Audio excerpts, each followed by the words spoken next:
In the boundless expanse of the divine martial continent, the inhabitants revere the path of martial arts. They harness the essence of heaven and earth, holding martial cultivation in the highest esteem. Legends tell that when one's martial prowess reaches its pinnacle, they can soar through the skies, traverse vast distances, pluck stars from the heavens, and unleash the power of the sun and moon with their fists, exhibiting unparalleled might. The Yuan forest stretches infinitely, its true vastness known to none. Nestled to the north of the Yuan forest lies a city known as Chushan City, which falls under the jurisdiction of the Great Xia Kingdom. Due to its proximity to the Yuan forest, Chushan City serves as the essential gateway to and from the forest. Rich in resources, the forest attracts numerous individuals daily who venture forth to gather medicinal herbs and hunt for treasures. Those who succeed in their endeavors must inevitably pass through Chushan City to sell their findings or transport them to the county city or beyond. Thus, despite being a small city governed by the county, Chushan City thrives with bustling activity. Yuan, a descendant of the Li family, is already 12 years of age. Though he diligently trains his body each day in hopes of unblocking his meridians, he has thus far only managed to open 2.I in this realm. The primary method of cultivating martial arts lies in the refinement of the physical body, the absorption of spiritual energy, and the unblocking of meridians. Warriors commence their training from a tender age, and by the age of 14, they must successfully open their meridians. Failure to do so results in the meridians becoming sealed and hardened, rendering it impossible to open them again, thus relegating one to the status of an ordinary mortal. To successfully open 2 meridians is merely to attain the realm of passage or the rank of a martial apprentice. Without extraordinary opportunities, such as discovering the rare passage pill or the mystical herbs capable of unblocking meridians, Yuan possesses little hope of fully opening his meridians and ascending to the rank of a martial master. However, the passage pill is a precious elixir, prohibitively expensive, and is not available for purchase outside the mountain city. Likewise, the herbs that can unblock meridians are exceedingly rare, typically found only in the depths of the Tian-Duan mountain range. Yet, the depths of Tian-Duan mountain are fraught with peril, teeming with various monstrous beasts and other dangers, which deter most individuals from venturing deep within. It is worth noting that the ancestor of the Li family was grievously injured in the depths of Tian-Duan mountain. Despite being a third-level martial master, Yuan began his journey of literary and martial training at the tender age of 6, immersed in the family-run academy. Despite his relentless diligence and commendable proficiency in both literature and arithmetic, he lacked the innate talent for martial arts. At the age of 12, with his meridians on the brink of closure, he had only attained the rank of a level 1 martial apprentice. In this realm, each trio of unblocked meridians signifies a level, with the completion of all 12 meridians corresponding to level 4. The extraordinary 8 meridians and the central meridian elevate one to levels 5, 6, or 7. Once all meridians are fully unblocked, one must then absorb the ethereal energies of heaven and earth to invigorate their pathways. When the 12 primary meridians are filled, one reaches the Tongmai realm, equivalent to level 8 of martial apprenticeship. Conversely, the completion of the extraordinary 8 meridians and the central meridian signifies level 9. The adage meridians unblocked, Dantian opened heralds entry into the Caden realm, synonymous with the martial master level. Should one fail to thoroughly unblock their meridians by the age of 14, the prospect of continuing martial cultivation becomes dim. Instead, they would be compelled to engage in family enterprises as apprentices, or join the family's hunting or treasure-seeking teams to earn a livelihood. Alternatively, one might choose to forge their own path in the world, as the family's resources are reserved for nurturing those with potential individuals capable of ascending to the ranks of advanced martial apprentices or masters, safeguarding the family and contributing to its growth and glory.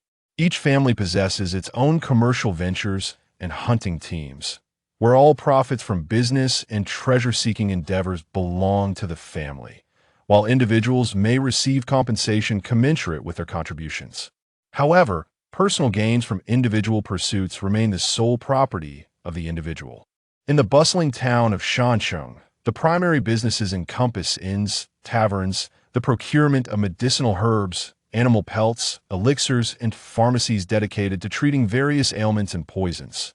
Several prominent families are engaged in various businesses, resulting in fierce competition and numerous conflicts. Ostensibly, the Wang family holds the official title of city lord, appointed by the county, complete with a protective guard and royal laws to deter crime. However, in the event of a violent clash, the law merely serves to clean up the aftermath, proving largely ineffective. The relationships among the numerous families in Shanshan City are intricately intertwined, nominally under the jurisdiction of the city lord's office. Yet, families like the Chow family remain largely uncontrollable. While they may exercise some restraint within the city, they act with impunity in the mountains, disregarding any semblance of order. This has led to sharp conflicts with several other families. Were it not for the fear of incurring significant losses and jeopardizing their own lineage due to clashes with rival families, the Chow family would have acted without hesitation long ago. When Li Yuan was merely 5 years old, he once played by the riverbank with Chow Tao, who was also 5 at the time. As Chow Tao climbed onto a stone, he slipped and fell into the river, sustaining a head injury. Clutching his head, he returned home, but falsely accused Li Yuan of pushing him into the water. The members of the Chow family, unable to discern right from wrong, stormed into Li Yuan's home and violently assaulted his parents, leaving them gravely injured and with lasting health issues. Both of Li Yuan's parents were ordinary mortals without powerful connections, and compounded by their injuries, their health deteriorated, plunging the family into hardship. At that time, the Li family sought to reason with the Chow family and even reported the incident to the city lord, but the matter ultimately dissipated without resolution. Chow Tao of the Chow family possesses an extraordinarily exceptional talent for martial arts. At the tender age of 6, he began his physical training, and by 8, he had successfully opened all his meridians, attaining the remarkable level of a 7th-grade martial apprentice achievement that is regarded as miraculous and widely celebrated. The emperor of the Great Xia Kingdom once issued a decree. Any offspring with outstanding martial potential must be reported to the emperor by the lords of various prefectures, for a warrior of immense promise could serve as the foundation and savior of a kingdom. Wang Guangming, the lord of Wang family, reported Chow Tao's remarkable abilities to the prefecture, which in turn communicated it directly to the imperial court. Consequently, the Royal Academy, established by the court in the capital, promptly enrolled Chow Tao as a student. Recently, there have been rumors within the Chow family that Chow Tao is striving to reach the realm of a martial master at the age of 12, an accomplishment achieved without reliance on elixirs, making it exceedingly rare throughout the Great Xia Kingdom. With such a prodigious talent as their support, the Chow family has grown increasingly arrogant and imperious, disregarding even the Wang family lord. Chapter 2. The blood-refined universe pearl in the Li family, with its numerous members. It was inconceivable for them to exhaust their fortunes for the sake of a single Li Ming to procure the vital resuscitation herb or resuscitation pill. The resuscitation herb, a second-tier spiritual medicine, was not available for purchase in the outskirts of the mountain city, and even in the county city, one might not find it. Moreover, Li Shizhong could not afford it. A single resuscitation herb was valued at 50,000 taels of silver, while a resuscitation pill was even more exorbitant at 500,000 taels, surpassing the price of a channeling pill, which was merely 100,000 taels. Li Shizhong's annual income barely amounted to several dozen taels of silver. Determined, Li Yuan resolved to venture into the mountains in search of the resuscitation herb. In the periphery of the mountain city, one would find either no spiritual herbs at all, only commonplace medicinal plants, or, if by chance some existed, they would have long been harvested by treasure seekers. Thus, to discover the resuscitation herb within the Tian Duan mountain, One would either rely on sheer luck or delve deep into the mountain's heart. Li Yuan stealthily departed the mountain city alone, making his way to the Tian mountain. The slopes were adorned with towering trees and rugged cliffs. He ascended along a narrow path worn by the footsteps of others.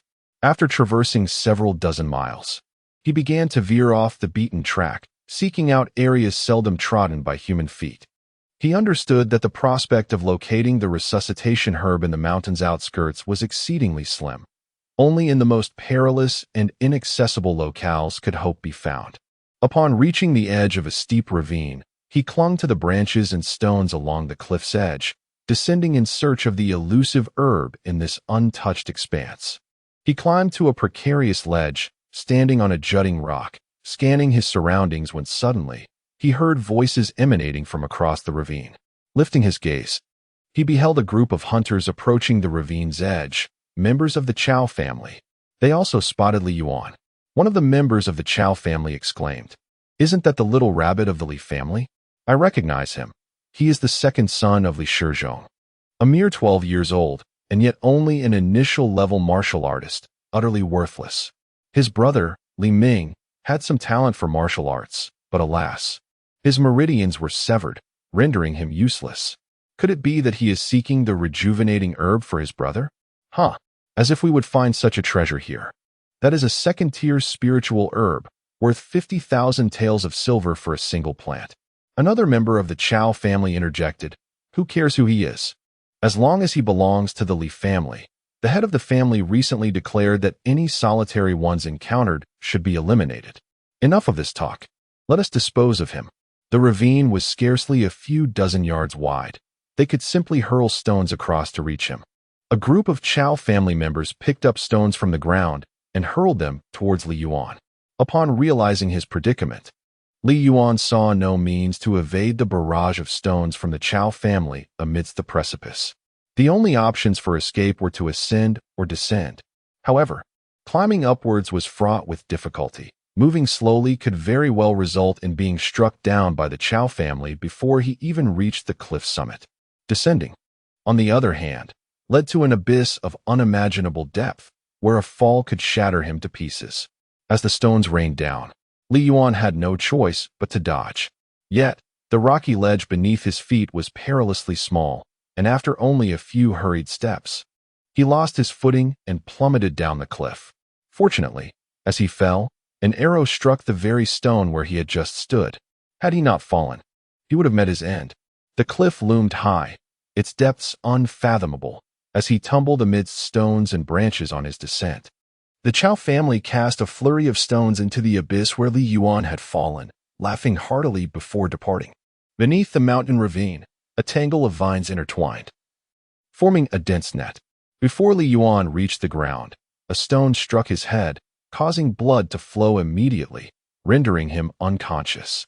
As he lay unconscious, he descended like a stone onto the vine net, only to tumble down onto the earth below. The ground was carpeted with a thick layer of withered leaves and twigs, sparing Li Yuan from death. As he lay there, injuries on his head and body bled profusely, quickly soaking the dry leaves, stones, and soil beneath him. Amidst the stones, a small, grayish-gold orb became drenched in blood, greedily absorbing it until it gradually turned transparent. Sensing this transformation, Dan Kingsley and Chi-Yunzi awoke from their slumber. Peering outside, they exclaimed, "Oh heavens, how splendid! The cosmic pearl has become transparent. We can see outside. Someone has refined the cosmic pearl." Dan Kingsley was the most exceptional alchemist in the divine realm, while Chi-Yunzi was renowned as the finest craftsman and formation master, perhaps tens of thousands or even millions of years ago. Both had fought in the divine realm battlefield for the survival of humanity.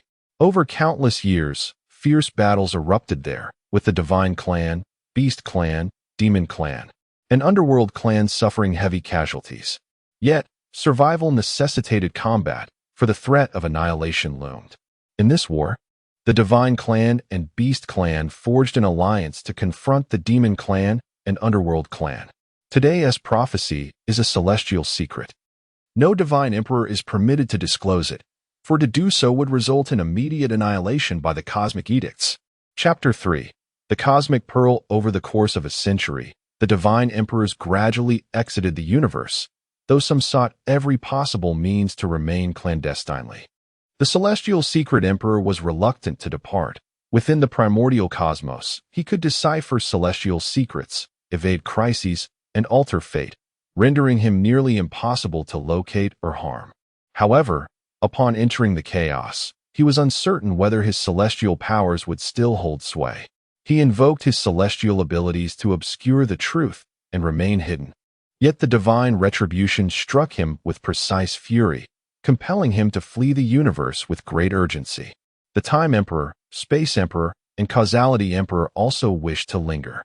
Within the cosmos, their powers rendered them nearly invincible, yet in the chaotic realm, the tumult of time and space rendered their abilities ineffectual, leaving them vulnerable. Hence, they dreaded the prospect of venturing beyond.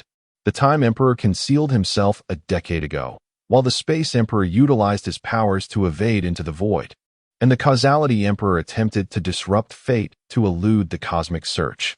Yet, the thunder of divine retribution echoed ominously above them, forcing them, in despair, to exit the universe. The Lord of the Devouring Heaven sect, the Devouring Heaven deity, stands as the most formidable of all celestial emperors. As he and the celestial emperors of his sect emerged from the cosmos, he utilized his arcane powers to encapsulate the sect's treasury within a spatial realm, intending to transport it. However, the celestial punishment unleashed by the heavenly Tao shattered this space, leaving the Devouring Heaven deity with no choice but to command each celestial emperor to carry away a small portion of their most treasured artifacts. Upon their arrival in the chaos, they discovered a relatively stable locus of time and space, where, through their mystical arts and formations, they secured a chaotic planet and established a new Devouring Heaven sect. Meanwhile, the leaders of various sects, accompanied by their celestial emperors, sought their own sanctuaries within the chaos, while some wandering practitioners roamed aimlessly through its vast expanse. Within the boundless chaos, the environment proved exceedingly harsh, rife with violent winds, chaotic flames, frigid ice, tempestuous lightning seas, distorted time vortices, and fragmented spatial rifts, all of which posed the threat of reducing celestial emperors to mere dust, their souls scattered and reintegrated into the universe, thus succumbing to the cycle of reincarnation as mere resources. Among the most elite and talented alchemists of the divine realm, the alchemy god, Dan Kingsley, traversed the infinite chaos alone, in pursuit of rare celestial materials and fortuitous encounters. Enduring numerous life-threatening challenges, he amassed considerable wealth in the form of various spiritual herbs and precious treasures. Most exhilarating of all was his discovery of a piece of chaotic ethereal gold, roughly the size of a small planet. This ethereal gold possesses the potential to forge various spatial artifacts and is extraordinarily resilient. Only the flames of chaos can refine it, rendering it impervious to all other forms of damage. In a realm engulfed by a chaotic inferno, Dan Kingsley suddenly perceived the surrounding space spiraling into a colossal vortex. At the center of this whirlpool lay a void, within which existed a minuscule point, reminiscent of a tiny star, radiating hues of blue, milky white, and translucence. As Dan Kingsley took a step forward, the space around him transformed dramatically, expanding to an unimaginable magnitude, and that tiny point grew exponentially larger. "Ah!" exclaimed Dan Kingsley in astonishment. "The cosmic origin! A new universe is being birthed. How wondrous it was! Here, space was in disarray. A mere step could lead to two distinct realms. A retreat would reveal the cosmic origin as merely a tiny dot, yet advancing would unveil it as a vast point heralding the emergence of a universe. Were time to remain undistorted and the temporal flow of both realms to align, one might witness the explosion of the cosmic origin, observing the birth of a new spatial universe. However, amidst the boundless chaos, the likelihood of synchronizing the time of both spaces is exceedingly rare.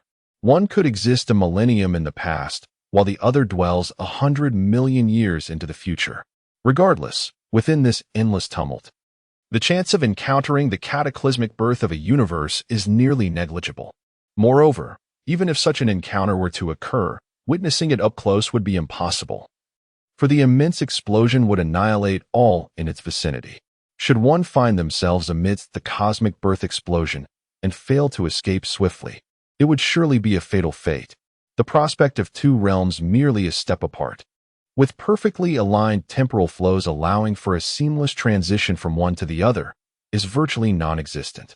In the midst of chaos, should time and space become disordered, the transition from one temporal or spatial realm to another may result in the disintegration of an individual into multiple fragments, with portions of their being residing in distinct temporal domains. Dan Kingsley immediately invoked his supernatural powers, warping the space around him to envelop the realm before him. He then summoned his divine-grade alchemical furnace, the Tai Su Lu, channeling his formidable mental prowess to execute his original alchemical technique, the yin-yang return to void method. Utilizing the cosmic divine fire he had acquired, he commenced the refinement of this cosmic origin point.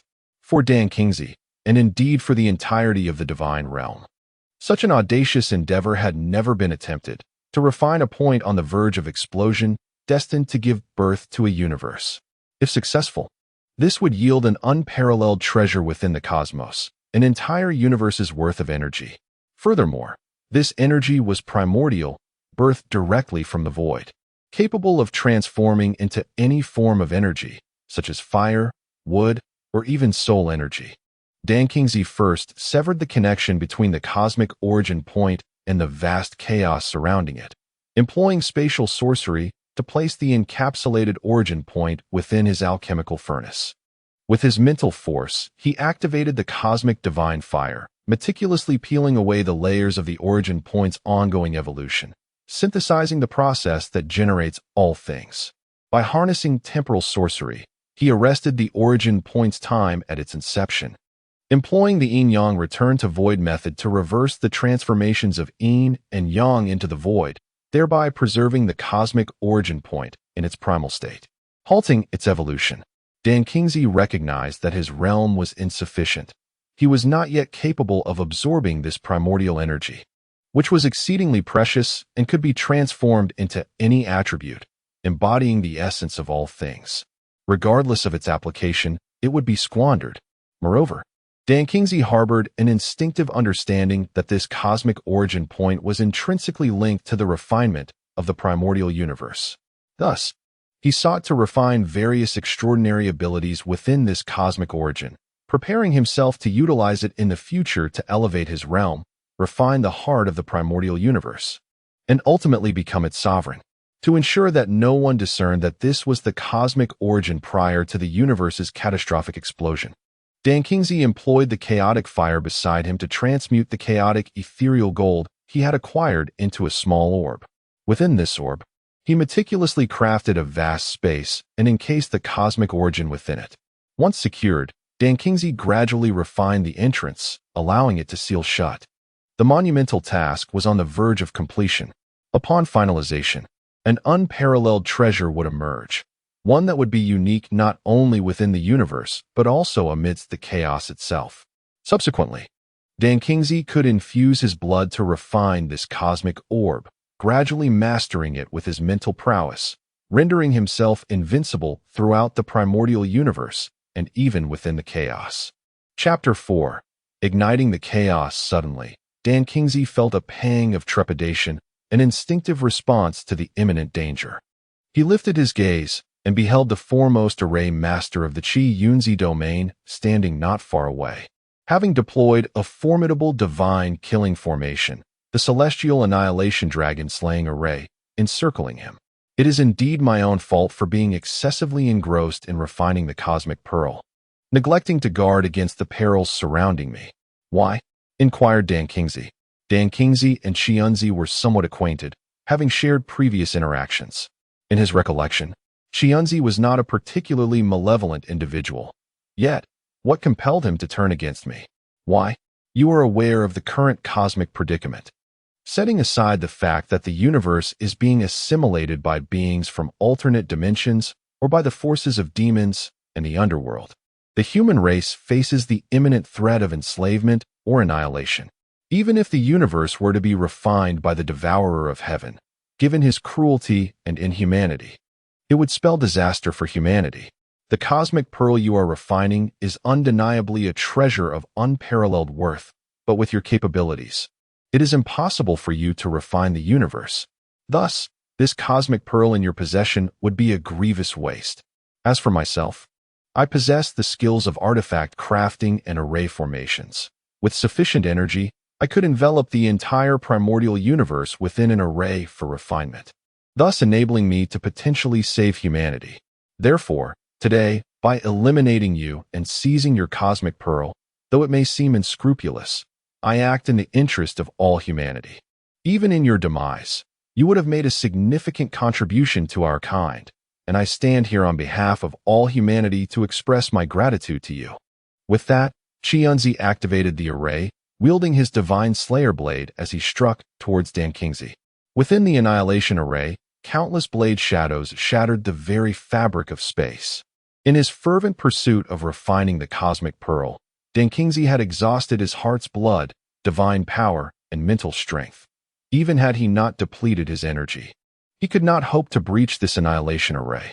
Dan Kingsley detonated all the elixirs, weapons, various spiritual herbs, and treasures he carried, hoping to shatter the dragon-slaying and heaven-destruction formation. Yet, all his efforts proved futile. In the blink of an eye, he was battered and bruised, on the verge of being reduced to mere fragments. As Qianzi's divine slashing blade, imbued with the might of the formation, cleaved through the heavens towards him, Dan Kingsley understood that all was lost. He cast a reluctant glance at the cosmic pearl he had painstakingly refined, unwilling to accept his fate. Suddenly, he noticed that the entrance of the cosmic pearl had not fully closed. A small opening remained.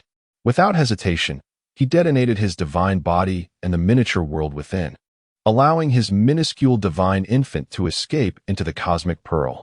Dan Kingsley was exceedingly fortunate. What should have been certain death was averted. Within the boundless chaos, fraught with peril, only those of the divine emperor realm could hope to survive. For anyone below that level, existence in such turmoil was nearly impossible. Without his divine body, Dan Kingsley's divine infant would be obliterated in an instant. It was indeed a stroke of luck that his soul infant could find refuge within the cosmic pearl.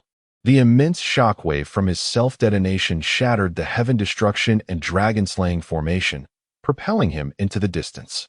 Qianzi felt a pang of reluctance. Though he was on the verge of acquiring this unparalleled treasure, the thought of slaying Dan Kingsley and seizing his possessions weighed heavily on his conscience. Had it not been for the necessity of refining the primordial universe, he would never have acted thus. The cosmic pearl hung quietly in a corner of the broken formation, and Qianzi extended his hand to grasp it. At that moment, a tremendous explosion reverberated around him, and he was taken aback. Alas, the surrounding chaos has erupted. How could this be possible? Not even a deity like Dan Kingsley, nor the birth of a newly formed universe, could provoke such an explosion within the chaos.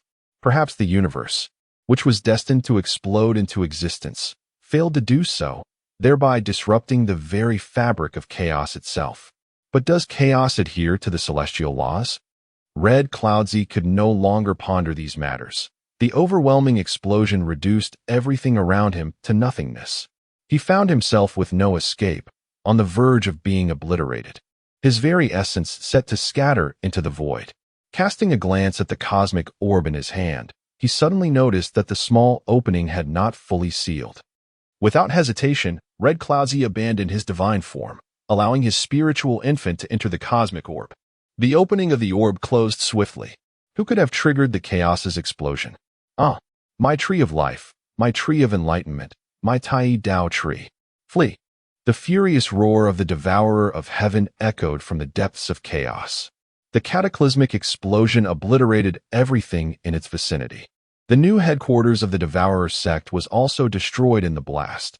Apart from a few exceptionally sturdy treasures that remained intact, everything else was reduced to ashes.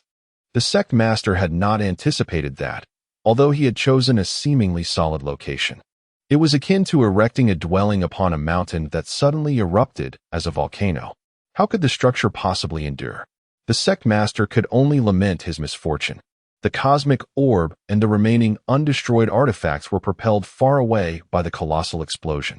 Inside the cosmic orb, Dan Kingsley seethed with anger, only to suddenly discover that Red Cloudsy's spiritual infant had also sought refuge within. He immediately unleashed a technique known as the soul-severing slash, directing it towards Chi Yunzi, who hastily defended himself. Thus began an interminable and protracted battle between the two.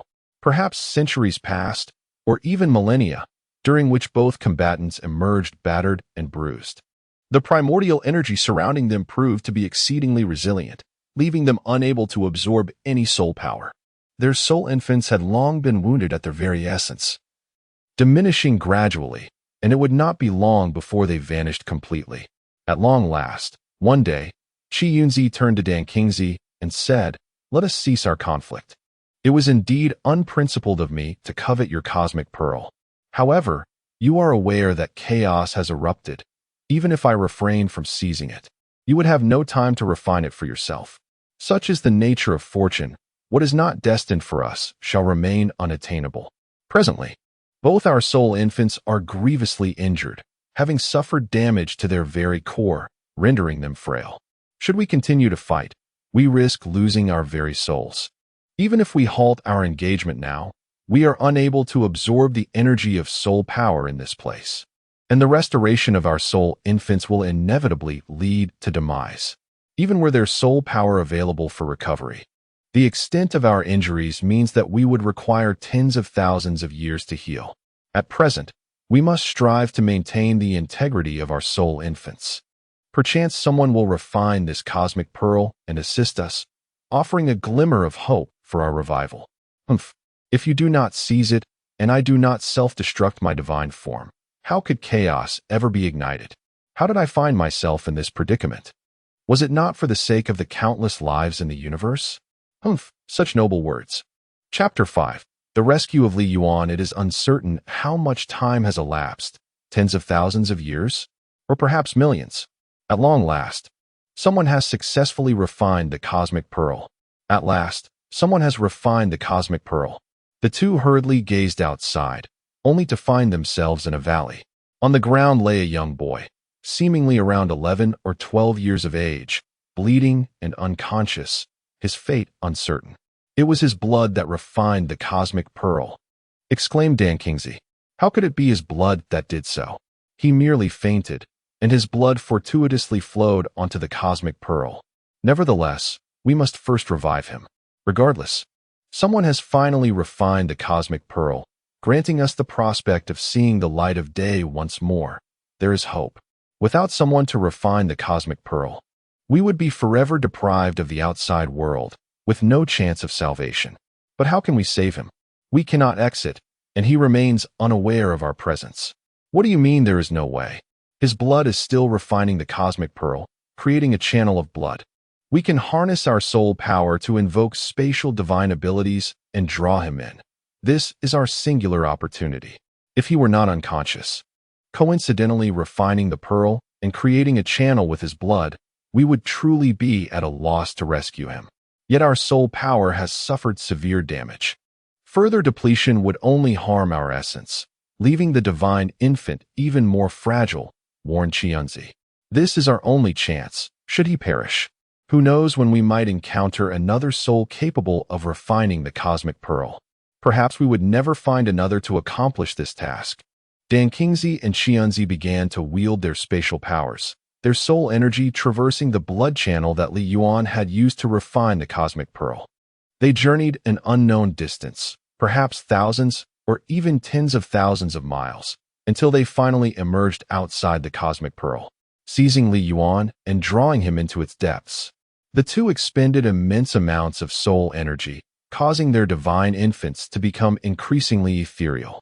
As they gazed upon the boy before them, waves of despair washed over their hearts. Qianzi lamented, This is nothing but a wretch.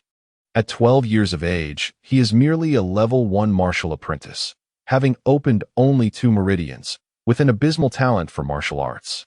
He is nearly a mere mortal. Without fortune, his martial journey is destined to end here.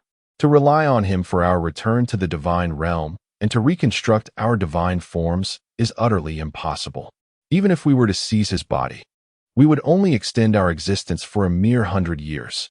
Moreover, our divine infants are gravely damaged, rendering us incapable of merging harmoniously with his form.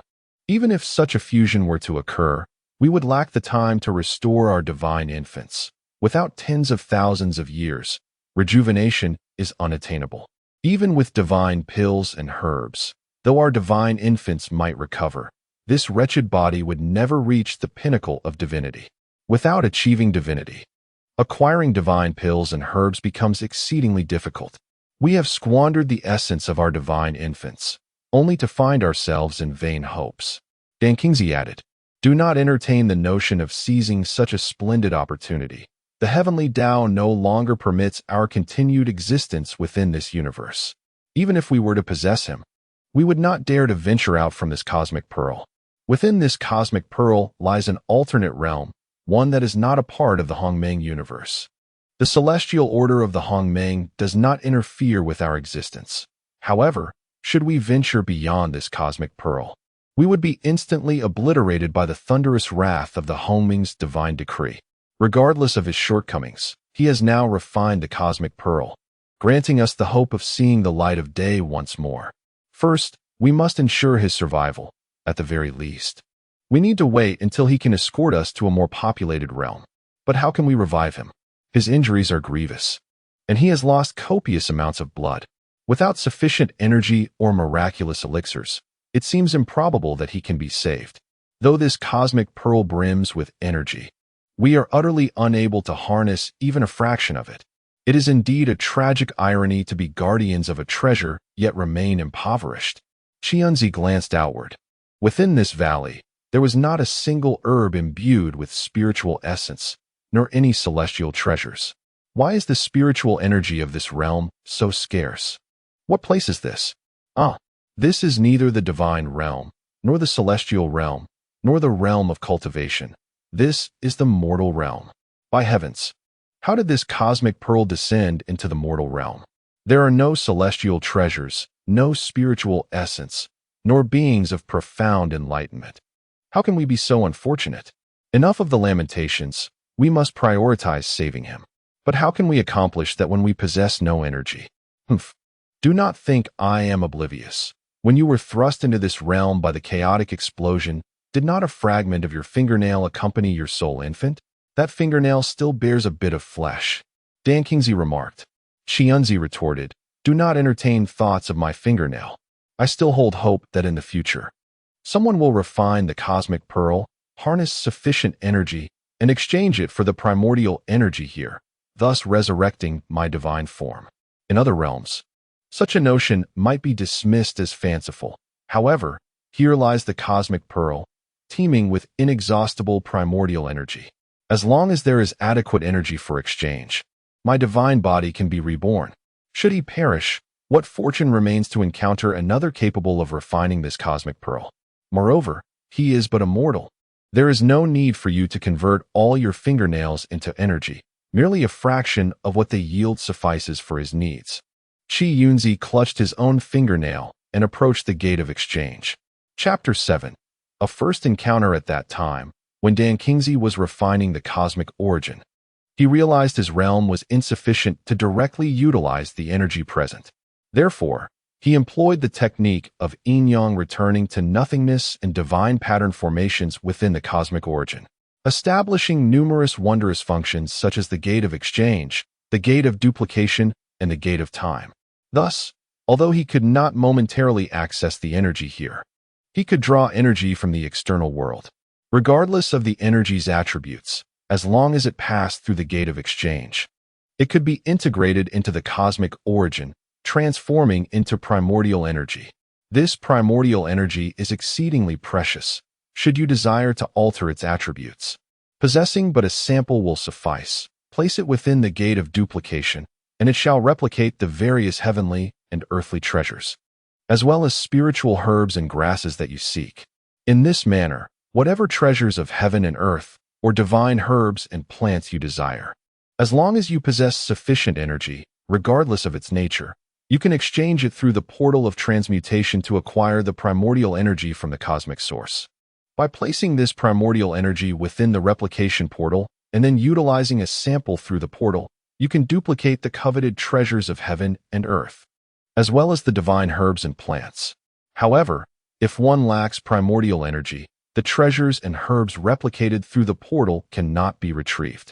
At that time, when Dan Kingsley refined the cosmic pearl, he established a replication portal within it using a specific replication formation and exchanged some primordial energy with divine stones, infusing this energy into the portal. This ensured that there would be ample primordial energy within the replication portal to replicate the divine herbs and treasures. Nonetheless, this primordial energy remains fixed within the portal, rendering any replicated items inaccessible unless supplemented with primordial energy. Though Dan Kingsley is a first-level divine emperor, regarded as a top-tier and extraordinarily talented alchemist, his alchemical prowess is ultimately limited. The cosmic pearl can only replicate various treasures of heaven and earth, divine herbs and plants, and even various divine bodily organs, but cannot replicate formations, talismans, or the pills that require refinement, nor can it replicate artifacts inscribed with formation runes, and certainly cannot replicate life itself. Should one attain the 9th level of Divine Emperor or an even higher realm, perhaps greater divine abilities and spells would become accessible, allowing for the manifestation of worlds and the genesis of beings at a mere thought. Qianzi delicately trimmed a fragment of his own nail and placed it into the exchange gate, from which he extracted a small piece of primordial energy. Although it was but a mere sliver of nail, it was imbued with the potent energy of a divine emperor, sufficient to procure a fragment of primordial essence. Qianzi and Dan Kingsley then placed Li Yuan into the duplication gate, utilizing this primordial energy to meticulously restore all of Li Yuan's injuries and replenish his lost blood, awaiting his eventual awakening. After a brief interlude, Li Yuan gradually regained consciousness. Upon opening his eyes, he was greeted by a shrouded, gray sky. As he propped himself up, he realized he was in an unfamiliar environment. Casting a glance to the side, he saw a transparent wall separating him from the valley where he had previously fallen. On the other side lay a misty expanse, resembling a mountain, yet devoid of any verdant trees or blooming flowers. "Where am I?" Li Yuan pondered, bewildered. "You are awake." Suddenly, a voice resonated before him. Startled, he looked up to find two diminutive figures hovering before him, each no taller than a foot and faintly translucent. "Who are you? How did I end up here?" "Young one, I am Qianzi, and this is Dan Kingsley. We are among the most formidable divine emperors of the divine realm. Upon witnessing your perilous fall and near demise, we took it upon ourselves to rescue you. Thank you, esteemed seniors, for your life-saving grace," Li Yuan expressed. Rising to perform a respectful bow, Dan Kingsley replied, "There is no need for excessive formality. Pray tell, what is your name, and where is this place?" "I am Li Yuan. This is Chushan City, located in the Nanhua prefecture of the Great Xia Kingdom. Are you situated in the realm of deities, the celestial domain, or the world of cultivation?" "I am unfamiliar with the realms of deities and celestial beings that you speak of. Here, we honor martial prowess. Our strongest warriors possess a strength of 1,000 pounds, while our venerable ancestors boasted a might of 3,000 pounds. What level do your ancestors hold?" "Our forebear is a 3rd-level martial master, quite formidable indeed." "Is this not the realm of mortals, mere trifles, all trifles? Why must we endure such misfortune? After finally encountering someone, they turn out to be such trifles. Still within the realm of mortals." Qi Yunzi sighed despondently. "Listen well, young one," he said. "We have saved you, and you must understand the importance of gratitude." "Do you understand?" "I comprehend, esteemed elders. A drop of kindness should be repaid with a gushing spring," I replied. "Our ancestor, the head of our household, and my father often impart this wisdom." "That is well," Qi Yunzi continued. "Behold, the place you currently inhabit is known as the Cosmic Pearl, a wondrous treasure refined by us." "Humph." Dan Kingsley shot a glare at Qi Yunzi. "Humph." Qi Yunzi awkwardly echoed. He then elaborated. "This extraordinary treasure possesses many marvelous functions, and you must not attempt to seize it from us. Esteemed elders, you have rescued me. I am filled with gratitude and would never dream of coveting your treasure. My father has always taught me that if something does not belong to you, no matter how splendid it may be, one should not harbor greed. Then you must swear that you shall never covet our treasures. Qi Yunzi expressed his unease. Your treasures? Dan Qingzi glared once more at Qi Yunzi. I swear I shall never covet the treasures of my two esteemed predecessors, Li Yuan vowed. In the vast expanse of the Hongming universe, the oaths of individuals are bound by the celestial laws. To contravene such a vow invites divine retribution. The consequences range from the emergence of inner demons, hindering one's progress, to the utter annihilation of the soul, reduced to mere wisps by heavenly thunder. Very well, Qianzi replied. This treasure was indeed forged by us. However, before we could establish our bond by shedding blood to recognize its ownership, we fell victim to treachery, forcing us to abandon our divine forms. While our soul infants retreated here, now, your blood has inadvertently permeated this cosmic pearl, granting you dominion over it. Thus you have unwittingly seized our treasure. And you must acknowledge this fact. I concede. Yet how can I return the treasure to my two predecessors? That matter is not urgent, responded Qianzi. As you can see, we currently possess only our soul infants, devoid of our divine forms or blood, making it impossible for us to refine the cosmic pearl. For now, you may hold on to it, and when the time comes, you may return it to us. Very well, Li Yuan acquiesced. Dan Qingzi interjected, young man, let me now explain how to utilize this cosmic pearl. Since you have recognized ownership through your blood, only you can wield its power. By harnessing your soul's energy or intent, you can enter and manipulate the cosmic pearl at will. To enter, simply concentrate your thoughts, and you shall be within. To exit, a mere thought will suffice.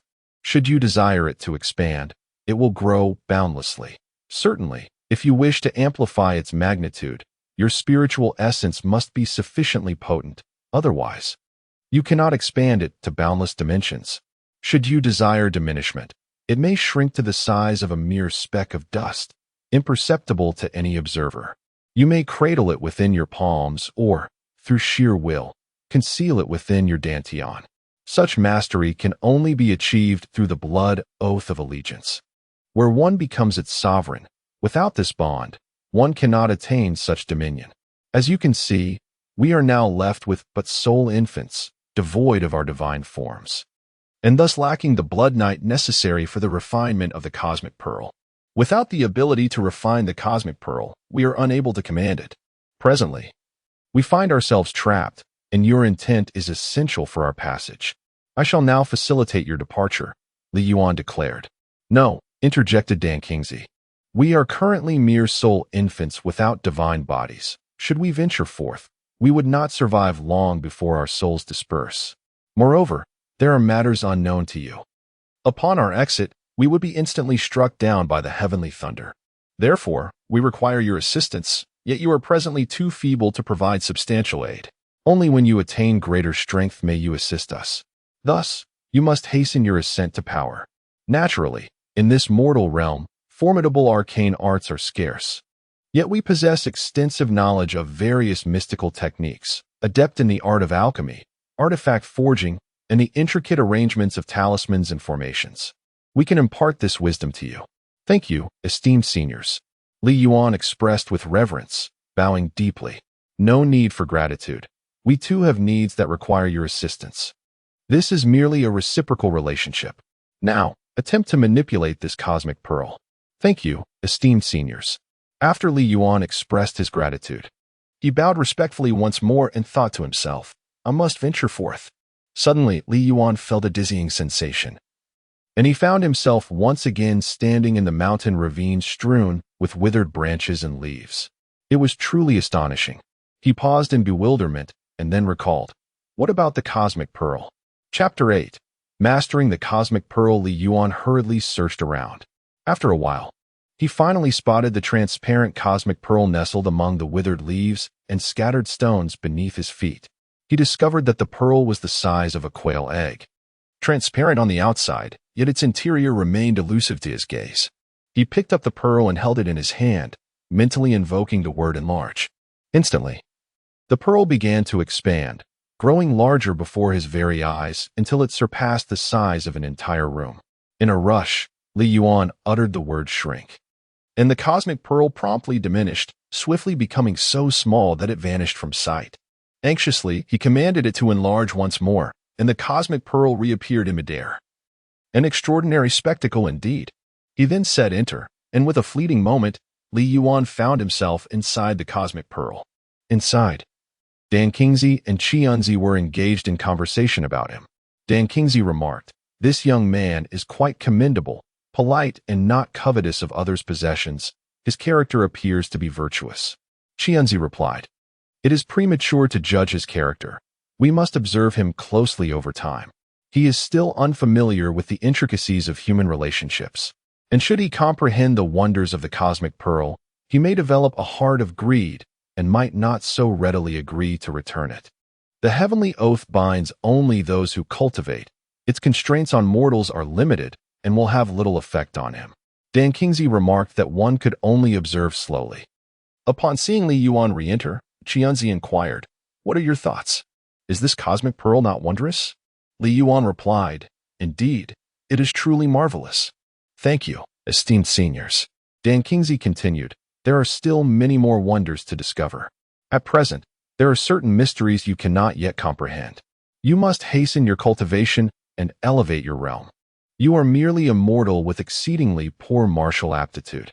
To achieve any accomplishments, you must endure far greater hardships than others." Li Yuan responded, "Esteemed seniors, I fear not hardship. As long as I can cultivate, I am unafraid of any trials. I humbly request your guidance on the methods of cultivation." Qianzi stated, "Cultivation is not a matter of a day or two. For now, lead us to your city." Li Yuan agreed, "Very well. Esteemed seniors, are you hungry? I have some provisions. Please partake while I arrange for my mother to prepare a feast upon our arrival at my home." As he spoke, he reached into his bag for the provisions, only to realize that they had been lost during his fall. "Alas, what shall I do? The provisions are gone." Qianzi chuckled, "Still thinking of provisions? What a trivial matter. We have long since ceased to require food. Through cultivation, we absorb the spiritual essence of heaven and earth, as well as divine energy, which sustains our lives without the need for sustenance." "Ah, but you are still a mortal. Of course, you require nourishment. This is hardly an issue. You could also consume a fasting pill. A single pill can sustain you for a month without food. Surely, you do not lack even a fasting pill." Dan Qingzi interjected, "Where would he procure a fasting pill?" Qianzi remarked, "Young one, you must understand that your affairs are no longer solely your own. Our fates are intertwined. You must consider our well-being as well. Henceforth, in all matters, you shall heed our counsel. We possess the means to help you avert calamity and embrace fortune, ensuring your safety." Li Yuan replied, "Very well, esteemed seniors. I shall certainly heed your words, diligently cultivate myself, and strive to become powerful." Dan Qingzi and Qianzi exchanged a glance, contemplating, regardless of Li Yuan's shortcomings. His obedience is commendable. Had a ruthless and arrogant individual possessed the cosmic pearl, they would have reduced us to mere servants. Now, with their divine forms shattered, we are left with a spirit embryo on the brink of dissolution, possessing little capacity for resistance. Though we may sound formidable, we are essentially lambs awaiting slaughter. Li Yuan, now the sovereign of the cosmic pearl, wielded absolute dominion over it. Should he choose to dispose of them, a mere thought would suffice. Presently, Li Yuan held them in high regard and exhibited commendable integrity, showing no avarice for Dan Qingzi's cosmic pearl. Their fortunes, it seemed, were rather favorable. Dan Qingzi continued, "Young man, you now comprehend how to navigate the cosmic pearl, how to manipulate its size. Furthermore, you must learn to conceal it within your dantian, summoning it forth at will. Focus your intent and guide the cosmic pearl into your dantian." "Understood," Li Yuan affirmed. He then concentrated his thoughts, uttering the command to enter, and, in an instant, the cosmic pearl vanished from sight. Suddenly, Li Yuan exclaimed, "Ah!" He felt as though his dantian had been cleaved by a blade, the pain tearing through him like a relentless storm. Li Yuan's face turned a deep shade of blue, and within moments, he succumbed to unconsciousness, blood oozing from his mouth and nose. Dan Kingsley exclaimed, "This is dire. He is but a mortal, unrefined by the relentless trials of a martial apprentice. To forcibly open his dantian now is beyond his endurance. What are we to do?" Chapter 9. The Mountain Gorge. Though Dan Kingsley and Xianzi were divine emperors, having encountered countless extraordinary events, they had never faced a situation like this. The meridians unrefined, yet forcibly breached dantian. For a martial artist, the path of cultivation follows a specific progression. The channeling stage, also known as martial apprentices, comprises 9 levels. Each level is attained by unblocking 3 meridians, with the 4th level achieved by opening a total of 12 main meridians. The 7th level is reached through the opening of the 8 extraordinary meridians and the central meridian, while the 8th level requires the 12 meridians to be filled with the essence of heaven and earth. The 9th level necessitates the same for the extraordinary and central meridians.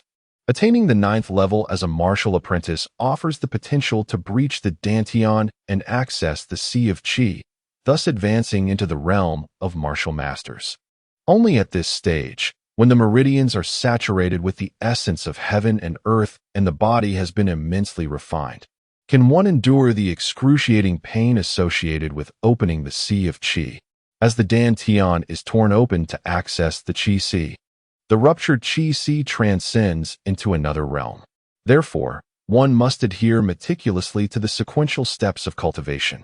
It is implausible to breach the dantian and unveil the Qi Sea when the meridians remain uncharted and devoid of the celestial essence of the universe. Even if one were to cleave a person's abdomen in twain, it would not equate to the opening of the dantian, thus creating an alternate space. Never has there been a martial artist who has succeeded in opening the dantian and accessing the Qi Sea without having first unblocked their meridians. Observing Li Yuan's dwindling inhalation and increasing exhalation, it became apparent that he was on the brink of demise. In a flurry, Dan Qingzi urged Qi Yunzi quickly, "Procure a bit more of your divine nail and exchange it for primordial energy from the universe. Save him once more." Qi Yunzi, irked, retorted, "What is this predicament? We have yet to gain any benefit from him, yet he demands my divine nail yet again. My supply is nearly depleted, and I had hoped to utilize this scant portion of divine flesh and nails to rejuvenate my celestial form in the future. No soul in this world has ever obtained such primordial energy. Now that I have finally amassed a substantial amount, I find it utterly unusable. My divine flesh and nails could be exchanged for primordial energy to rescue this wretch." With a heavy sigh, Qi Yunzi produced a fragment of his divine nail, placing it into the exchange portal, transforming it into a piece of primordial energy. He then placed Li Yuan once more into the replication portal, positioning the primordial energy at the side of Li Yuan's dantian. Instantly, the primordial energy permeated Li Yuan's being, solidifying the Qi Sea that had been ruptured by the cosmic pearl. Consequently, within Li Yuan's Qi Sea manifested a space akin to that of a bowl. This is an unprecedented marvel. Without having opened his meridians, he has nonetheless breached the Qi Sea. Thus, Li Yuan finds himself in a state of ambiguity regarding his cultivation. To declare him not a martial master would be inaccurate, for he has indeed penetrated the Qi Sea. Yet to affirm he is a martial master would also be misleading, as he has yet to open his meridians, rendering him incapable of fully channeling his strength. Even if he possesses 1,000 pounds of qi, he cannot manifest it entirely. In the divine martial continent, an average person possesses roughly 100 pounds of strength. From the 1st to the 9th level of martial apprentices, strength ranges from over 100 pounds to 1,000 pounds, with 1,000 pounds equating to the strength of one ox.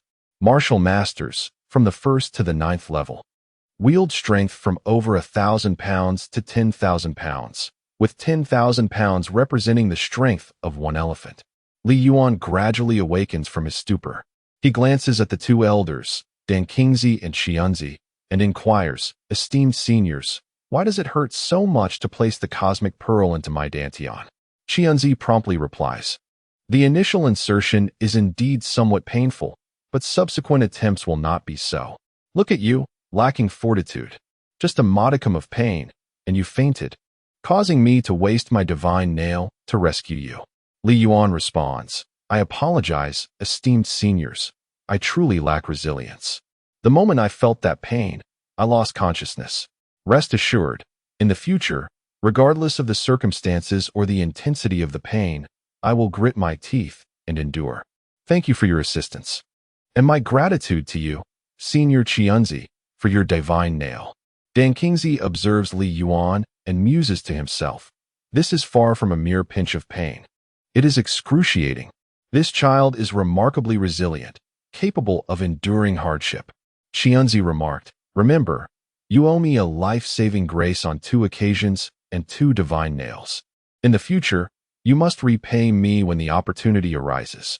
Li Yuan replied, understood, Senior. As soon as I am capable, I shall surely repay the kindness of both seniors.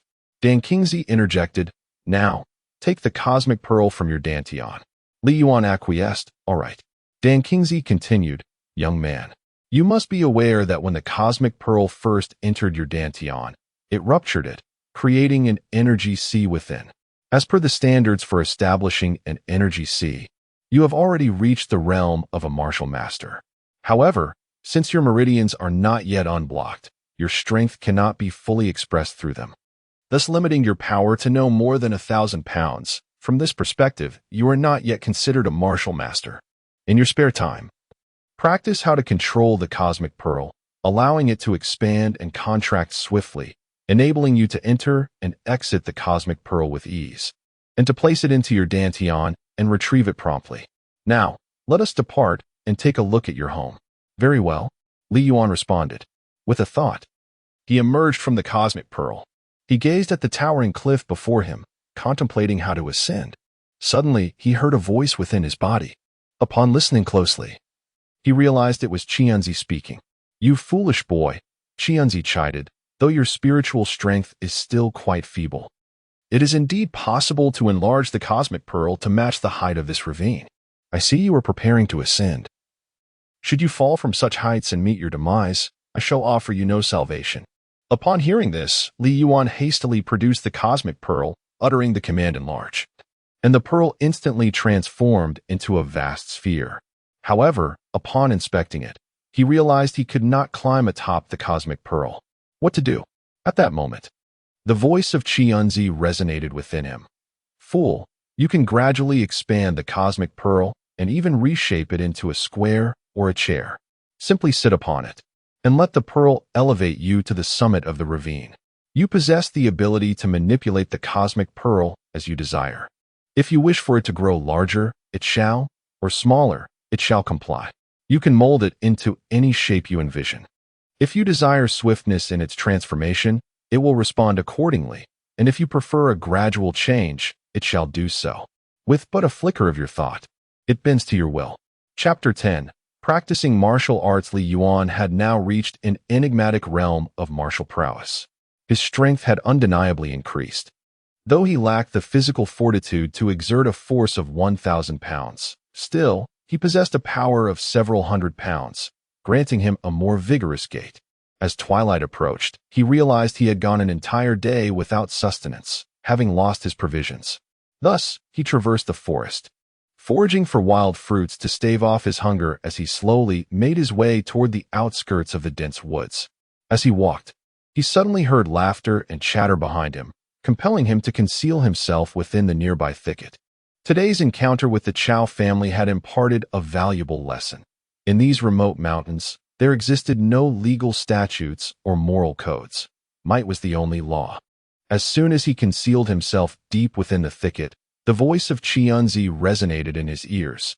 Youngster, what do you intend to do with the universe pearl? Storing it within your dantian and still hiding amid the bushes, truly foolish. In a moment of clarity, Li Yuan realized the universe pearl could serve as a refuge. He quickly concentrated his thoughts, retrieved the universe pearl from his dantian, and then entered within it, transforming the pearl into a large stone, from which he stealthily observed the approaching figures. Before long, a dozen individuals emerged from the forest, the hunters from the Chow family. They bore their quarry on their backs, conversing and laughing as they walked. One named Chowran remarked, Today, we dispatched another little brat from the Li family. Though he was a weakling, a kill is still a kill. Altogether, our team has already eliminated 6 from the Li family. He listed names: Li Shiyu, Li Erga, another, called Xiaopeng. Added, today we took down Li Yuan and 3 sons of Li Shizhou. The eldest, Li Ming, is already crippled. The youngest, Li Feng, despite being only 8, possesses exceptional martial talent. Having opened 15 meridians, he is at the 5th level of martial apprentices, nearly on par with our Cao Tao. We must find a way to eliminate him soon, or he will become a significant threat. Seizing the opportunity while the elder of the Li family remains incapacitated, they aim to eliminate as many as possible to avoid complications when the time comes to eradicate the Li family. Li Yuan's heart raced with fury. His face flushed with anger.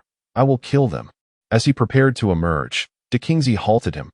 What do you think you are doing? With your current frail stature, do you truly believe you can seek vengeance? Once you step outside, you will swiftly face annihilation. Look at the multitude surrounding you, including a formidable individual at the 9th level of martial prowess. They possess both combat skills and weaponry, lacking in both martial arts and arms. How could you possibly contend with them? Should you venture out and meet your demise, all our hopes and efforts would be rendered futile. Fear not. With just a few months of guidance from the 2 of us, you could easily overpower such weaklings. Li Yuan remained silent, his heart brimming with anger and hatred. Yet he recognized his current inability to eliminate these foes. Suddenly, Qi Yunzi spoke. Eliminating these individuals is not an insurmountable task.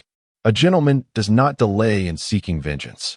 Youngster, you may not realize this, but the universe bead in which you find yourself contains portions of boundless energy. Observe those infinite peaks. They represent the primordial essence of energy, the most precious force in existence.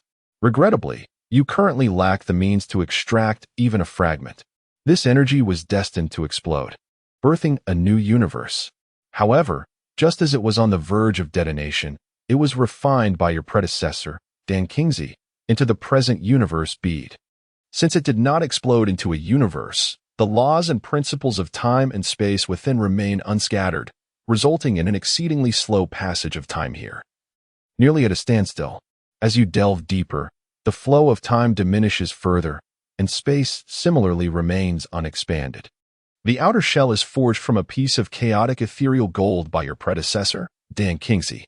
The realm we currently inhabit is enveloped by this chaotic ethereal gold, where the flow of time is slightly faster than within, yet still slower than that of the external world. In essence, while you remain here for 10 days, merely an hour passes outside.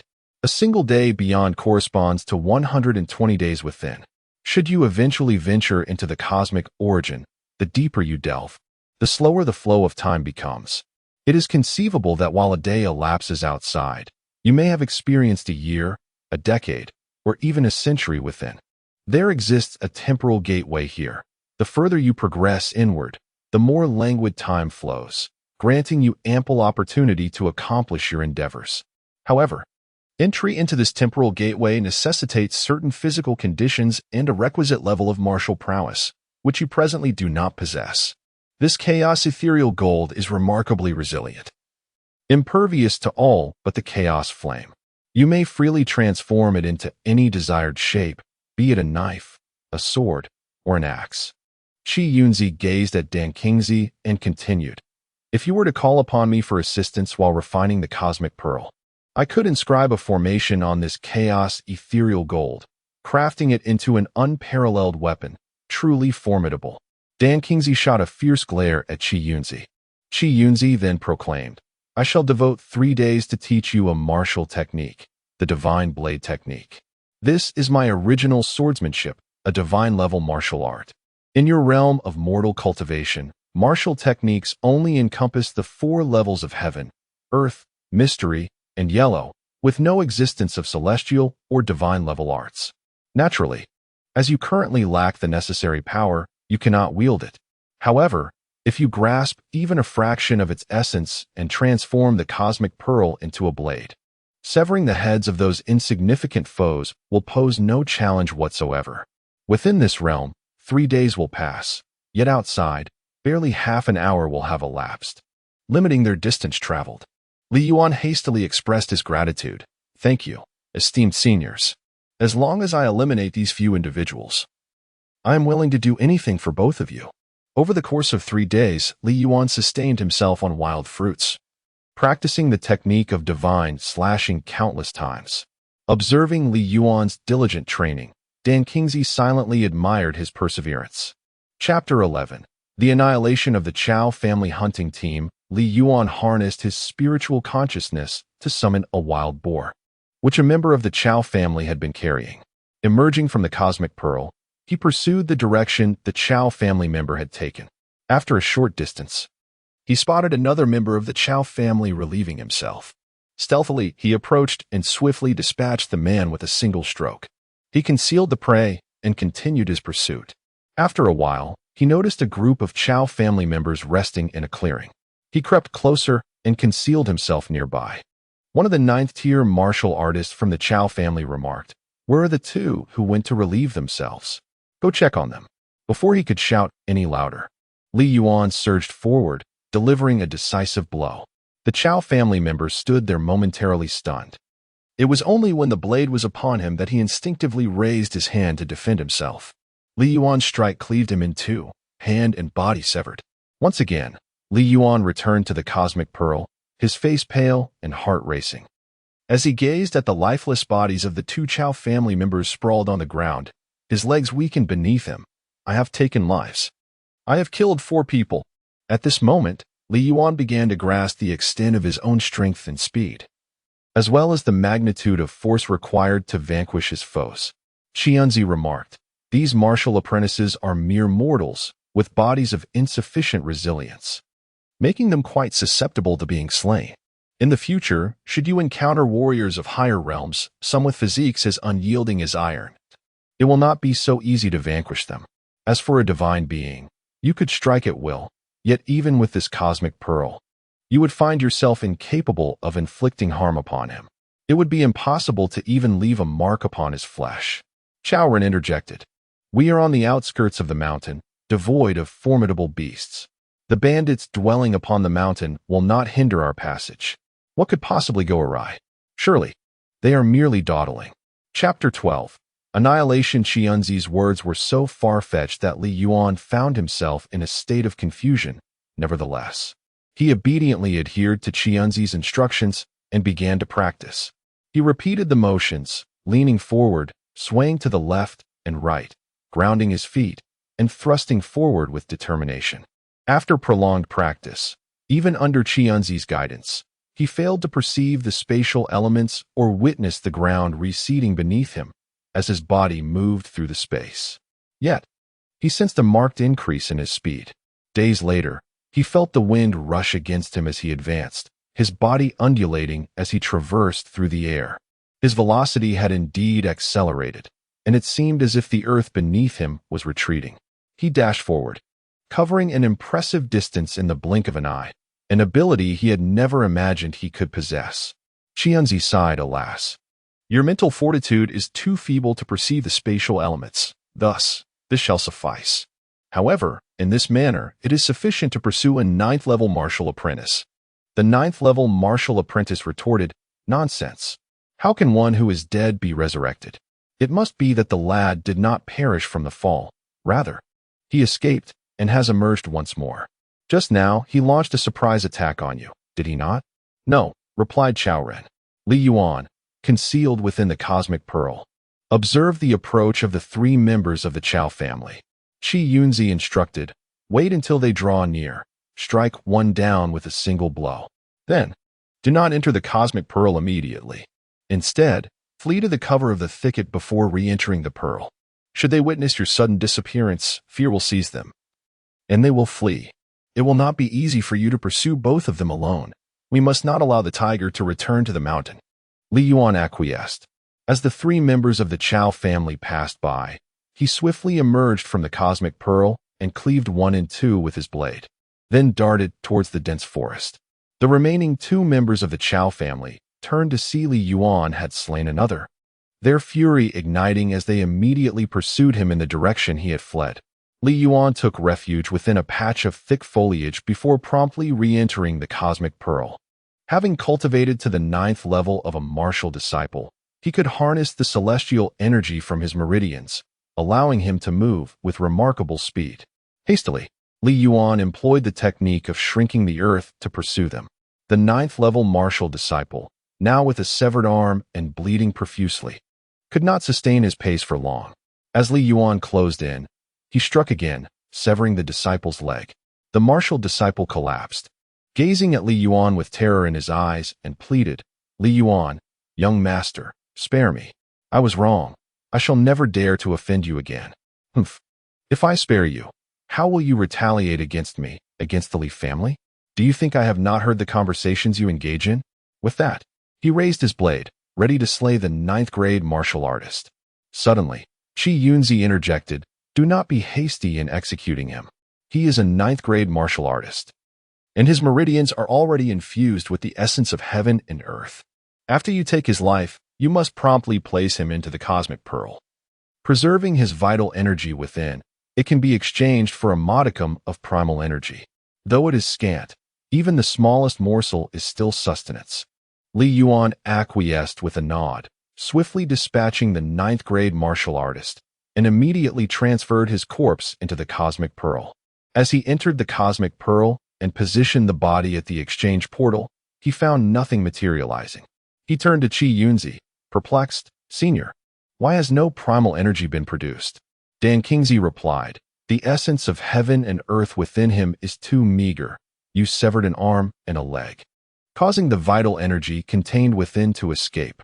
Moreover, having slain him and then sending him in, a portion of the energy dissipated as well.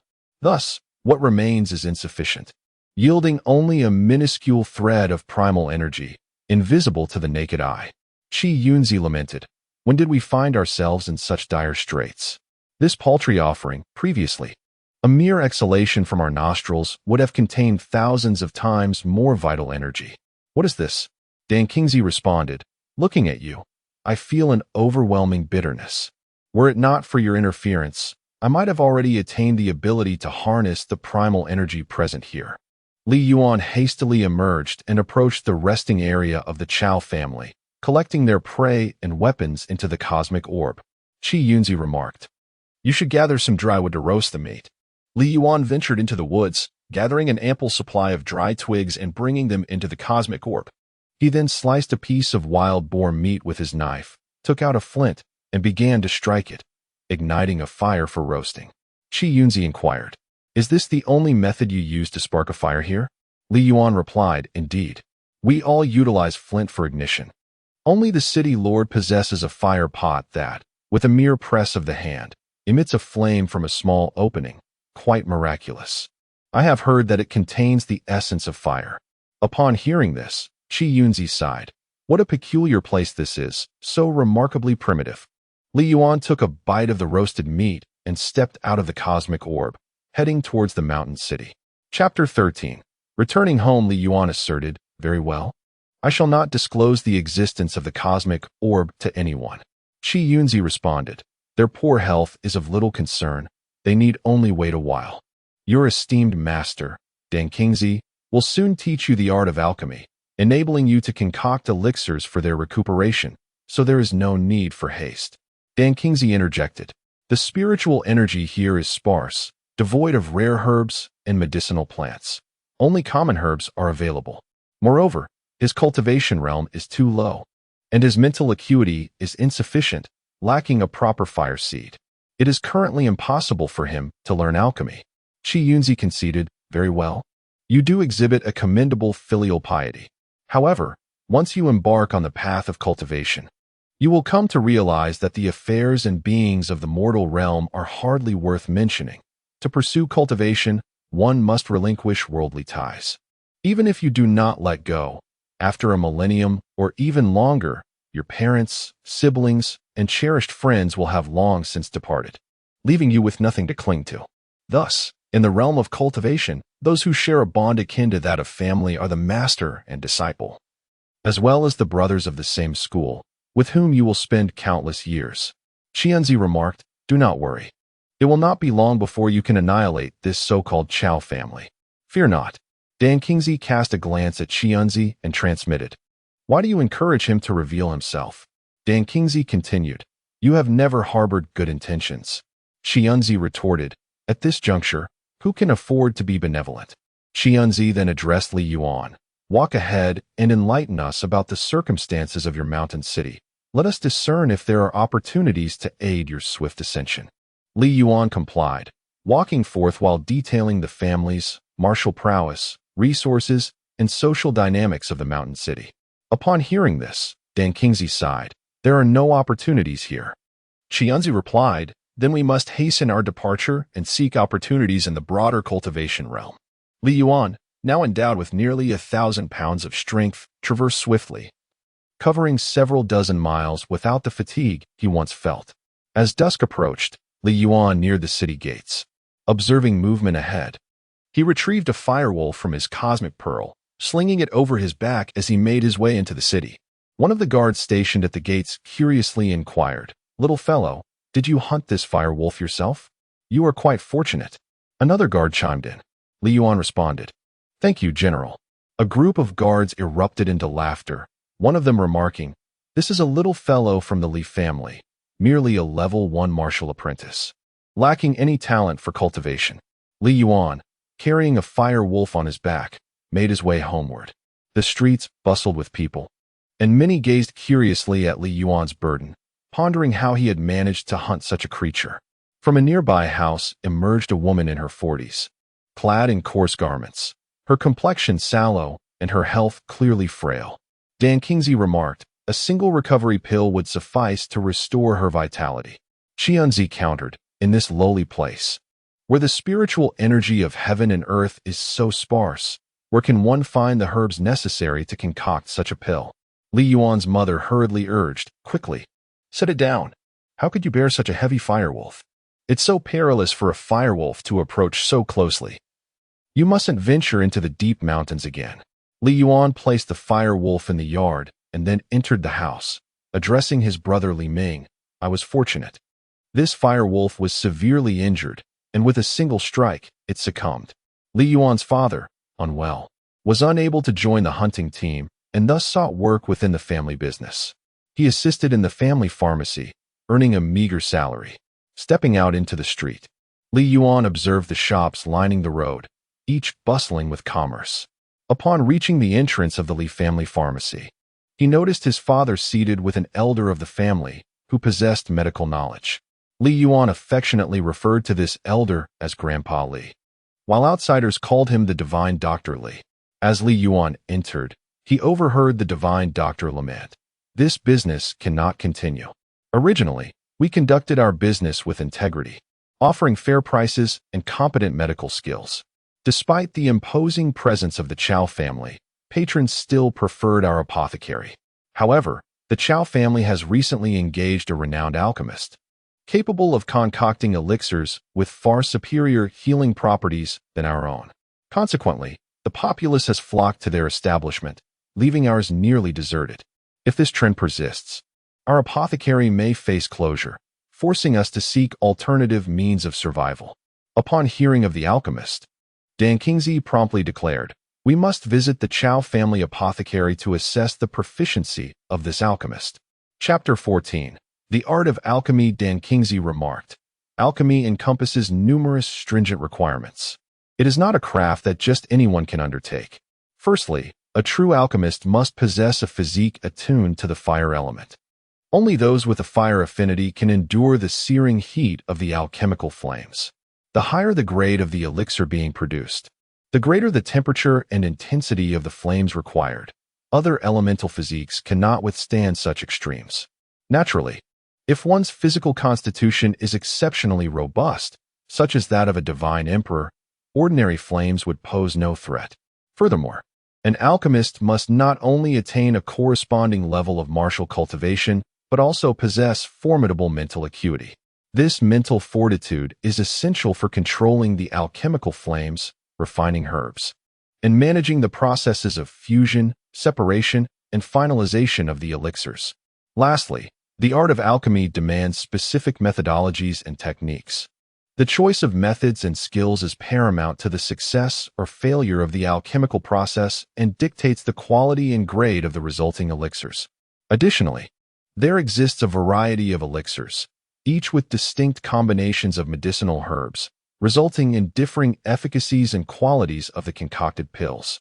A slight miscalculation can lead to disastrous consequences. Certain herbs should not be combined, as doing so may cause an explosion even at the initial stages of the alchemical process, leading to severe repercussions. Moreover, the selection of herbs is paramount. Without them, the creation of elixirs is simply unattainable. The process of alchemy necessitates at least a furnace of corresponding grade, as a superior quality furnace plays a crucial role in the refinement of high-quality elixirs. While advanced alchemists possess the ability to envelop the herbs with their spiritual energy to conduct the alchemical process, this method is typically reserved for the crafting of lesser elixirs. The creation of more potent elixirs still requires the use of a furnace. Furthermore, the presence of alchemical fire is essential. Alchemical fire manifests in various forms, categorized into external and internal flames.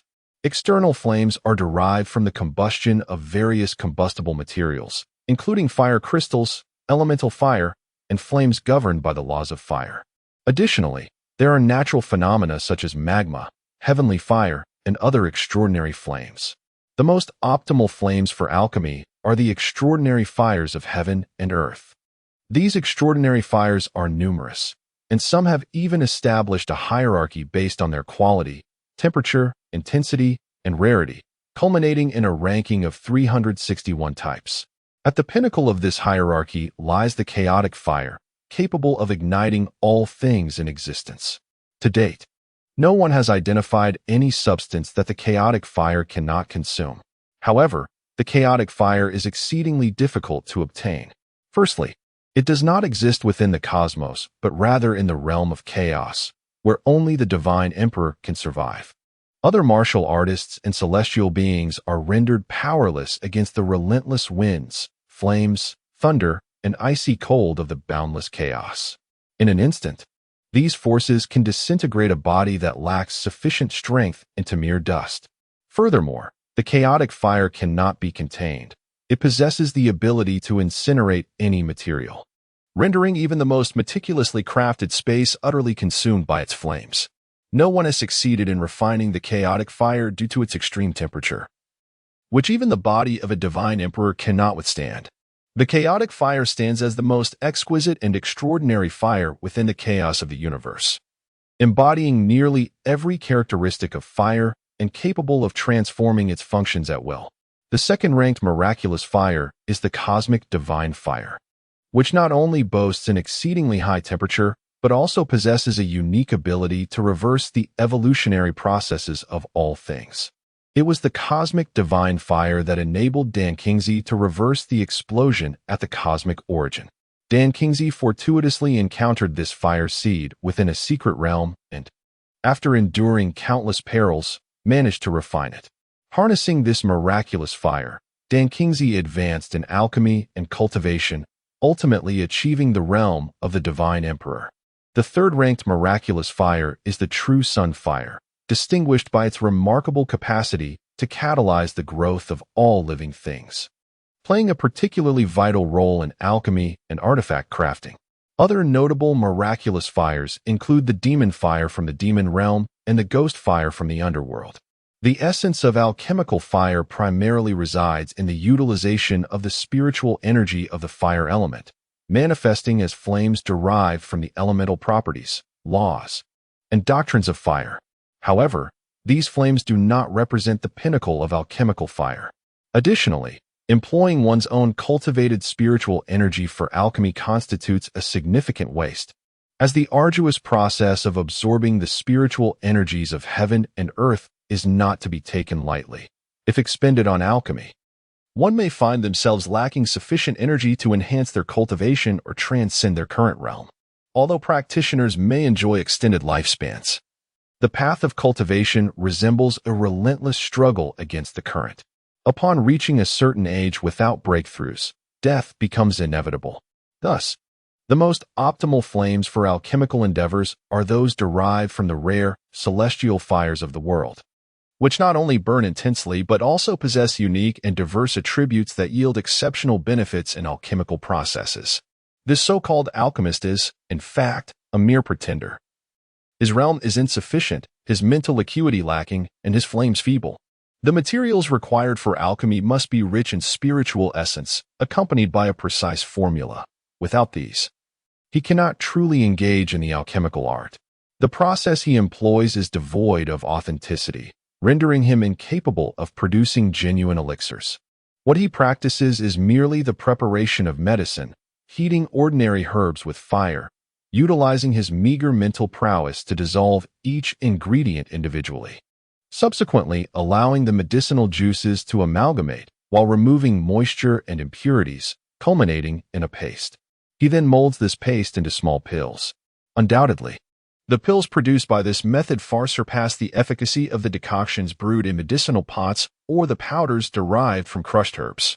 This technique amalgamates the properties of various medicinal ingredients, resulting in a novel and superior potency. The effectiveness of these pills is exponentially greater than that of mere mixtures of herbs found in decoctions or powders, which only combine the individual qualities without creating a synthesis. Moreover, the concoctions he produces are significantly pure, devoid of many impurities. Young man, with my expertise in alchemy, I can teach you a method that will make you tenfold more proficient than him within 2 months. Yuan promptly replied.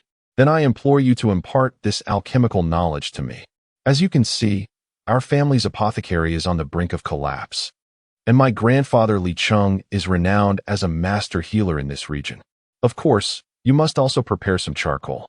Currently, you lack spiritual energy, rendering you incapable of generating flames or accessing various fire sources like the extraordinary fires of heaven and earth. Thus, you will need to rely on charcoal for combustion. Although the replication portal can produce charcoal, it will dissipate shortly, and the flames generated by the replicated charcoal will extinguish just as quickly. You must utilize genuine charcoal to maintain the fire. Additionally, you must gather sufficient provisions, as sustenance is essential. A single night outside the cosmic pearl equates to 2 months within it. Replicated food will be of no avail, as you cannot transport it. I shall now instruct you on several herbs that you need to procure from the apothecary. Just then, Dan Kingsley remarked, "Do you find yourself lacking the funds to make purchases?" Yuan responded, "Indeed, I do." Dan Kingsley continued, "One must always be meticulous and observant. Take note of the corpse of the 9th-tier martial artist you have slain. It possesses a few taels of silver that you have overlooked." Yuan hastily made his way to a secluded spot and entered the cosmic pearl. Upon observation, he noticed several taels of silver, 7 or 8, beside the 9th-level martial artist, which had been procured by Dan Kingsley from the martial artist. Dan Kingsley remarked, "This amount should suffice for your needs. Go ahead and make your purchases." With the silver in hand, Yuan exited the cosmic pearl to procure supplies. Chapter 15. The Chaotic Art, Part 1. Yuan first arrived at a pottery vendor, where he purchased a 3 to 4 foot high cauldron for merely a few dozen copper coins. In the Great Xia Kingdom, cauldrons serve various purposes such as cooking, boiling water, and brewing medicine, and are essential for ancestral rites. Therefore, they are widely available and inexpensive. 1 tael of silver can be exchanged for 1,000 copper coins, making a few dozen copper coins a trivial sum. Subsequently, Yuan acquired some charcoal and food items, discreetly placing them into the cosmic pearl when no one was watching. He then proceeded to the Li family pharmacy, where he found the esteemed Dr. Li seated beside the consultation table, his face etched with concern. "Grandfather," Yuan said, "I wish to purchase some medicinal herbs." Dr. Li replied, "What do you intend to do with these herbs?" Yuan explained, "It's nothing of great significance. I recently visited the Chow family pharmacy and observed the alchemists they employed crafting potions. I wish to attempt it myself." Dr. Li cautioned, "Alchemy is not so easily undertaken. We lack the necessary knowledge, and without a master to guide you, it is virtually impossible to learn." Yuan persisted, "But why not give it a try?" Dr. Li admonished, "You foolish child, this is mere folly. Do you even recognize the medicinal herbs? Are you aware of their properties and effects? Such knowledge requires years of dedicated study and research. It is not something you can grasp on a whim. Li Yuan said, "Grandfather, it's fine. I'm just planning to buy a few items to see how it goes. I have the means to purchase them." Li Cheng replied, "Take whatever herbs you desire. After all, this place is destined to close down. Once the doors shut, these herbs will be discarded."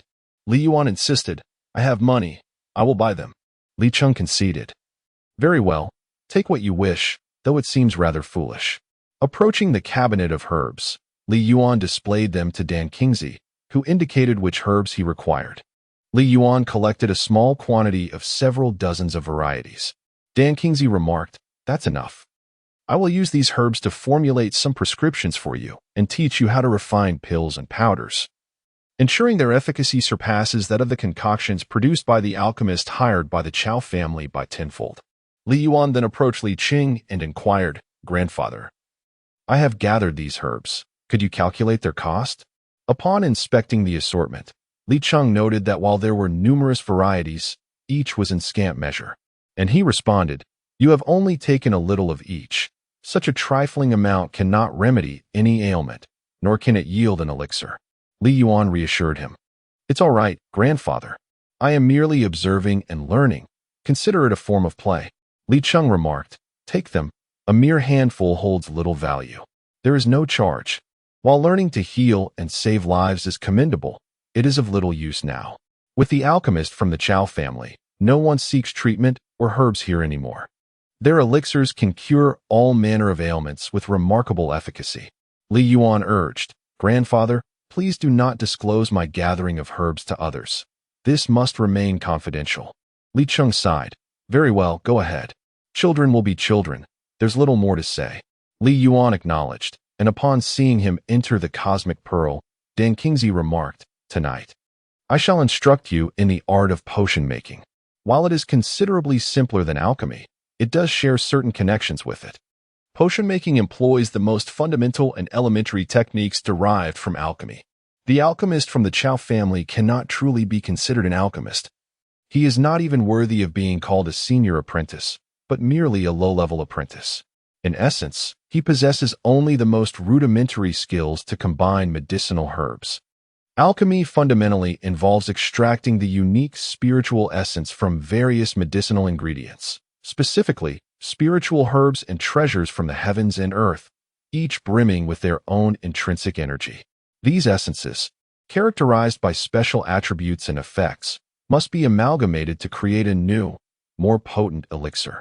The fusion of these ingredients requires meticulous conditions, techniques, and methods. Variations in the herbs, the flames, the alchemical furnace, and the alchemist's own realm and mental acuity can lead to vastly different grades of elixirs.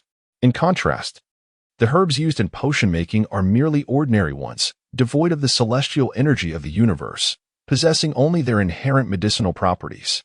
Thus, potion making is a straightforward endeavor, merely combining the medicinal qualities of various herbs to yield a new remedy with enhanced efficacy. This process far surpasses the mere grinding and mixing of ingredients into powder, or boiling them in water to produce a liquid concoction. Your approach merely blends the herbs, whereas potion making fuses them, resulting in a new medication with significantly superior effects. The spirit of an ordinary person typically only reaches level 1, and even achieving the pinnacle of a martial disciple at level 9 is roughly equivalent to level 10. You currently stand at the first level of martial discipleship, with your spiritual power hovering around level 2. Therefore, in order to master the art of alchemy, you must elevate your spiritual power to at least level 5. However, your journey in martial arts has only just commenced, and even a slight enhancement is relatively simple at this stage. As one progresses in martial cultivation, the path becomes increasingly arduous. Some individuals find themselves stagnating at a particular realm for years, centuries, or even millennia, until the end of their lives without any advancement. I once possessed numerous techniques for cultivating the soul, yet they were all too advanced for your current capabilities. However, during my past endeavors in a hidden realm, I serendipitously acquired a tome titled Chaos Sutra. This manuscript encompasses a comprehensive array of internal cultivation methods, physical enhancement techniques, soul refinement practices, agility techniques, and martial skills. Yet, it stipulates that the practitioner must possess a chaotic spiritual body. This is perplexing, for within this universe, there exist various unique spiritual bodies, such as water, fire, thunder, poison, and ultimate Yin. Yet a chaotic spiritual body has never been encountered. Even more astonishing was the barren nature of the hidden realm where I discovered this technique. Apart from a small house, there was nothing else. Within that modest dwelling lay a stark, round stone resembling a heart, upon which rested the aforementioned tome. I devoted considerable time attempting to cultivate using this technique, but whether in body refinement, internal cultivation, or soul enhancement, I experienced no effect whatsoever. Now, as you embark on your own cultivation journey, I encourage you to explore whether this tome can yield results for you. I expended tremendous effort to access that hidden realm, and apart from this manuscript, I gained nothing, leaving me with a profound sense of dissatisfaction. Commence your practice of this soul cultivation technique and observe its efficacy. Your physique is that of a mortal, inherently devoid of the aptitude for cultivation. Yet, as no one truly comprehends the essence of the chaotic spirit body, there is little choice but to allow you this opportunity. My soul infant has already suffered damage to its origin, and I dare not wield my soul power to forge a legacy orb directly into your spirit. I shall recite the incantation for you. You must grasp its meaning and cultivate accordingly. Dankingzi intoned, void, formless, and empty.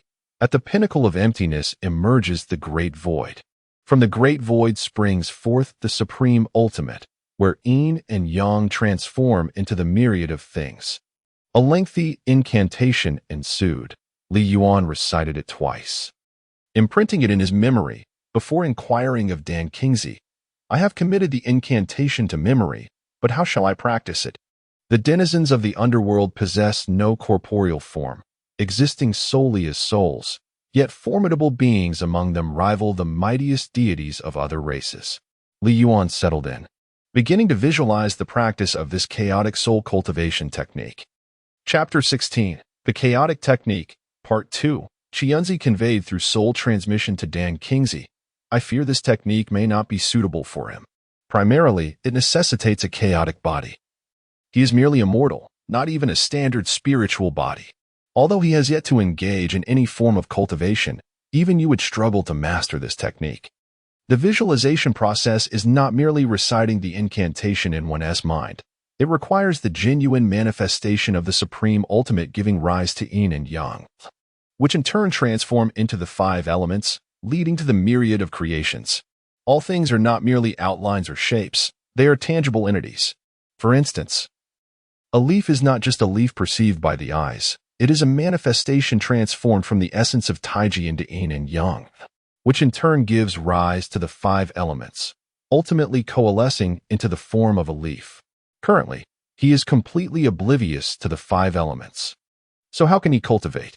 Furthermore, alchemy demands an inherent talent. He possesses none of the requisite conditions.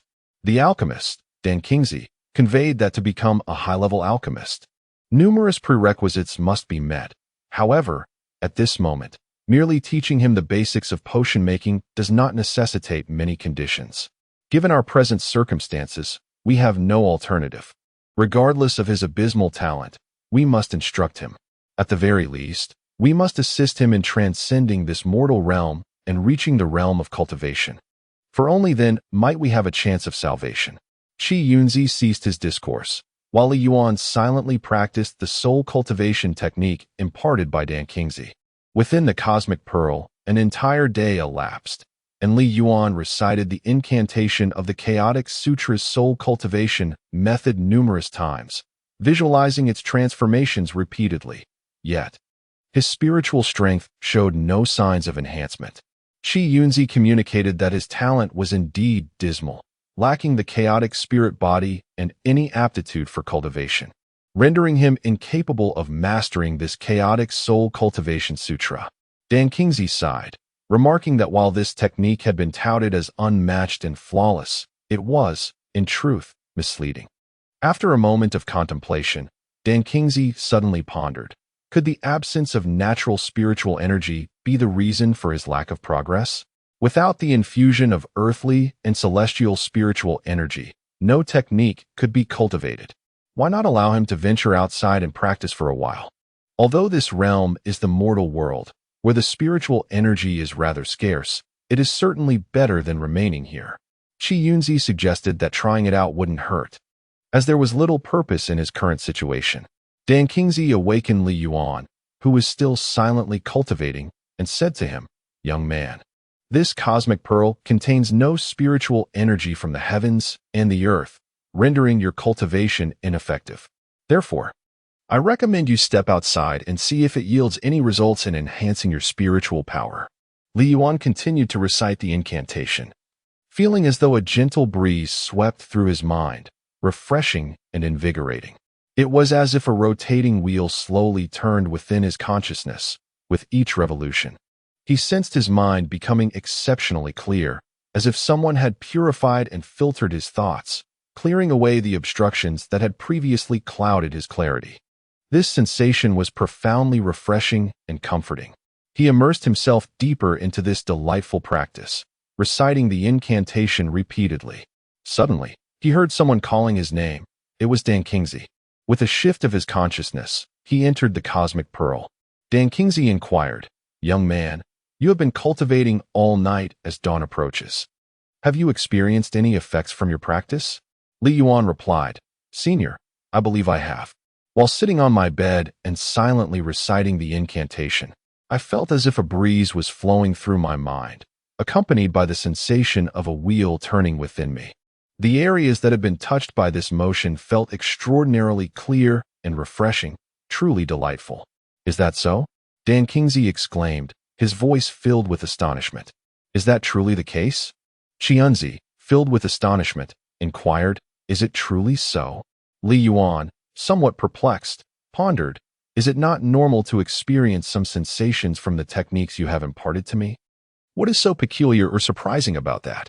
De Qingzi and Yuan exchanged glances, and De Qingzi, enveloping Li Yuan with his spiritual essence, probed into his mental prowess, subsequently declaring, "Indeed, your spiritual force has significantly strengthened. But why is this the case?" Both De Qingzi and Yuan were engulfed in bewilderment. De Qingzi himself had diligently practiced the chaos technique for an extended period without any tangible results. Why then could Li Yuan cultivate it? The text explicitly stated that one must possess a chaos spirit body to practice it, yet what precisely constitutes a chaos spirit body? Li Yuan, after all, was merely a waste spirit body, bordering on the realm of the mundane, having only opened 2 meridians at the age of 12, devoid of any innate aptitude for cultivation. Furthermore, the chaos spirit body was said to absorb chaos chi. How could such a substance exist in the mortal realm? Chaos chi was renowned for being superior to even the divine energy of the god realm. Could it be that Li Yuan himself was a chaos spirit body? Or perhaps other spirit bodies, or even mundane bodies could cultivate this chaos technique? Might it be that the practice of this technique does not necessarily require chaos chi? Yet, De Qingzi himself had once endeavored to cultivate this very technique with no success. Exchanging glances filled with uncertainty, De Qingzi proposed, "Perhaps we should teach Li Yuan the internal cultivation methods of the chaos technique and allow him to give it a try, to see if he can cultivate it." Yuan acquiesced, "Let him attempt it." De Qingzi then instructed Li Yuan, "Now, practice the internal cultivation methods of the chaos technique and observe what effects it may yield. The 2 meridians you have currently opened are the Han-Tien meridian and the Han-Yangming meridian. Now, you shall cultivate the Han-Shaoyin meridian. I shall impart to you the profound inner workings of the Chaos Sutra." Dan Qingzi taught the inner cultivation method of the Chaos Sutra to Li Yuan, who diligently recited the incantation several times under Dan Qingzi's guidance, committing it to memory. Dan Qingzi explained to Li Yuan, "This inner cultivation method differs from the soul cultivation technique. While the latter relies on visualization and transformation, this inner cultivation method emphasizes the absorption of the celestial energies of heaven and earth.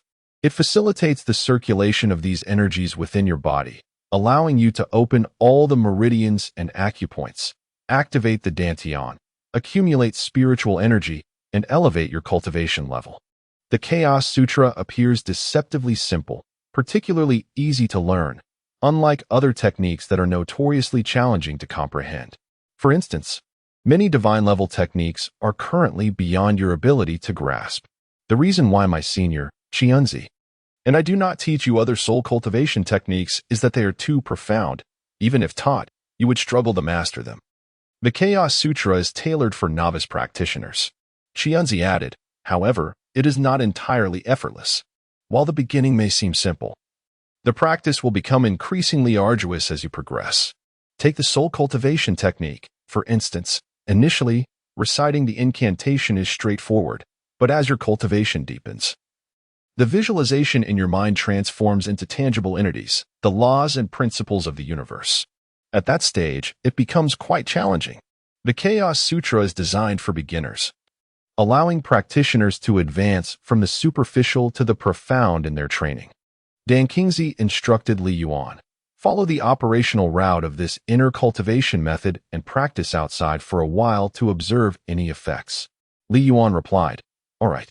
In the stillness of his room, Li Yuan sat cross-legged on his bed, immersing himself in the profound techniques of the Chaos Formula. Chapter 17, The Chaos Formula, Part 3, as he silently recited the inner workings of the Chaos Formula. He guided the spiritual energy within his body along the designated pathways of the technique, striving to absorb the ethereal essence and integrate it into the circulating currents of energy. Previously, Li Yuan had diligently practiced the techniques he learned at his family S Academy, which bore no resemblance to the Chaos Formula. There were times when he attempted to circulate energy numerous times within himself, yet he felt no flow of spiritual essence. On rare occasions, he sensed a trickle of energy, but it was meager and scarcely perceptible. However, today, after only a brief period of practice, Li Yuan felt a palpable current coursing through his body. Following the pathways of the Chaos Formula, the influx of spiritual energy was abundant, and the currents surged with vigor, moving at a swifter pace than ever before. It seemed that the energy he absorbed from the external world was also plentiful and rapidly assimilated. Li Yuan mused to himself, this technique must be of a higher caliber. Even after a short practice session, its effects surpassed those of his previous, more prolonged endeavors. As he continued to circulate his heart's intent, absorbing the heavenly spiritual essence and allowing it to flow within him, he hoped to swiftly open the third meridian and expedite his cultivation. Yet, after a short while, he realized that the currents did not surge towards the third meridian, but rather expanded upon the first, the Han-Tien meridian. Li Yuanda was taken aback. He had already opened the Tien meridian. According to conventional cultivation wisdom, once a meridian is opened, it remains fixed during further practice. The process typically involves the continued opening of any remaining meridians. However, with his current practice of the chaos art, he was not merely continuing to open the unactivated meridians, but rather reopening and expanding the primary meridian. Dan Qingzi inquired, young man, how is your cultivation progressing? Qianzi followed suit, asking, have you achieved any results in your practice? Upon hearing this, both Dan Qingzi and Qianzi were simultaneously astonished. Is it true? Are you truly experiencing results? Are you genuinely expanding your primary meridian? Li Yuan looked at the two with confusion, responding, yes, indeed. Is there something amiss? Dan Qingzi and Qianzi exchanged glances, their faces reflecting profound astonishment. Is it really possible? How can this be? Li Yuan is evidently a waste spirit body, nearly an ordinary physique. At the age of 12, he has only opened 2 meridians. How could he possibly cultivate the chaos art? He cannot be a chaos spirit body. Otherwise, he would not still be at the first level of martial apprentice at 12. Qianzi suggested, let us check whether he is absorbing chaos qi. If he is a chaos spirit body, then he should be storing chaos qi within. Qianzi instructed Li Yuan to circulate his internal energy to see if it contained any traces of chaos qi. After observing for a while, however, they found no sign of chaos qi. Instead, what flowed within Li Yuan was still the essence of heaven and earth. Dan Qingzi and Qianzi had wandered through the chaos for an extended period, becoming intimately acquainted with the essence of the void. Upon observing Li Yuan, they noted that within him still resided the spiritual energy of heaven and earth. They exchanged wry smiles and shook their heads. How fanciful! How could a seemingly irredeemable spirit body possibly be a chaotic spirit body? Yet, it was peculiar. Li Yuan was not a chaotic spirit body. So why could he cultivate the chaotic technique? This technique was one that even Dan Kingsley could not master, and he was renowned as the pinnacle of fire spirit bodies in the divine realm. Xianzi remarked, "Stop dreaming. He was once a wasted spirit body. How could he possibly transform into a chaotic spirit body now?" Dan Kingsley replied, "Let us wait and observe. What exactly constitutes a chaotic spirit body? We have never encountered one. He lacks the essence of chaos within him. Perhaps it is due to his previous status as a wasted spirit body. Even if he can now cultivate this chaotic technique, he has only just begun. We cannot discern anything yet.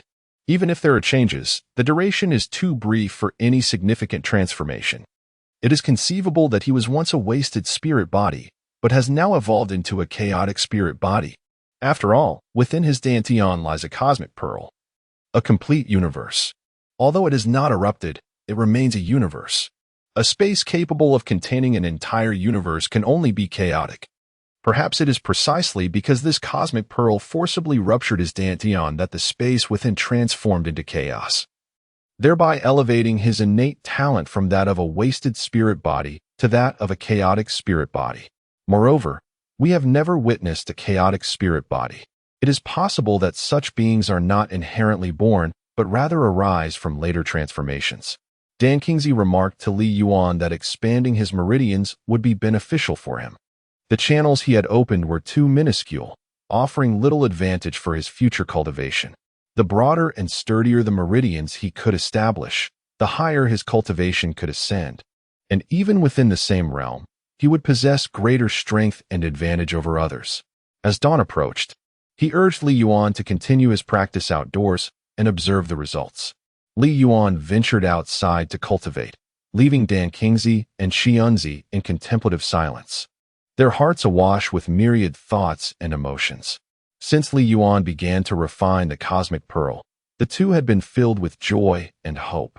Yet, witnessing Li Yuan's rather dismal talent, they were met with profound disappointment. Although his character seemed earnest, and he was not averse to hardship, such inferior talent rendered even the best disposition of little consequence. They had pinned their hopes on finding another master for the cosmic pearl. Yet in this lowly realm of mortals, what hope could there be? Suddenly, the revelation that Li Yuan could cultivate the chaos technique suggested he might possess a chaotic spirit body, rekindling a flicker of hope within them.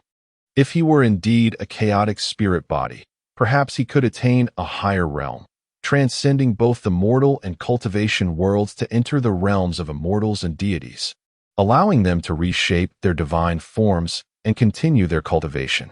Within the cosmic pearl, time flowed at an excruciatingly slow pace. What constituted an hour outside equated to 10 days within. Dan Kingsley and Xianzi had lingered there for countless eons, to the extent that they themselves could not discern whether they had spent hundreds of millions or billions of years inside. Thus, several days seemed but the blink of an eye to them, utterly inconsequential. Yet now, the two suddenly found a glimmer of hope, their hearts filled with myriad thoughts. Dan Kingsley remarked, "Regardless of the circumstances, we must devise a plan to assist him in transcending this mortal realm and elevating his cultivation. Only then shall we have a chance." Xianzi concurred. Indeed, it is only by ascending to the realms of immortal cultivation, or perhaps to the celestial or divine realms, that we may find a suitable vessel for possession. Dan Kingsley responded, "But is it truly so simple to seize a vessel? Those of lower cultivation are beneath our consideration, while those of higher cultivation, given Li Yuan's current level, he would be utterly incapable of subduing them. Moreover, even if we managed to possess a body, we would remain trapped within this chaos pearl. Should we attempt to escape, we would be obliterated by the heavenly Tao. Presently, if Li Yuan can cultivate the chaos technique, and if he truly possesses a chaos spirit body, we ought to formulate a strategy to enhance his cultivation and lead him out of this mortal realm." The two began to deliberate on how to transcend this mortal plane. Firstly, Li Yuan must attain sufficient strength to reach the county city. This place lies over 1,000 miles away, surrounded by desolate mountains and wilderness, devoid of any habitation. Along the way, he would encounter wild beasts and bandits.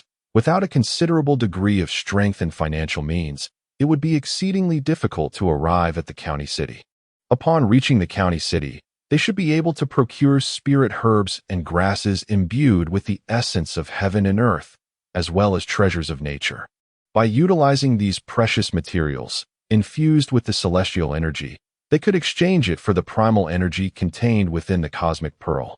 With the primal energy, both of them could restore their divine fetus, and Li Yuan would be able to cultivate at an accelerated pace. Otherwise, with the meager spiritual energy in this place, not only would they be unable to absorb it, but Li Yuan would also find it arduous to enhance his cultivation. Having practiced outside for a while, dawn broke. Chapter 18. Into the mountains again. Dan Kingzi summoned Li Yuan into the cosmic pearl and spoke to him. The realm you currently inhabit is known as the mortal realm, where the spiritual essence of heaven and earth is sparse, rendering it unfavorable for cultivation. It is exceedingly challenging to procure rare materials and spiritual herbs in this mountainous city for your practice. For a martial artist, lacking the spiritual energy of heaven and earth, as well as the assistance of rare treasures and medicinal herbs, the path to enhancement becomes arduous. Thus, you must hasten to leave this place and journey to a realm where you can access these invaluable resources, to the realm of immortals, where you may cultivate more effectively and elevate your prowess. I cannot venture out just yet, Li Yuan replied. I am still young, my cultivation is insufficient, and my family would not permit me to roam outside. Moreover, even if I were to travel to the county city, the journey is fraught with peril. Without several thousand taels of silver and a companion of formidable cultivation, I cannot embark on such a quest alone. Qianzi urged, even if the journey seems impossible, you must undertake it. The cultivation environment here is exceedingly poor, and advancing your skills will be an uphill battle. You are already 12 years old. If you do not clear all your meridians by the age of 14, they will close, and you shall find it impossible to continue your cultivation thereafter. Observe the plight of your family. They are on the brink of annihilation. Without formidable strength, the survival of your lineage is jeopardized. I have sensed the state of your family through my divine consciousness. Their cultivation levels are dismally low, with only one martial artist at the 3rd level. Presumably your ancestor from the Li clan, who has been afflicted by snake venom. The situation is dire. Without an antidote, he will not endure for many years. What he requires is a 2nd-tier detoxification pill, yet it is exceedingly difficult to procure one here. Even if it were available, your family might not be able to afford it. This necessitates your urgent ascension to strength, to safeguard your family, to secure the means to purchase the detoxification pills, or to master the art of alchemy yourself, thereby concocting the remedy for your ancestors. Li Yuan inquired, what should I do then? Qi Yunzi suggested, contemplate a strategy. Perhaps you could accompany others on their journey out. Are there not often merchants coming to purchase medicinal materials? And do not warriors ascend this mountain in search of spiritual herbs and to hunt beasts? See if you can join them. Li Yuan replied, this is practically impossible. Who would take me along? Moreover, my family would never permit me to venture out alone. Dan Kingzi proposed, why not first explore the depths of the Tianduan forest? Perhaps you might discover some rare treasures, spiritual herbs, or miraculous plants. Should you find some, it would enhance your cultivation. Once your cultivation is elevated, you would be able to venture out. Although Li Yuan's cultivation is modest, he possesses the universe pearl. If danger arises, he could conceal himself within it. Furthermore, with the combined prowess of our consciousness to scout for threats, it is unlikely that any wild beasts or venomous serpents would launch a sudden attack, leaving him no time to retreat into the universe pearl. Qi Yunzi concurred, this is indeed a viable plan. It is lamentable that we have descended to such a plight. Relying on the extraordinary skills of our realm's foremost alchemists, artifact masters, and formation experts, we now find ourselves sending a mere novice into the perilous depths of the Tianduan forest. Dan Kingzi cast a fleeting glance at Qianzi and then addressed Li Yuan, saying, "Venture into the Tianyuan forest once more today. Delve deeper within and see if you can uncover some celestial treasures, spiritual herbs, or magical flora. Should you succeed, it would greatly accelerate your cultivation, enabling our escape from this place. Fear not the potential dangers that may lurk in the depths of the mountains. Both Qianzi and I shall continuously employ our spiritual senses to monitor the situation. If peril arises, you can retreat into the cosmic pearl, ensuring your safety from any misfortune." Li Yuan replied affirmatively. His mother had prepared breakfast early in the morning. After finishing his meal, he informed her of his intention to gather herbs in the mountains. The children in this area frequently ventured into the woods for herbal foraging, and the adults typically did not deter them. The vicinity near the mountain, close to the exit city, had long been cleared of formidable beasts, either hunted by the hunting parties or driven deep into the range. Moreover, gathering medicinal plants provided a modest income to supplement the household. This lifestyle had persisted through generations in the exit city. Although Li Yuan's mother had advised against his return to the mountains the previous day, it was merely a fleeting admonition. How could a child of the mountains refrain from such pursuits? With a smile, Li Yuan chose not to respond. Just as he exited the city gates, he noticed a group of individuals rushing out behind him. Upon closer inspection, he realized it was a hunting party from the Chow family. The members of the hunting party charged through, causing pedestrians to hastily step aside. Li Yuan quickly moved to the side of the road to allow them passage. Once they had distanced themselves, he gradually made his way toward the mountains. Once he found himself alone, he swiftly employed the pursuit of stars and sun technique taught by Qianzi, propelling himself rapidly into the distance. After traversing several dozen miles, the path ahead gradually disappeared, and Li Yuan began to navigate through the woods and thickets. Dan Qingzi and Qianzi employed their spiritual senses to survey the surroundings, vigilant against any dangers that might threaten Li Yuan. Dan Qingzi remarked, "The spiritual energy in this realm appears quite sparse. Within 100 miles, it is unlikely to find any spiritual herbs or plants, nor is it conducive for any ferocious beasts to thrive. To attain any rewards, we must venture beyond 100 miles. At present, Li Yuan's cultivation realm was indeterminate. However, he swiftly covered the distance of over 100 miles. Beyond this threshold, wild beasts began to proliferate.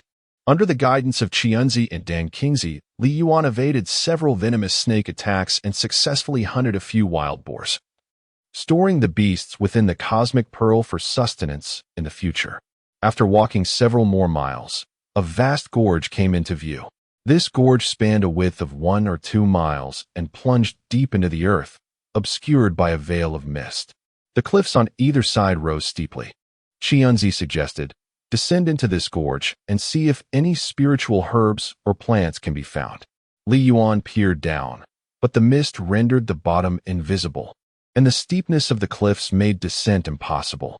Qianzi chided, "How foolish!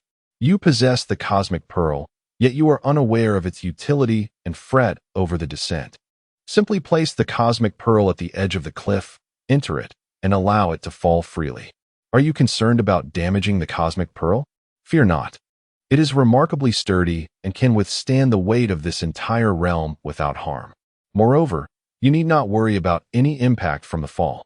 Regardless of the tremors outside, you will feel not a single jolt within." Li Yuan hastily retrieved the cosmic pearl, holding it at the precipice of a cliff. With a mere thought, he entered the pearl, which then plummeted down the chasm. Chapter 19. The Seeds of Chaos and the Chaos Beast Egg, Part 1. Once the cosmic pearl settled at the valley's bottom, Li Yuan peered outside. He observed that both sides of the cliff were adorned with a tangle of shrubs and grasses, while a small stream meandered through the valley floor. Dan Qingzi and Qianzi employed their spiritual senses to investigate, but aside from a few venomous snakes and wild beasts, they found nothing of value. Dan Qingzi remarked, "The spiritual energy here is sparse. It is improbable to find any spiritual herbs or plants. Discovering anything imbued with spiritual essence in this locale is quite impossible." Qianzi replied, "To locate spiritual herbs or plants, we may need to venture another 500 miles inward. However, the deeper we go, perilous snakes and ferocious beasts may abound, and even demonic creatures could lurk therein. Given Li Yuan's cultivation level, proceeding further would prove exceedingly arduous. Li Yuan responded affirmatively and then emerged from the cosmic pearl. Captivated by the crystalline waters, he felt a strong affinity for them. After traversing over 100 miles and sweating profusely, he yearned to wash himself. Approaching a small pool, he shed his garments and leapt into the water. As he walked toward the pond, his foot unexpectedly landed on an exceptionally smooth stone. Curiously glancing down, he discovered 2 small stones beneath his feet. These oval-shaped stones, slightly larger than goose eggs, lay nestled among the rubble at the bottom of the pool.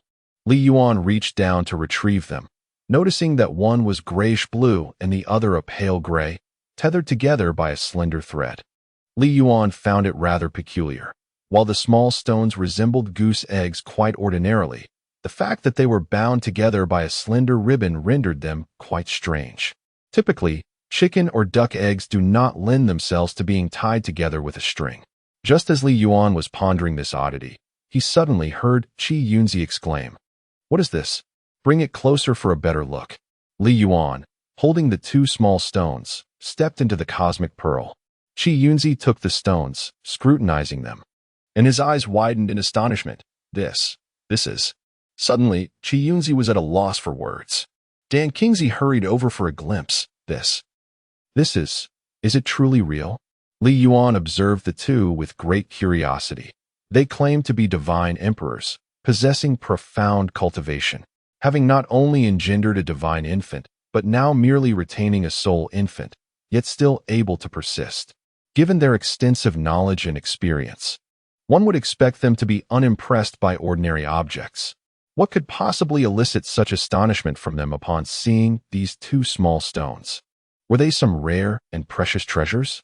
Li Yuan inquired, "Esteemed seniors, what treasures do these 2 small stones represent?" You both seem quite amazed. 2 small stones. Young man, do you have any idea what these are? They are remarkable treasures indeed. Allow me to examine them once more. Dan Kingsley echoed, "Let me have another look." Is this truly the case? Li Yuan, bemused, thought to himself, are they not merely 2 small stones plucked from the water? What treasures could they possibly hold? These 2 claim to be divine emperors, well-versed in the world, yet they appear as if they have never encountered stones before. Dan Kingsley gazed at Li Yuan, excitement radiating from him as he asked, "Do you know what these truly are?"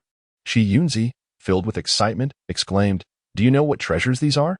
He continued, "Young man, do you comprehend the rarity of these items? Such things cannot be found anywhere in our entire Hongmeng universe. They are immensely precious and truly remarkable." Li Yuan gazed at Qi Yunzi, pondering to himself, what is so extraordinary about them? They are merely 2 small stones. He claims they are irreplaceable throughout the universe. I could easily find 2 just by feeling around in the water.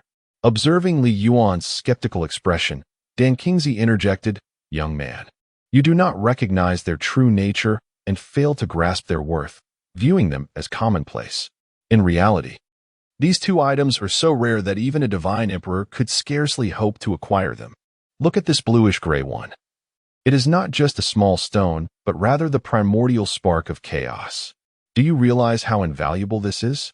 It is the foremost of all heavenly fires, the most extraordinary fire in the entire universe and the chaos itself. It possesses all the functions and characteristics of other heavenly fires, capable of incinerating anything. As of now, no divine emperor has discovered a vessel that can contain this chaotic fire. Even spaces constructed through spatial divine powers can be consumed by it.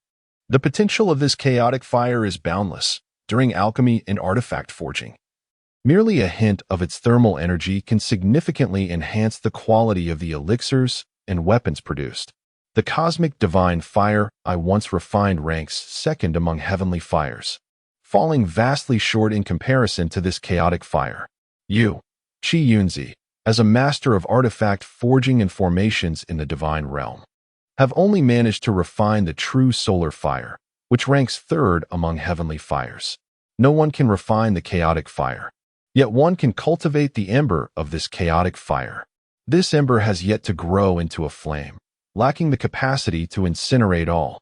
By simply allowing a drop of your blood to fall upon this ember, you shall refine it, merging it into your very being. In time, should you possess an ample supply of chaotic energy for it to absorb, it will blossom into true chaotic fire, and thus you will wield its power.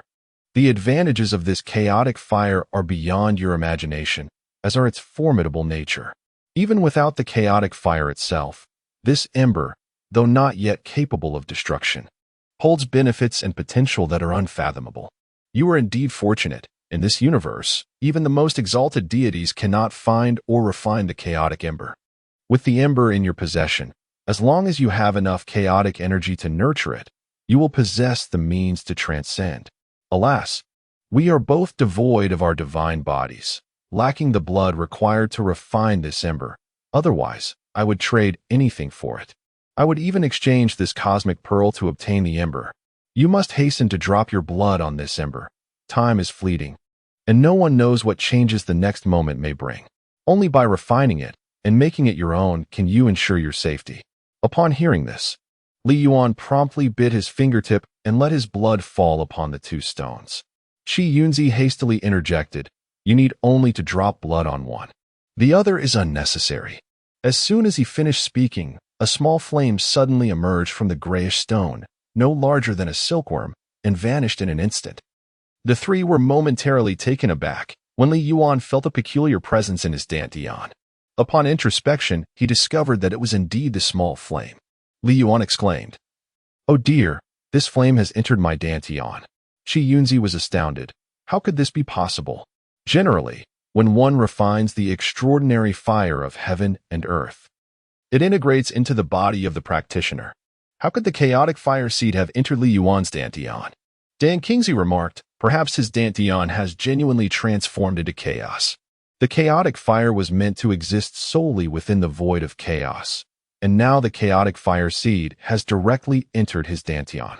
This is the only explanation that makes sense. Observing the cosmic pearl that had opened up his dantian, along with his ability to cultivate the chaotic art, it was evident that his body had undergone a transformation. As Dan Kingsley spoke, he suddenly noticed another small stone breaking free from its bindings and flying towards Yuan, disappearing from sight. Chapter 20. The Chaotic Fire Seed and the Chaotic Beast Egg, Part 2. Yuan once again sensed unusual movement within his dantian and, upon introspection, gasped, "Oh my, this small stone has also entered my dantian." "What?" Yuan was once more taken aback. "How could this possibly enter your dantian? This is not a chaotic fire seed. It is a chaotic beast egg. A chaotic beast egg cannot be refined by blood. It is a living chaotic beast's egg." Dan Kingsley added, "This is truly peculiar. We have existed for millions of years, witnessing an abundance of phenomena. Yet now we find ourselves confronted with an overwhelming number of unprecedented occurrences." Yuan remarked, "Young man, do you know what a chaos beast is?" A chaos beast is a formidable creature dwelling within the realm of chaos. They possess the ability to absorb chaotic energy, naturally traversing the chaos with ease, disregarding the tumult of space and time within it. There exists an infinite variety of chaos beasts, each one immensely powerful, unyielding in the face of the turbulent winds, lightning, icy blasts, and gravitational forces that permeate chaos. Chaos beasts can freely manipulate their physical size and alter their forms at will, each endowed with unique abilities. Thus, chaos beasts are regarded as treasures of the chaos. Possessing one allows for the possibility of riding upon it or concealing oneself within its form, navigating the chaos with unparalleled freedom. This notion is profoundly alluring. Without a chaos beast, even the mightiest of divine emperors could find themselves at the mercy of the harsh environments of chaos, facing imminent peril. Even within the vast cosmos, chaos beasts exhibit extraordinary prowess, effortlessly disregarding any constraints or formations, traversing barriers at will. Furthermore, chaos beasts are inherently skilled at locating treasures, capable of sensing their presence from great distances. However, their overwhelming strength renders them nearly impossible to capture or tame for divine emperors. Merely escaping with their lives from a chaos beast would be considered an extraordinary stroke of fortune. To tame a chaos beast, one must first locate a chaos beast egg. It is essential to remain in close proximity to the egg before the creature hatches, allowing one's aura and spiritual essence to influence it.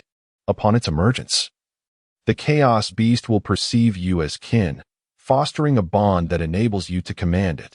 Conversely, should you attempt to cultivate a relationship with the beast after its birth, such an endeavor would be futile.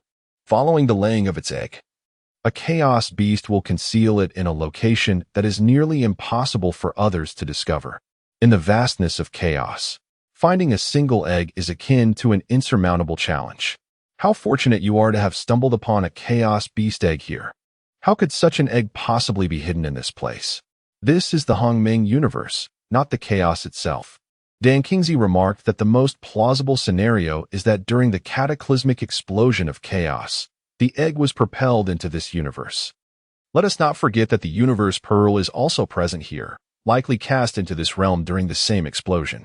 Xianzi concurred, suggesting that the chaos explosion might have ruptured this universe, with certain fragments that escaped total destruction being thrust into it. Xianzi further noted that as long as one possesses sufficient energy, the chaos beast can grow rapidly without encountering any obstacles.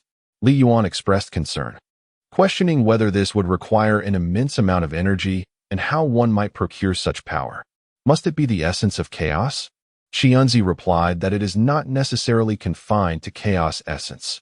Any high-level being can absorb energy from those of a lower tier. For instance, the chaotic beast primarily absorbs chaotic energy. However, it is also capable of assimilating the energies of various realms, such as divine energy, immortal energy, and the spiritual essence of heaven and earth, subsequently transforming them into chaotic energy. A divine being, apart from absorbing divine energy, can also draw upon immortal and spiritual energies, which are then converted into divine energy within their own being. Nevertheless, except for a divine emperor, divine beings cannot absorb chaotic energy. Only upon attaining the realm of divine emperor can they harness the formidable chaotic energy, which is then transmuted into divine energy for their cultivation. Transforming lower-tier energy into higher-tier energy is a laborious endeavor, as acquiring a mere fraction of higher-tier energy necessitates the absorption of a vast quantity of lower-tier energy. For example, one may need to absorb a substantial expanse of earthly spiritual essence to yield even a trace of divine energy from the divine realm. Mortals of lesser rank can only absorb the spiritual essence of heaven and earth, lacking the ability to draw from immortal or divine energies, let alone chaotic energy. Immortals, too, are restricted to absorbing spiritual and immortal energies, unable to access divine or chaotic energy. Currently, there is no need for concern regarding the insufficiency of high-tier energy. Within this cosmic pearl lies an abundance of the most superior primal energy, which surpasses even chaotic energy in its potency. The primal energy is a highly concentrated form of chaos, originating from the transformation of the void into the supreme ultimate state, embodying the essence of that state. Furthermore, you need not fear that this primal energy is too advanced for you to absorb. It possesses the remarkable ability to automatically convert into the required energy based on your actual needs. Now, if one can merely find energy, regardless of its level, it can be transformed into primordial energy within the cosmic pearl, allowing one to freely harness this primordial energy according to their needs. Dan Kingsley remarked, "The pressing issue now is how to obtain a substantial amount of energy. Li Yuan requires energy for his cultivation.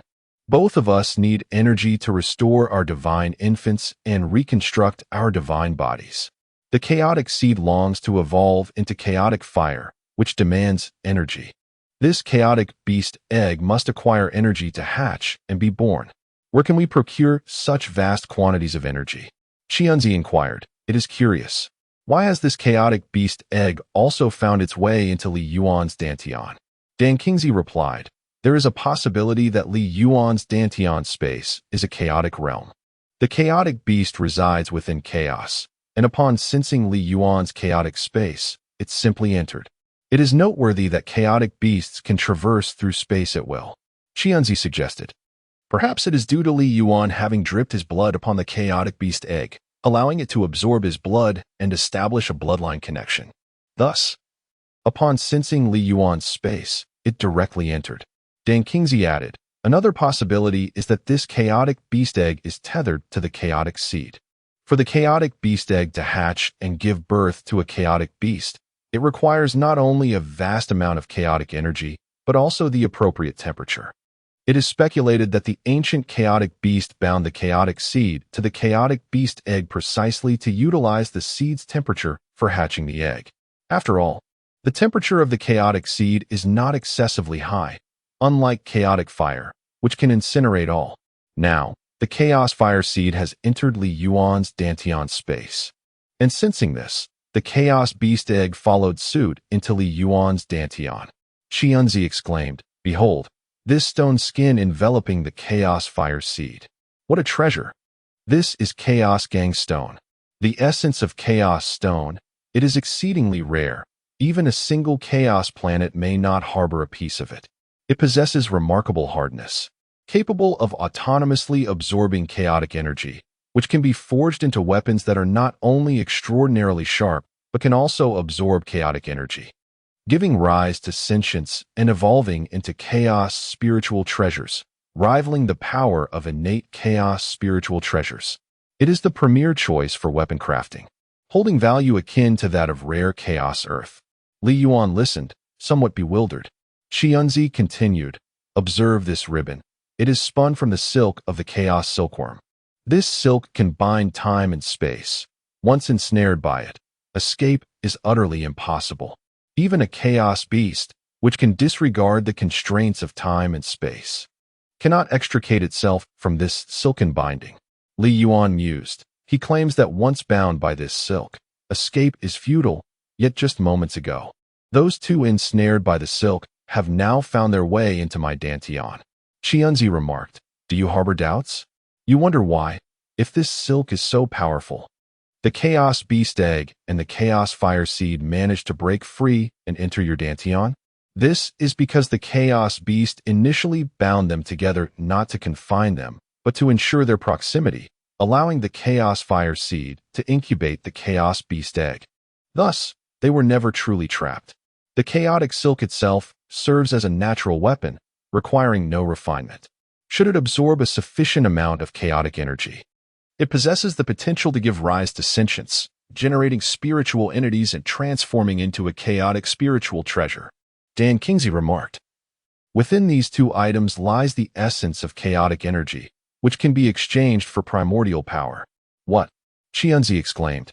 Are you suggesting we destroy this colossal chaotic treasure for a mere fragment of primordial energy? Such an act would be utterly inconceivable. It is akin to raising a magnificent phoenix only to slaughter it for its flesh, an egregious waste. Chapter 21. The arrival of the Chow family. Dan Kingsley responded. What alternative do we have to procure primordial energy? Currently, we are unable to access the spiritual essence of heaven and earth. We find ourselves utterly constrained. Relying solely on the minuscule amount of energy that Li Yuan has absorbed, we are powerless to attain salvation. Xianzi fell silent, unable to retort. Dan Kingsley continued. It is not necessary to exchange all for primordial energy. We can initially trade a portion while retaining some, as long as we preserve a sample. When we eventually accumulate sufficient energy, we shall replicate this treasure. With the cosmic pearl, any artifact can be reproduced as long as we possess a sample. What is there to fear? Dan Kingsley then entered the exchange portal, carrying the chaotic stone and the silk of the chaotic silkworm. He placed the chaotic stone into the exchange box, leaving a portion outside.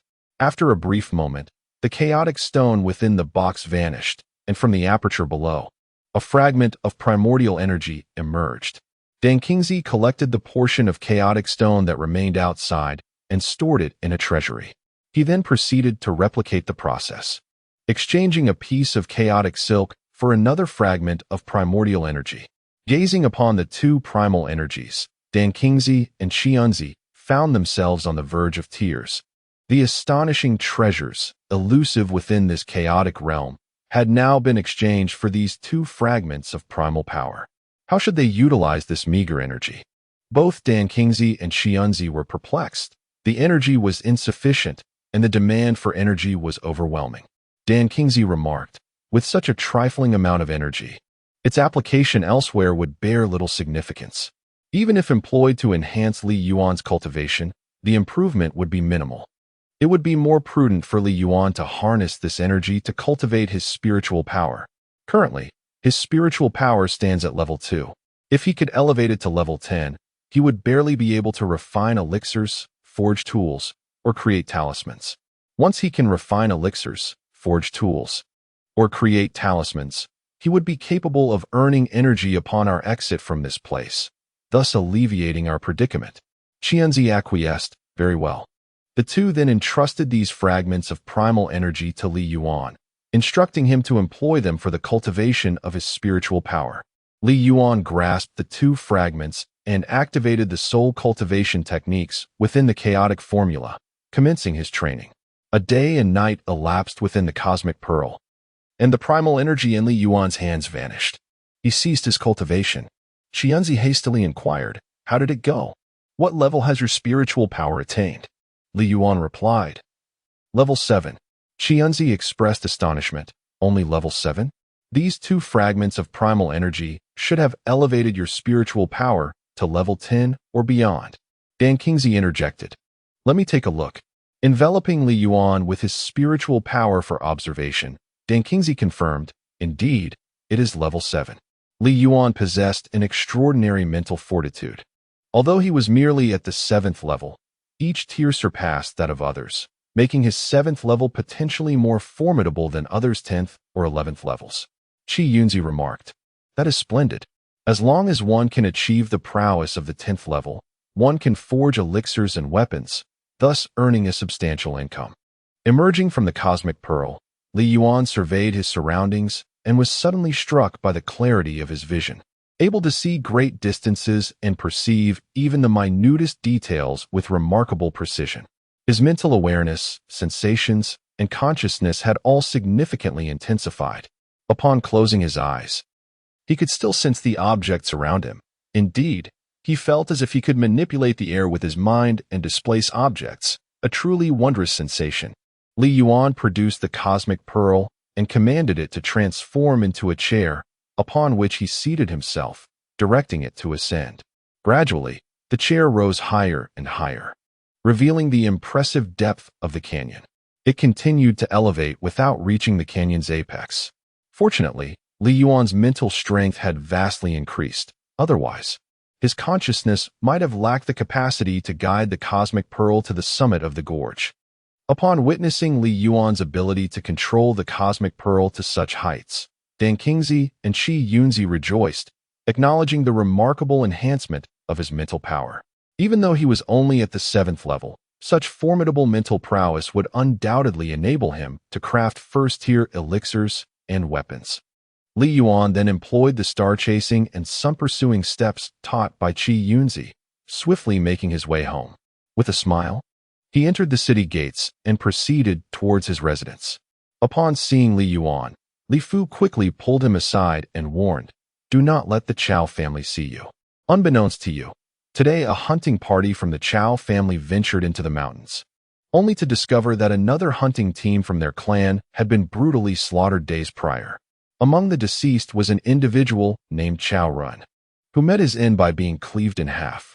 However, before his demise, Chao Ren inscribed 2 characters on a nearby stone, Lier. The members of the Chao family suspect that someone from the Li family is responsible for the slaughter of their hunting party.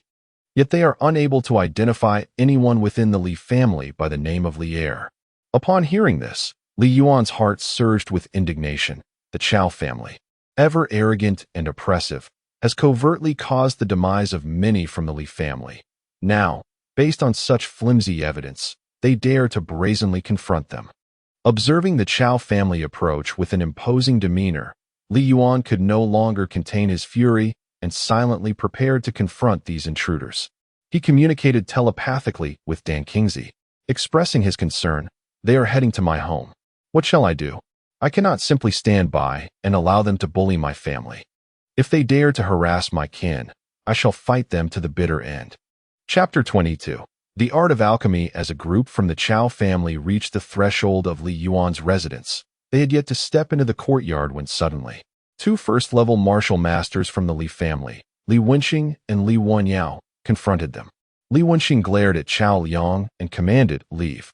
Chao Liang, realizing that among his group he alone possessed martial mastery, while the others were mere martial apprentices, understood the futility of challenging the two martial masters. He was also reluctant to escalate the situation too much. After all, the Chao family was not yet prepared to annihilate the Li family, and no one knew the current condition of the Li family's ancestor. If they were inadequately prepared and a conflict ensued, it could potentially lead to mutual destruction, which would be detrimental to the Chao family. Chao Liang waved his hand at the group from the Chao family and said to Li Wenxing and Li Wanyao, "That rascal Li Yuan must know who was responsible for the demise of our hunting team. Let him wait. Sooner or later, I will capture him and compel him to reveal the truth." He then commanded, "Let us go," and led the group away. Li Yuan, seeing the Chao family members retreat into the distance, hurried back home. His parents were standing in the courtyard. As Li Yuan entered the house, his mother quickly pulled him inside. His father came out to express his gratitude to Li Wenxing and Li Wanyao, saying, "I am thankful for your assistance." Li Yuan's father acknowledged him with a nod. Li Wenxing and Li Wanyao then departed, hastily making their way to the clan leader's residence. Upon their arrival, they briefed the leader on the situation. The clan leader remarked, "There is no alternative now. We must find a way for the child to go into hiding. Perhaps we should send him to the county town. I know an instructor at the county academy, and we have some connections. I will ask him to help enroll Li Yuan in the academy for a couple of years. This way, he can acquire some skills and also evade the Chao family. In the county town, the Chao family will find it much more challenging to harm him." The ancestral injuries were becoming increasingly severe, and the family's circumstances were growing more dire. Preparations needed to be made promptly to send the young members of the family away, should any trouble arise. It would help preserve the family's legacy. The predatory intentions of the Chao family have become glaringly apparent. They are merely biding their time, wary of the ancestral elder. Once they ascertain the elder's condition, they may very well strike. The next course of action is to invest all financial resources in the youth, ensuring their departure to the outside world. In 3 days, the city lord's daughter is to be wed in the county city, marrying a descendant of the county lord. At that time, the county lord's household will personally send a marriage procession. Thus, even the audacious Chao family would hesitate to offend the entourage accompanying the bride. 300 taels of silver will be withdrawn from the clan's treasury and given to Li Yuan to support his living expenses in the county city.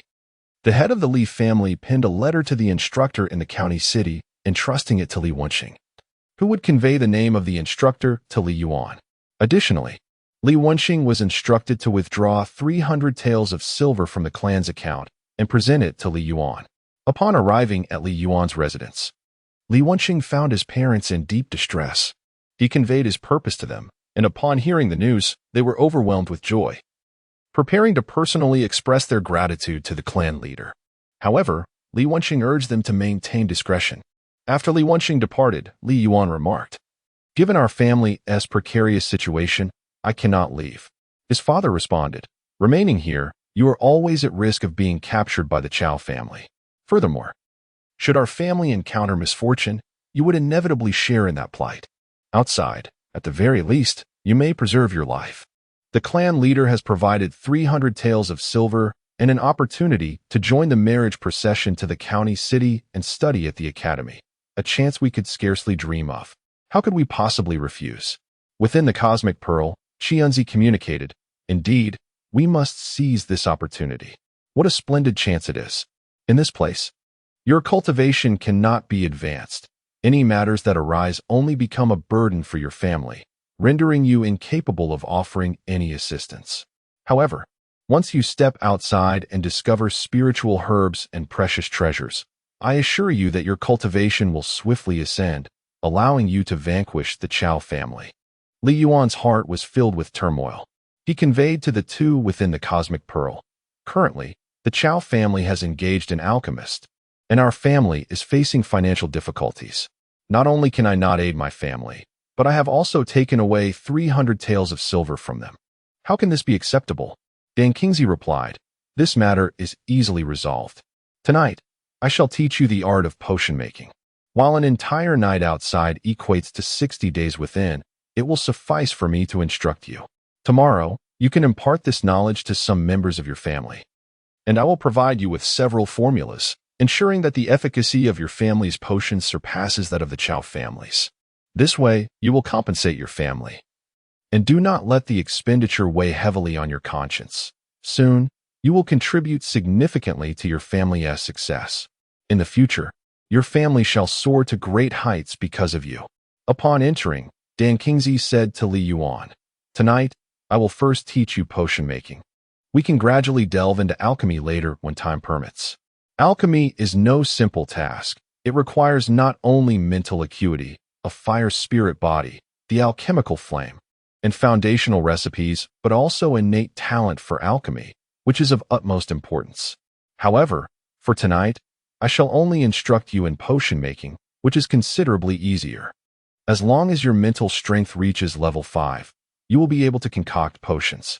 The materials essential for alchemical pursuits consist of mystical herbs and spiritual flora, all imbued with the ethereal essence of the cosmos.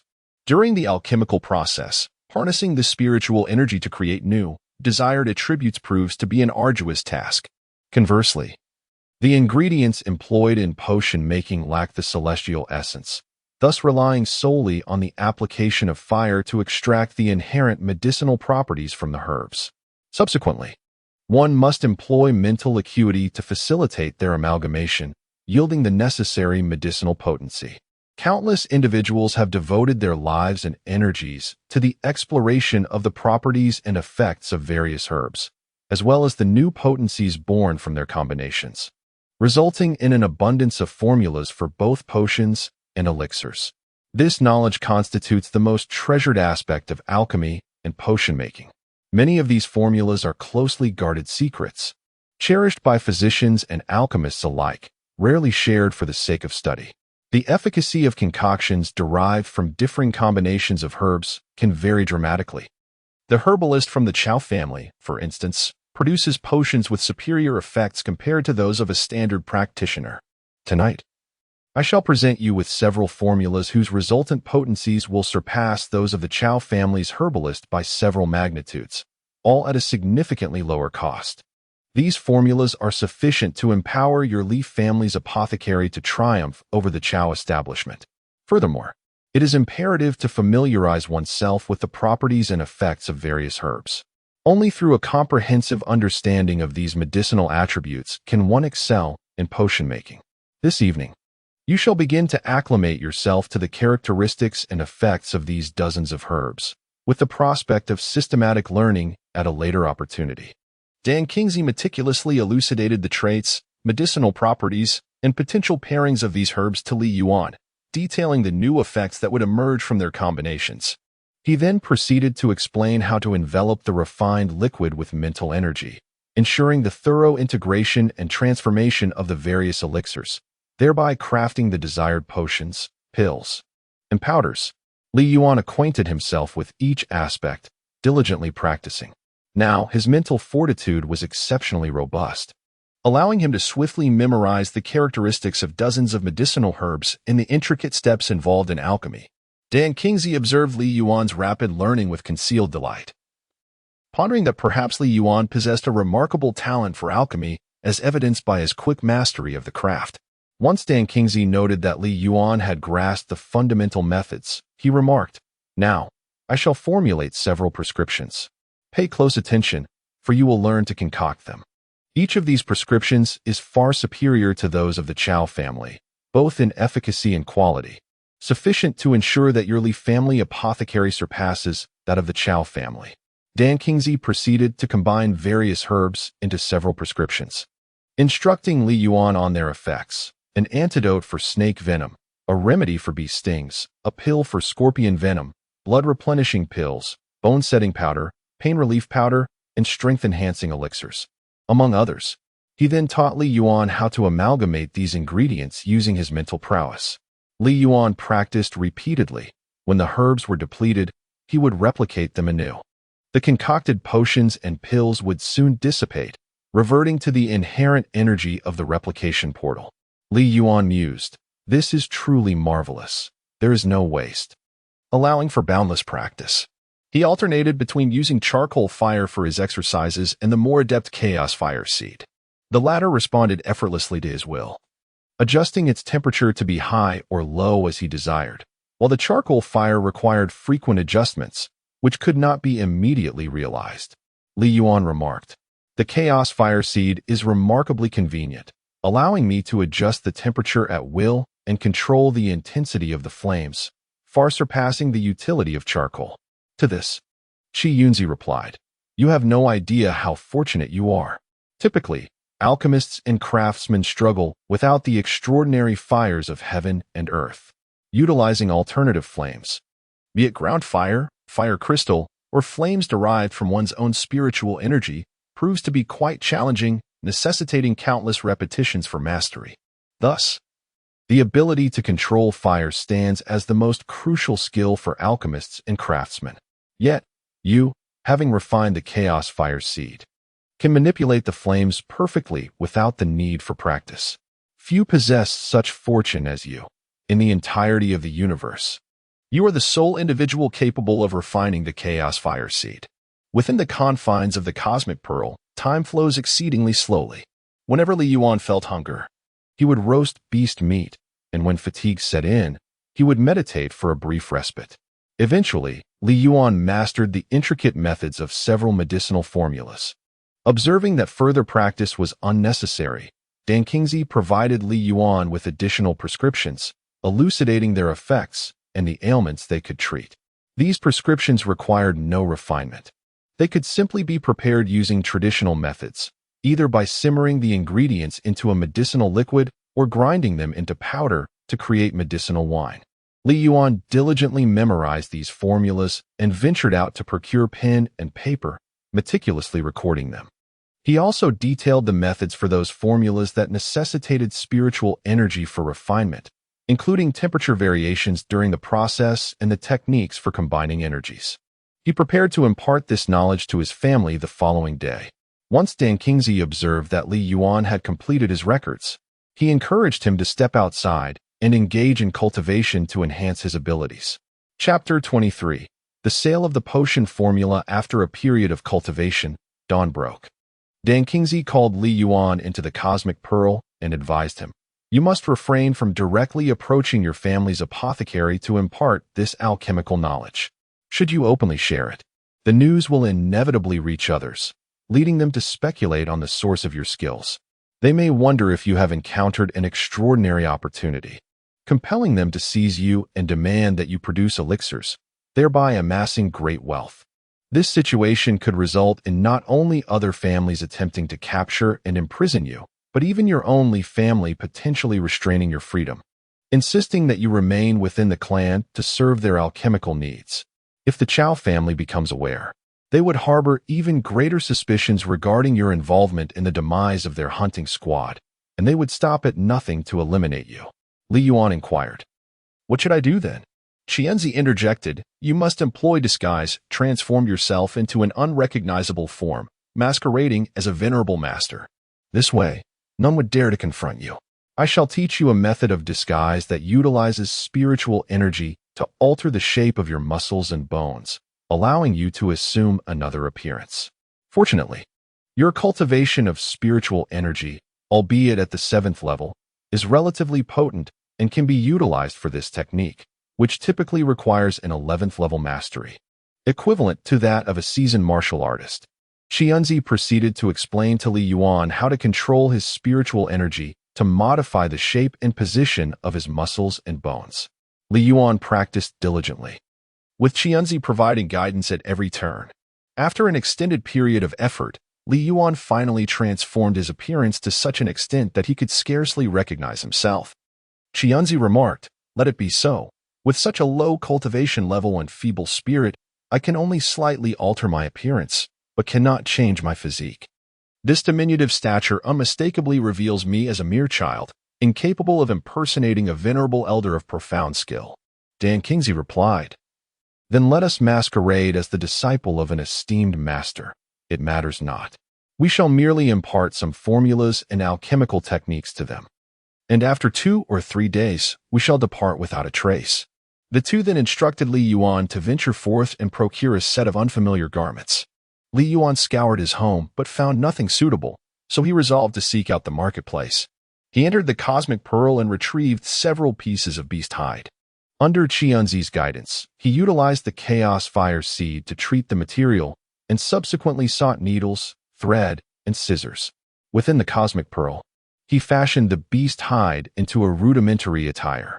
After a short while, once his father had left for work, his mother had gone about her tasks, and his younger brother had attended the family academy. Li Yuan stealthily slipped away. In a secluded spot, he entered the Cosmic Pearl once more, harnessed his spirit energy, and transformed his visage into that of a youth with a broad face, adorned in the beast hide garments. He concealed the formulas and steps for alchemy he had pinned the previous night within his sleeves, allowing his long hair to cascade down, obscuring half of his face. Surveying his surroundings and finding no one in sight, he hastened toward the Li family's apothecary. At that moment, Qianzi communicated with him telepathically. Are you truly prepared to present them with the formulas and instruct them in the art of alchemy? Li Yuan remarked, Indeed. If I impart this prescription and the alchemical techniques to our Li family, our pharmacy's business will flourish, and we shall not be vanquished by the Chao family. To this, Qi Yunzi replied, Flattery without cause is often a guise for deceit. If you offer your prescription and teach them the art of alchemy, how can you expect them to trust you without suspicion? When you arrive at the pharmacy, present yourself as a mere traveler without funds, wishing to sell your prescription and impart your knowledge of elixir making. This way, they shall harbor no doubts. You are yet unaware of the true worth of this prescription. In the capital or other significant locales, it could fetch no less than 100,000 taels of silver. You can demand at least 10,000 taels from them. Beyond that, they may find it difficult to comply. Upon reaching the entrance of the Li family pharmacy, Li Yuan observed the interior was sparsely populated and eerily quiet, prompting him to step inside. As he entered, he spotted Physician Li seated behind the consulting table with his father at his side, while several young apprentices idled without customers to attend to. Noticing Li Yuan's arrival, his father promptly rose to greet him, inquiring, Young man, how may I assist you? Li Yuan, unable to meet his father's gaze, lowered his head and altered his voice, stating, I have been secluded in the deep mountains studying under my master. I have ventured out for leisure but find myself without funds, wishing to sell a few prescriptions for some money. Having spoken, Li Yuan produced the prescription from his sleeve and handed it to his father, who then passed it to Physician Li. The esteemed physician, Dr. Li, whose full name is Li Cheng, hesitantly accepted the prescription while uttering, Young man, our Li family pharmacy is currently facing some difficulties and is not prepared to make a purchase. Suddenly, Dr. Li's eyes widened in astonishment. This prescription. He was rendered speechless. How extraordinary. White killgrass, tonggrass, ma xian, and the great red vine. The white kill detox pill. An antidote for snake venom. This prescription is simply miraculous. The blood supplement pill, composed solely of the cypress flower grass, mountain collapse, and horsehoof aroma. How had I never conceived of such a combination? Encyclopedia, Ma Xiao, Gong Lao Mu, and Chuan Shi Chao. How could these herbs possibly be processed into a bone-setting powder? Dr. Li inquired, Young man, are you truly prepared to sell these prescriptions? Li Yuan affirmed, Yes, I intend to sell them. I can also teach you how to refine these potions. Some require the expertise of an alchemist, as the conventional brewing methods are inadequate. Dr. Li replied, That is splendid, truly remarkable. Suddenly, Dr. Li's expression shifted, and he stammered, Young man, these prescriptions are far too advanced, far too precious. Our pharmacy cannot afford them. Li Yuan's father asked, What is the value of these prescriptions? Dr. Li responded, At the very least, they are worth several 100,000 taels of silver. Even with the full strength of our Li family, we could not procure them. Li Yuan's father was left speechless as well.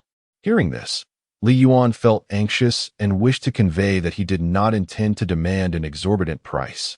Shi Yunzi quickly communicated to Li Yuan, advising him to refrain from mentioning a lack of desire for money and instead inquire about how much they could offer. Li Yuan inquired, "How much can that old gentleman muster?" Physician Li replied, "Well, if you could negotiate a lower price, I shall promptly consult with our family head to ascertain the amount we can gather." Li Yuan responded affirmatively. Physician Li cast a glance at Li Yuan's father, signaling him to treat Li Yuan with utmost respect before hastily departing.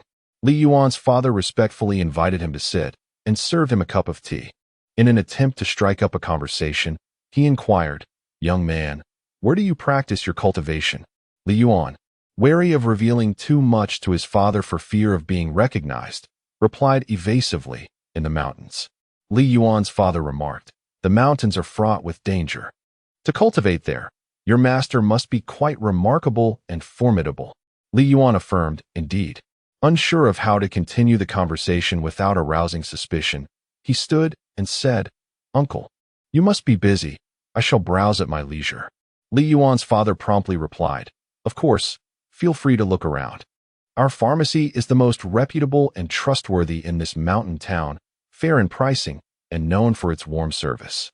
As Li Yuan approached the medicine cabinet, feigning interest in the herbs, his father incessantly spoke about the prices of various medicinal materials. What to do? A bead of sweat formed on Li Yuan's brow. Chapter 24.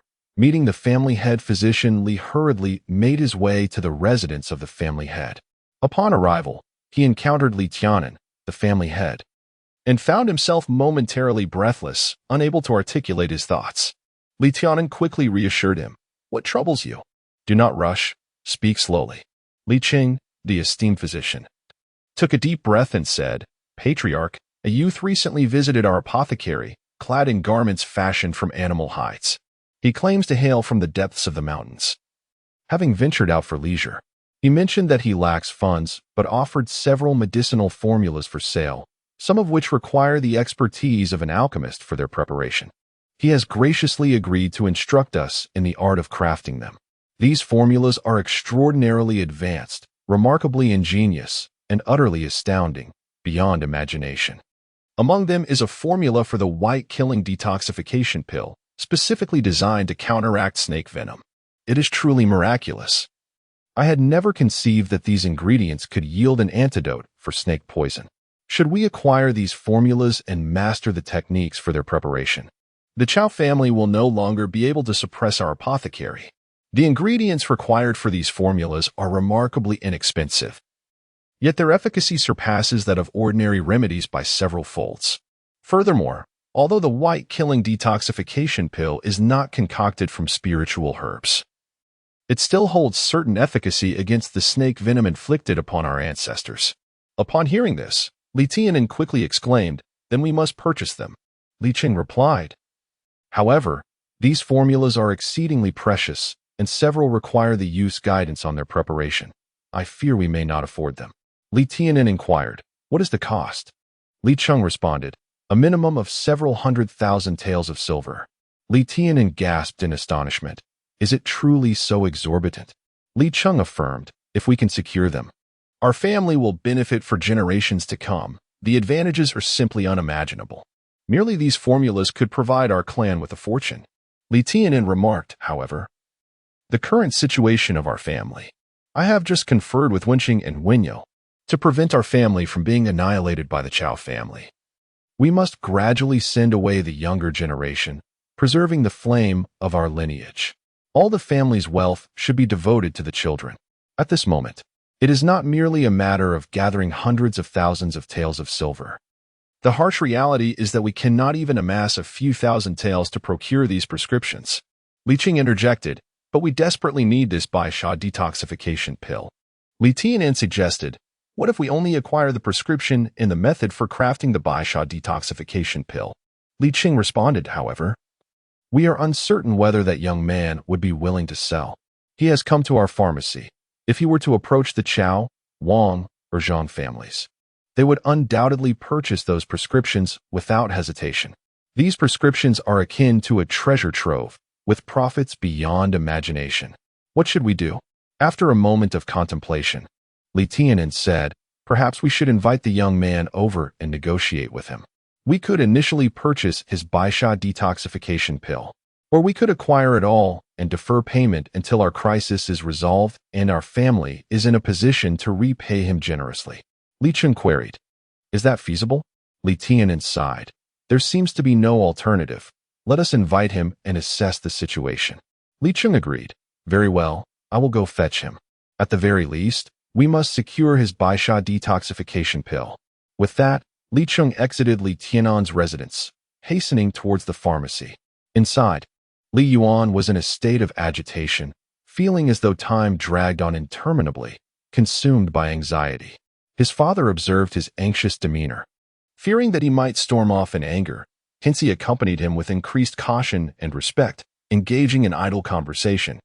Li Yuan quickly rose to his feet as Qi Yunzi transmitted a message to him through the cosmic pearl within his dantian. Stay composed. Remain calm. Li Cheng addressed Li Yuan, saying, young man, our clan leader wishes to invite you to his residence for a visit. His gaze was filled with eager anticipation. Li Yuan replied, certainly, and promptly made his way towards the door, with Li Shini hastily following suit. Li Yuan's father watched his son's retreating figure. Perplexed, it seems this youth is troubled. What could be the cause? He felt a vague familiarity with that silhouette, which struck him as odd. Upon exiting the Li family pharmacy, Li Yuan exhaled deeply, reflecting, this is quite unnerving. Fortunately, my father did not recognize me. He followed Li Cheng to the clan leader's abode, where Li Tianen had been awaiting their arrival at the entrance.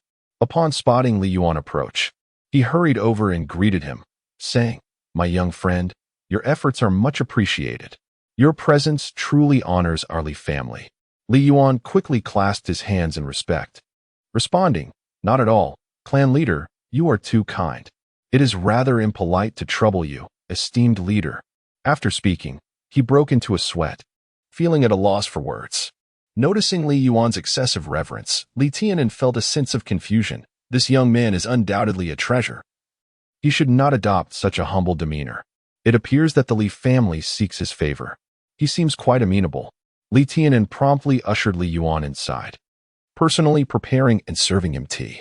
Li Yuan stood to accept the cup, bowing his head in gratitude. Li Tianen observed Li Yuan, who appeared to be in his teens, resembling a martial apprentice at the first level, yet exhibiting faint traits of a martial master, which struck him as peculiar. Perhaps he had employed secret techniques to conceal his true cultivation level.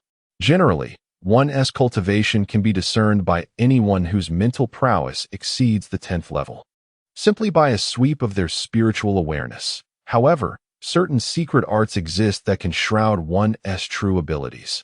This youth hailed from the deep mountains, indicating that his master must possess profound skills. Thus, it was improbable for the boy's cultivation to be low. The inability to gauge his level might indeed stem from the utilization of secret methods. After all, in this world where martial prowess is revered, subtlety and mystery are the keys to longevity. Li Tianen remarked, young friend, living in the mountains with your master, he must possess considerable cultivation. For life in such seclusion is not easily managed. Li Yuan responded, indeed, my master is highly skilled. Li Tianen continued, whenever your master emerges, do extend an invitation for him to visit us for tea. Li Yuan, feeling anxious, thought, why hasn't he mentioned the medicinal formula yet? Noticing the conversation faltering, Li Tianen decided to address the matter directly. Young friend, I have heard that you possess some precious medicinal formulas and are skilled in alchemy. Would you be willing to sell these formulas to our Li family? Li Yuan affirmed, yes. Li Tianen expressed his gratitude, saying, young friend, your willingness to come to our Li family and sell us such invaluable formulas is deeply appreciated. The prescription is exceedingly precious. Yet our Li family is currently facing financial difficulties and cannot afford to pay a substantial sum at this moment. I wonder if you might consider postponing the payment until we have regained our footing, at which point we shall repay you double.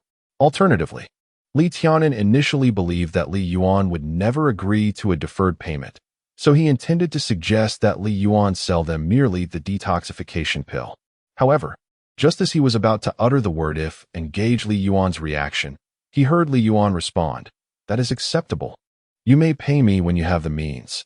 Li Tianan was instantly rendered speechless. Chapter 25. Meeting the clan. This, splendid. Young friend, your benevolence knows no bounds. This truly is a timely assistance for my Li family. Thank you immensely. On behalf of the Li family, I express my gratitude. In the Cosmic Pearl, Qi Yunzi remarked, "Youngster, do you not intend to accept any payment? Are you aware that once we reach the county city, expenses will be like an endless abyss? You ought to ask for something at the very least, once in the county city. Acquiring some spiritual herbs or elixirs could provide us with opportunities for progress." Li Yuan conveyed through thought to Qi Yunzi, "Consider our Li family's current predicament. Ever since our ancestor was bitten by a snake, many of our family businesses have been suppressed by the Chow family, leading to significant financial strain. Our hunting team dares not venture into the mountains, and numerous expenses weigh heavily upon us. Life has become exceedingly challenging. Yet, despite these circumstances, the family still provided me with 300 taels of silver to send me to the academy in the county city. How could I bear to ask them for more funds at this juncture?" Qianzi fell silent, and Dan Kingsley remarked to him, "He has decided against it. From this, we can discern Li Yuan's loyalty and sense of justice, which is commendable. As for the silver, with our capabilities, are we to worry about earning it once we step outside?" Li Yuan addressed Li Tianan, saying, "The head of the family overstates the matter. This is merely a trivial issue, hardly worthy of mention. I shall now provide you with these prescriptions and the methodologies for concocting the necessary potions. Please find some individuals from your clan possessing spiritual strength of level 5 or above to review them. I will teach them the preparation techniques this afternoon." Having spoken, Li Yuan retrieved the prescriptions and preparation methods he had written the previous night from his sleeve and handed them to Li Tianan. Li Tianan accepted them and stated, "I shall promptly instruct our family members with spiritual strength of level 5 and above to come forth for their education. My young friend, I have prepared a modest repast at my home this noon to express our gratitude from the Li family. I hope you will not decline." Li Yuan replied, "The head of the family's kindness is duly noted. However, I have pressing matters to attend to and cannot partake in the meal.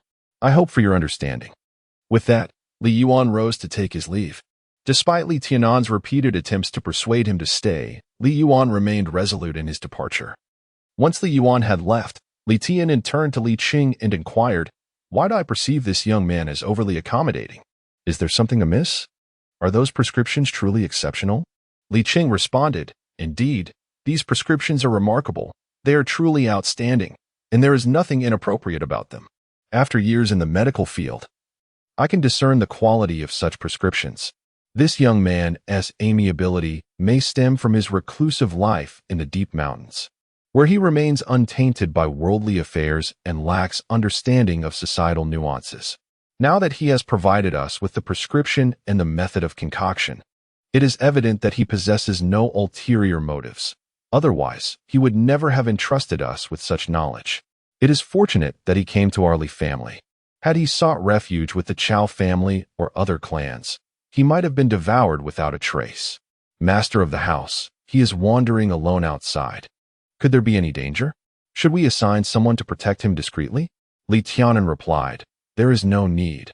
Being alone renders him less conspicuous. Furthermore, I cannot discern the extent of this young man's cultivation. Since his master allows him to roam freely, he likely possesses some means of protection. Gather all members of our family with spiritual power of level 5 or above by noon today. When the young man arrives in the afternoon, let him select those deemed suitable for learning the art of alchemy." Dr. Li acknowledged this and departed. Li Tianan instructed others to summon family members with spiritual power above level 5. In the afternoon, noticing that his parents had left early, he stealthily slipped away, transforming into his morning guise, and proceeded to the clan leader's residence. Upon his arrival, the clan leader awaited him eagerly, overjoyed at his presence. He promptly brewed tea and invited him to sit. Li Yuan observed the absence of anyone gathered to learn and speculated that perhaps the clan leader had dismissed his prescription, which fueled his anxiety. He felt compelled to persuade the clan leader to enlist individuals to learn the craft of alchemy. Noticing Li Yuan's troubled expression, the clan leader, unsure of the cause, responded with even greater hospitality, pouring more tea. Li Yuan took a sip and said, "Honorable clan leader, it is time to seek individuals to learn this alchemical technique." Li Tianin remarked, "The learners have long been assembled. We await your arrival, young friend. Pray, do not rush, and partake of some tea as a token of the Li family's goodwill." Li Yuan replied, "I shall forego the tea. Let us hasten onward." Li Tianin agreed, "Very well. Let us depart at once." With that, he guided Li Yuan towards the family's conference hall. Li Yuan pondered, what purpose do we have in the conference hall? Teaching a few individuals the art of alchemy does not necessitate such a formal setting. The conference hall is the most significant location within the family. Trivial matters do not warrant a visit there. Upon arriving at the conference hall with the clan leader, Li Tianan, Li Yuan was greeted by a cacophony of voices emanating from within. Upon entering, he was taken aback. So many people. It appeared that around 100 individuals had gathered, likely summoned by the patriarch, encompassing all family members with spiritual prowess of level 5 or above. Among them were Li Tianhe, a venerable elder of the same generation as the patriarch, along with Li Wenxuan and Li Wenmao, both of whom belonged to Li Yuan's grandfather's generation. The presence of Li Shihao, Li Shikai, and Li Shiji was also notable, alongside several esteemed scholars and martial instructors from the academy. Li Yuan's gaze fell upon his cousin, Li Jinwen. At 18, she possessed a kind heart, a gentle demeanor, and a warm spirit. Li Yuan had always cherished the moments spent playing alongside her, as many children, regardless of gender, were drawn to her amiable nature. Li Jinwen shared a close friendship with Wang Yuexin, the daughter of the city lord, and the two often played together. Li Yuan had once accompanied Li Jinwen to meet Wang Yuexin, who was tall, well-proportioned, with large, expressive eyes and a visage as lovely as a peach blossom, radiating beauty. At times, Li Yuan would indulge in fanciful thoughts. How delightful it would be to marry Wang Yuexin and accompany her on leisurely strolls through the streets, mountains, or by the riverside. Upon spotting Li Dahu, Li Yuan nearly burst into laughter. This very Li Dahu, in his childhood, was characterized by a head that resembled that of a tiger, playful and mischievous, with a singular focus. At the age of 8, while attending school, he learned to write the character for Yuan and, in a fit of impishness, inscribed the words Mr. Yuan upon the classroom wall using chalk. The sight elicited raucous laughter from several martial arts instructors. The stern and severe cultural teacher, Mr. Li Wenhua, was infuriated. He seized Li Dahu by the collar, pinned him to the ground, and delivered a sound thrashing, causing Li Dahu to wail as if he were being slaughtered. Li Yuan also caught sight of his younger brother, Li Feng. At that moment, the renowned healer, Li Cheng, was elucidating the methods of alchemical refinement that Li Yuan had penned, while a throng of inquisitive individuals clamored with questions. Chapter 26. The Art of Alchemy. Upon noticing the clan leader and Li Yuan's arrival, the esteemed healer, Li Cheng, hastened to greet them. The crowd, upon seeing this, fell silent and turned their attention entirely to Li Yuan. Clan leader Li Tianan stepped forward and began. This young friend is at this juncture. He realized he had yet to inquire about Li Yuan's name, having been swept up in his excitement. He quickly continued. This young friend is the esteemed alchemist we have invited. His master is a reclusive sage of profound cultivation. Today, we are immensely honored to welcome this distinguished master into our Li family, which brings us great pride. We extend our heartfelt gratitude for your presence.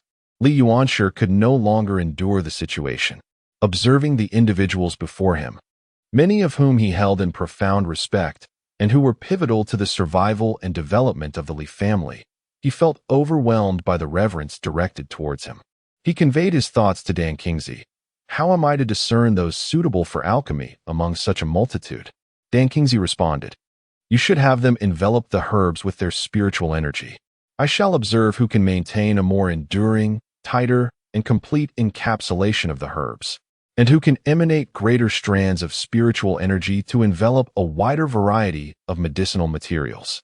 This is the foundation of being an alchemist. Subsequently, we shall assess their innate talent for refining, to see if they can perfect the fusion of the materials. Li Yuan nodded in agreement, then addressed the assembly. I have come here today to enjoy the hospitality extended by the esteemed Li family. In gratitude, I shall bestow upon you some of the formulas I have mastered. Some of these do not require refinement.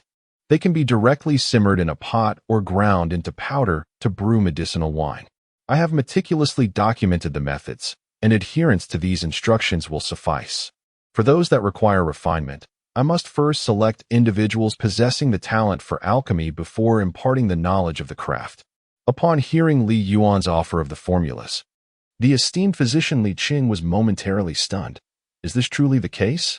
The patriarch, Li Tianan, struggled to believe that Li Yuan would exhibit such generosity in offering the formulas to the Li family. Given the family's current financial plight, such a gesture would be immensely beneficial. However, such an occurrence seemed improbable unless Li Yuan were to demand payment. It would be as if a pie had fallen from the sky.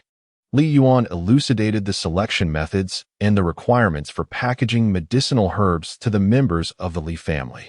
He instructed them to envelop the herbs with their spiritual energy, while Dan Kingsley observed with his divine consciousness from within the cosmic pearl. After a brief interval, everyone ceased their efforts.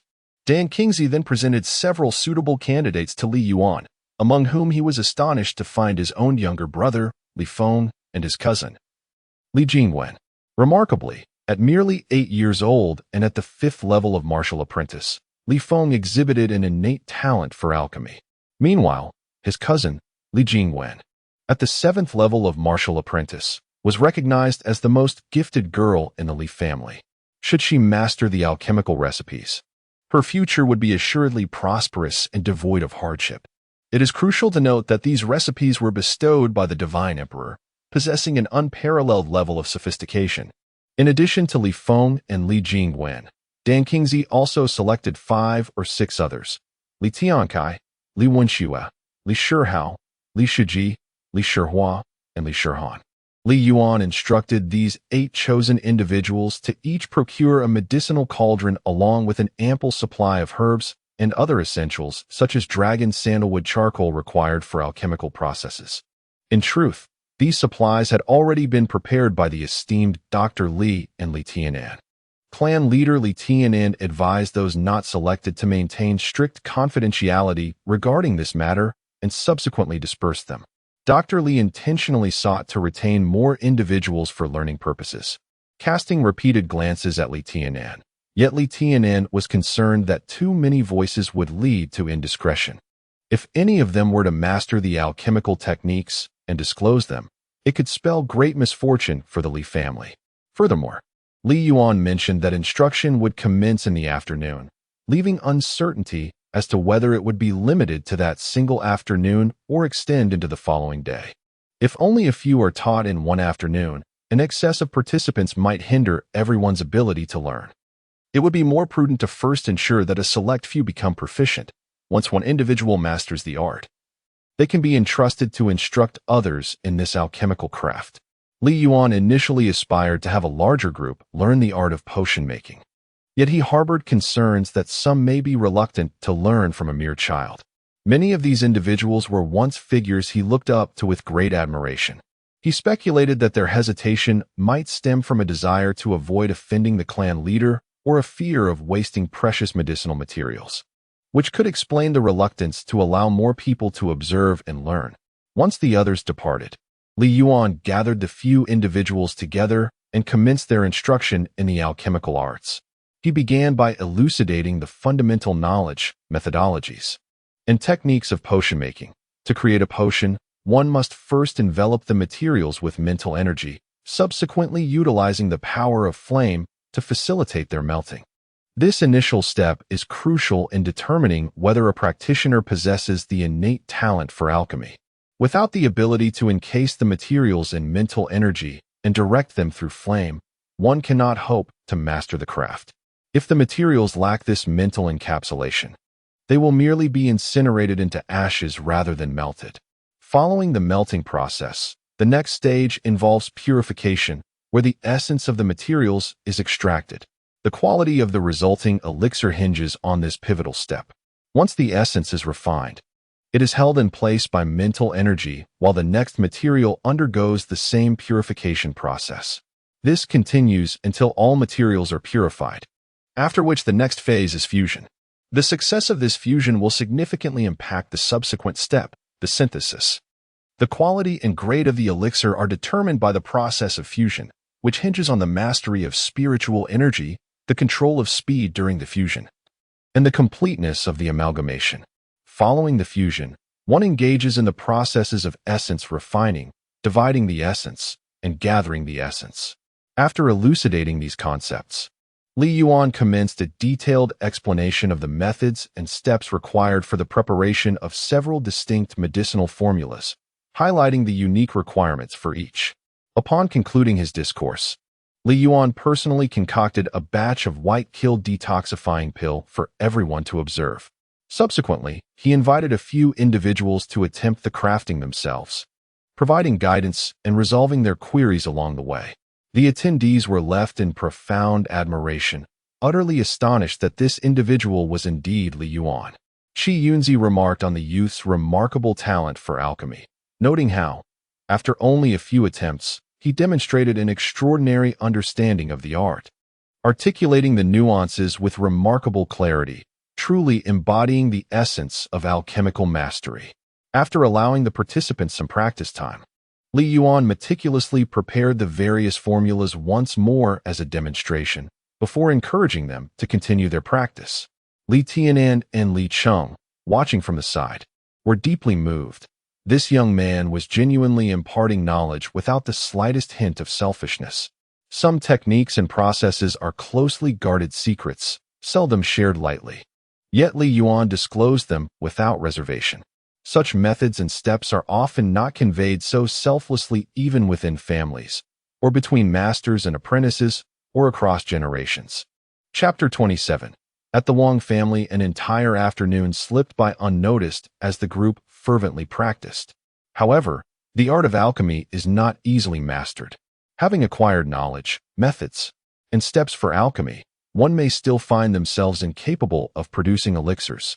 It is not feasible for individuals to master even the most rudimentary concoction within a mere afternoon. Rather, extensive practice over a prolonged period is essential. As the evening sky darkened, Yuan addressed the clan leader, Li Tianan, and the divine physician, Li Cheng, stating, "Esteemed elders, the hour grows late. I must take my leave." Both Li Tianan and Li Cheng hastily urged Yuan to stay for dinner, yet he resolutely declined, citing pressing matters that required his attention. The divine physician inquired, "Master alchemist, shall you return tomorrow to instruct the members of the Li family in alchemy?" Yuan replied, "I have urgent affairs to attend to and may depart tonight, uncertain of my return tomorrow." Fortunately, the individuals present had grasped the techniques for crafting several types of elixirs. With diligent practice, they would be able to produce these potions. Upon hearing that Yuan intended to leave, and that his return was uncertain, the group gathered around him, reluctant to see him go. Nevertheless, Yuan firmly bid his farewell. As they escorted him to the door and watched him depart, Li Cheng remarked, "Is he truly leaving just like that? Surely, he must be preparing to bestow the formulas upon us. Otherwise, he would at least request a promissory note." Li Tianan responded, "It is unheard of to receive such a boon without compensation. The absence of a monetary exchange or even a promissory note merely reflects his youth and inexperience." Li Cheng proposed that they should discreetly protect him, for he had rendered significant favors to the Li family. Li Tianan countered, "We must not covertly follow him. His departure must be motivated by his own reasons. Even though we are secretly protecting him, if he were to discover our intentions, he might misconstrue our actions as surveillance, which would certainly displease him. I shall inform the skilled members of our family to remain vigilant this evening. Should they detect any unusual activity, they must hasten to investigate. If he encounters any unforeseen circumstances, we shall offer our utmost assistance." Yuan conversed with his brother for a while, expressing his intention to journey to the county town. He assured him that upon his arrival, he would diligently study and surely devise a method to mend Li Ming's disrupted meridians, enabling him to continue his cultivation. Li Ming, however, was skeptical about Li Yuan's ability to find a solution. The procurement of the rejuvenating herb or the meridian-repairing elixir was out of the question due to their exorbitant cost. What other alternatives could possibly exist? Li Yuan's assertion seemed merely a self-soothing illusion. Dan Kingsley remarked, "Your brother has merely severed a few meridians. It is a trivial matter. As long as you can venture outside, you will soon be able to concoct the meridian-repairing elixir yourself, restoring your brother's severed pathways." At the break of dawn the following day, the entire family had risen early, save for Li Ming, who remained in bed, unable to rise at that moment. In truth, Li Yuan had scarcely slept the entire night, dedicating himself to meditation and practice. He had been cultivating the chaotic method's internal techniques. Although he had not opened any new meridians throughout the night, he distinctly felt that the rate at which he absorbed spiritual energy had increased manifold, and the first meridian had expanded significantly compared to before. Li Yuan's heart brimmed with joy. Today, every member of the Li family had important matters to attend to. Li Yuan's younger brother is eager to continue his studies in alchemy, while their mother is hastily preparing garments and provisions for Li Yuan. Their father has been summoned by the family to assist at the Lord of Nanhua's residence, as today marks the arrival of the wedding procession. Li Yuan is to accompany his father to the Wang family estate, where arrangements are to be made for him to join the bridal escort. Although the head of the Li family has already negotiated with the Wang family for Li Yuan to travel with the procession, his father insists on detailing specific instructions regarding the journey, including who will oversee Li Yuan's care. Given the arduous 1,000-mile trek through desolate mountains and wilderness fraught with wild beasts and bandits, it is imperative that someone is appointed to look after Li Yuan. Otherwise, should he lose his way, he could vanish without a trace. After the family has had breakfast, Li Yuan accompanies his father to the Lord's estate. Upon exiting Shanqing, it becomes evident that only the Lord's residence is enclosed by a dedicated wall, while other familial estates lack such boundaries, resulting in a more loosely defined residential area. Li Yuan and his father were originally meant to join the family members assisting with the preparations. But due to the need for his father to address matters concerning Li Yuan, they arrived early. Upon reaching the Lord's estate, they are greeted by a hive of activity. In fact, preparations have been underway for over a fortnight, involving extensive cleaning, decorating the courtyard, hanging lanterns and banners, and arranging celebratory items and banquet tables. Today, the bustle has reached a fever pitch. Li Yuan's father seeks out a steward named Wang Shanfeng, inquiring about who is responsible for leading the bridal escort. The steward informs him that it is a first-level martial artist from the Wang family named Wang Songlin. Li Yuan's father bid farewell to Wang Shanfeng and took Li Yuan to seek out Wang Songlin. Upon finding Wang Songlin, Li Yuan's father conveyed his intentions, to which Wang Songlin responded that the city lord had already informed him of the matter. Wang Songlin assured Li Yuan's father that he would personally oversee Li Yuan's safety and ensure no mishaps would occur. Gratefully, Li Yuan's father led Li Yuan away. Though still feeling uneasy, as Wang Songlin was responsible for the entire wedding procession, which was a considerable undertaking that might distract him from attending to Li Yuan. In his concern, Li Yuan's father inquired about the members of the wedding entourage and identified a familiar acquaintance named Wang Qingshan, with whom he had a good rapport. He entrusted Wang Qingshan with the responsibility of looking after Li Yuan during the journey and requested that, upon their arrival in the county city, he assist Li Yuan in reaching the academy to connect with the individual known to the Li family patriarch. Wang Qingshan readily agreed. After a brief wait, various families began to arrive to offer their congratulations and assistance. The Li family patriarch came with 2 first-level martial artists and several others. The Zhang family patriarch arrived with a contingent, as did the Chao family patriarch, accompanied by their own entourage. Families of all sizes from Chushan City gathered, creating a vibrant atmosphere filled with greetings, gifts, and the sounds of celebration. Tables were cleared, and seats were arranged in joyful chaos. As noon approached, A swift horseman arrived with urgent news. The wedding procession from the county city was merely 30 miles away and would soon reach Chushan City. Upon hearing this, everyone was filled with excitement and anticipation. The patriarch of the Wang family, while dispatching someone to report to the ancestors, led a group out of the city lord's residence towards the city gate to greet the guests. The heads and leaders of various families, both large and small, followed the city lord to the gate as well. Meanwhile, others who were assisting or had tasks to fulfill took their positions, preparing to welcome the guests. Li Yuan had originally intended to join the welcoming party at the city gate to observe the festivities, but suddenly, Dan Kingsley halted him. Dan Kingsley remarked, "Wait. There is a fluctuation of souls over there. Someone is transmitting thoughts. It appears to be ominous. You pretend to be among the crowd observing, while I listen to what they are saying." In martial cultivation, as long as one's mental strength reaches level 5, one can transmit thoughts through mental energy. This form of communication is exceedingly covert, unless one's mental strength exceeds that of the opponent by 3 major realms. It is unlikely to detect the fluctuations of mental energy or the transmission of thoughts. Moreover, to discern the content of the transmission, one's mental strength must surpass that of the opponent by 5 major realms. Such a disparity in mental strength is rare in ordinary circumstances, unless within the ranks of super sects, where exceptionally advanced martial artists may exhibit such vast differences in cultivation. In the Hongming universe, encompassing the realms of humanity, immortality, and divinity, there are a total of 27 major realms. The Tongmai realm, also known as the martial apprentice, divided into 9 levels. The Kaden realm, or martial master, also divided into 9 levels. The divine emperor represents the pinnacle of martial cultivation, the creation realm. In the Hongming universe, one can only cultivate to the first level of the creation realm. Dan Kingsley and Qianzi possess realms that far exceed those of these martial apprentices, thus enabling them to easily perceive the transmissions among the martial apprentices. Upon listening for a while, Dan Kingsley whispered to Li Yuan, "These individuals are exceedingly audacious.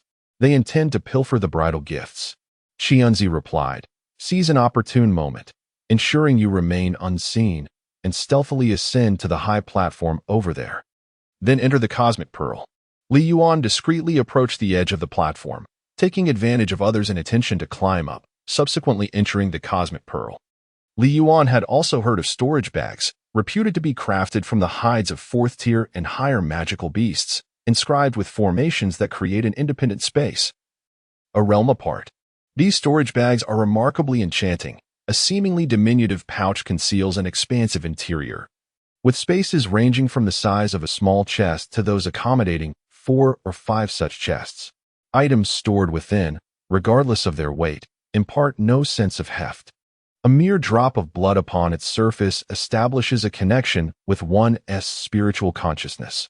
To store an object, one need only envelop it with mental energy, and, with a mere thought, the item can be ensconced within the bag. Li Yuan remarked, "Isn't the storage bag akin to the cosmic pearl? Similar?" Qianzi scoffed. "How could a storage bag possibly compare to the cosmic pearl? The disparity is akin to heaven and earth, while both possess an alternate space within. Capable of blood refinement and mental encapsulation, the essence of the cosmic pearl transcends mere spatiality. It houses various functional chambers constructed by intricate formations and teams with the primordial energies of a nascent universe. Its value is beyond your current comprehension. What is a storage bag, if not mere refuse? Not only is the space exceedingly limited, but the interior also remains unstable. A significant force could easily displace the items within. With merely the strength of a martial king, one could shatter this storage bag."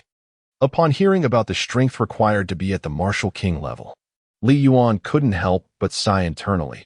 To be at the martial king level necessitates a minimum force equivalent to 2 elephants. A 9th-level martial disciple can exert a force of 1,000 pounds, or 1 ox's strength.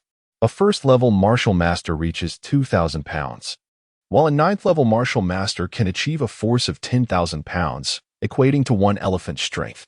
At the martial king level, which corresponds to the Qi rotation realm, the force typically measures around 20,000 pounds, or 2 elephant strength. At the 9th level of Martial King, the strength can escalate to 100,000 pounds, representing 10 elephant strength. Such immense power is certainly capable of splitting mountains and shattering stones. Is it not remarkable? Furthermore, can one truly regard the storage bag as mere rubbish? Li Yuan had only heard of storage bags and had never encountered one. Not only had Li Yuan never seen one, but very few in the entire Shanqing city had. These items are exceedingly precious. The city lacks them entirely. Even in the prefectural city, it is likely that there are but a handful. Moreover, the hide of a 4th-level demon beast is extraordinarily challenging to procure, even if one were to find it. A 4th-level demon beast is comparable to a martial emperor-level beast. Who could possibly defeat it? The martial emperor level corresponds to the liquefaction realm, and within the vast Daxia kingdom, Li Yuan had only heard that the king of Daxia was a martial emperor. Additionally, warriors of the same level are generally not a match for demon beasts of equivalent strength. Demon beasts are overwhelmingly powerful, many possessing innate divine abilities. Furthermore, even if one were to obtain the hide of a 4th-level demon beast, it would require at least a 4th-level refining master to craft it. 4th-level refining masters are exceedingly rare. Throughout the Daxia kingdom, Li Yuan had heard that there is merely one 3rd-level refining master. In the Great Xia kingdom, there exists no individual capable of crafting storage bags. Is this not beneath contempt? It is even inferior to refuse. However, your current cultivation is insufficient, and it is unlikely you will master the skill in a short span. Yet, even with limited progress over the next few days, being able to slay a 7th-level martial artist with a single arrow will suffice. Other archery techniques merely project arrows in a straight line, allowing the target to evade by sidestepping the arrow's trajectory. In contrast, the sun shooting technique operates differently. As long as the target remains within the bounds of one's mental prowess, the arrows, guided by 2 points of mental energy, will relentlessly pursue the target until they strike true. Within the Cosmic Pearl, numerous bows and arrows were acquired during the elimination of the Chao family's hunting party. Li Yuan utilized these bows and arrows to practice diligently within the confines of the Cosmic Pearl. Chapter 29. Reciting the Wedding Gifts. The venerable ancestor of the Wang family, Wang Qingping, stood at the city gate alongside numerous clan members, while behind them stood the heads of various families from Chushan City, each leading their kin, awaiting the arrival of the wedding procession from the county city. From the city gate of Chushan to the Lord's Manor, rows of guards from the Chushan City Guard flanked both sides of the road. Today, the entire Chushan City Guard was mobilized, their armor gleaming and weapons honed, proudly exhibiting the formidable presence of the guard. Behind the soldiers gathered a throng of onlookers. Such lively events were rare in Chushan City, drawing many to the streets to witness the spectacle. After half an hour, a swift horseman arrived with news. The wedding procession from the county city has arrived. After a brief interval, the northern road was adorned with fluttering banners, the atmosphere exuding a sense of grandeur, as numerous soldiers mounted on magnificent steeds approached with great haste. The venerable ancestor of the Wang family, Wang Qingping, led the gathering to greet them. At the forefront of the procession were 2 majestic dragon horses, upon which sat 2 individuals. One appeared to be in his 70s or 80s, a martial artist of the 8th rank, clearly the leader of the wedding entourage. The other was a young man of 18 or 19, clad in luxurious mink and brocade, handsome and robust, a martial apprentice of the 9th rank. This was Lin Junwei, the groom of Miss Wang Yuexin. Trailing behind them was a guard contingent of 200, and beyond them, a long line of carriages enveloped in satin, filled with the wedding gifts. Upon seeing the approaching party, the venerable martial artist and the groom hastily dismounted. Wang Qingping stepped forward, bowing respectfully. Esteemed guests, your journey has been arduous. I extend my greetings. The groom promptly stepped aside, refusing to accept the courtesy. The elder martial artist returned the gesture swiftly. Please, esteemed elder, allow me to introduce myself. I am Lin Taiqing, honored to meet you. Although Wang Qingping was significantly older than Lin Taiqing in the realm of the divine martial continent, respect is accorded according to cultivation level. Thus, despite his age, Wang Qingping was regarded as the elder. However, with Wang Qingping being a third-rank martial artist and Lin Taiqing an eighth rank, the latter held a higher status in terms of prowess. Lin Taiqing remarked, "You must be the esteemed ancestor of the Wang family. Our city lord, Lord Lin, has been longing to see you." Wang Qingping responded with a hearty laugh. "Thank you for Lord Lin's concern. I have been missing him dearly as well." At this moment, Lin Junwei stepped forward. Paying his respects, the younger generation, Junwei, greets the esteemed ancestor. Wang Qingping chuckled heartily. "Ah, splendid. There is no need for excessive formalities from the youth." He then addressed Lin Taiqing and the wedding procession, stating, "The city lord's residence has prepared a modest banquet. I kindly invite everyone to proceed there." The crowd then made their way toward the city lord's residence. Soon, they arrived at the square in front of the city lord's mansion. Surrounding the square stood a ring of guards, and beyond them was a throng of onlookers. At the entrance of the city lord's residence, several lines of people were formed, comprising the Wang family and those who had come to assist them.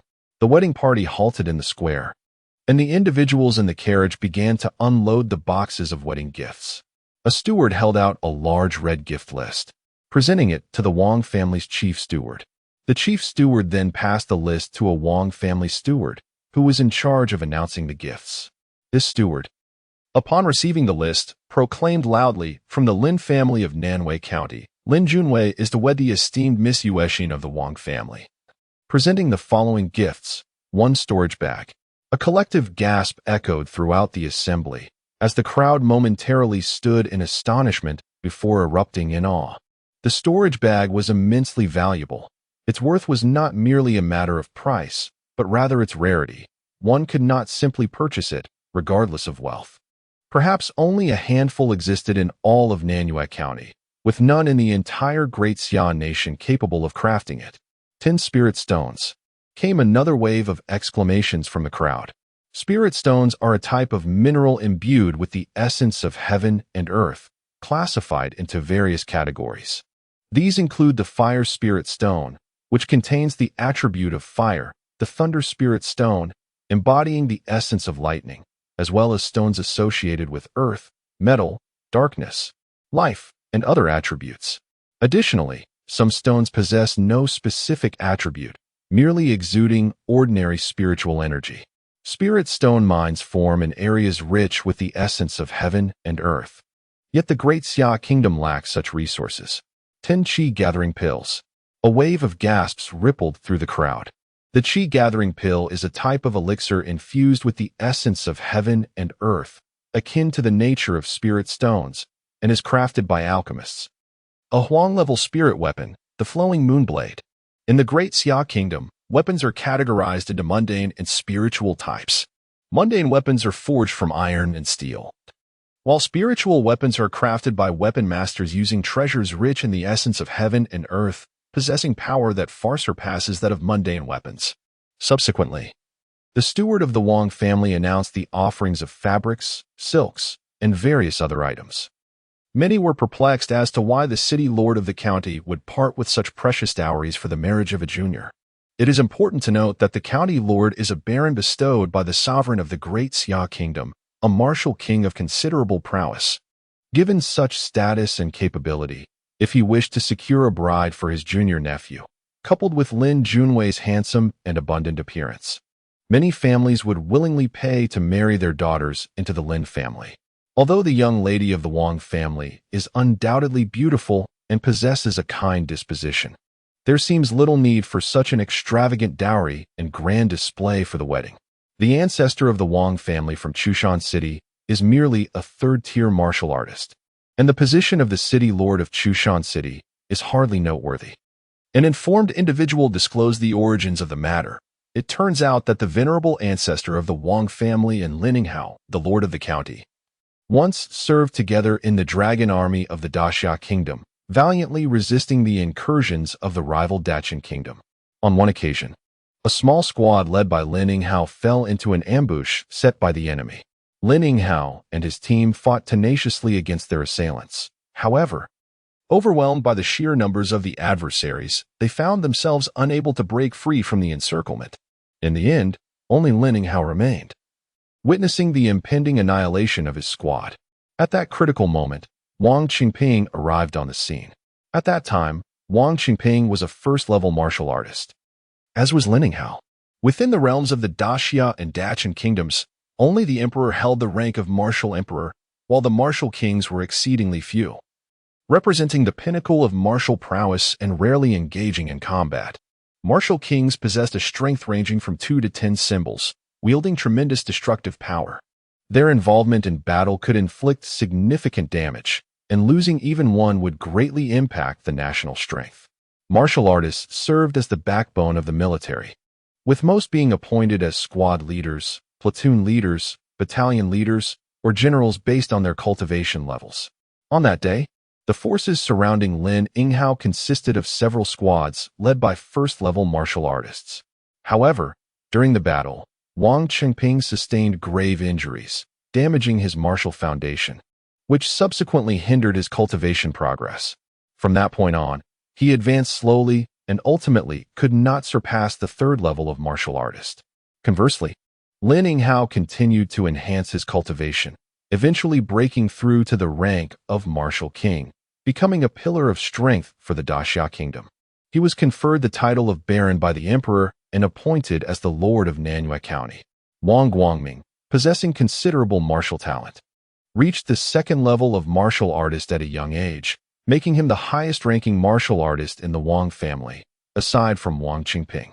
The primary reason the princess of Nanhua County presented such a lavish dowry and orchestrated an extravagant ceremony to welcome the young lady from the Wang family was to express her profound gratitude for Wang Qingping's life-saving grace. She wished to offer compensation and demonstrate the deep-rooted bond between their families. Upon the completion of the dowry presentation, members of the Wang family and their helpers gathered to assist. Some attended to the transportation of the bridal procession, while others carried the dowry. The participants of the wedding procession were welcomed into the Lord's mansion by the ancestral spirits, the Lord, and the stewards, where they could rest and partake in a meal. The bearers of the dowry moved in pairs, entering the Lord's mansion.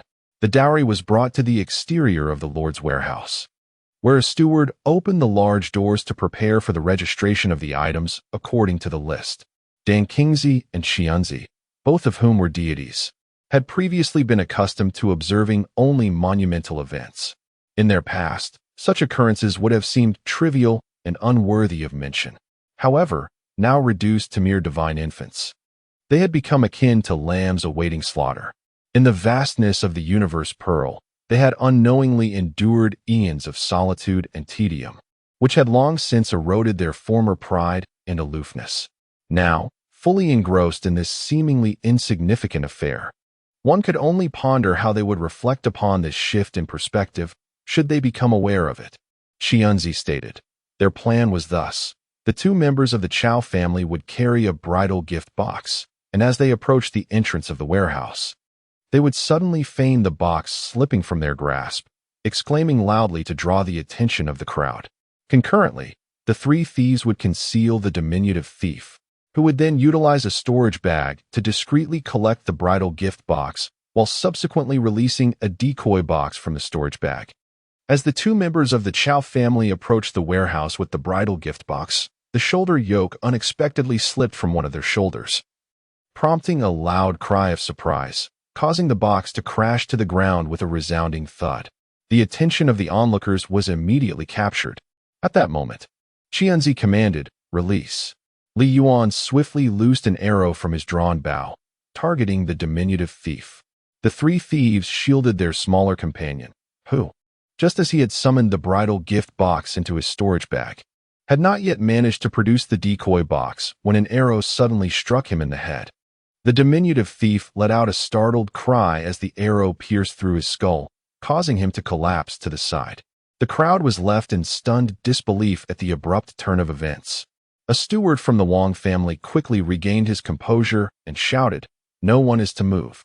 He then ordered the Wang family members to block the main entrance and encircle the remaining individuals who had come to assist, while instructing one of the Wang family members to hasten to inform the clan leader. Among the remaining three members of the thieves group, one dashed to the side of the fallen diminutive thief, seized his storage bag, and along with the other two, raced towards the exit. The three members of the thieving band possessed modest skills. One was a level 6 martial disciple, while the other two were at level 5. Their charade as helpers necessitated that the thieving group refrain from dispatching individuals of higher cultivation, for such an arrangement would easily unveil their deceit. It was implausible for skilled practitioners to engage in menial tasks. Moreover, the number of high-ranking individuals within the Chow family was limited, and they were well acquainted with one another. Should an unfamiliar adept unexpectedly appear among the helpers at the Chow residence, it would undoubtedly raise suspicions. Before the trio could reach the entrance, they were intercepted by the Wang family, and a fierce clash ensued. The Wang family required numerous personnel that day, thus assigning various experts distinct responsibilities. The individual in charge of the dowry was merely a level 7 martial disciple, an elderly steward tasked with transporting the dowry from outside the door to the warehouse.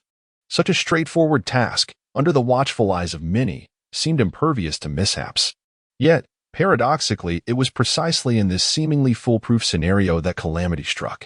The Wang steward, along with several others, surrounded the three thieves, raining blows upon them to prevent their escape. The trio, in a desperate bid for freedom, fought valiantly. At that moment, several adept members of the Wang family arrived and swiftly subdued the three, applying pressure points to incapacitate them before casting them to the ground. The venerable ancestor of the Wang family, Wang Qingping, along with the clan leader and a throng of family members, approached. Joined by attendees from various clans participating in the wedding ceremony, including Lin Taiqing and Lin Junwei. The sequence of events was rapidly elucidated. Lin Taiqing stepped forward to confront the thief who had pilfered the storage pouch, deftly retrieving it from the miscreant's person. Originally, the storage bag bore the blood refinement of the diminutive figure, rendering it unusable by others. However, with the demise of the small man, the mark of refinement faded, leaving the bag ownerless. Lin Taiqing squeezed a drop of his own blood onto it, successfully refining the storage bag. Upon inspecting its contents, he discovered 2 bridal gift boxes. He released both boxes and opened them, finding one contained another storage bag, while the other was empty. Lin Taiqing remarked. This thief was well acquainted with the details of the bridal gifts. Approaching the lifeless body of the small man, he assessed the situation and noted. The arrow flew swiftly and with great force, indicating at least a martial artist's level of cultivation. It was shot from that platform. Has anyone witnessed who struck down this thief? No one had seen. Lin Taiqing leapt onto the high platform and scanned the surroundings, finding nothing amiss.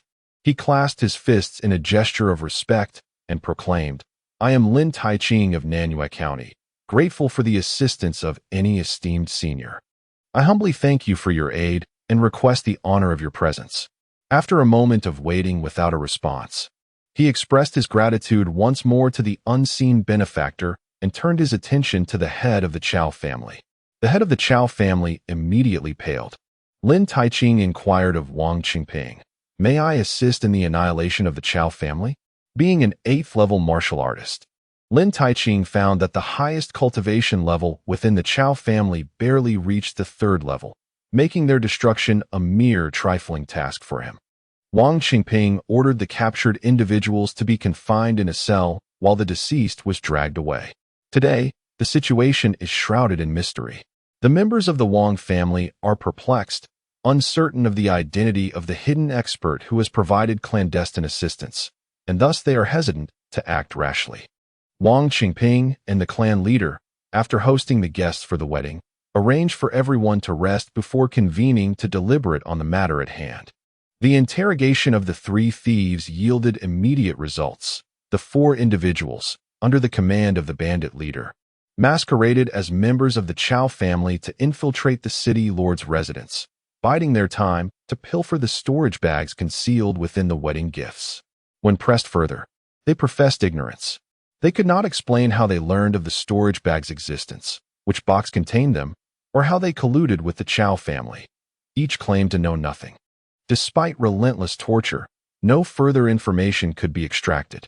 The patriarch of the Chow family visited the residence of their elder, briefing him on the exposure of their scheme and the perilous state of affairs. The elder acknowledged the gravity of the situation, instructing an immediate dispatch of 100,000 taels of silver to the Wang family to placate them temporarily, thereby averting the summoning of Lin Taiqing, a formidable adversary of whom the entire Chao family could not withstand alone. He directed that the envoy inform the Wang family that the Chao family is diligently investigating the matter and will soon provide an explanation. Once the messenger departed, the elder ordered the retrieval of the two individuals who had carried boxes at the Wang residence that day, as well as the steward who had assisted the Wang family. They were to be apprised of the urgency of the situation, and ultimately, they were to be executed, their heads offered as a means to assuage the wrath of the Wang family. Chapter 31. The heist. The elder of the Chao family instructed Tower to diligently pursue his cultivation, advising him not to hesitate in spending on the necessary elixirs and resources. He promised that a substantial portion of the family's wealth would be devoted to supporting Tower's training. Once Tower attained the 4th level of martial mastery, they would be able to act freely upon leaving the mountain city. Upon Tower's breakthrough to Martial King, they would seek retribution against the Lin family in the county city. The head of the Chao family took command and arranged for individuals to eliminate the steward and the two who had carried the betrothal gifts. Meanwhile, Yuan, within the Cosmic Pearl, observed the unfolding events. Yunzi remarked that the Chao family had stirred significant trouble, and it would be impossible to quell it easily. They would undoubtedly have to provide some form of compensation to the Wang family. Furthermore, they were too fearful to send high-ranking martial masters to deliver the compensation, lest they be eliminated by the Wang family. Thus, the individuals sent would likely possess limited prowess, presenting an opportunity to eliminate those delivering the compensation and seize the funds for themselves. He instructed Yuan to venture out and scout the route from the Chao family to the city lord's mansion, seeking a suitable location to ambush and acquire the compensation. Once the coast was clear and no one could detect him, Yuan stealthily emerged from the Cosmic Pearl, slipped down from the platform, and blended into the crowd. He concealed himself at a corner, returning to the Cosmic Pearl to alter his appearance into an entirely different visage, donning the beast skin attire inside out. He practiced his archery skills while awaiting the arrival of the Chao family's emissaries. At last, Yuan observed a group of around 10 individuals approaching from the direction of the Chao family, bearing several large boxes. Yunzi remarked, "These individuals are the ones sent by the Chao family to deliver silver. We must eliminate them."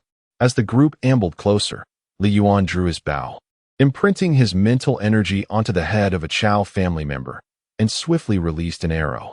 He followed this with several more arrows in quick succession. The Cosmic Pearl transformed into an imperceptible particle, landing discreetly at the base of the wall. The events unfolded with such startling rapidity that passers-by only glimpsed a fleeting shadow against the wall before it vanished entirely. The head of the Chao family arrived at the scene with his entourage, discovering 8 or 9 of his kin lying lifeless on the ground. Some scrambled atop the wall, while others cautiously peered over the edge, scrutinizing the surroundings for any signs of disturbance, yet nothing appeared amiss. Upon returning, the head of the Chao family hastened to report the incident to the family patriarch. The patriarch, upon hearing the account, was utterly astounded. How could this transpire? The occurrences involving the Wang family and along this route are exceedingly peculiar. Members of the bandits and the Chao family were shot dead in plain sight. Yet no one has discerned the assailant. The patriarch commanded, "Investigate this matter thoroughly to ascertain who possesses the ability to so stealthily dispatch members of the Chao family. We are well aware of the skilled individuals in Shansheng. None of them exhibit such prowess. As for outsiders, the Chao family has not wronged anyone to provoke such targeted hostility. The 100,000 taels of silver have been pilfered, and our family currently lacks liquid assets. Let us offer some of our family's properties and shops to the Wang family as compensation to navigate this immediate crisis." The patriarch of the Chao family commanded a martial artist of their clan to lead a group to the Wang family to elucidate and seek compensation. Yunzi remarked, "Such a trifling sum is hardly worth mentioning. It could merely procure a common third-tier spirit herb. Dan Kingsley added, though it amounts to only 1,000,000 taels of silver. A meager sum indeed, it is sufficient to acquire some first- and second-tier spirit herbs, thus providing a modest starting capital. Li Yuanxin exclaimed, 1,000,000 taels. That is an astounding amount of silver. My father earns merely a few dozen taels a year. Our entire Li family cannot possibly produce 1,000,000 taels. Is that considered insignificant? Li Yuan's mother busied herself preparing his travel belongings, clothing, and provisions. She retrieved 30 taels of silver, saying to Li Yuan, "It is not easy to venture out. Expenses arise everywhere. Our household does not possess ample funds. Your father has borrowed 30 taels for you. Please take good care of yourself while you are away." Li Yuan's mother continued her lengthy admonitions. Packing the 300 taels provided by the family along with the 30 taels borrowed by his father into his luggage, Li Yuan hurried over to retrieve the silver, declaring, "Mother, I do not want this money. Initially, Li Yuan intended to assert that he possessed wealth, but suddenly realized that revealing this would expose many secrets. He quickly revised his statement. "I can earn my own money while I am away." His mother countered, "Earning money is not that simple. It is easy to be comfortable at home, but challenging when one ventures out. It is prudent to take more money, alleviating some difficulties." Li Yuan remained resolute in his refusal, prompting his mother to grow angry, exclaiming, "How can you leave without taking any money?" Li Yuan hesitated to claim wealth, yet he was reluctant to burden his family with financial assistance. Aware of their strange circumstances, he understood that borrowing such funds would impose years of repayment upon his parents. Ultimately, he accepted 300 taels of silver from his family, resolutely refusing any money lent by his father. In Chapter 32, meeting Lin Taiqing, even before dawn, Li Yuan, along with his parents and younger brother, arose. After the family shared a meal, Li Yuan visited his elder brother, reaffirming his promise that he would soon restore his brother's health and procure either the shumai herb or the shumai elixir, urging him to remain patient and not to worry about his injuries. Although Li Ming harbored doubts regarding his brother's ability to acquire the shumai herb or elixir, he chose to express faith in Li Yuan to ease his brother's departure to the county town. With their belongings in tow, Li Yuan's parents accompanied him to the Wang family residence, where a jubilant atmosphere prevailed. The procession for the bride was well organized, with a 200-strong guard assembled and an array of wedding gifts meticulously prepared. Despite the Wang family's lavish offerings, they paled in comparison to the betrothal gifts of the Lin family from the county town. Li Yuan's parents entrusted him to Wang Songlin and Wang Qingshan, who once again assured them of their commitment to care for Li Yuan. Grateful, his parents watched as the two men integrated Li Yuan into the wedding procession, feeling a sense of relief. Moments later, the bride, Wang Yuexin, emerged, adorned with a complete phoenix crown and clad in a vibrant red wedding gown. Her tall stature and striking beauty were accentuated, though her features remained concealed beneath a red veil. All was in readiness as the bride bid farewell to her parents, relatives, and dear friends. With the groom's gentle assistance, she stepped into the wedding carriage, amidst the resounding crackle of firecrackers and the vibrant burst of fireworks, signaling the commencement of the wedding procession. After traveling several miles, the pace of the convoy quickened, while Lin Taiqing remained vigilant, intently observing the surrounding environment. After a while, Qianzi suddenly declared, "There lies an ambush within the woods ahead. It appears to be the work of that band of thieves, and one of them possesses the strength of a third-level martial artist. Should they attempt to rob this wedding caravan, it would undoubtedly spell their doom." Upon hearing this, Li Yuan concentrated his gaze towards the forest, yet discerned nothing amiss. His peculiar behavior caught Lin Taiqing's attention. It was already unusual for Li Yuan to be mingling among the wedding guests, considering the journey spanned over 1,000 miles through desolate terrain, making it inappropriate for such a young child to accompany the procession. Li Yuan, already slight and diminutive, appeared even more so atop his steed. Lin Taiqing followed Li Yuan's gaze into the woods, yet saw nothing of note. Just as he began to doubt, he suddenly sensed the presence of hidden figures within the trees. Maintaining his composure, Lin Taiqing heightened his vigilance. As they drew nearer, his mental acuity finally revealed the concealed group, approximately 300 to 400 individuals, the most formidable among them merely a third-level martial artist. As the procession passed the thieves' hiding place, the bandits ultimately refrained from making any rash moves. After several more miles, convinced that the thieves could not pursue them, Lin Taiqing relaxed his guard. It was then that he scrutinized Li Yuan with newfound seriousness. After a moment of observation, Lin Taiqing was taken aback. He could not discern Li Yuan's cultivation level. How could this be possible? A slender and diminutive child, whose cultivation level appeared to be merely that of a martial apprentice, seemed to exude an aura akin to that of a martial master upon closer observation. Lin Taiqing approached Wang Songlin with deliberate steps, quietly inquiring about Li Yuan's circumstances.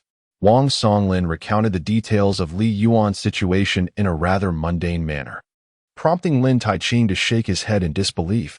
Such a thing could not be so. The ability to detect a thief from such a distance, despite unclear cultivation, was nothing short of extraordinary. Lin Taiqing himself had only discerned Li Yuan's peculiarities after some time, following his gaze to uncover the thief. Moreover, within the entire party, aside from 2 individuals, the rest had been utterly oblivious to the presence of the thief. How could this be considered ordinary? Lin Taiqing mounted his horse and slowly approached Li Yuan, speaking with an unusual respect. "Young friend, I apologize for the chaos of the journey and my neglect in attending to you. I hope you can forgive my shortcomings." Those around were taken aback. Bewildered by the profound respect Lin Taiqing, a person of considerable cultivation, showed towards Li Yuan, who was merely a child. It was even said that the Wang family should not allow Li Yuan to accompany the wedding party to the county city. Lin Taiqing regarded Li Yuan, unable to discern anything significant. At that moment, Dan Qingzi conveyed a message to Li Yuan. Lin Taiqing harbors a hidden ailment, likely stemming from an injury in his youth that has compromised his foundation. A foundational restoration pill could remedy this. Otherwise, his cultivation will stagnate, and he will frequently suffer from ailments. Plant a seed of thought in him. It would be beneficial for you to forge connections with those of higher caliber. Given your current fragility, convey to him as I instruct. Li Yuan responded affirmatively and began to converse with Lin Taiqing as per Dan Qingzi's suggestion. Lin Taiqing, eager to delve deeper into Li Yuan's enigmatic nature, encouraged the dialogue. Li Yuan cautiously inquired, "Senior Lin, may I broach a certain topic?" Lin Taiqing, with a warm smile, replied, "Dear friend, do not jest. Our camaraderie feels as if we have known each other for ages. Speak freely without hesitation." Upon hearing this, Lin Taiqing was taken aback, his expression shifting dramatically. "Have you truly discerned my condition?" Li Yuan reassured him. "There is no need for concern, senior. This ailment can be remedied with a single buji pill." Lin Taiqing, unfamiliar with the buji pill, inquired, "What exactly is the buji pill? Is it costly? What grade of elixir is it?" Li Yuan explained, "It is not very expensive. The buji pill is merely a second-tier elixir. As you are merely a martial artist, 1 pill will suffice to heal your lingering injuries." Lin Taiqing pressed on, "I have never heard of the buji pill before. Where can I acquire it?" Li Yuan clarified, "There is no place that sells the buji pill. It is a recipe I possess that others are unaware of. Once we reach the county city, I will mention some medicinal herbs for you to procure. After a time, I can prepare the buji pill for you." Lin Taiqing, filled with joy, though somewhat skeptical of Li Yuan's alchemical abilities, was astonished that Li Yuan could perceive his concealed ailment. The group swiftly progressed toward the county city, traveling by day and resting by night, encountering no perilous incidents. 3 days later, they were nearing the county city. Wang Yuexin sent someone to summon Li Yuan. Upon arriving beside Wang Yuexin's carriage, she advised him that once he reached the county city academy, he should frequently visit the city lord's mansion. Should he encounter any difficulties requiring assistance, he must not hesitate to send word to the mansion. Wang Yuexin assured him that as long as she had the means to help, she would never decline. The groom, Lin Junwei, also repeatedly invited Li Yuan to be a frequent guest at the city lord's mansion. Li Yuan graciously expressed his gratitude for both of their warm invitations. Lin Taiqing encouraged Li Yuan not to rush after arriving at the city lord's mansion, promising to personally escort him to the county city academy once the wedding festivities concluded. Due to the esteem shown by Lin Taiqing and Lin Junwei, the Lin family members treated Li Yuan with both warmth and respect. Meanwhile, the wedding entourage from the Wang family was puzzled, unable to comprehend why the Lin family exhibited such fervent hospitality towards Li Yuan. After all, he was merely a child who had joined the wedding procession seeking the Wang family's assistance to reach the county city. The Lin family's excessive enthusiasm towards Li Yuan, seemingly surpassing that afforded to the Wang family, struck them as peculiar. As the group continued their journey, the distance of several dozen miles swiftly passed. Suddenly, someone called out, "County City, we have arrived." Chapter 33. Introducing Li Yuan, a troop of cavalrymen rode forth to greet them, saluting with cupped hands before swiftly galloping away. The group advanced. Soon arriving at the front of the county city, Li Yuan looked up and beheld a formidable city wall stretching before him, towering over 10 zhang high, with a line of soldiers standing atop, each armed with long spears. At the city gate stood 2 rows of soldiers.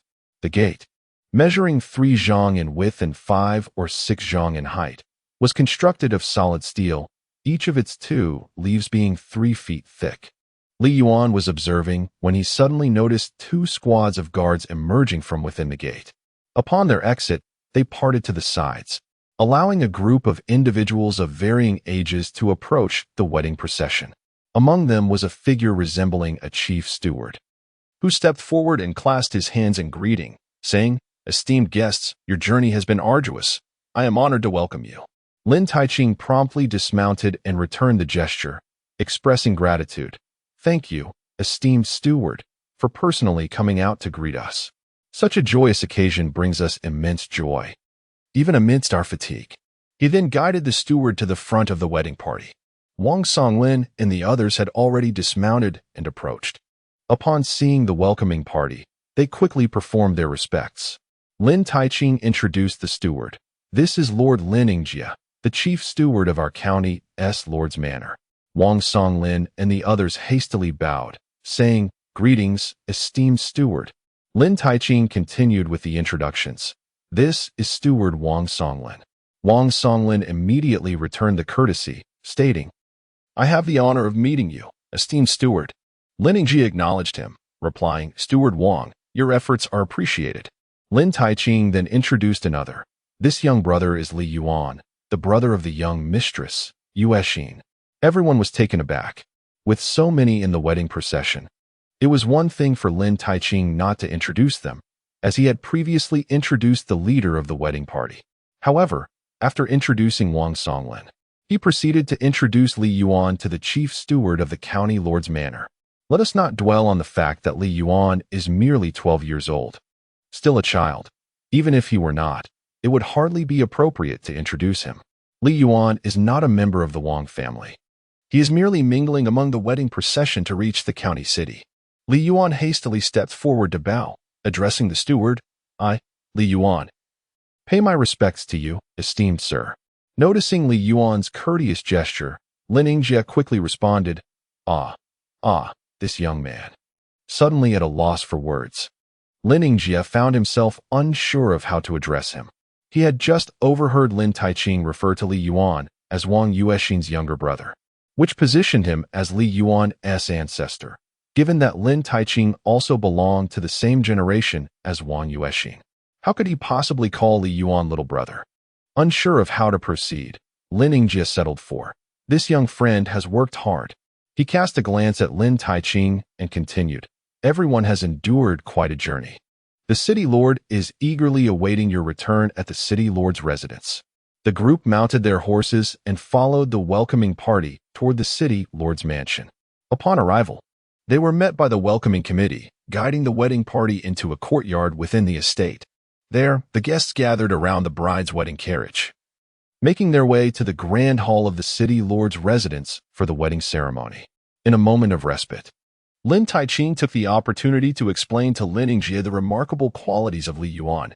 He had detected thieves from a considerable distance, could discern the true nature of one's injuries, and had pledged to concoct medicinal pills for healing.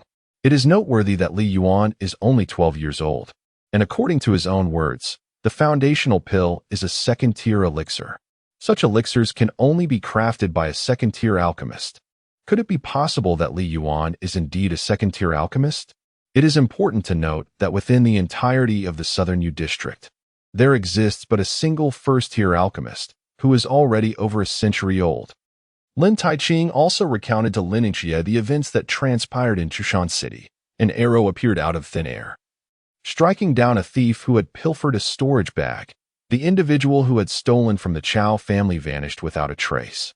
Lin Yingxie could hardly believe it. In such a vast city, amidst countless people, someone had brazenly shot down over 10 individuals and absconded with 1,000,000 taels of silver, only to disappear in the blink of an eye. What level of cultivation must one possess to accomplish such feats? Yet, if one were indeed of such high cultivation, would they truly concern themselves with such a paltry sum of silver? Lin Yingxie took Lin Taiqing to meet the city lord, recounting the occurrences in Chushan City and the situation surrounding Li Yuan. Upon hearing this, City Lord Lin Yinghao remarked, "Bring this Li Yuan before me. I shall assess him. If he indeed possesses potential for growth, we shall forge a benevolent bond and offer him our support." Lin Taiqing then proceeded to the residence of the wedding procession, inviting Li Yuan to stand before Lin Yinghao. As he walked, Li Yuan felt a twinge of frustration. With so many individuals present, why was he the only one summoned? Xianzi remarked, "This city lord possesses discernment. He shall be profoundly grateful for this invitation today." Upon reaching Lin Yinghao, the city lord scrutinized Li Yuan, unable to discern his exact level of cultivation. Inquiring about his alchemical pursuits, Li Yuan explained that he had once encountered a master cultivating in the deep mountains, who had imparted to him the methods of alchemy. However, due to his current low level of cultivation, he was unable to refine second-tier elixirs. He promised that once his cultivation reached the requisite level, he would be capable of producing the foundational elixir. Lin Yinghao conversed with Li Yuan for a while before instructing Lin Yingxie to procure 200,000 taels in silver notes as a gift for Li Yuan. He further directed that 2 days hence, after the wedding procession departed from the mountain city, Lin Yingxie and Lin Taiqing should personally escort Li Yuan to the county academy under the auspices of the Lord's mansion. Subsequently, Lin Yinghao urged Li Yuan to frequently visit the Lord's mansion whenever possible to keep his sister, Wang Yuexin, company. Li Yuan expressed his gratitude, initially declining the silver notes, but ultimately accepted them after persistent refusal proved futile. He thanked Lin Yinghao and took his leave, with Lin Taiqing accompanying him. As they walked along the path, Lin Taiqing informed Li Yuan that the silver notes were issued by a financial institution known as Tong Tianxia. It was said that this establishment was founded by an individual of extraordinary prowess, and it boasted branches not only throughout the Great Xia dynasty, but across the entire continent. The headquarters of Tong Tianxia was reputed to be a gathering of formidable talents, and even the mightiest sects and families would think twice before provoking this institution. Naturally, Tong Tianxia adhered to the principle of conducting business without entangling itself in the disputes of the martial world, which prevented powerful sects from seeking trouble with them.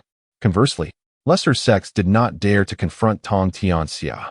Lin Taiqing then guided Li Yuan toward the Tong Tianxia Bank. In gratitude for Lin Taiqing's assistance along the journey and at the Lord's mansion, Li Yuan presented him with 1,000 taels of silver. Lin Taiqing adamantly refused, instead offering Li Yuan 10,000 taels of silver that he had prepared in advance, encouraging him to purchase materials for cultivation.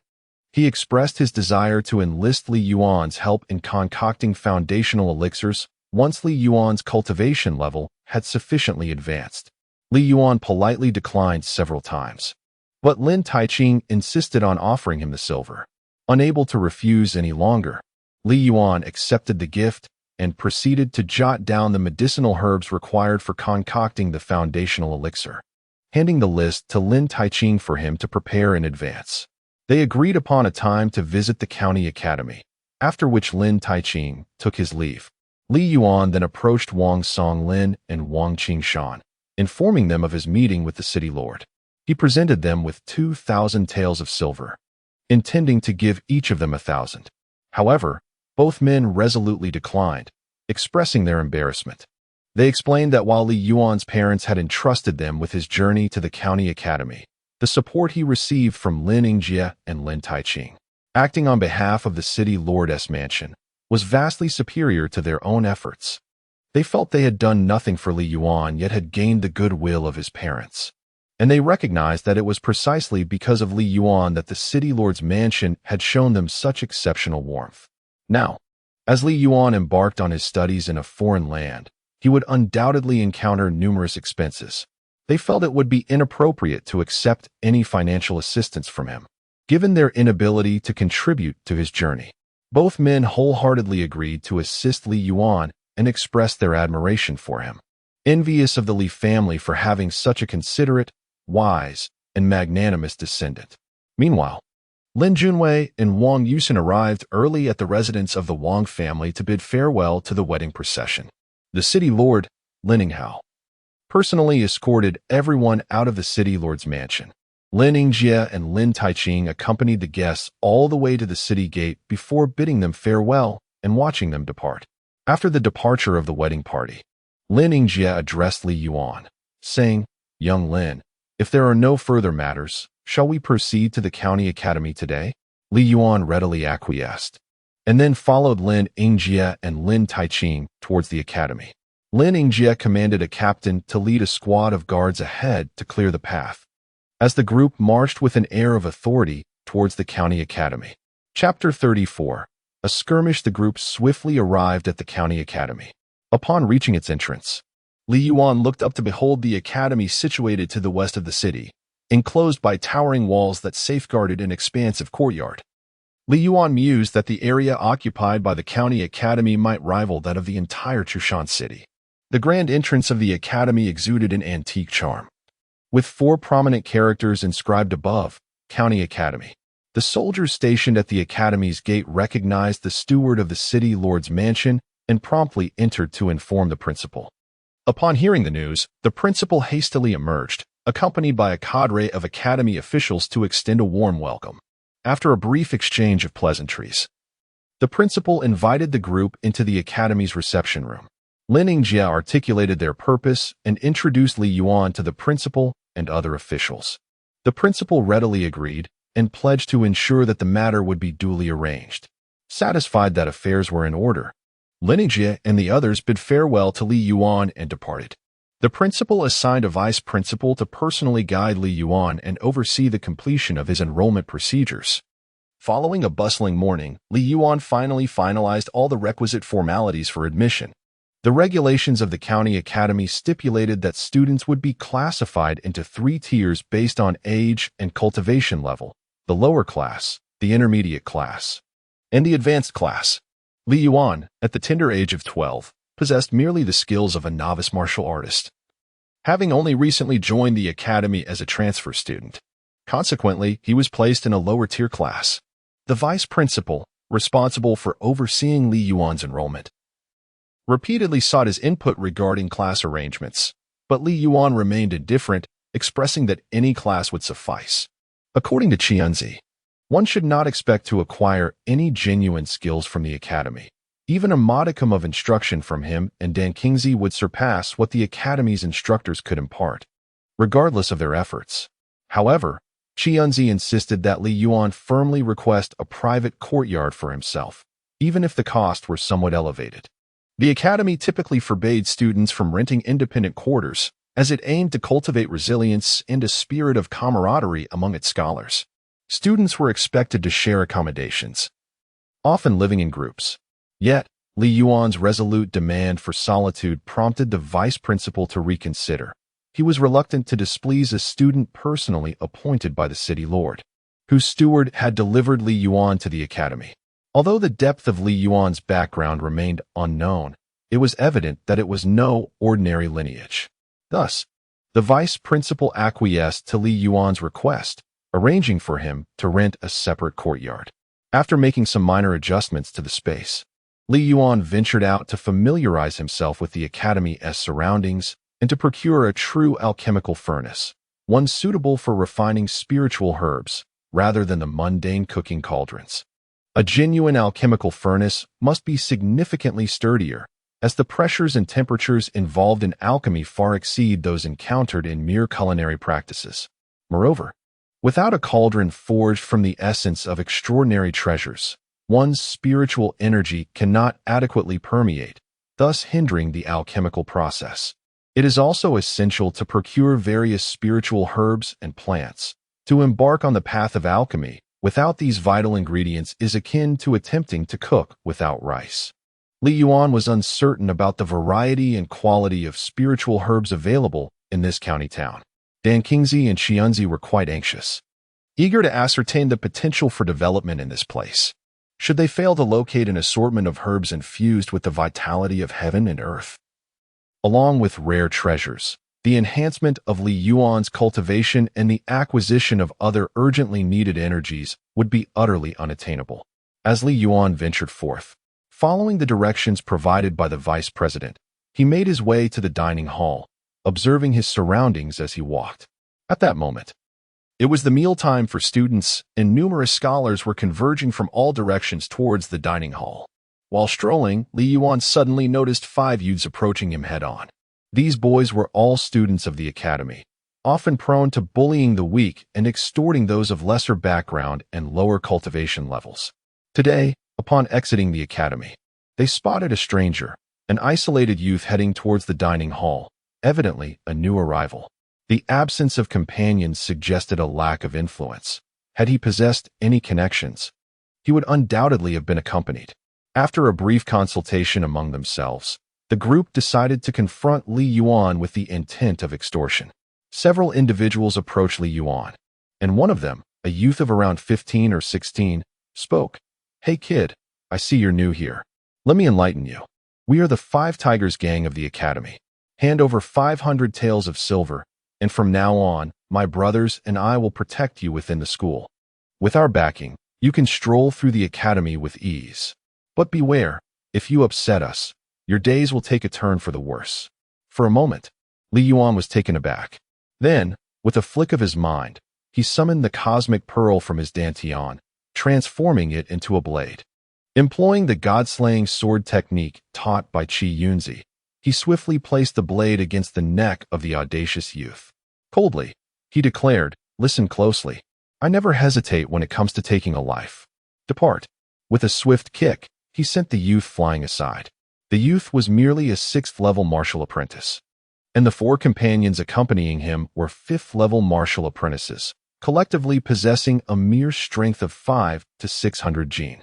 In contrast, Li Yuan boasted a strength nearing 1,000 jin, making it effortless to subdue them. With a few punches and kicks, he left the group dazed. Realizing the gravity of the situation, they scrambled to their feet and fled in a panic. Qi Yunzi remarked, "It seems you need to learn some martial arts. The way you fought was quite novice." Fuming with anger, Li Yuan brandished the long blade and made his way towards the dining hall. The onlooking students were left astounded, murmuring among themselves, "Who is this formidable figure, so fierce and commanding?" Those youths were notorious bullies within the academy, known for their ruthlessness and intimidation of the weak. But today they had met their match and faced retribution. As Li Yuan advanced, the surrounding students hastily parted to clear a path. Li Yuan arrived at the dining hall. Standing in the center of the spacious area, utterly perplexed about how to procure his meal, a captivating young woman approached him, gazing intently, and remarked, "Junior, you look quite impressive. Unsure of how to buy your meal, I presume? In our academy, one cannot purchase food with mere coins. One must utilize meal tickets." Li Yuan was unfamiliar with the concept of meal tickets when a tall, robust young man approached him. "Junior, my name is Yu Chenglong. I must say, I admire your spirit. These meal tickets are specially designed by the school. They can be purchased with money or earned through work-study programs where the school directly issues them. At this moment, you may not be able to acquire a meal ticket, so allow me to treat you today as a gesture of welcome." Li Yuan replied, "Thank you, brother, and thank you, senior sister. I have matters to attend to and will forego the meal. In the future, when I have the opportunity, I shall treat everyone." With that, He turned and exited the dining hall. Behind him, the two called out, "Junior, don't leave." But Li Yuan had already stepped outside. Chapter 35. The Qian Kuan Bagua Furnace. Part 1. Qianzi remarked, "Haven't T managed to get a meal? Feeling hungry?" Dan Kingsley chuckled. "Is it truly worth becoming upset over such a trivial matter? Your psychological resilience could use some fortification. In time, as you traverse more paths and gather experiences, you will understand that this is merely a minor inconvenience, not deserving of anger." Li Yuan remained silent. He walked over to a carcass, tore off a leg, and roasted it over the flames of the chaotic fire seed, sitting down to eat. Once he had finished, Li Yuan emerged from the cosmic orb, exited the courtyard, and prepared to visit the instructor known to the head of the Li family, who was surnamed Kong and named Kong Xiaoping. As he walked, he inquired about directions. After a considerable search, Li Yuan finally located instructor Kong Xiaoping. Having just finished his lunch, Kong was quite surprised to see a young child requesting an audience. Li Yuan bowed respectfully and explained his purpose, presenting the letter penned by the head of the Li family. Upon reading the letter, Kong Xiaoping was filled with delight. "Oh, it has been many years since I last met with the head of the Li family. How has he been? You see, the head and I share a bond akin to that of life and death brothers. Very well, since you have come to me today, I shall surely find a way to accommodate you," he exclaimed. Li Yuan quickly expressed his gratitude, saying, "Thank you, Grandpa Kong. I have already been enrolled. It was Chief Steward Lin from the City Lord's mansion who brought me here." Kong Xiaoping, taken aback, asked, "How do you know Chief Steward Lin? It is quite extraordinary for him to personally accompany you for enrollment." Li Yuan recounted his experience of the enrollment process. After listening, Kong Xiaoping was immensely pleased and encouraged Li Yuan to study diligently, assuring him that should he encounter any difficulties, he could come to him for assistance, and he would do his utmost to help. Li Yuan expressed his thanks to Kong Xiaoping and took his leave.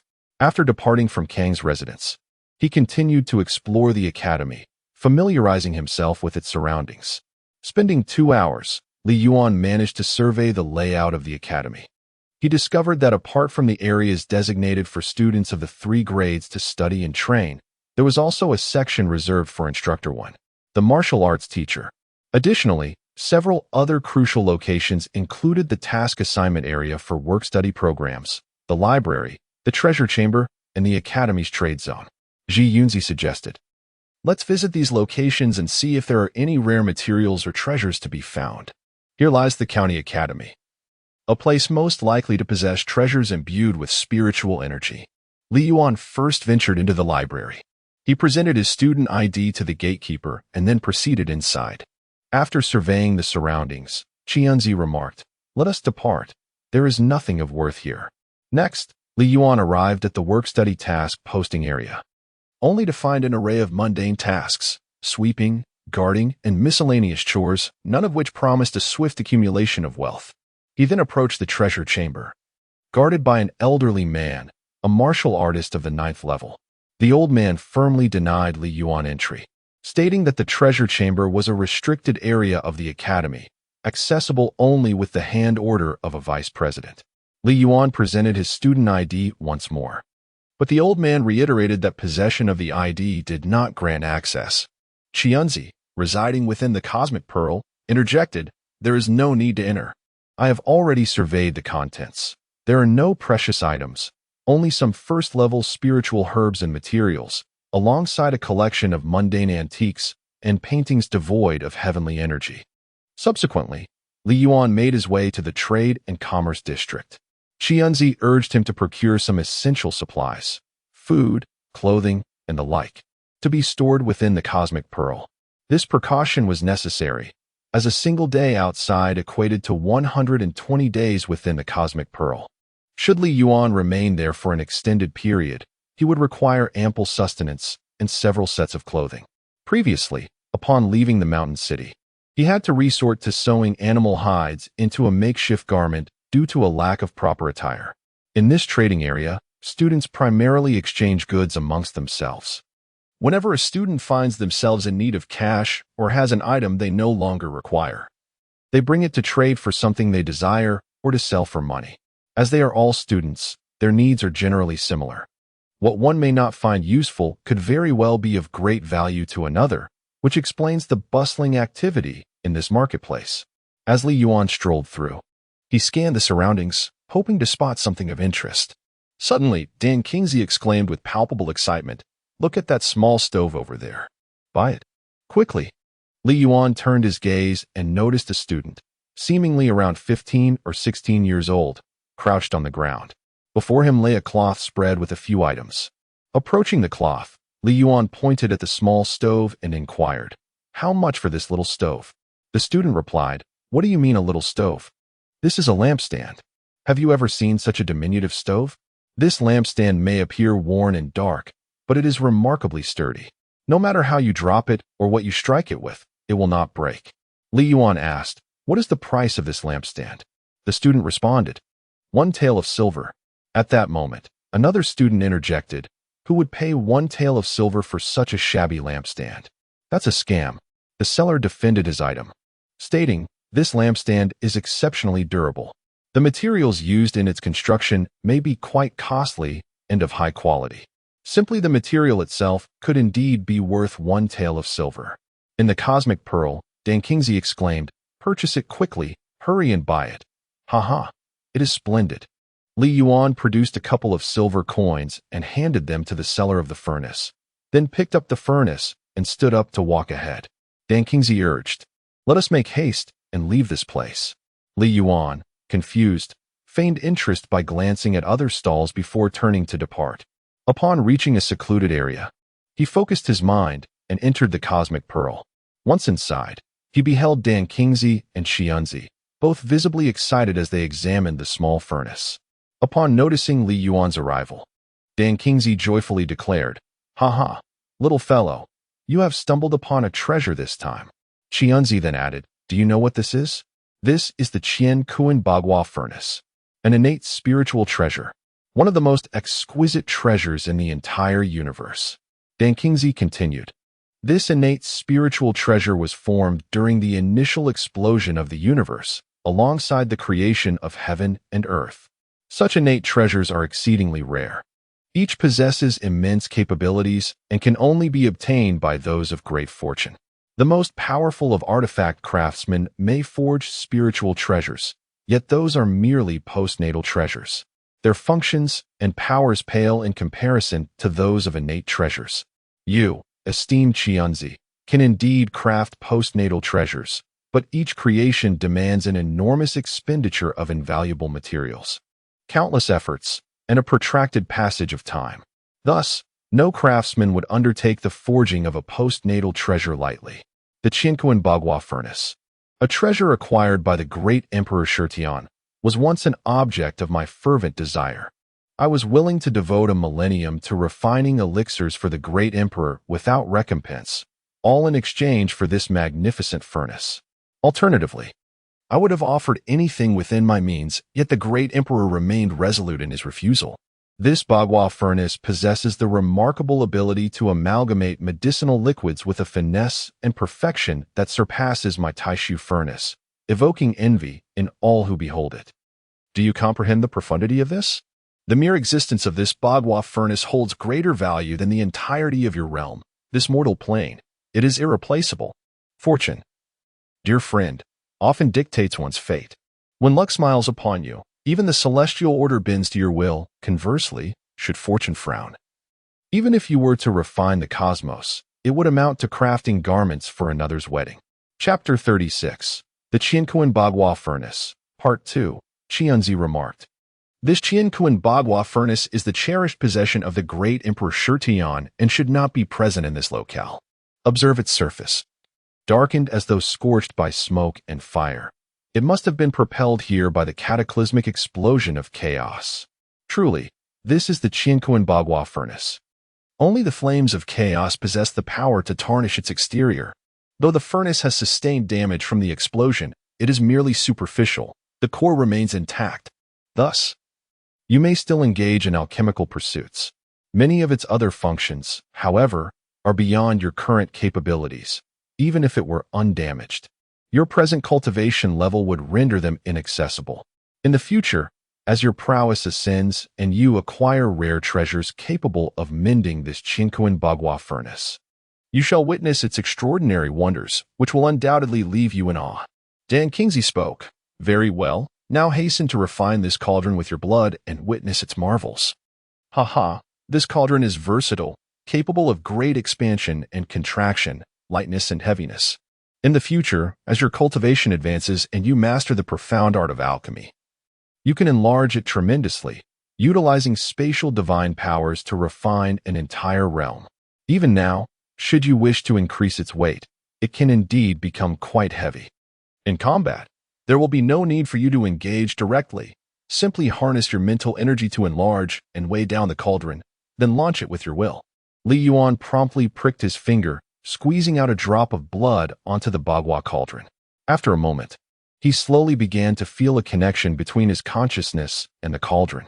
How extraordinary, Li Yuan mused, as he sensed a complete bond with the Bagua cauldron. He began practicing the manipulation of his mental energy to control it. With a mere thought, the cauldron expanded. He commanded in his mind, small, and it shrank. With another thought, the cauldron grew heavier. He envisioned light, and it became weightless. Wishing to place the cauldron within his dantian, he silently intoned, "Enter," and it vanished into thin air. To his amazement, the Bagua cauldron appeared within his dantian. After much practice, he finally felt as though he could command the cauldron with effortless precision. Li Yuan deeply bowed to Dan Kingsley and Qianzi, expressing, "I am profoundly grateful for the kindness of both esteemed mentors. Without the guidance and assistance of my two esteemed predecessors, I would not have attained my current state nor acquired these invaluable treasures." Dan Kingsley and Qianzi waved their hands and responded, "There is no need for such gratitude. The greatest appreciation you can offer us is to diligently cultivate your skills, enhance your abilities, and acquire more heavenly materials and earthly treasures. Remain calm. Even greater benefits lie ahead." Li Yuan sincerely replied, "Esteemed predecessors, I shall strive with all my might in my cultivation and will never betray your generous support." After practicing for a while longer, Li Yuan emerged from the Cosmic Pearl, preparing to visit the place of his studies. He first arrived at the lecture hall dedicated to cultural studies, where he observed an elderly gentleman delivering a discourse on the history of the nation and the art of governance. After listening for a time, finding it uninteresting, he made his way to the martial arts training hall, eager to discern whether the teachings there would be worthy of his attention. Upon reaching the training hall, he witnessed a martial instructor demonstrating the techniques and principles of a yellow-level martial art known as the Black Tiger Fist. After observing for a brief period, he heard Qianzi remark, "Do not linger. There is no value in this lesson, and remaining here is merely a waste of time." Securing the doors to the courtyard and the room, Li Yuan re-entered the Cosmic Pearl. Qianzi commented, "The conditions here are only marginally better than those in the mountain city. It is impossible to amass substantial energy and rapidly elevate your cultivation. You must devise a plan and seek opportunities to venture outside, where the spiritual essence of heaven and earth is more abundant, to truly have a chance." Dan Kingsley remarked, "To venture forth, it is of little significance for Li Yuan to rely on his current level of cultivation. Even if he were to step outside, he would be unlikely to gather an ample supply of celestial energy. We must devise a plan to enhance certain aspects of Li Yuan's abilities, ensuring that he possesses the capability and resources to establish himself amidst a gathering of formidable experts. Presently, it seems futile to strive for an elevation in Li Yuan's cultivation. The energy required for his advancement is excessively vast. After such an extensive duration of practice and absorption of celestial energy, he is still in the process of expanding his first meridian. Teaching him the arts of weapon crafting, talisman creation, or formation arrangement holds little merit at this juncture, as we lack the requisite materials for such endeavors. Any instruction would be mere theoretical discourse. The sole pursuit of value lies in instructing him in alchemy. Although his mental prowess currently stands at a mere level 7, it is remarkably potent. His 7th level can rival the 10th or even 11th levels of others, enabling him to successfully concoct first-tier elixirs. Tomorrow, Let Li Yuan venture into the county city to explore the available spiritual herbs and grasses, and based on those acquisitions, we shall determine which elixirs to craft.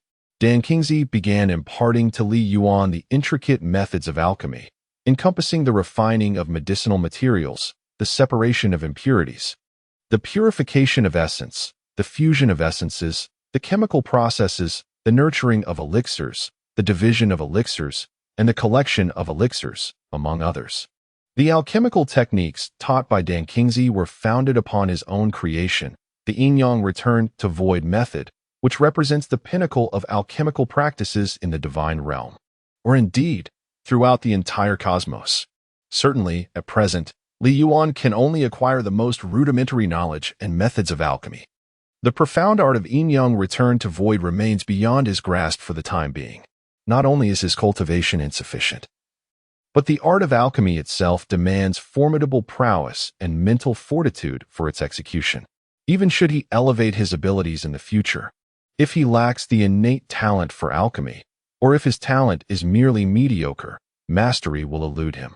Although he cannot yet comprehend the most advanced and elite techniques of Dan Kingsley, he is capable of grasping the fundamental steps, methodologies, and requirements of alchemy. However, without the sophisticated techniques, the efficacy of his alchemical creations may be significantly diminished. Alchemy necessitates not only insight and innate talent, but also the diligence of relentless practice, perpetual and unyielding.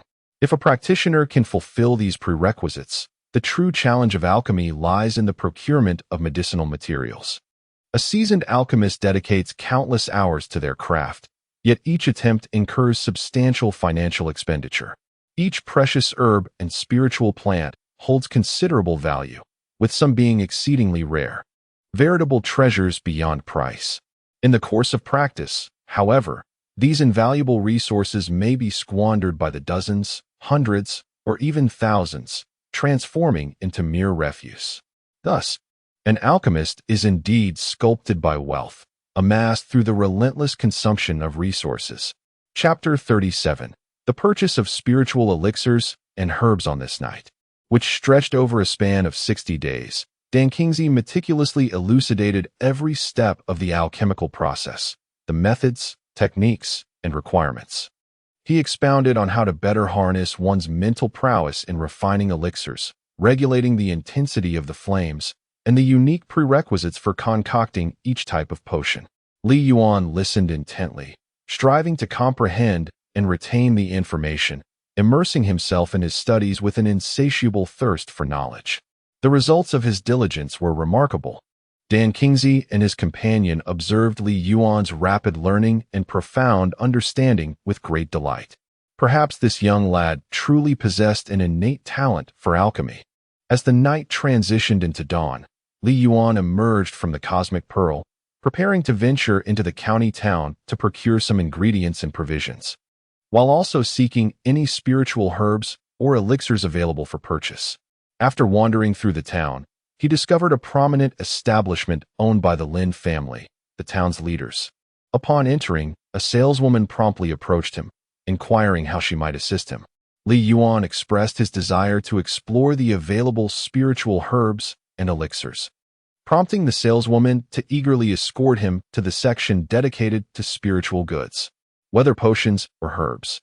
Anything infused with the essence of heaven and earth commanded a steep price.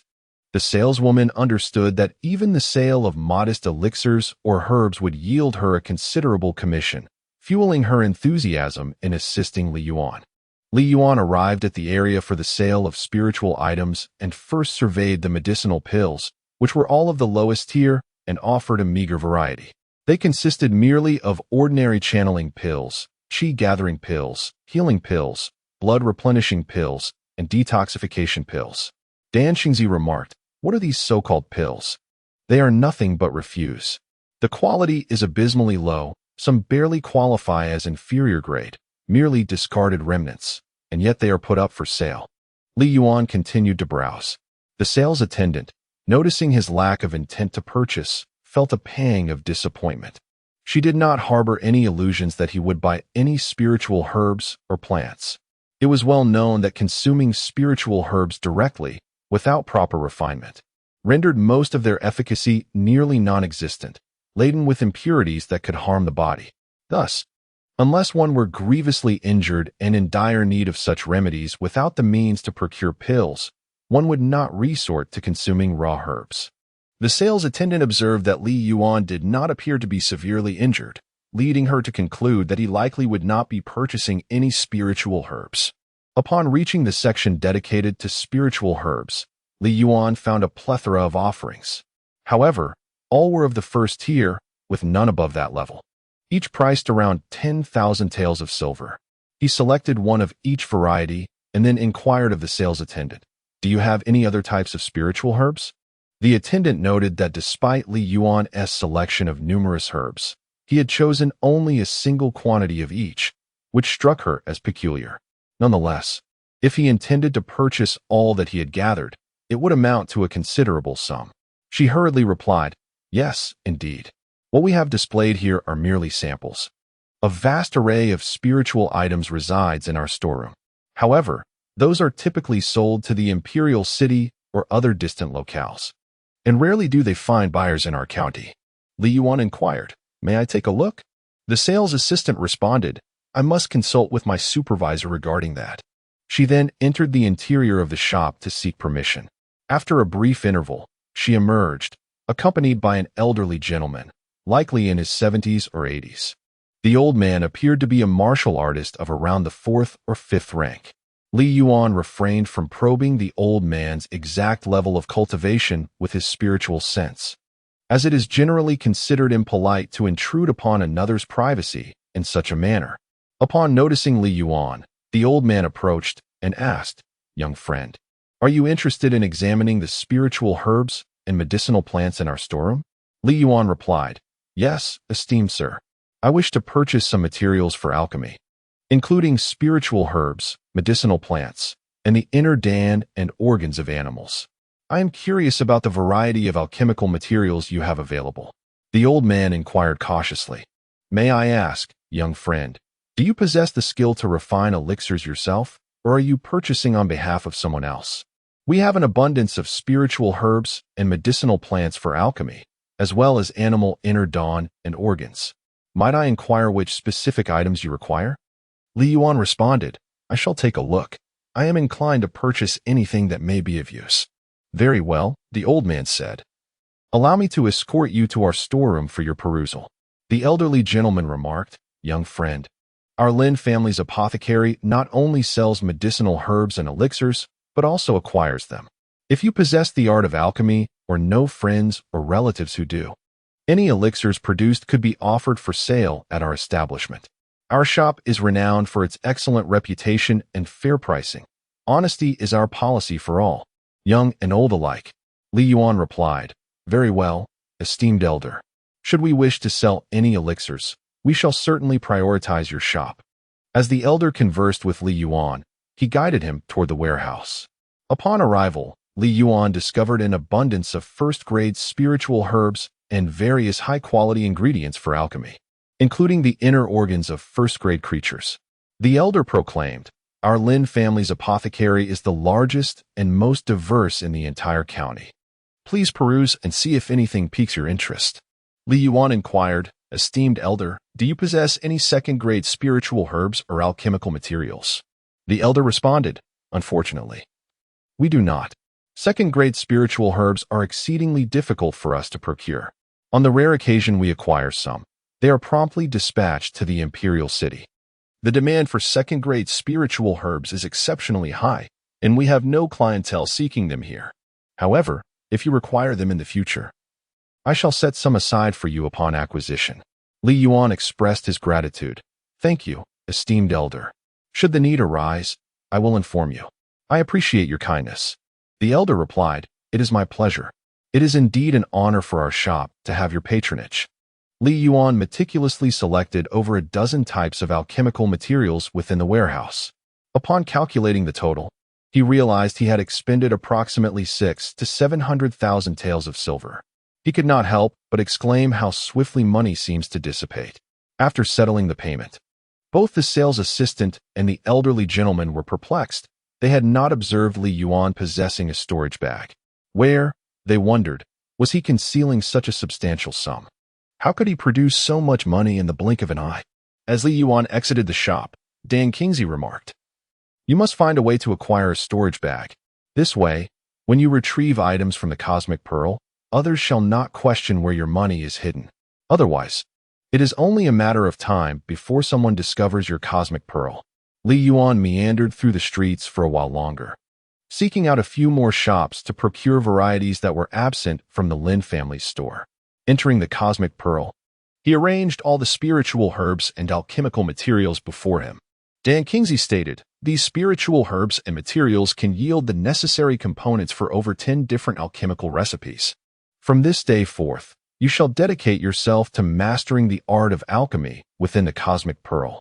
Chapter 38. The Qian Kuan 8 Trigrams Furnace, Part 3. Dan Kingsley selected 4 specific herbs from the assortment: the tongmai grass, the yellow mallow vine, the jias, and the white wind grass. He addressed Li Yuan, saying, "These 4 spiritual herbs are essential for concocting the tongmai pill. With one of each, you can produce a maximum of 16 tongmai pills. Any alchemical potion can be classified by quality into inferior, medium, superior, premium, and perfect grades. Not to mention some even higher qualities, which, for now, are unnecessary for you to comprehend. The price disparity between each item ranges from 1 to 10-fold, of course. Under exceptional circumstances, the cost may escalate further." Li Yuan silently calculated that the combined value of these 4 herbs amounted to over 30,000 taels of silver. Should he succeed in concocting the elixir, each pill would fetch no less than 100,000 taels, totaling 160,000 taels for 16 pills, a substantial profit indeed. Dan Kingsley instructed Li Yuan to take the 4 herbs and step through the portal of replication, where he diligently duplicated each herb numerous times. He then conveyed to Li Yuan that the primary function of the tongmai pill is to unblock the meridians, with tongmai grass serving as the principal ingredient, while the other 3 herbs act as auxiliary components. The process of refinement begins with the extraction of the tongmai grass, followed by the huankue vine. After purifying the essences of these 2 herbs, they are to be amalgamated. Subsequently, jiasi is transformed into a liquid form and purified, which is then enveloped by the amalgamated liquid of tongmai grass and huankue vine. Finally, the bifoam grass must be refined and purified at an accelerated pace, with its essence poured over the other 3 liquids. Utilizing the alchemical techniques, these 4 liquids must undergo a process of fusion. During this fusion, one's mental acuity must penetrate each droplet of the liquids. The speed of bifoam grass' infusion is pivotal to the success or failure of the concoction, as well as the quality of the elixir produced. Among these factors, the level of proficiency in the alchemical techniques and the adeptness in their application are of utmost significance in determining the quality of the resulting elixir. Thus, even with the most advanced alchemical techniques at one's disposal, the level of skill in their execution remains crucial. Even those with a natural talent for alchemy must engage in prolonged practice. Therefore, persistent and diligent practice is an indispensable aspect of the alchemical arts. Li Yuan retrieved the Qian Kuan Bagua furnace, and Dan Kingsley remarked that the furnace is a critical determinant of both the success and quality of alchemical concoctions. Although this Qian Kuan Bagua furnace has suffered considerable damage, primarily to its exterior, its impact on the alchemical process is minimal, particularly for the creation of lower-tier elixirs. As for the specific functionalities that have been compromised, it is of little consequence for now. When the time comes for you to potentially restore this furnace, I shall enlighten you on its more formidable capabilities. For the moment, it is essential for you to understand how to utilize this Bagua furnace and recognize its superiority over others. Dan Kingsley instructed, "Now enlarge the furnace and remove the lid." Li Yuan complied, enlarging the furnace and using his spiritual consciousness to explore its interior, where he discovered the lid within a concealed space. With a mere thought, he extracted the lid. Upon examining it, Dan Kingsley noted, "This lid is indeed intact. With this lid in your possession, you have acquired an additional weapon. It contains an expansive space capable of ensnaring individuals and storing items, and it can even transform into a shield to deflect attacks. At this juncture, the most advantageous aspect for you is that this lid can be enlarged and made heavier. In combat, you need only to increase its size and weight before descending upon your adversaries from above. A multitude of foes can be swiftly crushed beneath it. Furthermore, if your mental fortitude is sufficiently robust, with a mere thought, you can draw your opponent into the space within, rendering them powerless against your will. Indeed, all of this is predicated on the strength of your mental fortitude. If your opponent possesses a significantly superior mastery of martial arts and mental prowess, you will find yourself at a disadvantage. Should your mental strength be insufficient, you will be unable to render the lid heavier or larger, nor will you achieve the necessary speed in your strikes. Generally speaking, this lid can ensnare and eliminate adversaries of the same grand realm. In other words, as a martial artist, even at the first level, you could potentially vanquish an opponent at the 9th level of martial arts. However, should you encounter an adversary of the Yuan level, you may find yourself powerless against them. Nonetheless, with this lid, your opponent will also be unable to overcome you. They cannot breach your defenses and can only evade your attacks. If your opponent's cultivation surpasses yours by 2 grand realms, your only option will be to flee. Therefore, as long as your cultivation can surpass that of a martial artist, you will encounter few rivals in this mortal realm.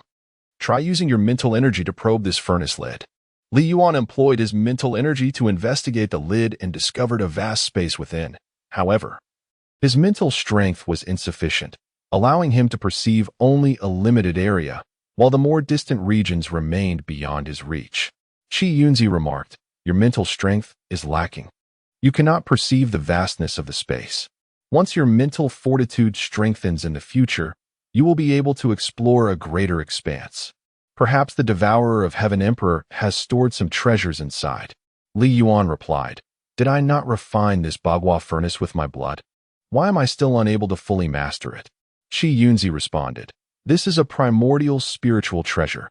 How could it be completely mastered with merely a drop of blood? The process of blood refinement merely establishes a connection with your divine consciousness, imprinting your spiritual mark, which others cannot possess. When probing the internal space with one's spiritual awareness, it cannot be freely utilized. As Dan Kingsley elucidated, within this Bagua furnace, there exist a staggering 80,000 independent spaces. During alchemical processes, provided your mental fortitude is sufficiently robust, you can refine each type of herb within a distinct space, subsequently merging and combining them. Furthermore, every small space can be treated as an independent alchemical furnace, allowing for the simultaneous concoction of 80,000 different elixirs. Naturally, this requires an exceptionally formidable mental capacity. Otherwise, it would be impossible to refine even 2 types of elixirs concurrently, let alone 2 herbs at once. Just as you find yourself now, with an insufficient level of spiritual power, you cannot refine 2 herbs simultaneously. Inferior alchemical furnaces deplete mental energy excessively. It is possible that your spiritual force may be entirely exhausted before it even begins to engage with the herbs. Conversely, this particular furnace not only spares your mental energy, but should you later channel sufficient energy into its internal space, it could even enhance your spiritual power. However, this function is currently beyond your reach, as its space has been compromised. Yuan diligently followed Dan Kingsley's teachings, engaging in repeated practice. Yuan remarked, "Your ancestor was bitten by a 7-step snake. To heal this, you will require a 2nd-tier elixir, the Lingji detoxification pill. Furthermore, your brother's meridians have been severed, and he requires a secondary elixir to restore them. The supplement elixir you promised to Lin Tai Ching is also a secondary potion. You must diligently practice to swiftly enhance your cultivation and mental prowess, enabling you to concoct secondary elixirs. Only then can you assist them in alchemy." Dan Kingsley remarked, "Typically, for an individual to concoct a secondary elixir, their mental strength must reach level 20. However, given Yuan's exceptional mental capacity, it is estimated that he only needs to achieve level 11 or higher to successfully create a secondary elixir." Yuan responded, Very well, I shall commit to my practice. Yet, I wonder if utilizing the Chaos Flame Seed for training will deplete its energy excessively, potentially damaging it? Chapter 39. Notice of Assessment. Xianzi reassured him. You need not worry about this. The minuscule amount of energy consumed during your alchemical endeavors is negligible in the context of the Chaos Flame Seed. Remember, this is indeed the Chaos Flame Seed. Of course, should you wish for it to evolve into the Chaos Fire in the future, the energy required will be beyond your imagination. Within the Cosmic Pearl, Li Yuan practiced the art of alchemy thousands upon thousands of times. He meticulously honed every step of the process. The alchemical techniques, fire control, furnace temperature regulation, mental strength management, herb melting, and purification. Li Yuan practiced each aspect countless times. The myriad elixirs, such as the channeling pill, the vitality restoration pill, the bone alignment pill, the hemostasis powder, the mighty dragon and tiger pill, the energy gathering pill, the detoxification pill, and many others, were meticulously crafted by Master Li Yuan. Each elixir demanded unique requirements during its formulation, including specific flames, mental fortitude, and alchemical techniques. A series of herbal ingredients were replicated and transformed into elixirs, only to revert to their primal essence, dissipating through the portal of replication. Li Yuan mused on the fortune of having this portal, which allowed for unlimited replication of materials for the study of alchemy. Otherwise, how could one possibly amass such a vast array of ingredients for learning? Not only would he be unable to afford such an expense, but even the wealthiest magnates would find the consumption overwhelming. As the days passed, within the Cosmic Pearl, 100 days elapsed in a blink. Li Yuan dedicated himself tirelessly to study and practice, taking brief respites when exhaustion set in. When certain techniques proved challenging to master, he would pause, step out of the Cosmic Pearl, and meditate to refresh his perspective. Once the supplies within the Cosmic Pearl were depleted, he would venture out to procure more. Observing Li Yuan's relentless diligence, both Dan Qingzi and Xianzi felt a surge of joy. Should Li Yuan swiftly elevate his cultivation and alchemical skills, there might yet be hope for their restoration through his prowess. Moreover, they noted with astonishment that Li Yuan's speed in mastering alchemical techniques was exceptional. While others might toil for years to grasp methods, Li Yuan sometimes succeeded within a mere day or two. It appears that Li Yuan possesses a remarkable talent for alchemy, exclaimed Dan Qingzi. If only we had a testing spirit stone, we could ascertain his aptitude for alchemy, lamented Xianzi, but alas, we do not. 2 months have elapsed. Within the Cosmic Pearl, 2 decades have passed. How extraordinary is that? Many formidable beings from the divine realm, alongside some of the most distinguished alchemists, have devoted their entire lives to mastering the alchemical techniques that Li Yuan, a mere first-level martial apprentice, has astonishingly grasped in a mere 20 years. The supreme alchemical art of yin-yang returning to void. The elixirs crafted by Li Yuan have evolved remarkably. From initially producing worthless pills to low-grade, medium-grade, high-grade, and even exquisite-grade elixirs. On one occasion, he even succeeded in refining a pill of perfect quality. It is noteworthy that even esteemed alchemists like Dan Qingzi seldom achieve such perfection. Dan Qingzi had once elucidated to Li Yuan the classification of elixir grades. Elixirs with a purity below 60% are deemed worthless, laden with impurities and toxins that pose severe harm to the body, rendering their consumption a grave mistake, and their sale is strictly forbidden in the alchemical world. Elixirs with a purity exceeding 60% are classified as low-grade, those above 80% as medium-grade, those above 90% as high-grade, and those exceeding 95% as exquisite grade. A pill with 100% purity is regarded as perfect quality. Such perfect quality elixirs not only contain no impurities, causing no harm to the body upon consumption, but, most importantly, their efficacy remains intact. Regardless of the type of elixir, prolonged storage typically leads to a loss of potency. Thus, some elixirs, however precious, become ineffective over time. In contrast, a perfect quality elixir can be preserved indefinitely. Li Yuan remained entirely humble and unassuming, diligently practicing alchemy within the cosmic orb. On one particular day, as he immersed himself in his studies, a sudden knock resonated from outside. Promptly, he emerged from the ethereal realm, opening both the door to his abode and the gate to his courtyard, only to find a fellow student awaiting him. "Greetings, senior. How may I assist you?" Li Yuan inquired. The student replied, "Might I ask what consequences one may face should they fail the assessment?" "There are numerous forms of punishment," the student elucidated. "These include expulsion, confinement, mandatory service for the academy, forfeiture of meal tickets, and compulsory study of designated subjects, among others." The literary examination primarily evaluates one's knowledge of poetry, literary works, national history, geographical landscapes, as well as governance strategies and military tactics. Moreover, candidates may also choose to study the arts, such as music, dance, and various forms of calligraphy and painting. The martial examination, on the other hand, assesses the extent of a student's cultivation, their mastery of inner strength techniques, martial skills, and other exceptional abilities. Both the literary and martial assessments comprise numerous components, allowing candidates the freedom to select from a variety of evaluation items. Each evaluation is graded across 4 tiers: outstanding, excellent, pass, and fail, with corresponding point values of 3, 2, 1, and 0. It is imperative for each student to accumulate a minimum of 36 credits to pass the assessment. Li Yuan contemplated the requirements. To achieve a passing grade, he realized that he would need to select at least 12 courses, each of which must achieve an outstanding rating.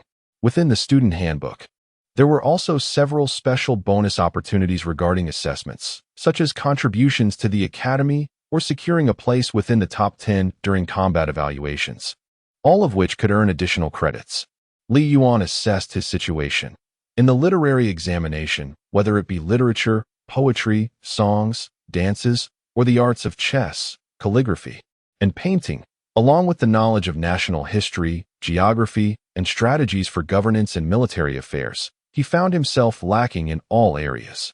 In the martial examination, his internal cultivation techniques and martial skills were of such a high caliber that he dared not reveal them to others. Furthermore, he had not studied the basic martial techniques taught by the academy. The only subject he could potentially pass was alchemy, where he might score a mere 3 points. This left him in a state of distress. Qianzi remarked, "Do not concern yourself with this assessment. It is a trivial matter, hardly worthy of mention. If you do not meet their standards, what can they do to you? At worst, they could leverage the city lord's mansion against them. After all, you are sent by the city lord's mansion. Would they dare to mistreat you?" Dan Kingsley added, "However, it is not advisable to forego the examination altogether. If you fail to meet the requirements and attempt to pressure the academy with the city lord's mansion, the mansion will come to look down upon you. You still hope to rely on the city lord's mansion to escape this county. Therefore, you must participate in the necessary assessments." At present, Li Yuan's sun-piercing arrow technique could earn him 3 points. His star-chasing step could also yield 3 points, and his swordsmanship could garner another 3 points. If he were to learn a particular style of boxing and acquire the foundational knowledge of weapon forging, talisman crafting, and formations, even this rudimentary knowledge in each area would suffice for him to secure 3 points. Following this, he should participate in the martial arts assessment.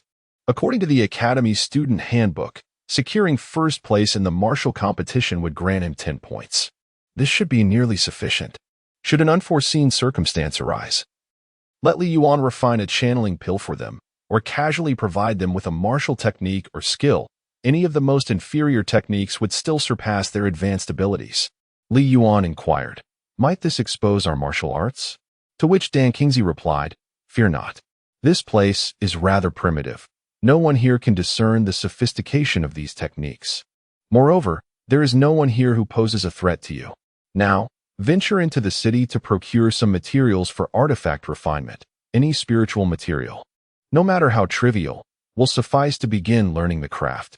The primary functions of formations include defense, offense, illusion, restriction, and teleportation, while talismans mainly serve purposes such as explosion, relocation, and concealment.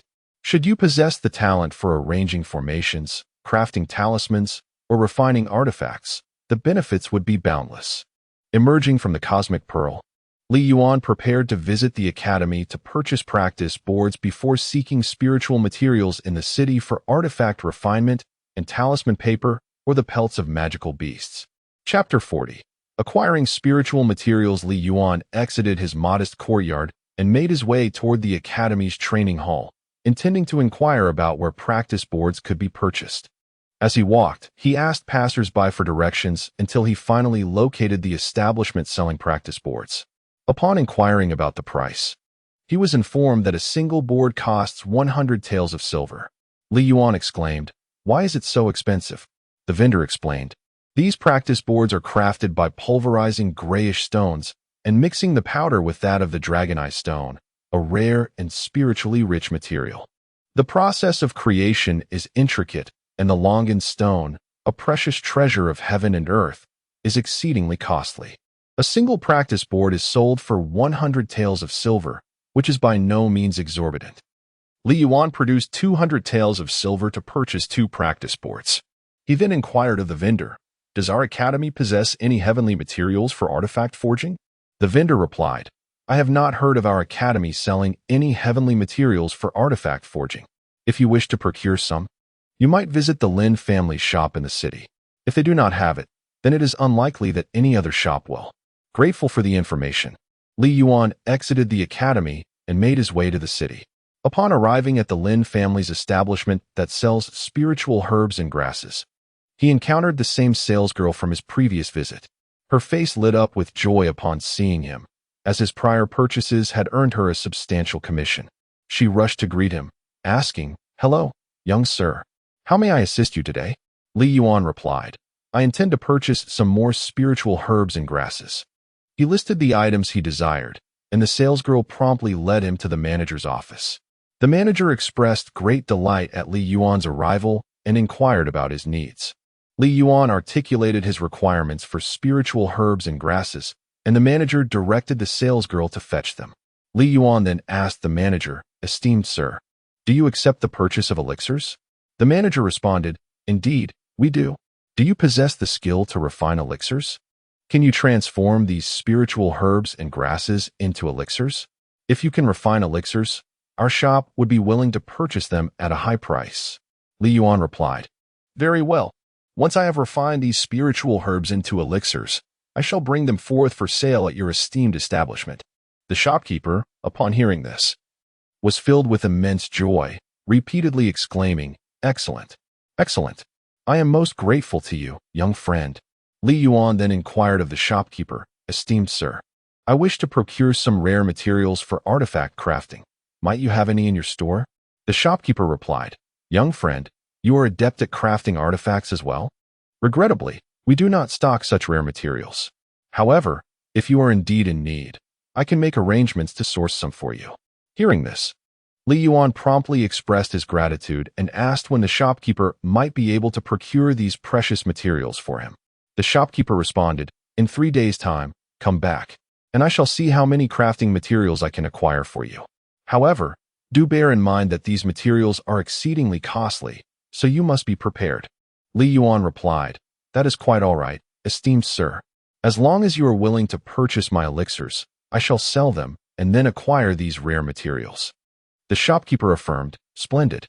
That is indeed agreeable." He continued, "Young friend, my name is Lin Tyson. May I inquire your name? Henceforth, you shall be regarded as a friend of the Lin family, and knowing your name will facilitate our future dealings." Yuan responded, "Esteemed Lin, my name is Yuan." Lin Tyson replied, "Very well, I shall remember it. Do visit often when you have leisure." Yuan agreed. At that moment, the saleslady approached, carrying over 30 varieties of spiritual herbs. Lin Tyson calculated and remarked, "The total value of these medicinal herbs amounts to 320,000 taels of silver. Today, I shall only charge you 300,000 taels. Considering our acquaintance, I shall treat you to a cup of tea."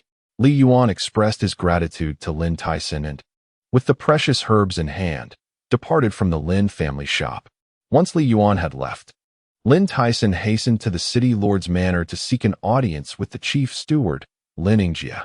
Upon meeting Linningjia, Lin Tyson recounted the details of Li Yuan's purchase of the medicinal herbs, suggesting that he might be engaged in alchemy, as well as his acquisition of rare materials for artifact crafting. Linningjia replied, "I am aware of this Li Yuan. He hails from the Li family of Shansheng and came with the wedding entourage of the Wang family.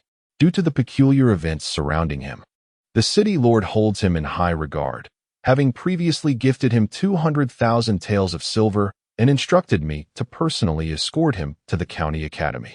You must keep a close watch on Li Yuan. Should he indeed refine any elixirs and offer them to you, procure them at the highest possible price and relay the information to me." Lin Tyson then inquired, "I have promised him to prepare some rare materials for artifact crafting in 3 days. Do you believe it is acceptable to provide them?" Linningjia affirmed, "You may prepare some for him. If your stock is limited, feel free to retrieve some from the warehouse of the city lord's manor." Lin Tyson acknowledged this and took his leave. He laid out the purchased medicinal herbs, a total of 35 portions. These herbs could be used to concoct 7 distinct elixirs: the pulsating vein pill, blood coagulation powder, blood replenishing pill, detoxifying pill, qi gathering pill, vitality restoration pill, and healing pill. Li Yuan then produced the Qianquan Bagua furnace and commenced the alchemical process to refine these elixirs. Qianzi remarked, "The quality of the elixirs produced must not be subpar." De Kingzi replied, "We are still within the confines of the replication gate. Inside the replication gate, one need only present a single medicinal herb to obtain an equivalent elixir. There is no need to fret over the quality of the elixirs produced. Simply replicate these spiritual herbs multiple times and refine them in several batches. Retain those elixirs of superior quality, while allowing the inferior ones to revert back into the replication gate. As long as we do not excessively drain the energy from the replication gate, the quality of the elixirs, regardless of their excellence or mediocrity, remains consistent. The quantity of spiritual herbs utilized is the same, and the energy consumed remains unchanged." Li Yuan meticulously followed the steps of alchemy, warming the cauldron with the chaos fire seed and infusing his spiritual energy into its depths. He placed the spiritual herbs within and activated the alchemical formula. Thus, Li Yuan commenced his alchemical endeavors. One batch of elixirs after another emerged, predominantly of superior and extraordinary quality, each batch reaching its maximum yield. The pulse unblocking elixirs numbered 16 per batch, while the detoxification elixirs totaled 8. Ultimately, Li Yuan succeeded in crafting 4 elixirs of impeccable quality. De Kingzi instructed, "Preserve these 4 flawless elixirs. Do not sell them. Extract from the extraordinary elixirs a quantity equivalent to the energy of the spiritual herbs, and return the remainder to replenish energy. For now, cease your alchemical practices and allow your esteemed predecessor Qianzi to instruct you in the arts of weapon forging, formations, and talismans." Li Yuan responded affirmatively, carefully storing away 4 exquisite pills of perfect quality, and then he retrieved those exceptional elixirs, placing them aside in preparation for their sale 3 days hence. Subsequently, Li Yuan produced a practice board and commenced his studies under Qianzi, learning the intricacies of inscribing spiritual patterns, as well as the art of crafting artifacts, arranging formations, and creating talismans. In Chapter 41, titled The Sale of Elixirs, it is emphasized that whether one is engaged in artifact crafting, formation arrangement, or talisman creation, the inscribing of spiritual patterns constitutes the very essence of these practices. Qianzi began by elucidating the concept of inscribing spiritual patterns. It involves the meticulous engraving of energy-conducting lines upon materials imbued with the essence of heaven and earth through the wielding of one's spiritual power. The execution of these lines demands stringent precision. The control of spiritual energy must be flawless, dictating where the strokes should be thick or thin, deep or shallow. Any deviation could lead to failure. Should the lines be improperly inscribed, they may lack the capacity to harbor spiritual energy, or, even if they do, such energy would dissipate swiftly, rendering the lines ineffective for harnessing spiritual power. These foundational lines, known as spiritual essence lines, serve as the building blocks for all formations, talismans, and the spiritual engravings upon artifacts. There exist myriad varieties of ethereal lines, including offensive, defensive, mesmerizing, and translocative types, among others. Additionally, there are some exceptional categories, such as spatial, temporal, replicative, and gravitational types. These unique forms can be arranged into specialized formations. For instance, a temporal formation capable of accelerating or decelerating the flow of time, and a spatial type that can expand or contract space, akin to storage bags and rings, as well as movable, size-altering caverns and miniature worlds, all crafted through the etching of spatial inscriptions. By varying the types of ethereal lines, one can construct diverse schematic diagrams, leading to formations of varying potency, offensive formations, defensive formations, mesmerizing formations, translocation formations, and so forth. The etching of these inscriptions necessitates the use of inscription techniques, the caliber of which significantly influences the success of the etching process, as well as the quality of the inscriptions themselves. Xianzi provided a thorough and comprehensive explanation to Li Yuan regarding the various knowledge and requirements for etching ethereal inscriptions, and imparted to him the technique he had mastered, the Tai inscription method. Li Yuan listened attentively, striving to memorize and comprehend the intricate details. In no time, he had fully grasped the principles of inscription etching and could recite the Tai inscription method fluently and accurately. He produced numerous inscription practice boards and began his studies in etching. As days turned into weeks, countless practice boards were rendered useless, transformed into refuse, only to be converted back into energy, leading to the continuous reproduction of new boards. Outside, 3 days elapsed, while within the cosmic pearl, an entire year unfolded. Li Yuan, holding his meticulously crafted collection of 70 to 80 exquisite elixirs, ventured into the city in search of Lin Tyson to sell his potions and procure rare materials for refining weapons. He swiftly arrived at the Lin family's establishment, where he found Lin Tyson present. Upon noticing Li Yuan, Lin Tyson eagerly approached him and exclaimed, "Young friend, you have arrived. I have been anticipating your visit. Please, come into my office." After exchanging pleasantries, Li Yuan presented the potions he had concocted, placing them upon the table. "Esteemed sir, these are my elixirs. Might you assess their worth?"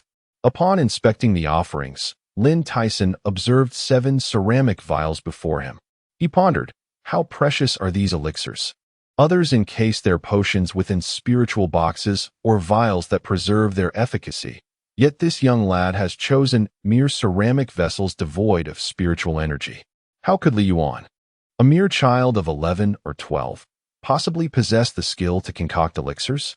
Perhaps he has never even encountered a true potion, let alone crafted one. What he presents may just be a mixture of common herbs molded into pill form. How naive of me to place such faith in his abilities, to yearn for the elixirs he claims to possess. At my age, I should know better than to trust a child with such a profound art. Is alchemy truly so simple? Are not all seasoned alchemists advanced in years, having dedicated countless hours to mastering this craft before achieving the ability to produce elixirs? As Lin Tyson wrestled with his doubts, he opened one of the ceramic vials. The moment he peered inside, he was struck with astonishment. Heavens! The vial is filled to the brim with exquisite elixirs. He hastily opened the 6 porcelain vials, and to his astonishment, they were all of the finest quality. How could this be? Li Yuan had purchased 7 portions of medicinal herbs, and now he had brought back elixirs that were all exceptional. Lin Tyson counted 16 pulse unblocking pills, 8 detoxification pills, 10 hemostasis powders, 15 blood replenishment pills, 16 qi gathering pills, 8 vitality restoration pills, and 8 healing pills. This was inconceivable. The quantity of elixirs produced from each portion of herbs had reached the utmost limit. Lin Tyson stood there, stunned for quite some time, rendered speechless. He had scarcely encountered a few exceptional elixirs in his lifetime. To produce even a single exceptional elixir would have to refine countless furnaces. Who could create just one exceptional elixir could rightfully be deemed a master alchemist. How had Li Yuan managed to refine so many exceptional elixirs? Noticing Lin Tyson's immobility, Li Yuan inquired, "What is it, old sir? Is something amiss? Just look at the value of these elixirs." Li Yuan added, "Very well. I shall wait here for a while." Lin Tyson called over a sales assistant, instructing her to attend to Li Yuan with utmost care. Before bidding farewell to Li Yuan and exiting the shop, Lin Tyson hurriedly made his way to the city lord's mansion. Upon arriving, he immediately requested an audience with the chief steward, Lin Yingjie. Seeing Lin Tyson breathless from his haste, the chief steward quickly asked, "What is it?" "Tyson, has something happened?" Lin Tyson replied, "Chief steward, that Li Yuan has arrived." He continued, "He has brought elixirs." Lin Yingjie gazed at Lin Tyson, awaiting his continuation. Lin Tyson spoke. The pills he brought were all of the finest quality. He then recounted the arrival of Li Yuan. Li Yuan had procured 7 batches of medicinal herbs, resulting in a total of 81 pills. In other words, each batch of herbs Li Yuan purchased reached the utmost limit of pill production, and they were all of exceptional quality. Upon hearing this, Lin Yingjie was taken aback. This was inconceivable. Never had he heard of an alchemist capable of refining every single pill into a superior grade, while also achieving the maximum yield. Lin Tyson remarked, "These pills are exceedingly precious, and their price is exorbitant. To purchase them all would require a staggering sum of silver. I dare not make that decision alone, hence my visit to inform you." Lin Yingjie inquired, "What is the monetary value of these pills?" Lin Tyson replied, "These pills are of the finest quality. Previously, no amount of silver could procure them. To acquire them, each would cost at least 100,000 taels of silver. If these pills were taken to the imperial city for sale, one could only speculate the astronomical prices they might fetch. If auctioned, the price would soar even higher. Such pills are not merely for consumption, but hold immense value for collection and research. The prominent families in the imperial city would undoubtedly spare no expense to acquire them. Our local alchemist can only produce low-grade pills and has never succeeded in refining even a single medium-grade pill. In the imperial city, it is also rare to procure medium-grade pills. The efficacy of medium-grade elixirs surpasses that of inferior ones significantly. The medium-grade elixirs refined by the alchemists have long been reserved by the imperial palace, esteemed families, and military forces, making it rare for such elixirs to be available for sale.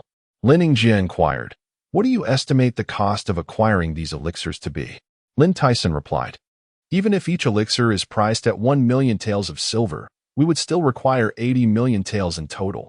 Moreover, it would be quite difficult to even propose a bid of 1 million taels for a single elixir." Lin Yingjie asserted, "Regardless of the price, we must procure this elixir. Let us go and see Mr. Li Yuan to ascertain his asking price. Given my acquaintance with the city lord, I believe he will not demand an exorbitant sum." Together, Lin Yingjie and Lin Tyson proceeded towards the Lin family shop. Chapter 42. Payment. Upon arriving at the shop, the two men found Li Yuan still awaiting them in Lin Tyson's room, attended by a sales assistant. Lin Yingjie clasped his fists in greeting and said, "Young friend, it has been a while.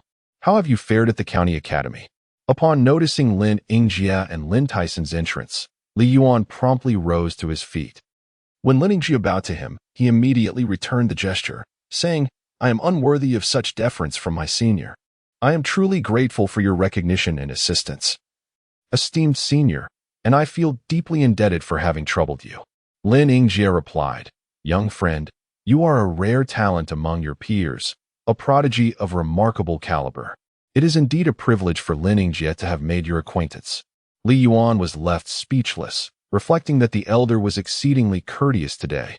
Lin Yingjie continued, "I have heard that you have refined exceptional elixirs. Might I have the honor of witnessing one?" Li Yuan pointed at the porcelain vase before him and said, "Esteemed senior, within lies the elixir I have refined. I implore you to take a look." Lin Yingjie opened the vase and could not help but gasp in astonishment. Inside, the elixirs were plump and lustrous, their clarity exquisite. They were indeed of the highest quality. He then opened several other vials, all containing top-tier elixirs.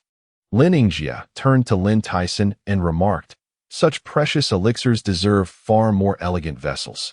Quickly, procure some spirit boxes or bottles for them. Lin Tyson hurriedly departed in search of suitable containers.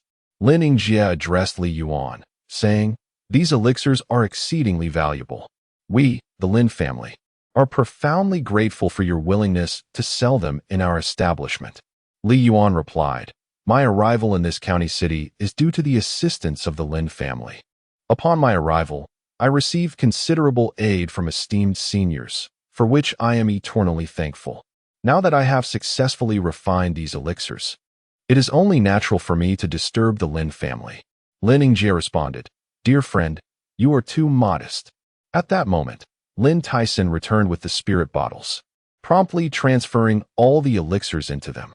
Lin Yingjie continued, "We were unaware that you would bring such a bounty of valuable elixirs. Our shop's funds are insufficient for this quantity. Perhaps you would accompany us to the city lord's residence. Their storeroom contains various spiritual herbs and materials essential for crafting. There, you may select what you require. Whatever you need, feel free to take. We can then settle the accounts later, and if necessary, we shall supplement with silver." Li Yuan agreed. "Very well. I shall abide by your suggestion, esteemed senior." Lin Tyson gathered the 7 vials of elixirs and held them carefully.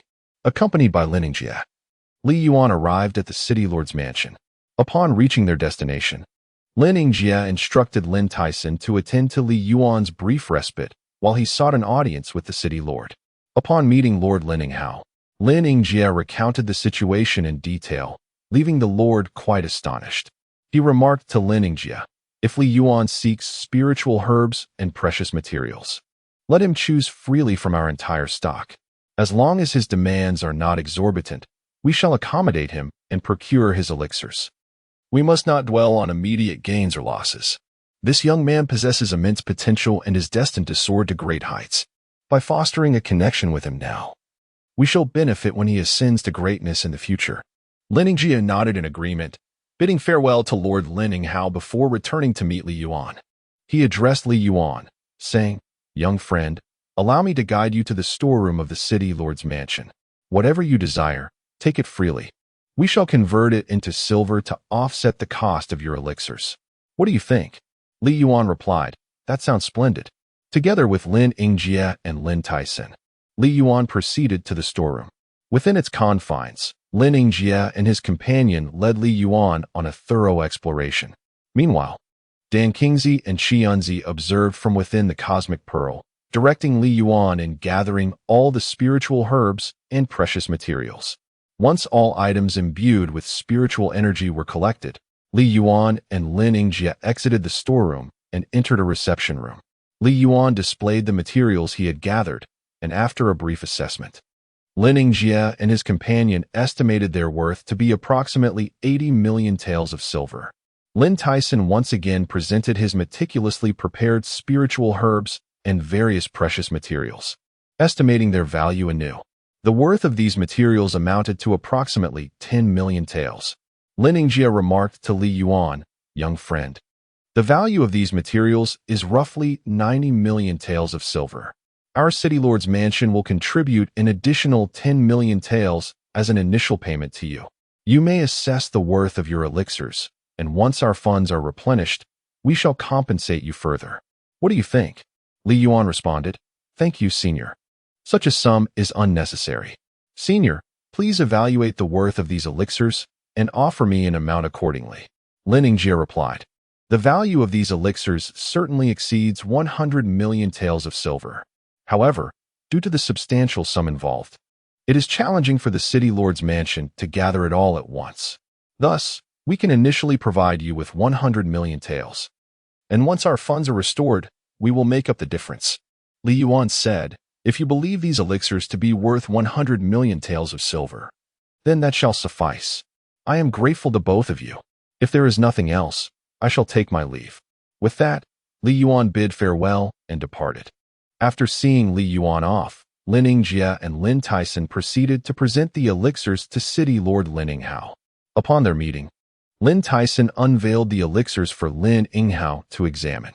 Upon seeing these elixirs, Lin Yinghao was profoundly astonished, reflecting, "Li Yuan, a mere 12-year-old, possesses such extraordinary talent and ability to concoct elixirs of this caliber. It is truly unimaginable. He addressed Lin Yingjie and Lin Tyson, saying, "Let us proceed in this manner. I shall personally deliver these elixirs to the imperial city and present them to His Majesty," while also recommending Li Yuan as an exceptionally gifted youth. A talent such as his will surely earn the Emperor's admiration. Should His Majesty take a liking to him, it would be a significant achievement for us in Nanhua Prefecture. This would benefit both Li Yuan and ourselves. Inevitably, the Emperor would summon Li Yuan to the imperial city, granting him access to the Royal Academy. Thus, we would be assisting Li Yuan in repaying a favor while also securing substantial rewards from the Emperor. Lin Tyson and Lin Yinghao readily concurred, assuring Lin Yinghao that they would exert every effort to manage the prefecture diligently. Meanwhile, Lin Yinghao prepared his belongings for the journey to the prefecture, leaving aside any further mention of that. As for Li Yuan, upon exiting the city lord's residence, he pondered. With an initial investment of 300,000, he had now profited a staggering 100 million. It seemed only fair to leave Lin Yingjie and his companion with a favor, while he still retained 4 perfect quality elixirs. The art of alchemy proved to be exceedingly lucrative. Li Yuan mused, "Had I known that transforming spiritual herbs into elixirs would yield such profit, we should have procured more spiritual herbs earlier, converting them into elixirs to exchange for abundant spiritual treasures and rare materials. Utilizing these resources would enhance our cultivation. Alas, our previous endeavors relied solely on replicated spiritual herbs for alchemy. The elixirs produced dissipated, which is a lamentable loss. Otherwise, we could have amassed considerable wealth to acquire more spiritual herbs in exchange for primal energies." Qi Yunzi remarked, "Regarding the elixirs you have begun to refine, the inferior, low-grade, mid-grade, and high-grade ones, are they truly fit for sale? Can they withstand scrutiny? It is inconceivable for someone of your esteemed lineage, as a venerable Dan god at the level of a divine emperor, to present such lowly-grade elixirs to the market. It is beneath your dignity. Moreover, these low-grade elixirs hold little value and will yield scant primal energy. Embarking on the path of alchemy necessitates the endurance of solitude and a commitment to diligent study. Only then can one aspire to become an exceptional alchemist. If you have barely begun refining elixirs and they remain in an unfinished state, yet you yearn to sell them for profit, such aspirations are overly ambitious and imprudent. Are you truly satisfied with the meager earnings you have made today? That paltry sum is hardly significant. In time, as your cultivation deepens and your abilities in alchemy and artifact refinement advance, you will have the opportunity to craft high-grade elixirs and spiritual artifacts, thereby reaping substantial rewards." In Chapter 43, Hu Qian paid his respects to Dan Qingzi. The two instructed Li Yuan to retain 2 specimens of every spiritual herb, spiritual grass, and rare materials, while placing the remainder into the exchange portal, which yielded a small fragment of primal energy. Li Yuan gazed at this minuscule fragment and remarked, "How could such a vast collection of spiritual materials, worth over 100 million taels of silver, only yield this meager amount of primal energy?" Qi Yunzi replied, "What more primal energy do you expect? Primal energy represents the highest form of energy, while the spiritual aura of this realm is merely the most rudimentary and dispersed form. Thus, even with over 100 million taels worth of spiritual materials, only this modest amount of primal energy can be obtained." Li Yuan inquired, "Can I utilize the primordial energy to enhance my spiritual cultivation?" Qi Yunzi replied, "At present, you are not prepared to employ this primordial energy for the elevation of your spiritual prowess. You are still in the process of learning the intricate art of inscribing spiritual patterns. Should your spiritual power advance prematurely, mastering these rudimentary inscribing techniques would become exceedingly effortless, thereby hindering your ability to cultivate discernment and the skill of inscribing itself. To truly grasp the art of inscribing spiritual patterns, one must commence from the very beginning, engaging in diligent practice and earnestly delving into the methods, steps, and techniques involved. Only through profound understanding and rigorous training can one attain a deeper and more solid comprehension of this craft. Inscribing spiritual patterns is merely the most elementary step in the realms of artifact forging, talisman crafting, and formation arrangement. It is imperative that you master it thoroughly and uncover the subtleties within. This foundational knowledge will pave the way for you to potentially reach higher levels of mastery in the future. When you eventually achieve advanced proficiency in forging, talisman crafting, and formation arrangement, the essence will not lie in the act of inscribing, but rather in the comprehension of the Tao. One must grasp the principles of artifact forging, talisman creation, and formation arrangement, while also attuning oneself to the heavenly Tao. Only by perceiving the heavenly Tao can one delve deeper into the sophisticated techniques of advanced artifact forging, talisman crafting, and formation arrangement, thus creating superior weapons, crafting more potent talismans, and establishing intricate formations. Do you comprehend how the methodologies for crafting many advanced formations, spiritual artifacts, and talismans were conceived? These techniques are not innate. Rather, they are the fruits of enlightenment achieved by the most esteemed artisans through their understanding of the heavenly Tao. Within this universe, numerous phenomena are unveiled by those supreme beings who have attained insights into the heavenly Tao. In this universe, chaos spirits have never manifested. Yet humanity is aware that chaos spirits are the most exalted of all spiritual entities. Numerous astonishing and profound phenomena, even those that have never existed in this world, are known only through the enlightenment of the highest divine beings who have comprehended the principles of the celestial way. Among the celestial realms, there exists a sect known as the Celestial Mechanism sect, whose practitioners are most adept at grasping the celestial way. The Celestial Mechanism Emperor is recognized as the individual with the greatest understanding of these celestial mysteries within this universe. Once you have mastered the fundamental techniques of inscribing spiritual patterns, allowing you to skillfully engrave, arrange, and craft first-level spiritual artifacts, talismans, and formations, you will be able to harness these primordial abilities to enhance your spiritual power. When your spiritual power reaches the 11th level, you will be capable of refining second-level elixirs, establishing second-level formations, crafting second-level spiritual artifacts, and creating second-level talismans. Your esteemed predecessor, Dan Kingsley, has devoted 2 decades to your training in the refinement of first-level elixirs, ensuring that you solidify every step of the alchemical process, thereby enhancing your comprehension abilities for future profound achievements. In order to prevent you from becoming overly restless and to cultivate a diligent mindset for learning alchemy, your predecessor would rather destroy the elixirs produced than allow you to sell them for profit. This sacrifice is made solely to help you focus on your studies and to solidify your foundational skills. Upon hearing this, Yuan expressed his heartfelt gratitude. Thank you, esteemed elders, for your painstaking efforts. I shall certainly solidify my foundations in alchemy and artifact refinement, so as not to disappoint your high hopes. Upon hearing Yuan's words, Dan Kingsley and another person exchanged knowing nods. Yuan's grounded and unflustered demeanor was indeed a crucial quality for mastering the arts of alchemy and artifact crafting. He continued his studies under Qianzi, focusing on the intricate art of inscribing spiritual patterns. Meanwhile, 3 days had passed outside, yet within the cosmic pearl, an entire year had elapsed. On this particular day, as Yuan was diligently practicing the inscription of spiritual patterns within the cosmic pearl, he was suddenly interrupted by a knock at the door.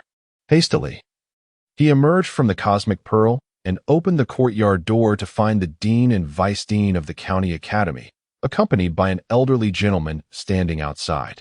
Yuan quickly clasped his hands in greeting, saying, "I am unworthy to receive such esteemed visitors. I sincerely hope you will pardon my lack of proper welcome." The elderly gentleman, upon seeing Yuan, hurriedly returned the greeting and introduced himself. "I am Hu Qian, a first-tier alchemist from the county city of Nanhua. Today, I have come to pay my respects and humbly seek your guidance." Yuan replied, "Sir, I believe you have mistaken me for someone else. I am not a venerable master, and I would not presume to offer instruction." Hu Qian insisted, "A true master is one who imparts knowledge. You are a premier alchemist, while I am but a novice in comparison. In your presence, I can only consider myself a mere student. You are indeed a revered teacher. Li Yuan quickly responded. I am truly flattered. Please, esteemed guests, come inside. As he led them into his dwelling, he became acutely aware of its stark emptiness. There were no tables, chairs, teapots, or cups, save for a solitary bed.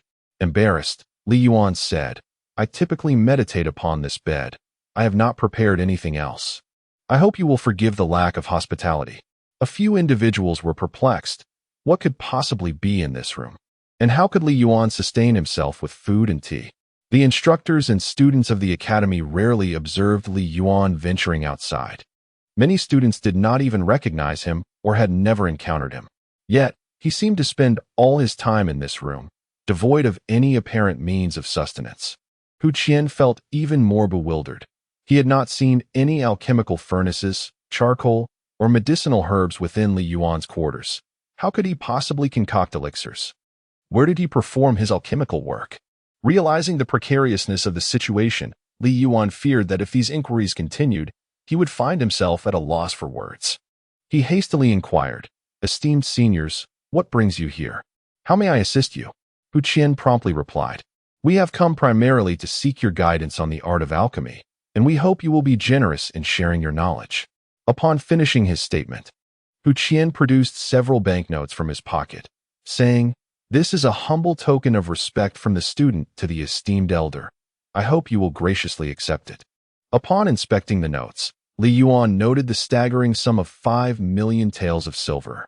He quickly responded, I cannot accept such a gift. It is not right to receive rewards without merit. Such a vast amount is beyond my means. Please, refrain from calling me elder.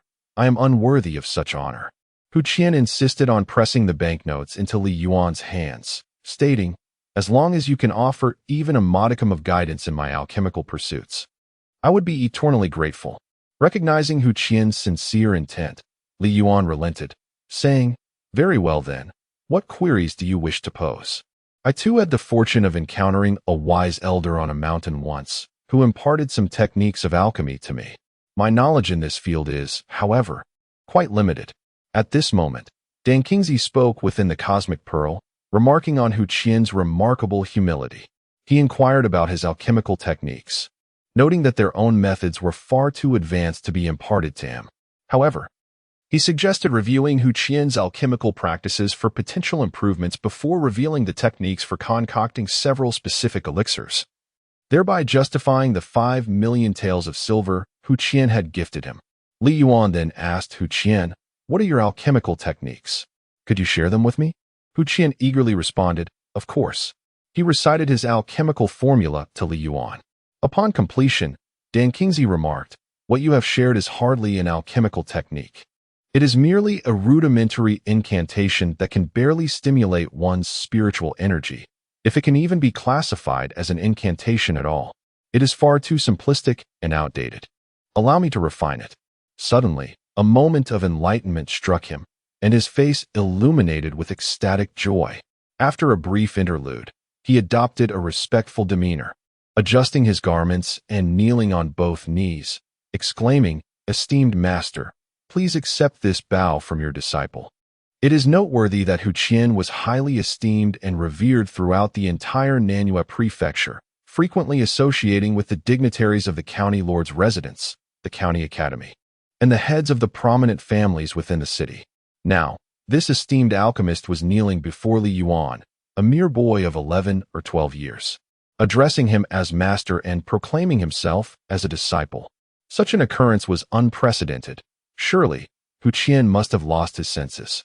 Li Yuan hurriedly assisted Hu Qian to his feet, exclaiming, No, this cannot be. I am in no way worthy of being your esteemed teacher. I am but a child. Hu Qian replied, The accomplished are deserving of respect, and the capable are worthy of reverence. The techniques imparted by my esteemed master were extraordinarily advanced, truly remarkable. I am immensely in awe and deeply grateful. Li Yuan remarked, There is no need to address me as master. My alchemical skills may not yet rival yours. Hu Qian responded, Not at all. Your alchemical prowess is unparalleled. The ability to concoct exceptional elixirs is exceedingly rare among alchemists. Even within the sects of the cultivation realm, few can produce elixirs of such high caliber. Even 4th or 5th tier alchemists struggle to create exceptional potions, and yet you possess the capability to do so with ease. Just yesterday, I heard from Chief Steward Lin of the City Lord S Manor that you are capable of crafting supreme elixirs, and that every batch you produce reaches the pinnacle of perfection. At that moment, I found it hard to believe. Were it not for Chief Steward Lin's impeccable reputation, I would have dismissed it as mere myth. Eventually, he brought me before the City Lord, where I witnessed those elixirs with my own eyes. And only then did I come to believe in your extraordinary talent. Li Yuan replied, "Please refrain from calling me master. I am but a child, unworthy of such reverence. Instead, let me impart to you further steps, methods, techniques, and unique requirements pertinent to alchemy, as a token of my gratitude for your generous gift." Chapter 44. A flourishing exchange of assistance. Li Yuan then diligently shared with Hu Qian the intricate steps, methods, techniques, and specialized requirements he had mastered in the art of alchemy. After listening, Hu Qian felt an even deeper admiration and respect for Li Yuan. If you were to ask him to assist in safeguarding your family, he could easily recruit a 7th or 8th level martial artist to ensure their peace and security. With just a hint of his intentions, numerous families and independent martial artists would eagerly offer their assistance, as the favor of an alchemist is a rare treasure. Thus, you could rest assured about your family's safety without further concern. Li Yuan replied affirmatively. Upon hearing this, Hu Qian was overwhelmed with excitement and expressed his gratitude profusely. Li Yuan then said, "Esteemed elder, I have a request, and I wonder if you might be able to assist me." Hu Qian promptly responded, "Please, master, speak freely, and I shall exert every effort to comply." The president of the county academy and others were utterly astonished. Today, when the distinguished alchemist who arrived at the academy, the staff received him with a mix of awe and reverence. Initially, when Hu Qian mentioned the presence of an extraordinary alchemist at the academy, they were skeptical. Their only knowledge of Li Yuan stemmed from his association with the Lord's Manor, and they were unaware of his alchemical prowess.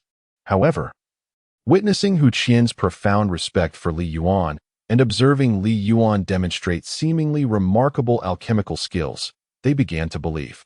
Now, upon hearing Li Yuan's request for Hu Qian's assistance, their excitement surged. If Li Yuan truly possessed alchemical mastery that surpassed even Hu Qian's, forging a connection with him would undoubtedly make acquiring elixirs a far more attainable endeavor in the future. The president of Jun City Academy, Qiu Fingnian, hastily interjected, "Li." Suddenly, he found himself at a loss for how to address Li Yuan. To call him simply by his name seemed to lack the respect befitting a master alchemist. Yet omitting any title altogether was equally unthinkable. As Li Yuan was a student of the academy, it would be inappropriate to refer to him as a master. Qiu Fingnian finally said, "You are a scholar of our institution. When faced with difficulties, it is our duty to assist you. Should you encounter any challenges, our academy stands ready to help." Hu Qian responded, "As a disciple of my esteemed mentor, it is only natural for me to assist in his affairs, so I shall not trouble you further." The others were left speechless, their eyes wide in disbelief.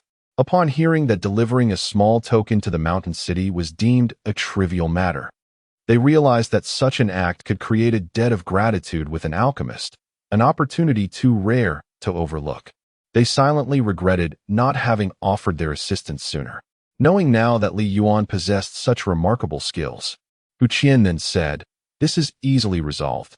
I have a friend who is an 8th level martial artist. Shall I ask him to eliminate the Chao family?" He continued, "I will seek out my friend at once and request his immediate departure to the mountain city." With that, Hu Qian took his leave along with the academy president and the others.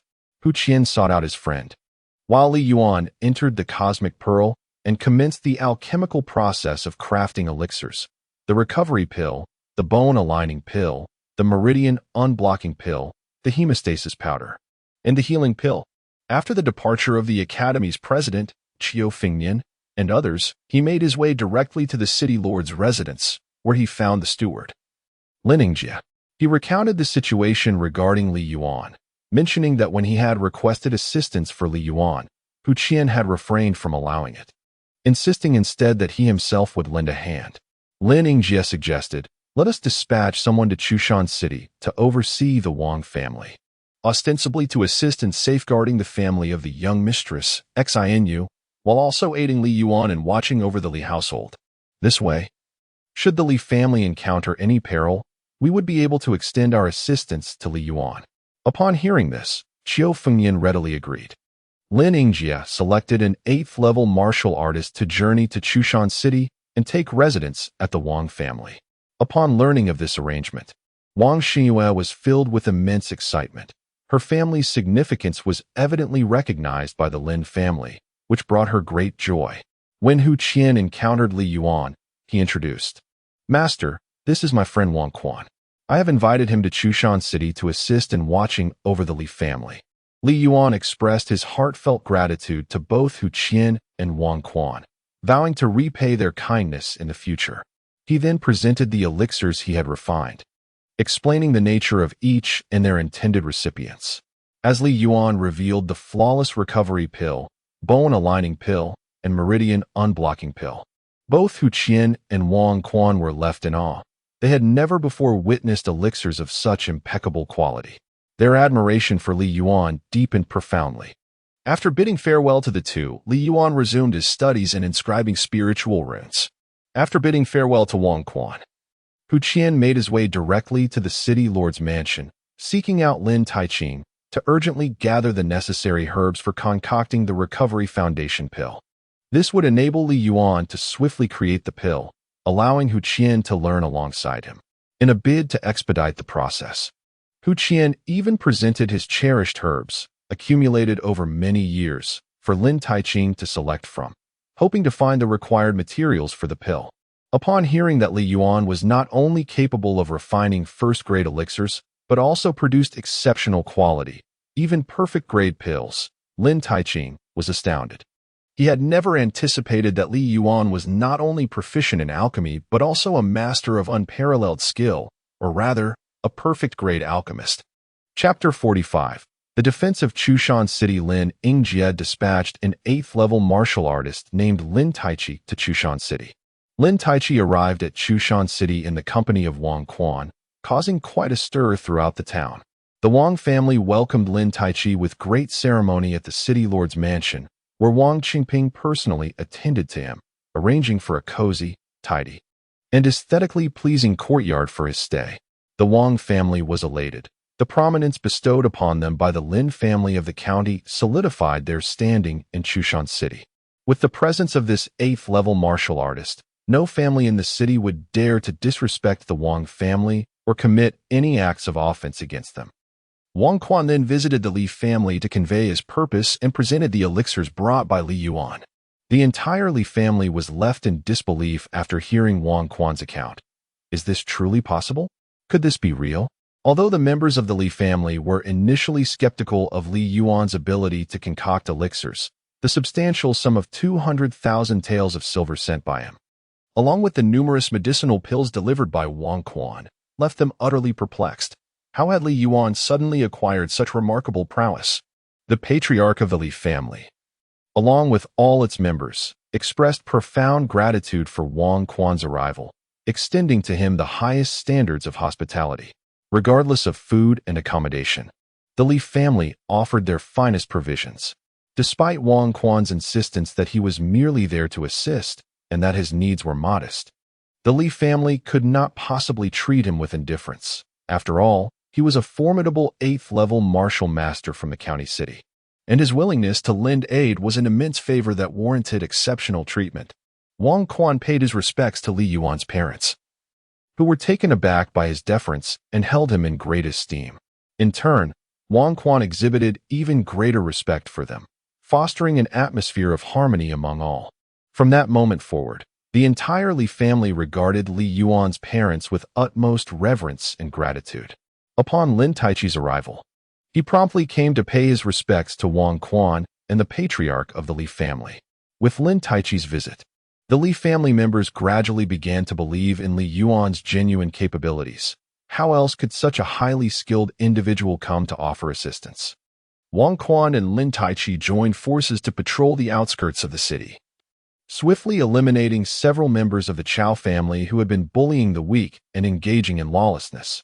They boldly declared that anyone daring to act with impunity, disregarding the law, and oppressing others in the city would face the annihilation of their family.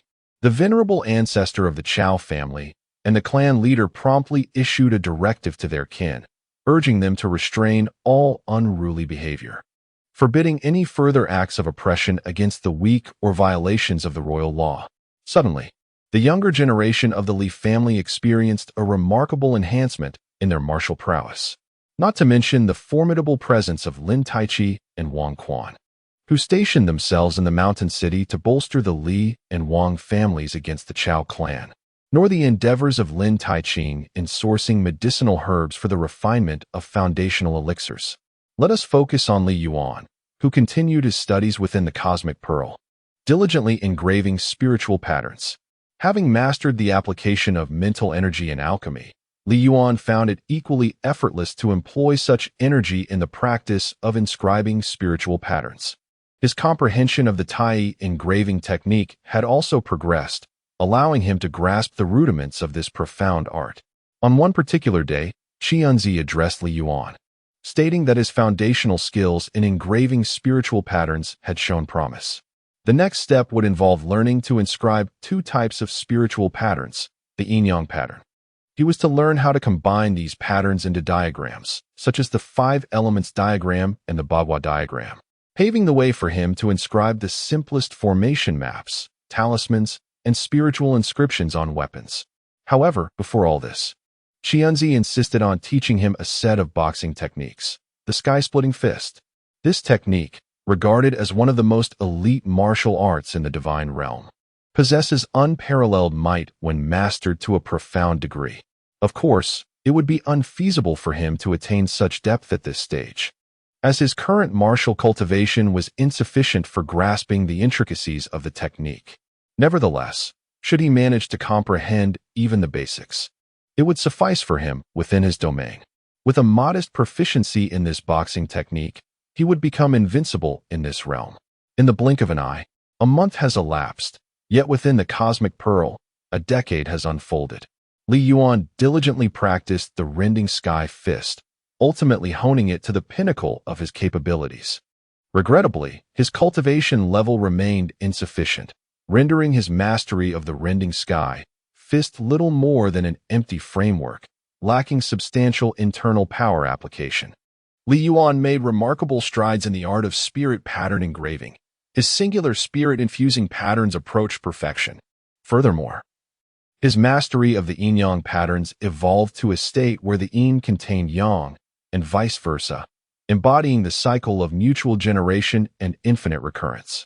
Visually, they resembled two distinctly colored fish entwined, symbolizing the boundless vitality that emerged from their union. His endeavors with the 5 elements diagram also bore fruit, showcasing the intricate interplay of creation and destruction inherent within them, leading to limitless possibilities. During this period, Li Yuan ventured outside on several occasions, amassing a considerable stockpile of daily necessities while diligently sourcing spiritual herbs and treasures. When funds dwindled, he resorted to concocting various elixirs to generate revenue. He forged agreements with the Lin family and several other merchants to procure spiritual materials, which he would refine into elixirs for resale.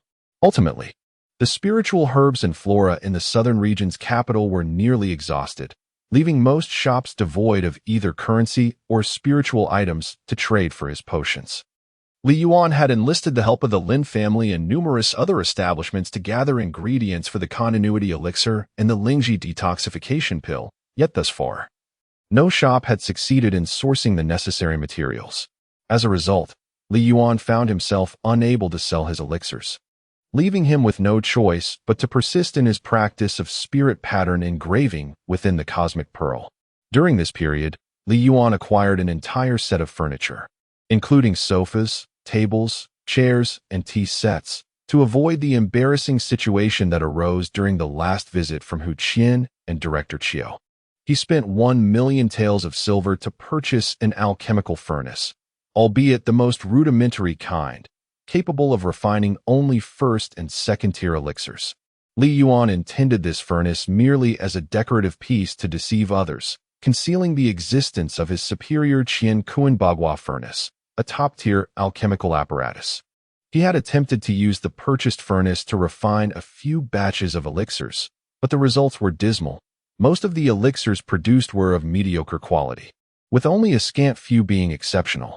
During this time, news of Li Yuan's extraordinary alchemical abilities spread, prompting many prominent families, powerful factions, and large merchants from the capital of Nanwei Prefecture to visit him, which became quite bothersome for Li Yuan. One day, he encountered Yu Qinglong at the academy and invited him to his residence to assist in managing the influx of visitors. Yu Qinglong readily agreed. As a fifth-level martial apprentice, he was grateful when Li Yuan provided him with some elixirs. Consequently, when others came to pay a visit merely to meet Li Yuan, he would have Yu Qinglong politely decline their requests. For those with pressing matters, Li Yuan instructed Yu Qinglong to take notes, recording the names and addresses of these visitors for Li Yuan to address at a later time.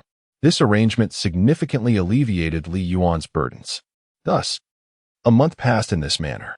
On this day, Li Yuan was diligently practicing the art of inscribing spiritual patterns within the cosmic pearl when Yu Qinglong knocked on the door to inform him that the time for the Academy's year-end assessment had arrived. Chapter 46. The Assessment Performance, Part 1. Yu Qinglong conveyed that the Academy had issued a notification requiring students to report the subjects they intended to take for their final assessments. The Academy would then organize the specific timing for each subject's examination. Li Yuan was already aware that the assessment was divided into written and martial examinations, encompassing a vast array of subjects. He had meticulously planned his own subjects for the assessment. For the written exam, he found himself lacking in every discipline, from geography and historical studies to literature, poetry, music, and even arithmetic. None were within his expertise. Li Yuan intended to partake in several subjects for the martial examination: alchemy, the inscribing of spiritual formations, spiritual talismans, spiritual artifacts, archery, swordsmanship, boxing, body techniques, and martial comparisons. He requested Yu Qinglong's assistance in reporting his selected subjects to the Academy.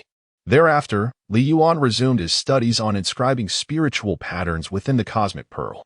Following the 5 elements spiritual patterns, he aimed to master the 8 trigrams spiritual patterns, for once he acquired the latter, he could combine them to form artifact spiritual patterns, talisman spiritual patterns, and formation spiritual patterns. Another week passed, and Yu Qinglong returned to inform Li Yuan that the written assessments had concluded, and it was now time for the martial examinations. Li Yuan paused his studies on spiritual patterns. That evening, he took out 2 small fragments of primordial energy and utilized the Chaos Heart method to enhance his cultivation. Upon exhausting the 2 fragments of primordial energy, Li Yuan achieved the 2nd level of martial disciple, signifying that he had successfully opened 6 meridians. However, the 6 meridians that Li Yuan has opened differ significantly from those of others. While the meridians opened by others are generally slender and narrow, Li Yuan's meridians are remarkably expansive. If the meridians of an ordinary individual can be likened to a narrow water pipe, then Li Yuan's are akin to a broad river or even a vast ocean. Even Dan Qingzi and Qianzi were utterly astonished. How could there be such wide open meridians? Could this truly be the chaotic spirit body? Is Li Yuan genuinely a chaotic spirit body? Once this spirit body is fully cultivated, to what extraordinary heights could it potentially ascend? Despite the extraordinary breadth of Li Yuan's meridians, Dan Qingzi and Qianzi remained deeply perplexed. 2 fragments of primordial energy, after all, are equivalent to the essence derived from tens of thousands of spiritual herbs and grasses. This primordial energy should have elevated Li Yuan's cultivation to at least the 8th or 9th level. Yet here he is, merely a martial apprentice. At the very beginning of his training, seemingly requiring little energy to enhance his cultivation. Yet, astonishingly, these 2 fragments of primordial energy have only managed to open a few meridians. Given the current consumption of energy, one must ponder how much energy would be needed to elevate Li Yuan's cultivation to martial sovereign, martial emperor, or even to the realms of immortals and divine beings. Is it truly necessary for such a vast amount of energy to open these few meridians? If it is possible to open them without consuming so much energy, then where does the excess energy go? Over the past month, Li Yuan has refined numerous elixirs, nearly acquiring all the spiritual herbs, grasses, and rare materials available in the county city. Aside from retaining a few essential samples and refining some elixirs, the remainder of the spiritual herbs and heavenly treasures were all exchanged for primordial energy. Apart from the 2 pieces just utilized, Li Yuan possessed 4 additional fragments of primordial energy. However, he did not intend to employ all of this primordial energy solely for the enhancement of his cultivation. Rather, he planned to dedicate the remaining 4 pieces entirely to augmenting his mental prowess. Currently, Li Yuan's foremost priority was to elevate his mental acuity to the 11th level. Once his mental strength reached this threshold, he would be capable of concocting second-tier elixirs. In the time that remained, Li Yuan practiced the martial techniques, fist, sword, blade, and archery, repeatedly, ensuring that he could secure 3 points in each during the assessment. As dawn broke, Li Yuan emerged from the Cosmic Pearl. He opened the door to his dwelling and stepped into the courtyard, ready to participate in the martial examination. In the courtyard, Yu Qinglong had already been awaiting Li Yuan's arrival.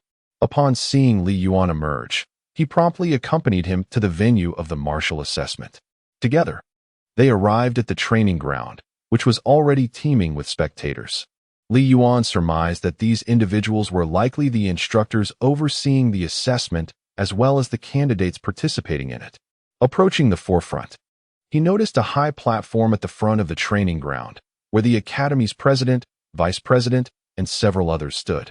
Upon noticing Li Yuan's arrival, they hurriedly approached and invited him onto the platform.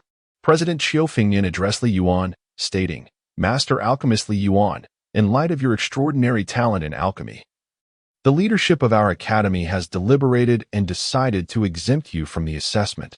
All of your evaluations have been deemed satisfactory. However, everyone is quite curious and wishes to witness your alchemical prowess and the level of the subjects you have applied for. Therefore, they would like to request a demonstration from you, allowing them to learn from your expertise. Of course, if you prefer not to perform, that is entirely understandable. We are aware of the preciousness of your time and would not want to intrude upon it." Upon hearing the dean's courteous request, Li Yuan felt deeply touched. He replied, "Certainly, if you wish to see how I refine elixirs and assess the level of my chosen subjects, I shall gladly demonstrate." With that, Li Yuan produced his alchemical furnace, the Qian Kuan Bagua furnace. Initially, the academy had prepared various alchemical tools, including a furnace and charcoal, but Dan Qingzi would not permit Li Yuan to use the academy's equipment. Though Li Yuan contemplated utilizing his personally acquired furnace, Dan Qingzi intervened, stating, "Given the low level of these individuals, they would not appreciate the extraordinary nature of the Qian Kuan Bagua furnace. Since we are preparing for a demonstration, it must exhibit a high level of skill to capture the attention of the city lord's manor." Dan Qingzi, Qianzi, and Li Yuan all hoped that the city lord's manor would recognize Li Yuan's talent and capabilities, facilitating his journey to the imperial city. The emperor of the Daxia kingdom had issued an edict. Any individual of remarkable talent must be reported to the emperor. Naturally, Dan Qingzi did not intend for Li Yuan to produce a flawless elixir, as that would be too astonishing. However, Li Yuan's resources were contained within a cosmic pearl, and conjuring items from thin air would undoubtedly raise suspicion. Yet, the limited knowledge of those present meant that their skepticism would not extend to the cosmic pearl. They would merely surmise that Li Yuan possessed a storage ring or similar treasure capable of holding items. They had never encountered, nor even heard of, more advanced storage treasures. Qianzi remarked that it would be best to acquire a storage pouch. Li Yuan produced a selection of herbs for refining the meridian opening pill. Following the alchemical process, warming the pill, adding the herbs, melting the materials, purifying, merging, synthesizing, nurturing the pill, dividing, and collecting the pills, he successfully concocted a batch. When Li Yuan unveiled his meticulously crafted meridian opening pills, the crowd was left in awe. A single batch comprised 16 pills, each one perfectly round, plump, and translucent, all of superior quality. The training grounds erupted in enthusiastic applause and gasps of admiration, accompanied by cheers. Chapter 47. Assessment Performance, Part 2. Upon the conclusion of Li Yuan's alchemical demonstration, many were left in reverence of his skills. Several individuals began inquiring whether the meridian opening pills he had prepared were for sale and at what price. Immediately, someone elucidated the rarity and cost of such exquisite pills. Upon hearing the exorbitant prices, many were dissuaded from pursuing the purchase. These exceptional pills were far too costly. A vice dean stepped forward to announce, "Next, we invite Li Yuan to showcase the other aspects of his assessment." Skepticism began to surface among the crowd regarding Li Yuan. While his alchemical prowess was indeed commendable, one's energy is finite. If he devoted time to mastering alchemy, when would he find the opportunity to learn other skills? Moreover, Li Yuan was merely 12 years old. First, he demonstrated his agility, the star-chasing step. From a distance of 300 zhong, Li Yuan positioned himself at the starting line. As an examiner called out the command, "Ready, set, go." In an instant, Li Yuan executed the star-chasing step and, in the blink of an eye, he reached the finish line. Many remained in a state of disbelief, while Li Yuan had already completed his assessment. How could this be possible? Even a master of martial arts could not move with such swiftness. As the crowd stood in stunned silence, the examiner announced, the next challenge would be archery. Li Yuan retrieved his bow and arrows. The archery test consisted of 3 shots, one aimed at a stationary target, one at a projectile, and one at a flying bird. Li Yuan drew his bow and aimed at the target 30 yards away. With a whoosh, the arrow seemed to transcend both space and time, striking the bullseye in an instant. The speed of the arrow was astonishing. It felt as if the 30 yards simply did not exist, nor did the moment it took for the arrow to be released. In this manner, he drew the bow and simultaneously hit the target. The audience remained in a state of astonishment. The second shot involved hitting a projectile. The examiner tossed a flying disc into the air. Li Yuan focused his mental energy on both the disc and the arrowhead, releasing a shot that struck the disc's center with remarkable precision. The swiftness was extraordinary. The instructors and students of the academy stood dumbfounded, rendered speechless. Then, a vice president named Hu Fei produced a small red bird and released it into the sky, signaling for Li Yuan to shoot it down. Li Yuan imprinted his mental energy on the bird and the arrowhead before drawing his bow once more. The arrow shot forth with incredible speed toward the bird. Initially, the bird flew leisurely, seemingly indifferent, but suddenly sensed an impending threat of death. With a swift flap of its wings, it executed a sharp turn and darted away. It narrowly evaded the arrow, when suddenly it became apparent to everyone present. The arrow, astonishingly, veered in mid-flight, hurtling towards the little bird with the swiftness of a meteor. The bird swiftly altered its course, however, just as it had turned, and before it could gain much distance, the arrow again curved, directly striking the bird. The creature, now bearing the arrow, flew a few paces forward before plummeting to the ground. "Ah!" Vice Dean Hu Fei exclaimed in horror. "Hong Hong, my precious Hong Hong." He hurriedly rushed forward to retrieve the fallen bird. He discovered that the arrow had pierced through its body, and the little creature had already lost its vitality. Hu Fei stood there, holding the lifeless bird, his face a canvas of confusion, anguish, regret, despair, and sorrow. Many were aware that this bird was, in fact, a first-tier spirit beast that Hu Fei had tamed with utmost affection. This bird possessed extraordinary speed and agility, making it nearly impossible for even martial artists to hit it with arrows, let alone the martial apprentices present among the students of the county academy. At the academy, students who achieve martial artist status graduate immediately. Thus, during assessments, whenever a student was tasked with archery, Hu Fei would release his beloved bird for the evaluation. Since all the students were merely martial apprentices, none could succeed in shooting the bird.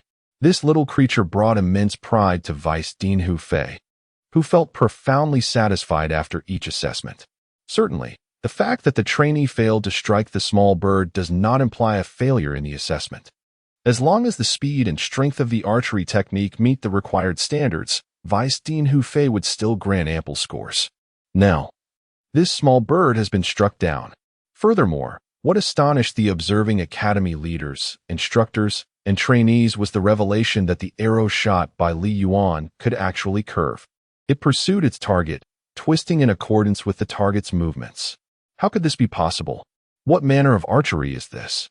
Does such a technique even exist in this world? The audience, already in disbelief, found themselves even more astounded. Dean Xiaofengyan approached, gazing at Li Yuan, and inquired, "Master Li Yuan, what kind of archery is this? Might you consider sharing this technique and the extraordinary agility you just displayed with the academy, or perhaps sell it to us? Such skill is exceedingly advanced. In the realm of Shenshi Wu, where martial prowess is held in the highest regard, the internal cultivation methods and martial techniques are the most treasured secrets of every practitioner, seldom shared lightly. Given that Li Yuan hails from a small city and a modest family, without formidable influence or backing, Xiaofengyan harbored a glimmer of hope to acquire Li Yuan's exceptional techniques. The sophistication of Li Yuan's agility and archery was unparalleled.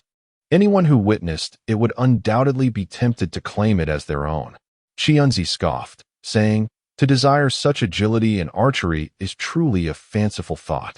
Even if one were to sell this entire realm, it would scarcely amount to the value of such techniques." Li Yuan expressed his gratitude to the esteemed dean for his appreciation of the techniques in movement and archery. However, he explained that these skills were imparted to him by a master he once encountered, who had cautioned him against sharing any of the teachings without his consent. Therefore, he regretfully informed the dean that he could not pass on these archery and movement techniques to the academy. Xiaofengyan awkwardly smiled and apologized. "I am truly sorry. Master Li Yuan, my greed got the better of me. Upon witnessing such remarkable skills in movement and archery, I could not help but voice my admiration. I hope you will forgive me."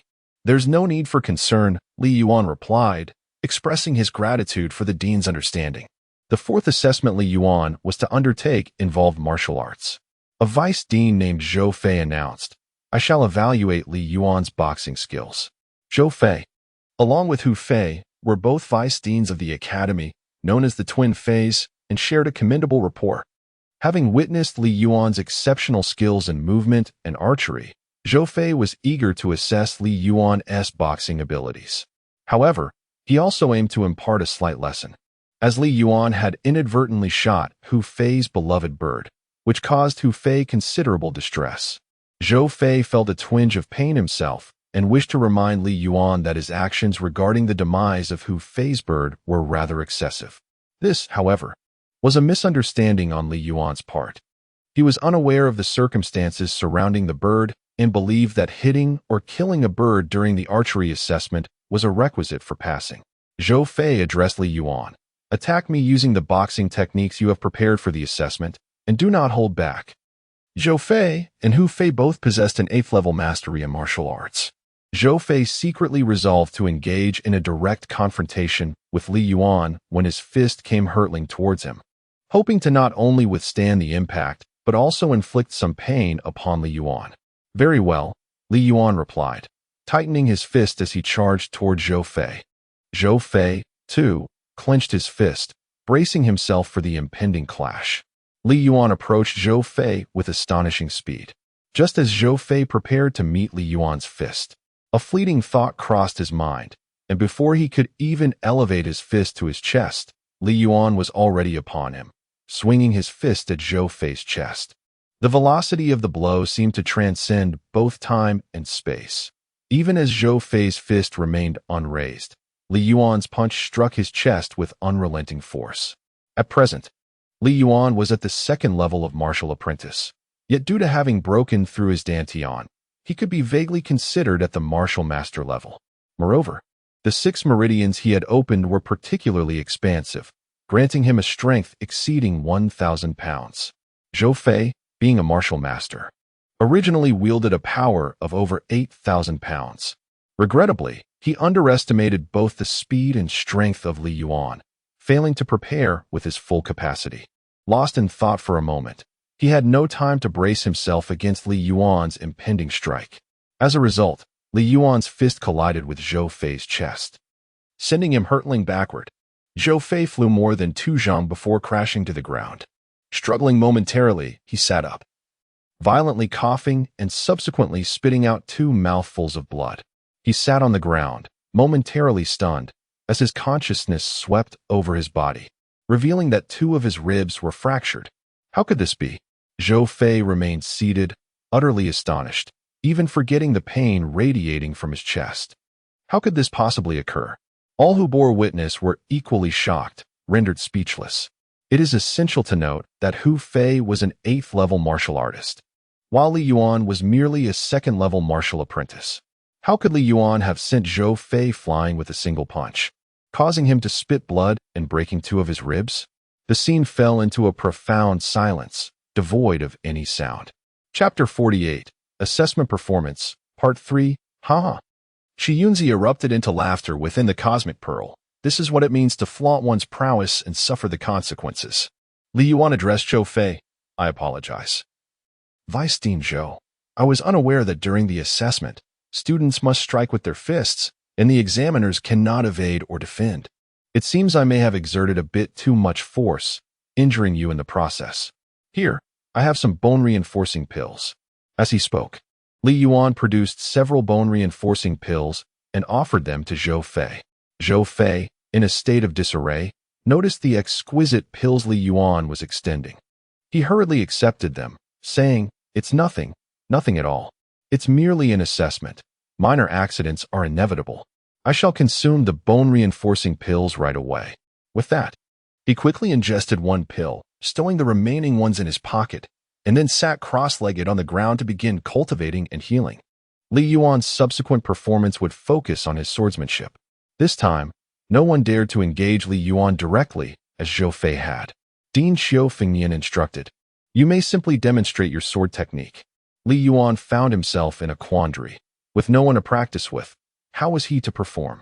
He had studied the divine slashing blade technique from Yunzi, which, as he was informed, comprised a total of 81 forms.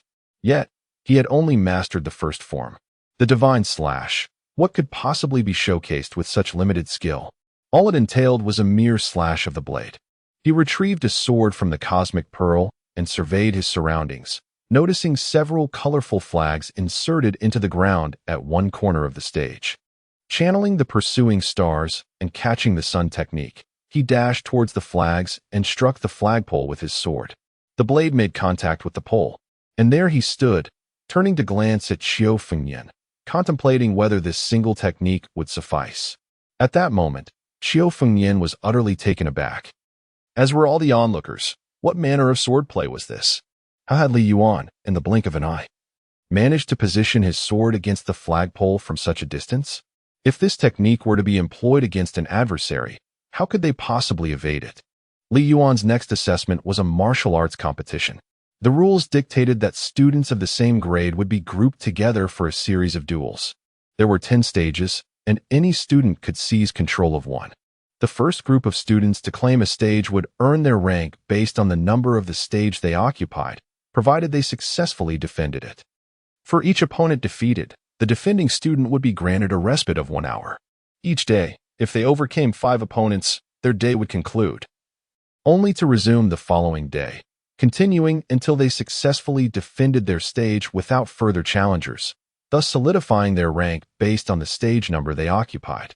The first group of students who seized the stage during their break allowed others to compete for it as well. However, those in the second group, even if they ultimately succeeded in defending their claim, would merely rank between the 11th and 20th places. This arrangement is designed to maximize the utilization of the stage and prevent the martial competition from extending excessively. In truth, each martial contest does not consume much time, as each participant possesses a general understanding of their own and others' capabilities, thus refraining from vying for ranks that are significantly beyond their reach.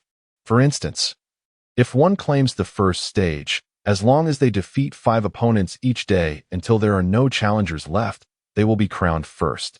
Should a challenge for the first stage prove unsuccessful, one may still contend for the second stage, and if they manage to conquer and subsequently defend it, they shall be ranked second. This system ensures that each student can accurately assess their standing by the end of the competition.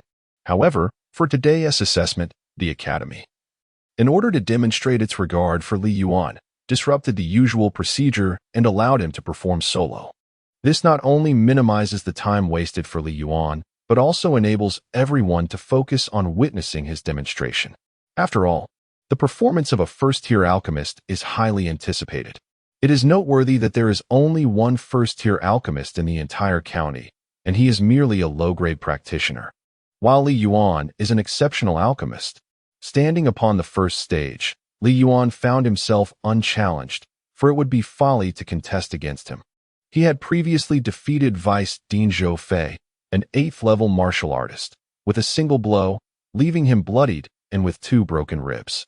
Among the current students, there is not a single martial artist who dares to challenge Li Yuan.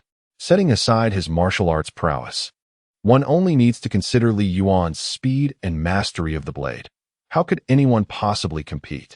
After standing there for a moment, Dean Xiaofengyan remarked, "There is no need for a contest with Li Yuan." In his heart, he thought that not only did the students lack the courage to face Li Yuan, but he himself also felt apprehensive and hesitant to engage in a match. Li Yuan's agility was astonishingly swift, and his skills in both boxing and swordplay were equally rapid. The risk of injury, however minor, was not worth the trouble, especially since this was not a life-and-death struggle, and one could not expect to inflict harm upon Li Yuan. What, then, was there left to compare? Xiaofengyan then announced, "Next, let us witness Li Yuan demonstrate the art of spiritual inscription." Li Yuan produced his practice board and, channeling his mental energy, inscribed a spiritual pattern brimming with vitality, followed by 2 more, the yin-yang spiritual patterns. The onlookers beheld Li Yuan's spiritual inscription, which was not only vibrant and full of life, but also utterly flawless. His yin-yang patterns merged seamlessly, pulsating with boundless vigor. While the academy in the county city had instructors who taught spiritual inscriptions, there was not a single formation master, talisman master, or spiritual artifact master. Even at the most basic level, throughout the entire Nanhua prefecture, the instructors only possessed a rudimentary understanding of spiritual inscriptions and were incapable of assembling them into formation diagrams. Consequently, the academy's students, despite having learned to inscribe spiritual patterns, could only create those imbued with a minimal amount of spiritual energy. They had never encountered such rich and dynamic inscriptions, let alone the exquisite yin-yang patterns. Li Yuan then proceeded to inscribe the 5 elements and the 8 trigrams patterns. The interdependent and counterbalancing nature of the 5 elemental spiritual patterns, alongside the ever-changing 8 trigrams spiritual patterns, combined with the singular essence-infused and yin-yang spiritual patterns, form the fundamental tapestry of formations, talismans, and spiritual artifacts. Many may struggle to comprehend the intricacies of these spiritual patterns, yet the unique shapes and characteristics of these symbols evoke profound admiration. To truly inscribe a formation diagram, one must utilize the raw materials of talismans, artifacts, and formations, harnessing their innate spiritual energy to sustain the patterns. When establishing a spiritual formation on the ground, it is also essential to incorporate spiritual stones or other items imbued with spiritual energy to facilitate the operation of the formation. Li Yuan has not yet inscribed and arranged a genuine formation. He has only practiced for a limited time and is still honing his skills. This is the perspective of Qi Yunzi, who advised Li Yuan to avoid embarrassing himself. After the performance, the academy had previously stated that Li Yuan need not undergo assessment. As he had already qualified, his only task was to showcase his abilities, thus eliminating any concern of passing or failing. Subsequently, the formal evaluations commenced. The academy's students diligently showcased their skills in accordance with their declared subjects. After observing for a while, Li Yuan realized the inferiority of their martial techniques, which paled in comparison to his own advanced and sophisticated practices. His heart brimmed with gratitude for both Dan Kingsley and Chi Yunzi. Chi Yunzi remarked, "The minuscule knowledge you possess now is hardly worth mentioning. These are merely the most rudimentary concepts. In the future, as your cultivation deepens and you acquire more advanced knowledge, you will understand the true value and elevation of what we have imparted to you. What we teach encompasses the pinnacle of excellence within this universe." Li Yuan observed the trainees' assessments for a while. Finding them rather unremarkable and devoid of significance, he sought an excuse to take his leave.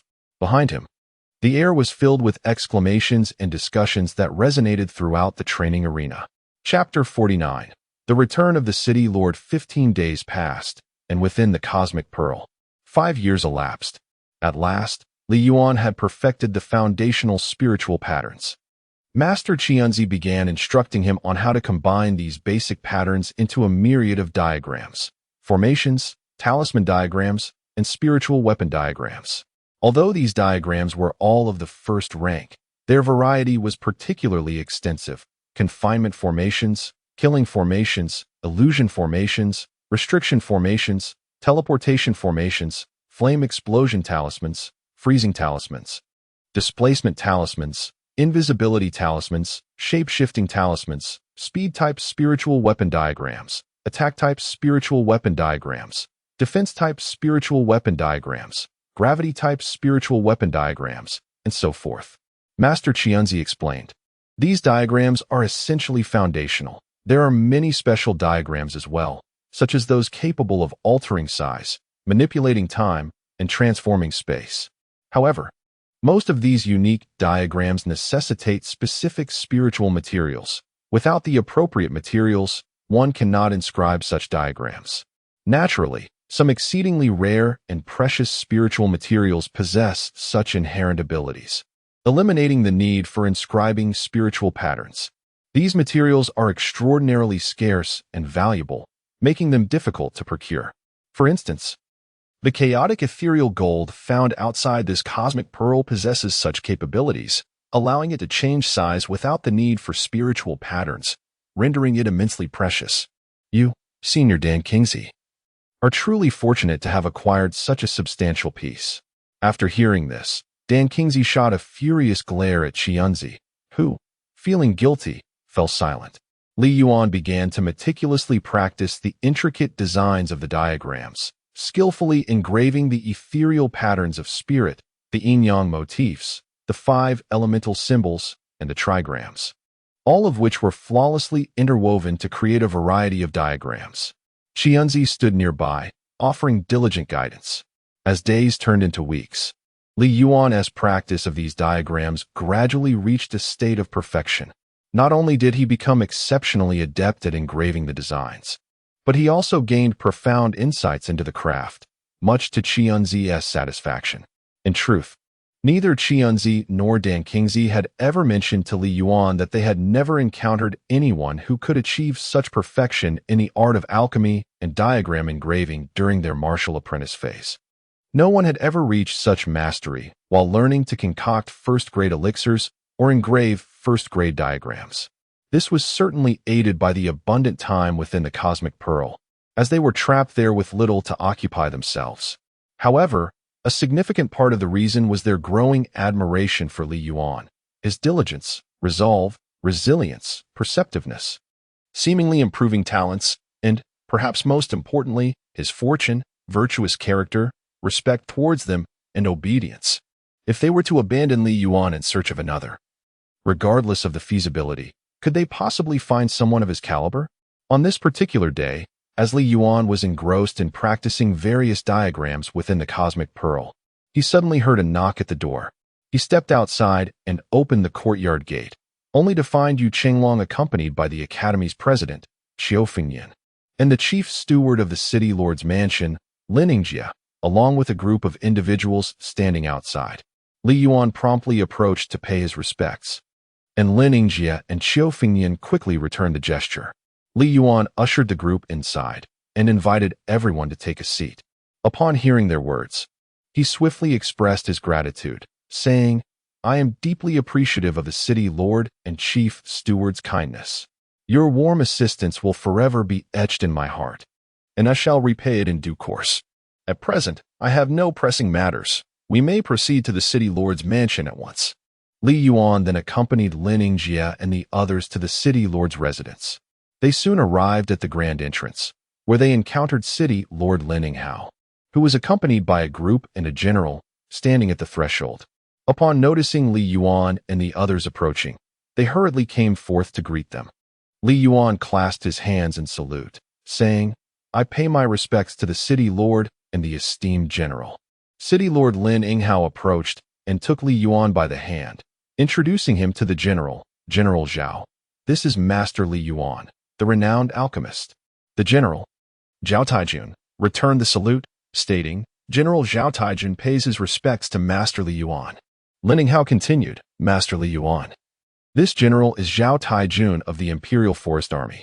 General Zhao is highly trusted by His Majesty and is often quite busy." Upon learning of Master Li Yuan's arrival, His Majesty immediately commanded General Zhao to personally welcome you. Li Yuan acknowledged the general with a bow, expressing, "I am grateful for His Majesty's kindness and for the general's warm regard." Lin Yinghao concluded, "This is not the place for extended conversation. I kindly invite you all to the city lord's mansion for further discussion." As the crowd followed Lin Yinghao into the lord's manor, they arrived at the reception hall. Along the way, Li Yuan observed General Zhao Taijun, who appeared to be around 60 or 70 years old, possessing the formidable prowess of a 9th-level martial master. Accompanying him were several generals, including 2 with 8th-level martial prowess and 3 at the 7th level. Qi Yunzi remarked, "This emperor seems quite astute, dispatching generals of such caliber and a substantial entourage to greet Li Yuan, truly valuing talent." Upon reaching the reception hall, General Zhao Taijun proclaimed the emperor's decree, inviting Li Yuan to the imperial city. Li Yuan expressed his gratitude for the emperor's invitation, and soon everyone took their seats. Zhao Taijun inquired of Li Yuan when he could travel to the imperial city and what preparations were necessary. Li Yuan replied, "That sounds delightful. I'm currently in pursuit of spiritual herbs, medicinal plants, and other treasures of heaven and earth. Should the lord of the city be inclined to trade, I would be willing to concoct some elixirs in exchange for these spiritual herbs and treasures." Lin Yinghao responded enthusiastically, "Excellent. It is now noon. After we have our lunch, I shall present these herbs and treasures to Master Li for his perusal, to see what he might require." Li Yuan agreed. The reception hall quickly became crowded. As Li Yuan was observing the assembly, he suddenly noticed Hu Qian entering from outside. Hu Qian first bowed respectfully to Lin Yinghao and General Zhao Taijun, then addressed Li Yuan, saying, "Master, please allow your disciple Hu Qian to pay his respects." Seeing Hu Qian preparing to kneel, Li Yuan hastily stepped forward to stop him, saying, "Senior, you are too kind. My cultivation is lacking, and I am but a youth. I cannot accept such a grand gesture from a senior." Hu Qian insisted on performing a bow, asserting, once taught, a lifetime as a disciple. Having been instructed in the art of alchemy by Professor Li Yuan, he regarded himself as Li Yuan's disciple. Thus, it was imperative for him to pay his respects upon encountering Li Yuan, who, albeit reluctantly, accepted this gesture. In Chapter 50, while the guests were engaged in conversation, a steward entered to announce that the banquet had been prepared, inviting everyone to the dining hall. Lin Yinghao invited the guests to the banquet hall. Upon arrival, he offered Zhao Taijun the seat of honor, yet Zhao Taijun adamantly refused. He stated that he was commanded by the emperor to escort Li Yuan to the imperial city, and as Li Yuan was the emperor's esteemed guest, he, as merely a guard, felt unworthy to occupy a superior position.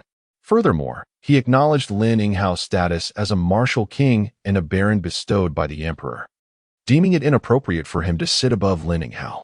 Li Yuan, citing his youth and lesser cultivation, also firmly declined the highest seat. After a series of polite refusals, it was ultimately decided that Li Yuan would occupy the esteemed position, with Zhao Taijun seated beside him and Lin Yinghao taking the primary accompanying seat. The remaining guests chose their seats according to their respective ranks. As the dishes and wine were served, the banquet commenced. Lin Yinghao delivered a heartfelt toast, expressing profound admiration and affection for the emperor's wisdom and valor, warmly welcoming General Zhao Tiejuan's presence. He also congratulated Li Yuan on his remarkable talents and achievements at such a young age. The grand feast unfolded in a spirited and harmonious atmosphere, continuing for an extended period. During this period, Zhao Tijun addressed Li Yuan, stating, "The reason His Majesty has dispatched me to escort the alchemist to the imperial city is not solely to demonstrate respect for the alchemist. There exists another motive. The Dechen kingdom has devised a scheme aimed at subduing and ultimately annihilating the Xia kingdom, specifically targeting the exceptionally gifted and promising young talents of Xia. This is to prevent these individuals from evolving into substantial threats that could impede Dechen's ambitions. Presently, Dechen is executing this plan, having already eliminated numerous young prodigies from Xia. His Majesty is greatly enraged by this, and has commanded all levels of government and various factions to bolster the protection of Xia's young talents, while simultaneously conducting extensive searches for infiltrators from Dechen. Your talents and abilities as an alchemist have spread throughout the imperial city following the report from Lord Lin. His Majesty, concerned for your safety during the journey, has ordered me to personally lead the escort. It is estimated that the highest martial prowess among the infiltrators from Dechen does not exceed the 9th level of martial artist. It is improbable that they would dispatch a martial king-level warrior to assassinate the young talents of Xia. After all, martial kings are exceedingly rare and invaluable, serving as the backbone of the nation. Should they infiltrate a hostile territory and be discovered, their elimination would be pursued at any cost, leading to significant losses. To avoid prolonged risks and potential mishaps during the journey, I kindly urge you, esteemed alchemist, to make swift preparations and depart at the earliest opportunity. The sooner you reach the imperial city, the sooner you will be safe, alleviating His Majesty's concerns." Li Yuan remarked, "Very well. I shall arrange everything promptly and set forth without delay." He surveyed the materials, noting that the majority were of primary grade spiritual materials, with only a few of secondary grade.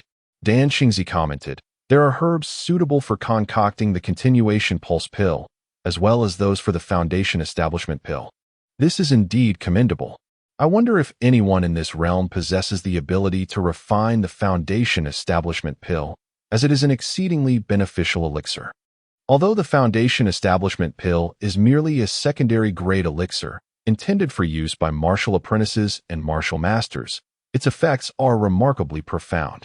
It can significantly alter a martial artist's innate talent and physique, expanding their meridians and dantian. For martial apprentices, regardless of their natural aptitude, it enables the expansion of their meridians to a degree sufficient to break through the dantian, elevating their mental prowess to level 10.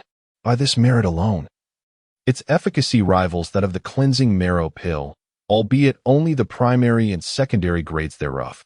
Li Yuan discreetly inquired of Dan Xingzi, "Are elixirs not categorized into various grades? How then can there be primary and secondary cleansing marrow pills?" Dan Xingzi explained, "Most spiritual herbs are fixed in grade. The grade of the spiritual herb dictates the grade of the elixir that can be refined. However, the specific quantity of each herb used in the alchemical process can vary based on the years of growth and the amount of spiritual energy contained within. Yet, some herbs may yield different grades of elixirs depending on their age. For instance, the cleansing marrow grass, if under 50 years old, can only produce a primary grade cleansing marrow pill. However, if it is between 50 and 100 years of age, it can yield a secondary grade cleansing marrow pill.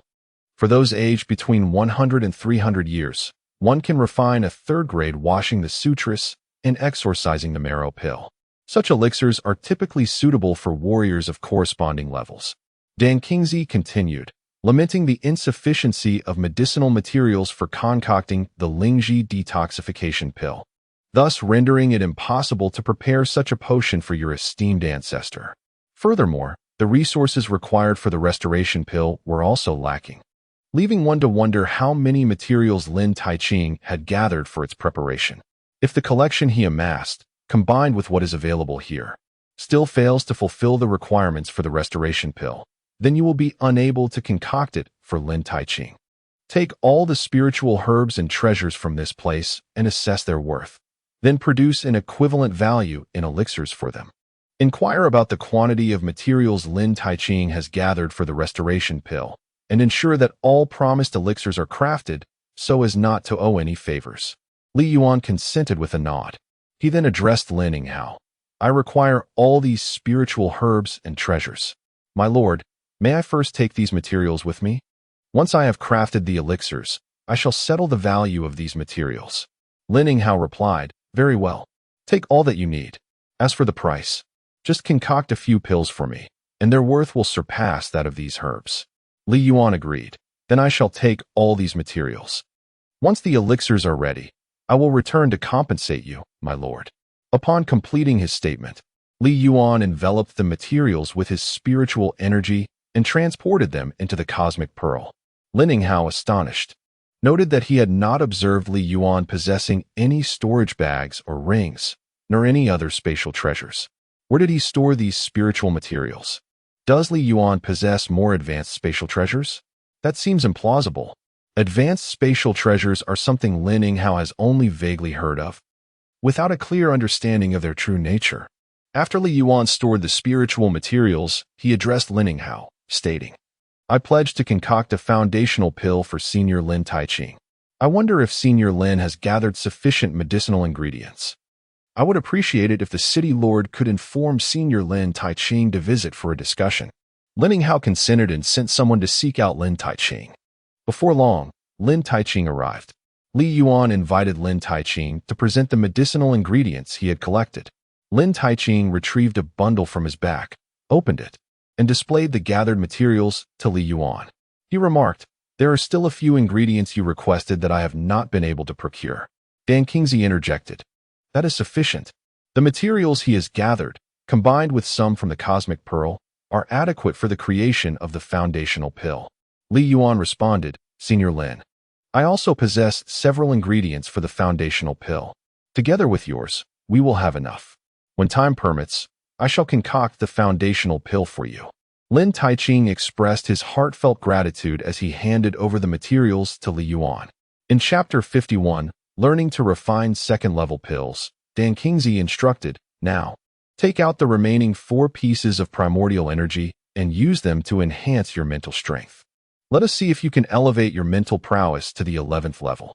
Li Yuan produced the 4 pieces of primordial energy, activated the chaotic cultivation technique, and began to absorb the primordial energy to augment his mental capacity. Within the cosmic pearl, for temporal cycles elapsed, during which 2 fragments of primordial energy were consumed, elevating Li Yuan's mental prowess to the 10th level. Astonished, Qi Yunzi remarked, How can it be that merely 2 fragments of primordial energy have only advanced your mental capacity by 3 levels? Why does it require such an abundance of energy for you to enhance your mental strength? Where has all this primordial energy dissipated to? Li Yuan persisted in his cultivation. After a day and a night, the remaining 2 fragments of primordial energy were entirely expended, resulting in Li Yuan's mental strength rising to the 11th level. He himself was perplexed and stated, Initially, we exchanged chaotic essence stones and chaotic silkworm threads for 2 fragments of primordial energy, which elevated my mental strength from level 2 to 7. Just now, those 2 fragments raised my mental capacity from 7 to 10, yet these last 2 have only advanced it from 10 to 11. Why does the enhancement seem to diminish? Qi Yunzi explained, with each level of mental capacity you attain, the increase becomes significantly more substantial. Thus, the energy required escalates correspondingly, particularly during substantial breakthroughs. For instance, ascending from level 10 to 11 represents a transition from martial apprentice to martial master, necessitating energy several times that of level 10. Reflect upon it. Your mental strength at level 11, is it not markedly superior to your previous level 7? Li Yuan took a moment to gauge his mental prowess and indeed found it greatly improved. His mind felt remarkably clearer, allowing him to perceive the external world with heightened clarity. He could sense objects at greater distances and with finer details. When probing the surroundings with his mental strength, the range of his exploration expanded significantly. It felt as if his mental capacity had grown exceptionally potent, almost capable of exerting genuine force to the point of moving objects. It was truly wondrous. Dan Kingsley remarked, "This still seems amiss." Although Li Yuan's mental prowess is quite formidable, his 11th level can rival others' 20th level. Yet, even at the 20th level, one should not expend such an exorbitant amount of primordial energy. Li Yuan continued to cultivate his mental strength using the chaotic soul refinement technique. Suddenly, he exclaimed, Esteemed seniors, within this chaotic soul refinement technique, a soul skill has emerged." What? Both Dan Kingsley and Xianzi gasped in astonishment. "This is impossible. How could this be?" They shouted in unison. Such a peculiar occurrence defies logic. How can a soul skill manifest from a seemingly straightforward incantation? Xianzi inquired. "What soul skill?" Li Yuan replied. "It is the ability to condense mental energy, or soul power, into a fine needle and then project it forth. It can strike at an enemy's soul." A silence enveloped Dan Kingsley and Xianzi. Dan Kingsley pondered aloud, "I wonder if within this chaotic technique, the internal cultivation methods, body refining techniques, movement skills, and martial arts will also give rise to new abilities?" Regrettably, Xianzi was equally in the dark. It remained uncertain whether only the soul refinement technique could yield new soul skills, or if each type of cultivation method within the chaotic technique would generate new martial arts as well. Unfortunately, Li Yuan lacked sufficient energy to elevate his cultivation to the martial master realm. He was merely at the 2nd level of martial apprentice. The emergence of new martial techniques within the soul refinement technique occurred only when Li Yuan's mental strength reached the 11th level, equivalent to the martial master tier. Perhaps one must achieve a significant breakthrough in their realm to unlock new cultivation methods and martial skills. Li Yuan had not cultivated the techniques of body movement, body refinement, and martial arts from the chaos scripture. Among them, body refinement techniques require energy, which Li Yuan currently lacks, rendering him unable to practice them. As for body movement and martial arts, it was due to Li Yuan already possessing the star-chasing steps, god-slaying blade technique, sun-shooting archery, and sky-rending fist taught by Qi Yunzi. Qi Yunzi believed that these martial arts were the most exceptional in the universe, undoubtedly superior to those found in the chaos scripture. Among the two of them, Dan Kingsley had practiced the chaos scripture but found it ineffective, while Qi Yunzi had never attempted it at all. They were unaware of the potency of the martial arts within the chaos scripture, hence they did not encourage Li Yuan to learn and cultivate those techniques. The sudden realization struck both of them. Perhaps the martial arts in the chaos scripture were indeed more formidable than those taught by Qi Yunzi. However, time was of the essence. Li Yuan needed to quickly master the crafting of several second-tier elixirs. Thus, the matter of learning the martial arts from the chaos scripture would have to wait for another day. Li Yuan continued his practice of the chaos scripture. Within the cosmic pearl, 5 days elapsed, and Li Yuan finally adeptly wielded his 11th level spiritual power. Yet, he had no time to learn the soul needle technique. He needed to hasten his practice in refining the second-tier elixirs. The first elixir he focused on was the continuation pulse pill. Qi Yunzi instructed Li Yuan to gather the spiritual herbs required for its refinement, totaling 8 types of medicinal materials: continuation pulse grass, sanjiang, continuation tsunglong, water spirit mushroom, flying immortal vine, dragon muscle grass, crossing immortal claw, and mountain sea silk. Li Yuan meticulously replicated numerous copies of these materials. Subsequently, Dan Kingsley meticulously elucidated to Li Yuan the intricate methods, techniques, and requirements for concocting the continuity pill. He emphasized the importance of determining the dosage of each herb based on its age, the sequence of herb infusion and melting, as well as the precise temperature variations required during the melting process. Following Dan Kingsley's guidance, Li Yuan began to practice the art of refining the continuity pill repeatedly.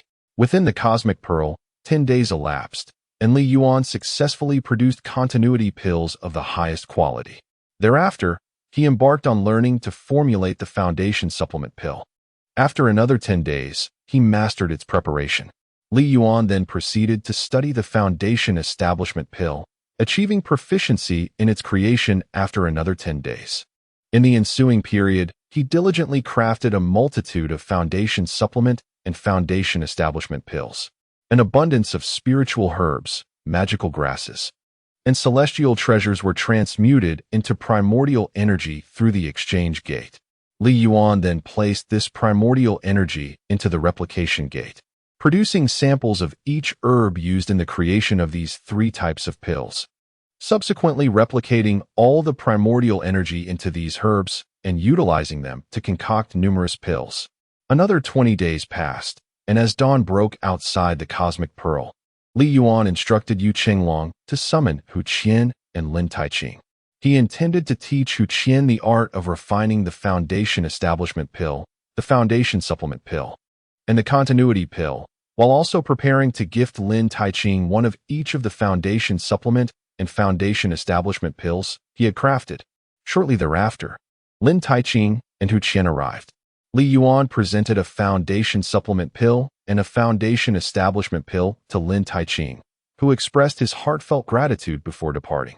Subsequently, Li Yuan personally refined the 3 types of pills, allowing Hu Qian to observe attentively from the side. Li Yuan, while concocting elixirs, elucidated the requirements, techniques, methods, and nuances of the process to Hu Qian, who listened intently, eager to absorb every detail. For each type of elixir, Li Yuan prepared several batches, subsequently encouraging Hu Qian to attempt the crafting himself under his guidance. Hu Qian diligently practiced, producing batch after batch, albeit at the expense of considerable medicinal materials.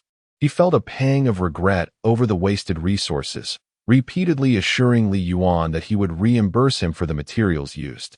Despite Li Yuan's reassurances to not fret over the losses and to practice boldly, Hu Qian remained laden with guilt. Occasionally, he couldn't help but wonder where Li Yuan sourced such an abundance of rare herbs and potions for crafting these 3 types of elixirs. Nevertheless, his primary focus remained steadfastly on mastering the art of concocting these 3 esteemed elixirs. As the day drew to a close, Hu Qian had nearly mastered the techniques for these 3 elixirs. On occasion, he succeeded in producing a low-grade elixir, which filled him with ecstatic joy. It is noteworthy that being able to concoct a low-grade second-tier elixir designates one as a second-tier alchemist. Such alchemists are exceedingly rare throughout the vast realm of the Great Xia, each holding a prestigious status and earning the respect of countless individuals.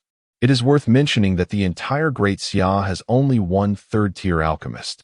More importantly, the 3 elixirs that Hu Qian learned to craft under Li Yuan's tutelage are of immense value and significance. Particularly, the foundation establishment pill was something Hu Qian had never even heard of before. Upon learning of its remarkable effects, he could scarcely believe that such an extraordinary elixir existed in the world. However, at this moment, Hu Qian not only became aware of this elixir, but has also mastered its concoction. It is essential to understand that in this realm, the formulas and methods for crafting a particular elixir are treasures shrouded in utmost secrecy, seldom shared by anyone. Li Yuan is indeed his revered mentor, and Hu Qian's heart brims with gratitude. Li Yuan closed the door and entered the cosmic pearl to commence the alchemical process. Qi Yunzi once remarked that failing to repay a debt of gratitude would cast a shadow upon one's heart. This shadow may seem inconsequential at lower levels of cultivation. Yet as one's prowess increases, it threatens to undermine their resolve and impede their continued practice.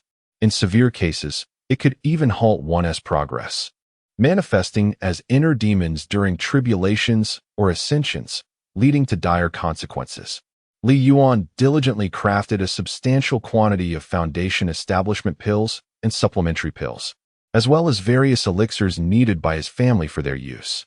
As dawn broke, Li Yuan ceased his alchemical endeavors and emerged from the cosmic pearl.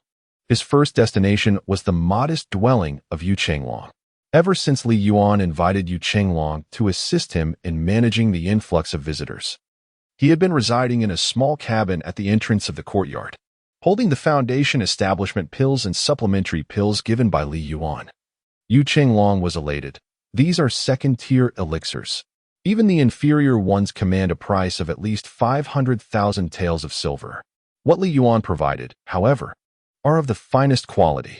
This single foundation establishment pill could scarcely be purchased for 5 million taels. The worth of these two elixirs is at least 10 million taels. Yet the stark reality remains that even with 10 million taels of silver, one could not procure such exquisite elixirs. Moreover, and most importantly, this foundational elixir is one that I have never heard of before. Its efficacy is truly astonishing. After bidding farewell to Li Yuan and Yu Chenglong, he set off in search of Kong Xiuping, the instructor at the county academy known to the patriarch of the Li family. Upon finding Kong Xiuping, Li Yuan exchanged pleasantries and presented him with a foundational elixir and a supplementary elixir, explaining their remarkable effects. Kong Xiuping was deeply moved and expressed his intention to visit the patriarch of the Li family in Shanxing to congratulate him on the emergence of such an exceptional talent as Li Yuan. After parting ways with Kong Xiuping, Li Yuan proceeded toward the academy's entrance, preparing to pay a visit to the city lord Lininghao and the steward Liningjia. Just as he approached the academy's gate, he unexpectedly encountered Hu Qian approaching him. Upon seeing Li Yuan, Hu Qian hurriedly paid his respects. Disciple Hu Qian bows to his esteemed teacher. Li Yuan waved his hand and replied, Master Hu, what brings you here? Upon hearing this, Li Yuan thought to himself, what is this? I am still a mere child, and you, of such age, should not be calling me esteemed teacher all the time. It feels quite awkward. Qi Yunzi suggested bringing him along. Having someone to assist in the imperial city would indeed be beneficial.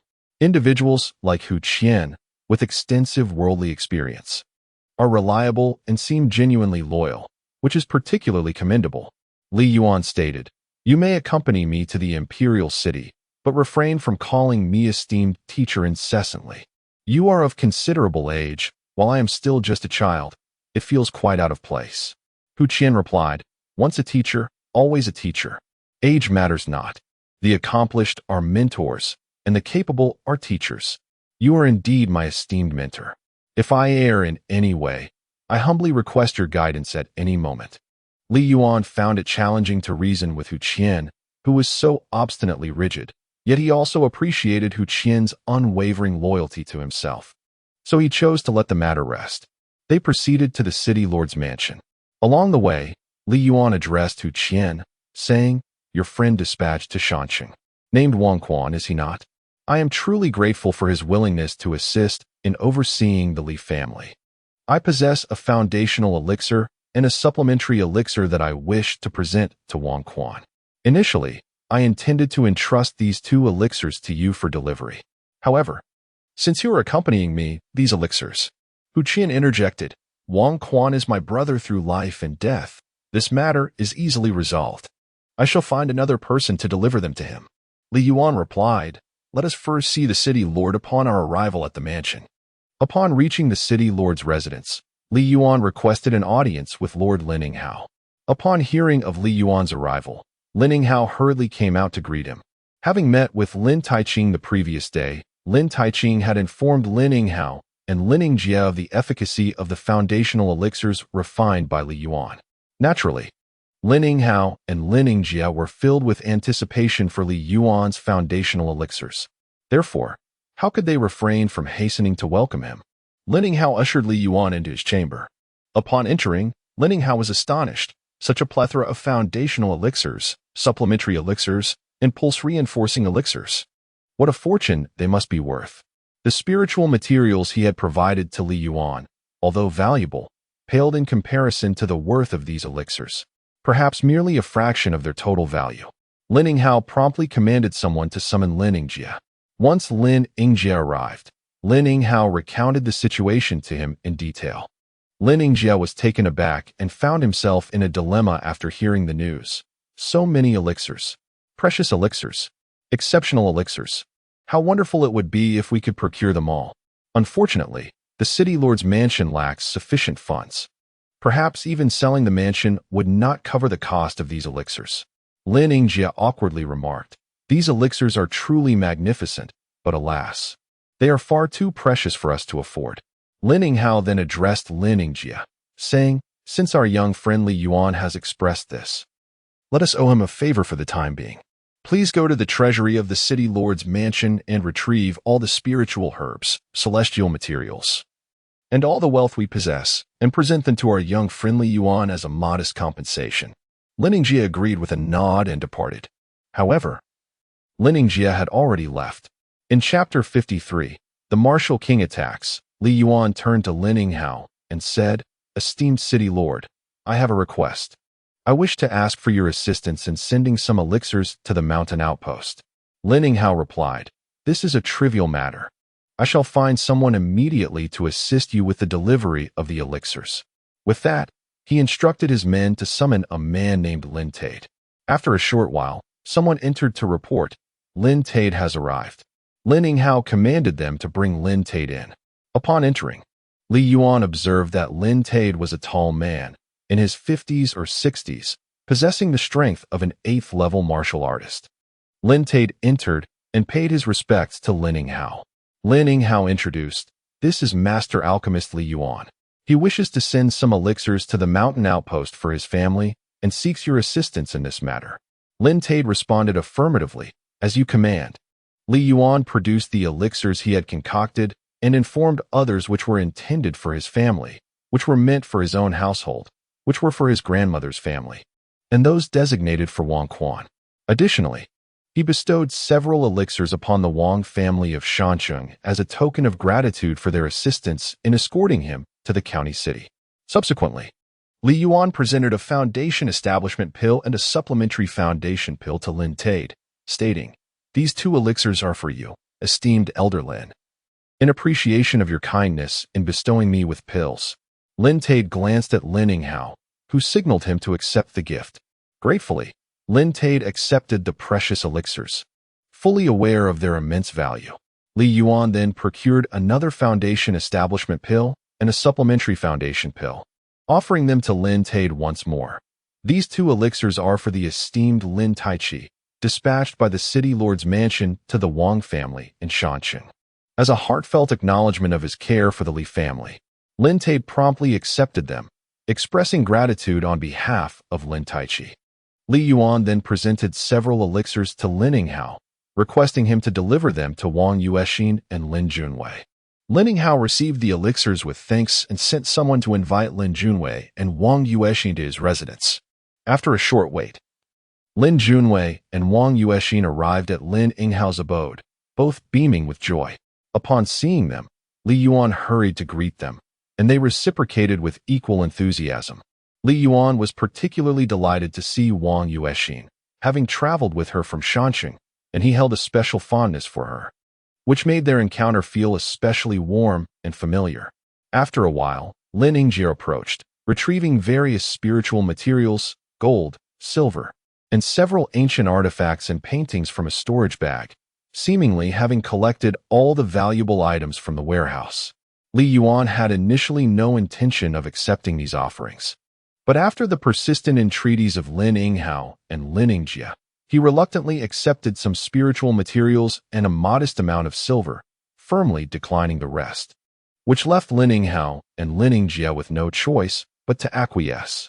Since arriving in the county city, Li Yuan had ventured out infrequently, dedicating his time to studying alchemy and inscribing spiritual patterns within the cosmic pearl.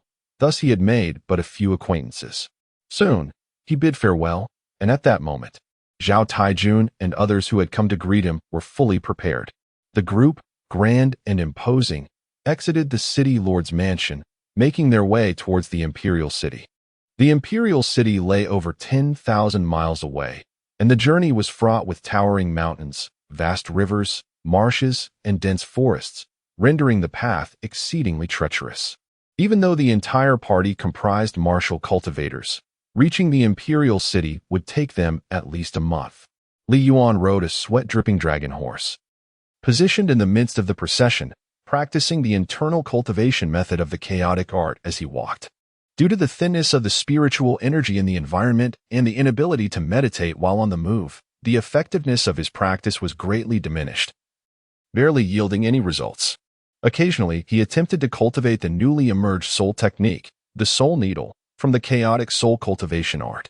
Hu Qian followed closely behind Li Yuan, exhibiting an attitude of utmost respect. Zhao Taijun also regarded Li Yuan with great reverence, creating an atmosphere of harmony throughout the journey. The group traveled by day and rested at night, striving to hasten their pace. However, after 15 days, the path grew increasingly desolate and arduous, causing their speed to diminish. On the 16th day at noon, weary, hungry, and thirsty, the group was preparing to find a place to rest and dine when suddenly, Qi Yunzi turned to Li Yuan and cautioned, "Be vigilant. An ambush lies ahead. There is a martial king, alongside 2 9th-level martial masters, 3 8th-level martial masters, and 4 7th-level martial masters. Quickly halt the procession and prepare for battle. You are no match for them. Elevate the lid of the Qian Kuanbagua furnace into the air and ready your bows and arrows." Li Yuan called out loudly, "General Zhao, halt. An ambush awaits us. Prepare for combat." Zhao Taijun, momentarily taken aback, swiftly signaled for the 200-strong contingent to come to a halt, forming a defensive battle formation with remarkable speed. Hu Qian rushed to position himself in front of Li Yuan, shielding him with his body. As a 3rd-level martial master, Hu Qian was significantly more powerful than Li Yuan, and upon hearing of the ambush, he unhesitatingly placed himself in front of Li Yuan. Li Yuan's focus sharpened as the lid of the Qian Kuanbagua furnace transformed into a particle, ascending into the air before him. With bow and arrow in hand, he gazed intently ahead. At that moment, a group of around 10 individuals emerged from the nearby woods. The leader, laughing heartily, exclaimed, "Ah, quite astute you are. You spotted us from such a distance. Today, you shall find it impossible to escape." As he spoke, he and his companions approached slowly. Upon seeing them, Zhao Taijun's expression darkened considerably. A martial king, 2 9th-level martial masters, 3 8th-level martial masters, and 4 7th-level martial masters. Zhao Taijun turned to Li Yuan and urged, "I will hold off their assault with the troops. You must flee at once. The situation is dire. You must find a way to escape to the imperial city." Then Zhao Taijun addressed the individuals before him, inquiring, "Who are you? Why do you obstruct our path?" The leader of the group erupted into laughter, declaring, "It matters not to reveal my identity. After all, not a single one of you shall escape today. I am Qin Tianying, the renowned martial king of the Great Qin Kingdom.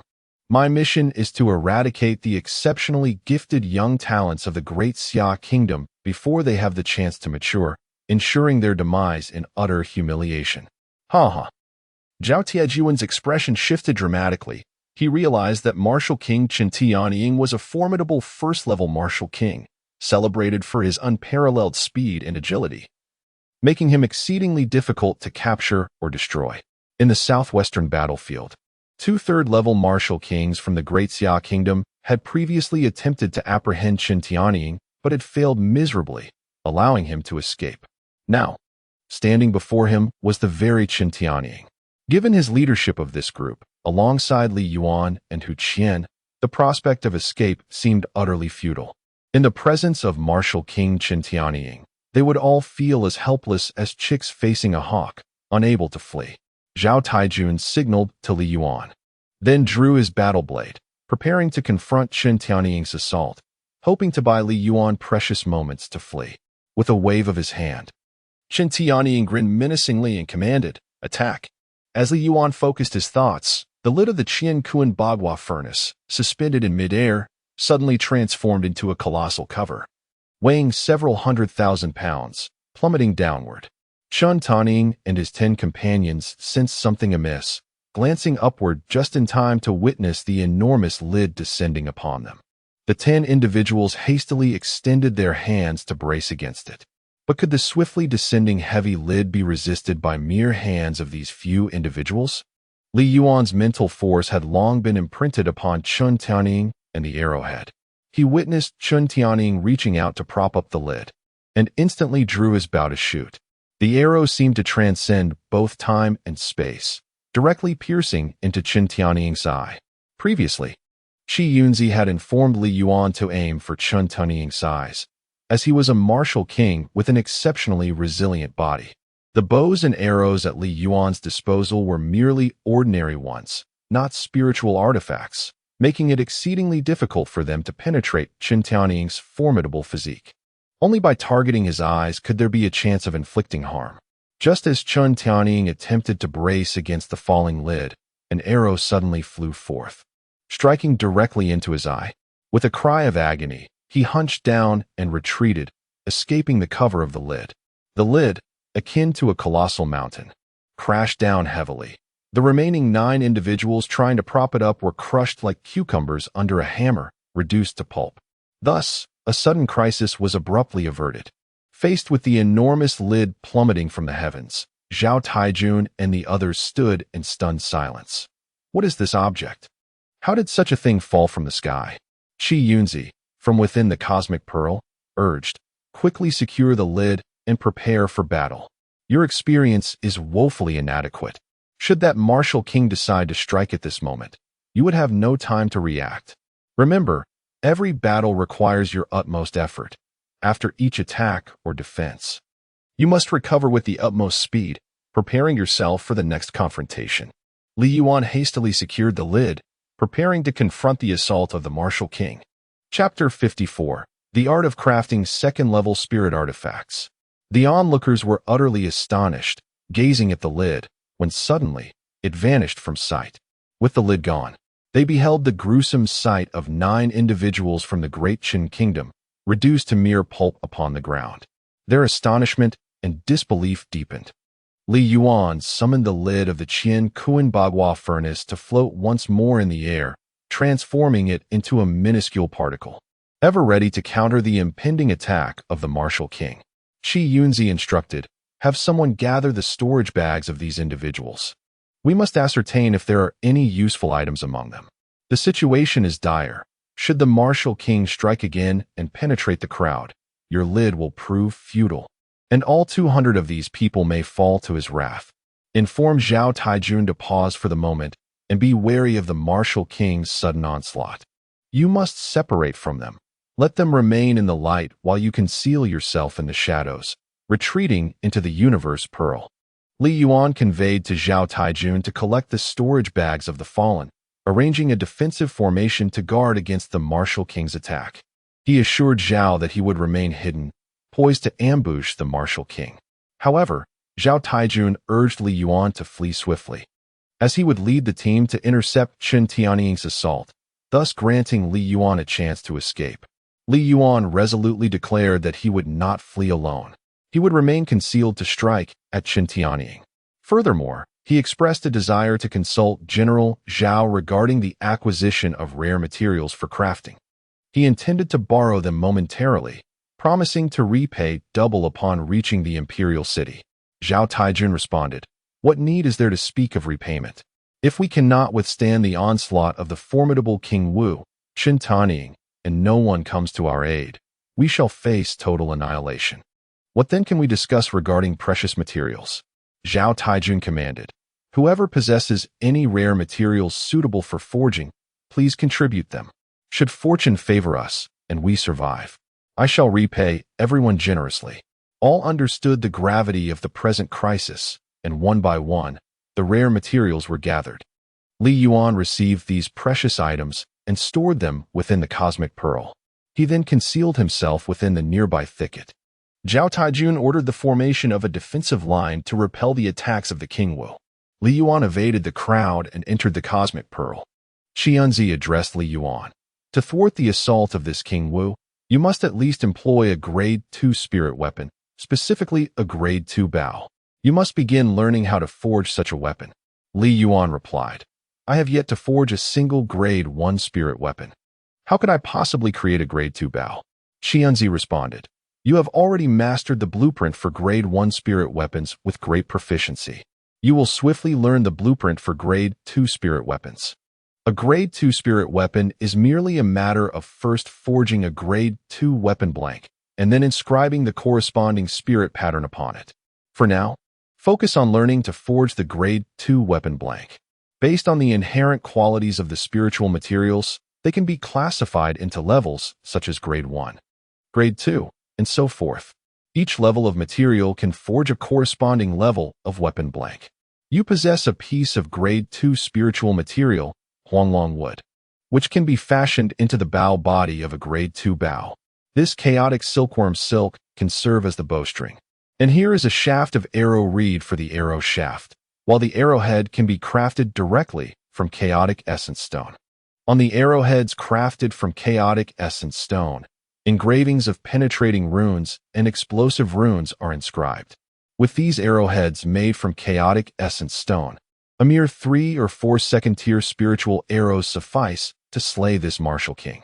While others may find it impossible to refine this chaotic essence stone, you possess the chaotic flame seed, which can melt the stone with ease. The other spiritual materials, when subjected to the chaotic flame seed, will simply melt away without a second thought. Retrieve the Qian Kuan 8 trigrams furnace. Though primarily used for alchemy, this furnace proves far superior for crafting artifacts than any other. Li Yuan extended his hand, summoning the Qian Kuan 8 trigrams furnace. Qi Yunzi began instructing Li Yuan on the art of crafting a tool embryo. Qi Yunzi explained, crafting a tool embryo is akin to alchemy. It involves melting the spiritual materials and then using mental energy to manipulate the furnace, pouring the molten material into a pre-prepared mold, and allowing it to cool and solidify into an embryo. When crafting a tool embryo from a single type of spiritual material, the process is relatively straightforward. Simply melt it and pour the resulting liquid into the mold. However, when multiple spiritual materials are involved, one must melt, blend, and compound them, which presents a greater challenge. This requires knowledge of the necessary proportions of each material, mastery over the temperature and timing during the fusion process, and the sequence in which the materials are combined, ensuring complete integration. These factors ultimately determine the quality and grade of the tool embryo, regardless of its level. Every tool embryo is categorized into inferior, medium, superior, and exquisite grades, culminating in perfect quality. Of course, there are even higher tiers, but at this moment, such knowledge is unnecessary for you. The creation of a weapon embryo merely constitutes the initial step in the art of weapon forging. Of greater significance is the engraving of spiritual patterns upon the embryo. The type of spiritual patterns inscribed, as well as the quality and grade of these engravings, ultimately determine the caliber and various functions of the crafted spiritual weapon. For instance, if one intends to forge a bow and arrow of second-tier quality, it is essential to inscribe speed and strength patterns upon the bow's body. Similarly, the arrow shaft must also bear these speed and strength engravings to ensure optimal velocity and power. Additionally, one may choose to inscribe concealment or illusion patterns on the shaft to deceive and incapacitate adversaries. Typically, the arrowhead is adorned with penetration and explosive patterns, ensuring that the arrow not only penetrates the enemy's flesh but also detonates upon impact, thereby amplifying its lethality. Depending on the intended target and purpose, one might also consider inscribing freezing, illusionary, teleportation, combustion, or binding patterns on the arrowhead. Each component of the bow and arrow we are crafting today is composed of singular spiritual materials, simplifying the creation of the weapon embryo. Begin by transforming a space within the Qian Kuan Bagua furnace into a bow mold, then melt the Huanglong wood and pour it into the mold. In truth, the process of forging a weapon embryo does not entail any particularly elusive techniques. The choice of furnace, the quality of the flame, the strength of the forger's mental prowess, and the materials employed are all critical factors. Moreover, innate talent in forging is paramount. Without such a gift, one may find themselves incapable of wielding mental energy to control the furnace and refine the spiritual materials, rendering the art of weapon forging unattainable. Li Yuan retained a sample of every spiritual herb, medicinal essence, and precious material from the cosmic pearl, placing the remainder into the exchange gate to transform them into primordial energy. Naturally, this excluded the chaos crystal and wonton silk. He utilized the copying gate to replicate vast quantities of Huanglong wood, arrow hemp, chaos crystal, and chaos silk, embarking on the journey of learning to forge weaponry. Following the teachings of Qianzi, Li Yuan transformed a small space within the Qian Kuan Bagua furnace into a mold for a bow's body, subsequently melting the Huanglong wood and pouring it into the mold. After numerous attempts, he finally mastered the art of crafting a superior bow body. Li Yuan then proceeded to learn the creation of arrow shafts and arrowheads, and after extensive practice, he succeeded in forging exquisite arrow shafts and arrowheads as well. The bowstring required no forging. It was fashioned directly from chaos silk, which inherently serves as a natural spiritual artifact, containing various spiritual patterns that can automatically activate according to specific needs. In Chapter 55, the battle against the martial king, after forging numerous exceptional bow bodies, arrowheads, and shafts, Qianzi advised him to set these aside until he had learned to inscribe secondary spiritual patterns upon them. Li Yuan was to begin his studies on these intricate designs. This time, the secondary spiritual patterns he sought to master included those of speed, strength, penetration, and explosive fire.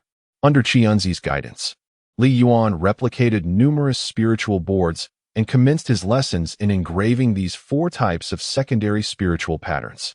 Qianzi remarked, "This type of spiritual board can only inscribe first and second level spiritual patterns. To learn third and fourth level patterns, one must acquire boards appropriate for those levels." He then elaborated to Li Yuan on the intricate combination of various types of second-level spiritual patterns, such as the singular spirit embodying pattern, the yin-yang pattern, the 5 elements pattern, and the bagua pattern, demonstrating how they can be harmoniously integrated to form a cohesive tapestry of interconnected spiritual energy, thereby producing a multitude of functional spiritual diagrams. In each of these diagrams, the precise positioning, quantity, and seamless integration of the spiritual patterns are paramount. Every step must be executed with utmost accuracy, allowing no room for error. Li Yuan devoted himself to his studies, swiftly comprehending and mastering the combinatorial techniques of these 4 second-level spiritual diagrams, along with the nuances of their respective positions and quantities. He then embarked on a relentless practice regimen. Before long, an entire afternoon had elapsed, equivalent to 30 days within the Cosmic Pearl, and Li Yuan had successfully elevated his understanding of these 4 spiritual diagrams to an exquisite level. Qianzi declared, "That will suffice. Inscribe these patterns onto the bow's body and the arrow's shaft, preparing to confront the impending assault of the martial king." As night fell, the moment for a stealthy strike had arrived. You may strike his eye with an ordinary bow and arrow, yet this will not inflict significant harm. He is likely to recover within an afternoon. Subsequently, Li Yuan utilized the primordial energy to summon 2 bows and 10 arrows from the Gate of Replication. The consumption of the primordial energy due to the chaotic stone was indeed excessive. Li Yuan had refined the arrowheads of 10 arrows to an exceedingly small size. Yet, even with the minimal use of chaotic stone, he had nearly exhausted this primordial energy. Once again, Li Yuan cast the lid of the Qiankuan Bagua furnace into the air with his mental force, taking refuge within the Cosmic Pearl while readying his bow and arrows to counter the impending assault from the martial king. Qianzi's strategy was as follows. When Shun Tianying made his entrance, the lid of the Qiankuan Bagua furnace would be dropped from above. Regardless of whether Chen Tianying attempted to flee or to deflect the lid with his hands, he would find himself unable to evade the barrage of arrows from Li Yuan. The secondary 0-grade arrows, with their heads forged from chaotic stone, were designed to pierce through Chun Tianying's form. The spiritual patterns would ensure that the arrowheads penetrated deeply into his body, triggering an explosive reaction that would inflict severe damage. Even if one arrow did not claim Chen Tianying's life, it would undoubtedly deal him considerable harm. Should Li Yuan seize the opportunity to unleash several arrows in succession, the possibility of delivering a fatal blow remained. As time passed, darkness enveloped the surroundings, yet Chen Tianying had yet to arrive. Li Yuan began to feel restless, questioning whether Chen Tianying would actually show up.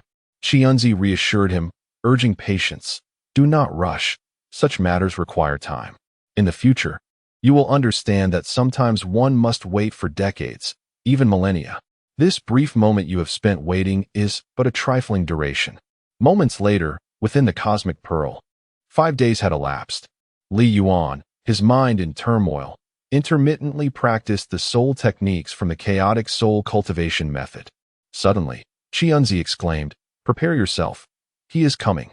Li Yuan hastily drew his bow, imprinting his mental energy upon the arrow while simultaneously manipulating the lid of the Qiankuan Bagua furnace with his spiritual force. After a brief moment, Chen Tianying gradually materialized in the distance. Ordinarily, Chen Tianying moved with remarkable speed. However, within the confines of the cosmic pearl, time flowed at an exceedingly sluggish pace, rendering his movements seemingly languid in Li Yuan's perception. Despite the oppressive darkness enveloping the sky, Li Yuan's mental prowess had reached an impressive level 11, a formidable strength that rendered the contrast of light and shadow inconsequential to him. As Chen Tianying drew nearer, Li Yuan first augmented the size and weight of the furnace lid with his spiritual energy, launching it towards Chen Tianying.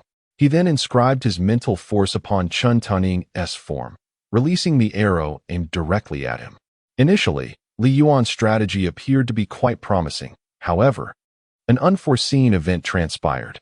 Just as the furnace lid was about to descend upon Chen Tianying's head, he unexpectedly produced a dark, ominous staff, which instantaneously expanded in both girth and length, effectively countering the descent of the lid. Chen Tianying crouched low and swiftly evaded beneath the furnace lid, charging towards Li Yuan's awaiting entourage, simultaneously unleashing a forward strike with both palms, targeting the gathered crowd. The ever-vigilant Zhao Taijun and his comrades instinctively raised their defenses. But a mere 200 warriors of martial artist and apprentice rank stood little chance against the onslaught of a martial king. In an instant, Zhao Taijun and several other high-ranking martial kings were sent reeling, blood spraying as they were propelled backwards. Chen Tianying carved a bloody path through the ranks, with 30 to 40 individuals either flung into the distance or lying on the ground, dismembered, with the living far outnumbered by the dead. Meanwhile, the arrow Li Yuan had loosed pursued Chen Tianying, swift as a shooting star, closing the distance in the blink of an eye. Previously, Li Yuan had struck Chen Tianying's eye with an arrow. Although this did not inflict significant harm, it nonetheless injured his eye, compelling him to spend an entire afternoon cultivating to heal, alongside consuming a healing pill, a Tier 3 one at that. This incident alarmed Chen Tianying, making him particularly cautious this time, ever vigilant against the archer's projectiles. After launching an attack, his mental awareness suddenly detected an arrow approaching from the side. He swiftly dodged, evading the arrow's trajectory. Just as he prepared to resume his assault, his senses alerted him that the arrow had inexplicably curved and was now aimed at him once more. Startled, Chen Tianying leaped aside in an attempt to evade the incoming arrow again. However, as he sprang up, the arrow struck him directly in the waist. Initially, Chen Tianying had not been overly concerned about this arrow, given that the previous one, despite hitting his eye, had caused minimal damage. It had merely been an ordinary mundane arrow. Yet, this time, a sudden tremor coursed through his soul, an instinctual awareness of impending peril. In the blink of an eye, the arrow penetrated his waist. Though he was a martial king with a formidable physique, the arrow, inscribed with penetrating spiritual runes, burrowed into his flesh. Following its entry, the arrow detonated, creating a gaping wound in his waist. With a cry of agony, Chen Tianying turned and fled. He sprinted a few paces before summoning a pitch-black staff, which unexpectedly transformed into a slender, shortened form, flying into his grasp before vanishing from sight. Chen Tianying made several leaps, escaping into the nearby forest and fleeing into the distance. Suddenly, Dan Kingsley exclaimed, "The Tree of Life. It is indeed the Tree of Life." Chapter 56. The Death of Hu Qian. Indeed, it truly is the Tree of Life. The Tree of Life of the Devouring Heaven Emperor. Qianzi also shouted, "But how has the Tree of Life of the Devouring Heaven Emperor come to look like this? How could it possibly be here?" Dan Kingsley retorted, "Isn't this all you're doing? It must have been the chaotic explosion that affected the Devouring Heaven Emperor as well. We do not know what has become of him, but his Tree of Life has certainly been blasted here. Just look at this Tree of Life, its dark and charred appearance. Surely it has been damaged by the explosion, burnt, and scorched?" Qianzi urged, "Let us eliminate this martial king and seize the Tree of Life." Li Yuan observed Chen Tianying fleeing into the distance. Further attempts to shoot him with arrows would prove futile. He swiftly emerged from the cosmic pearl and rushed towards his beleaguered team. The scene was chaotic. Zhao Taijun and several other high-ranking martial kings lay on the ground, coughing up blood and gravely injured. Among the others, 30 or so individuals struck by Chuntang were in dire straits. Some had their heads severed, while others were left unrecognizable by the onslaught. Most of these people had already succumbed to death, and those who remained were barely clinging to life, gasping for breath. Li Yuan first retrieved his finest healing elixirs, crafted with care, and administered them to Zhao Taijun and the other high-ranking martial kings. Regrettably, though these healing potions were of the highest quality, they were only of the first tier, rendering them somewhat inadequate for treating the injuries of such powerful individuals. Zhao Taijun and others accepted the healing elixirs, swallowing them and then settling down cross-legged on the ground to commence their recuperation. Li Yuan approached the 30 or so individuals who had been struck. Suddenly, he discovered that Hu Qian was also lying on the ground. Li Yuan hastily rushed over, supporting Hu Qian's head, calling out his name repeatedly. After several calls, Hu Qian opened his eyes. Upon seeing Li Yuan, his eyes sparkled with relief as he exclaimed, "Master, you are unharmed. This is wonderful. As long as you are safe, that is all that matters." Li Yuan promptly retrieved a healing elixir and placed it in Hu Qian's mouth. Hu Qian shook his head, replying, "It is futile. My esteemed teacher, I am beyond salvation. I forced my soul to coalesce merely to ascertain if you were safe. I wish to express my gratitude. Ever since I met you, you cannot fathom the joy you have brought me. The myriad challenges that have plagued me for centuries suddenly found resolution. To encounter you, even for a day, I would gladly welcome death. I am profoundly grateful to the heavens for allowing our paths to cross. Master, would you accept me as your disciple?" Li Yuan responded, "Yes, of course. Do not worry, you will be fine. The elixir I have given you is of the highest quality." Qianzi interjected, "It is of no use. His heart meridian is severed. He is merely forcefully binding his soul. Do not think that even a second-tier healing elixir, suitable for a martial king, could save him.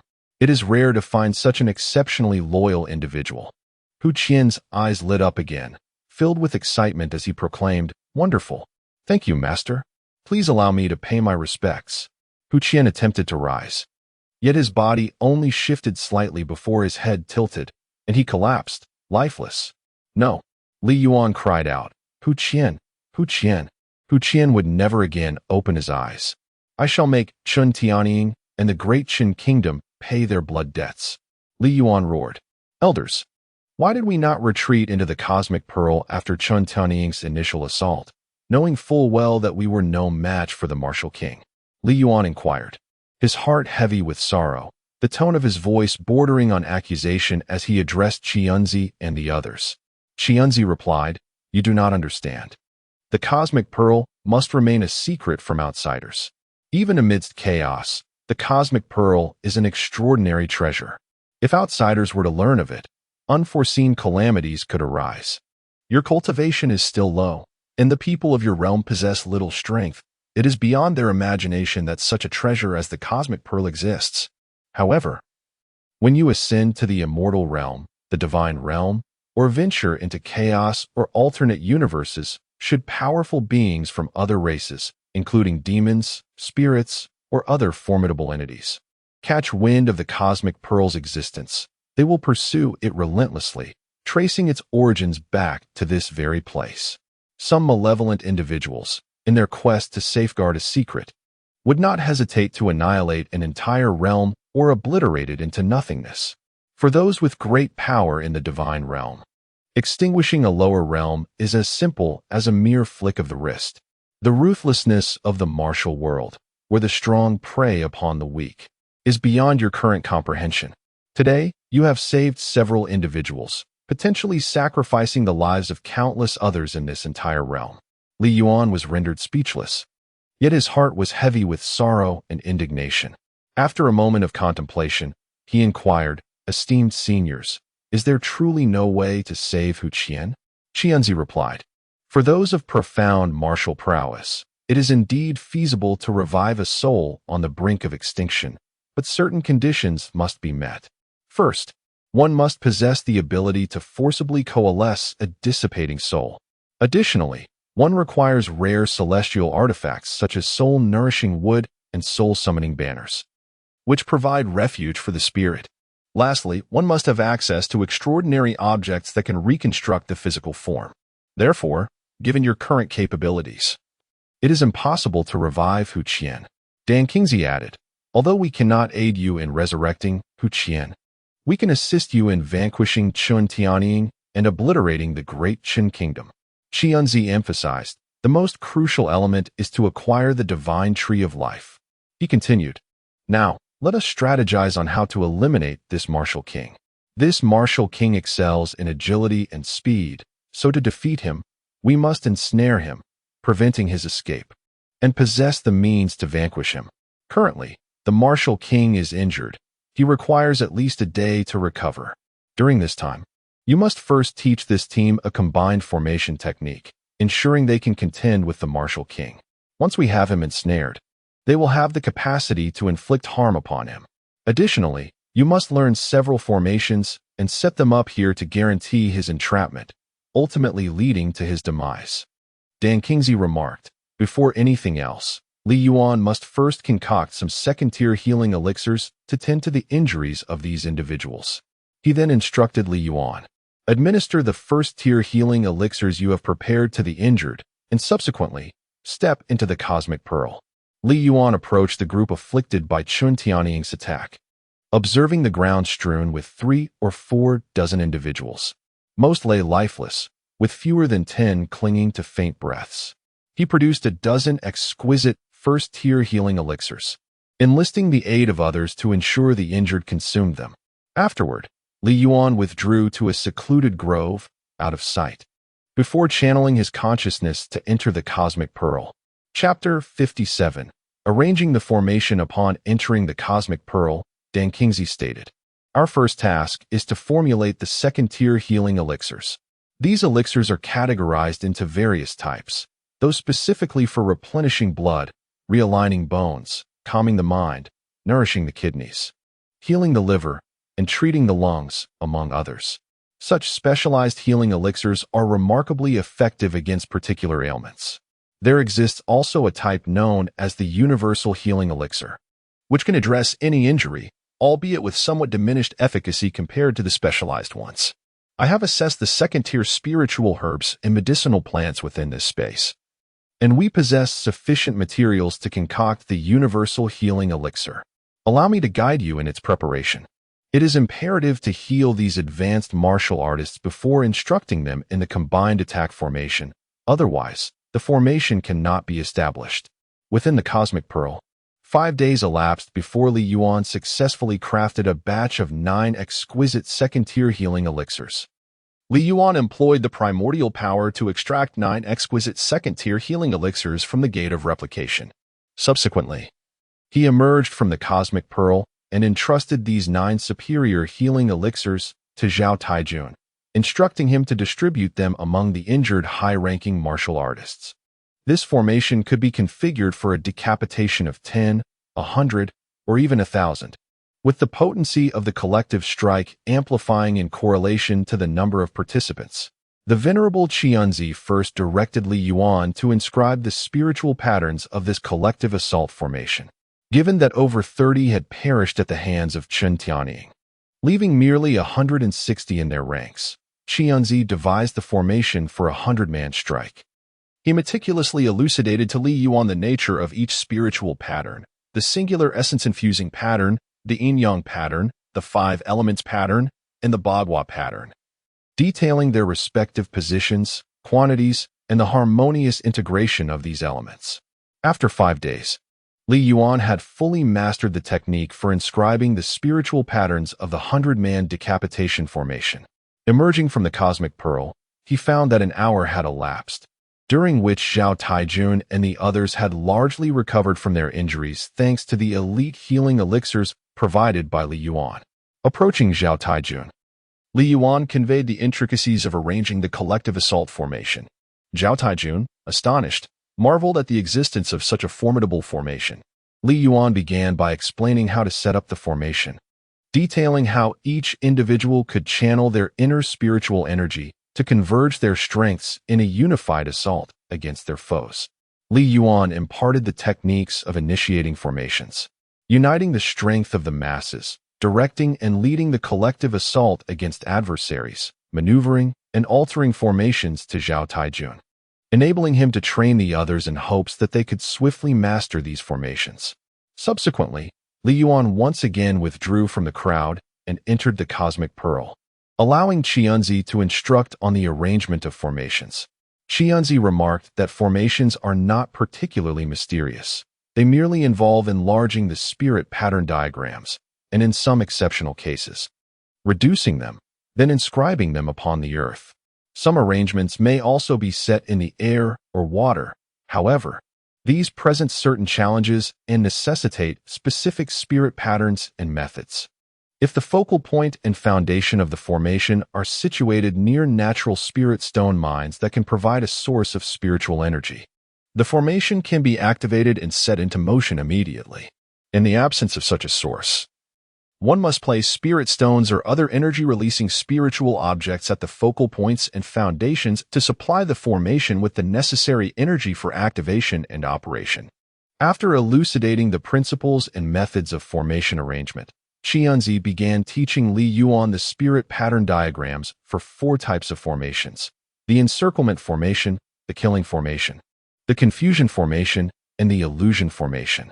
Given that Li Yuan currently possessed only level 11 mental strength, he could only inscribe and arrange the second-level spirit pattern diagrams. So what Qianzi taught him were solely the second-level formation diagrams. However, to effectively trap and eliminate Chen Tianying, who was a martial king, a third-level formation would be required. Since Li Yuan was unable to inscribe a third-level formation, he resolved to lay multiple second-level formations in hopes of restraining him for a longer duration before ultimately defeating him.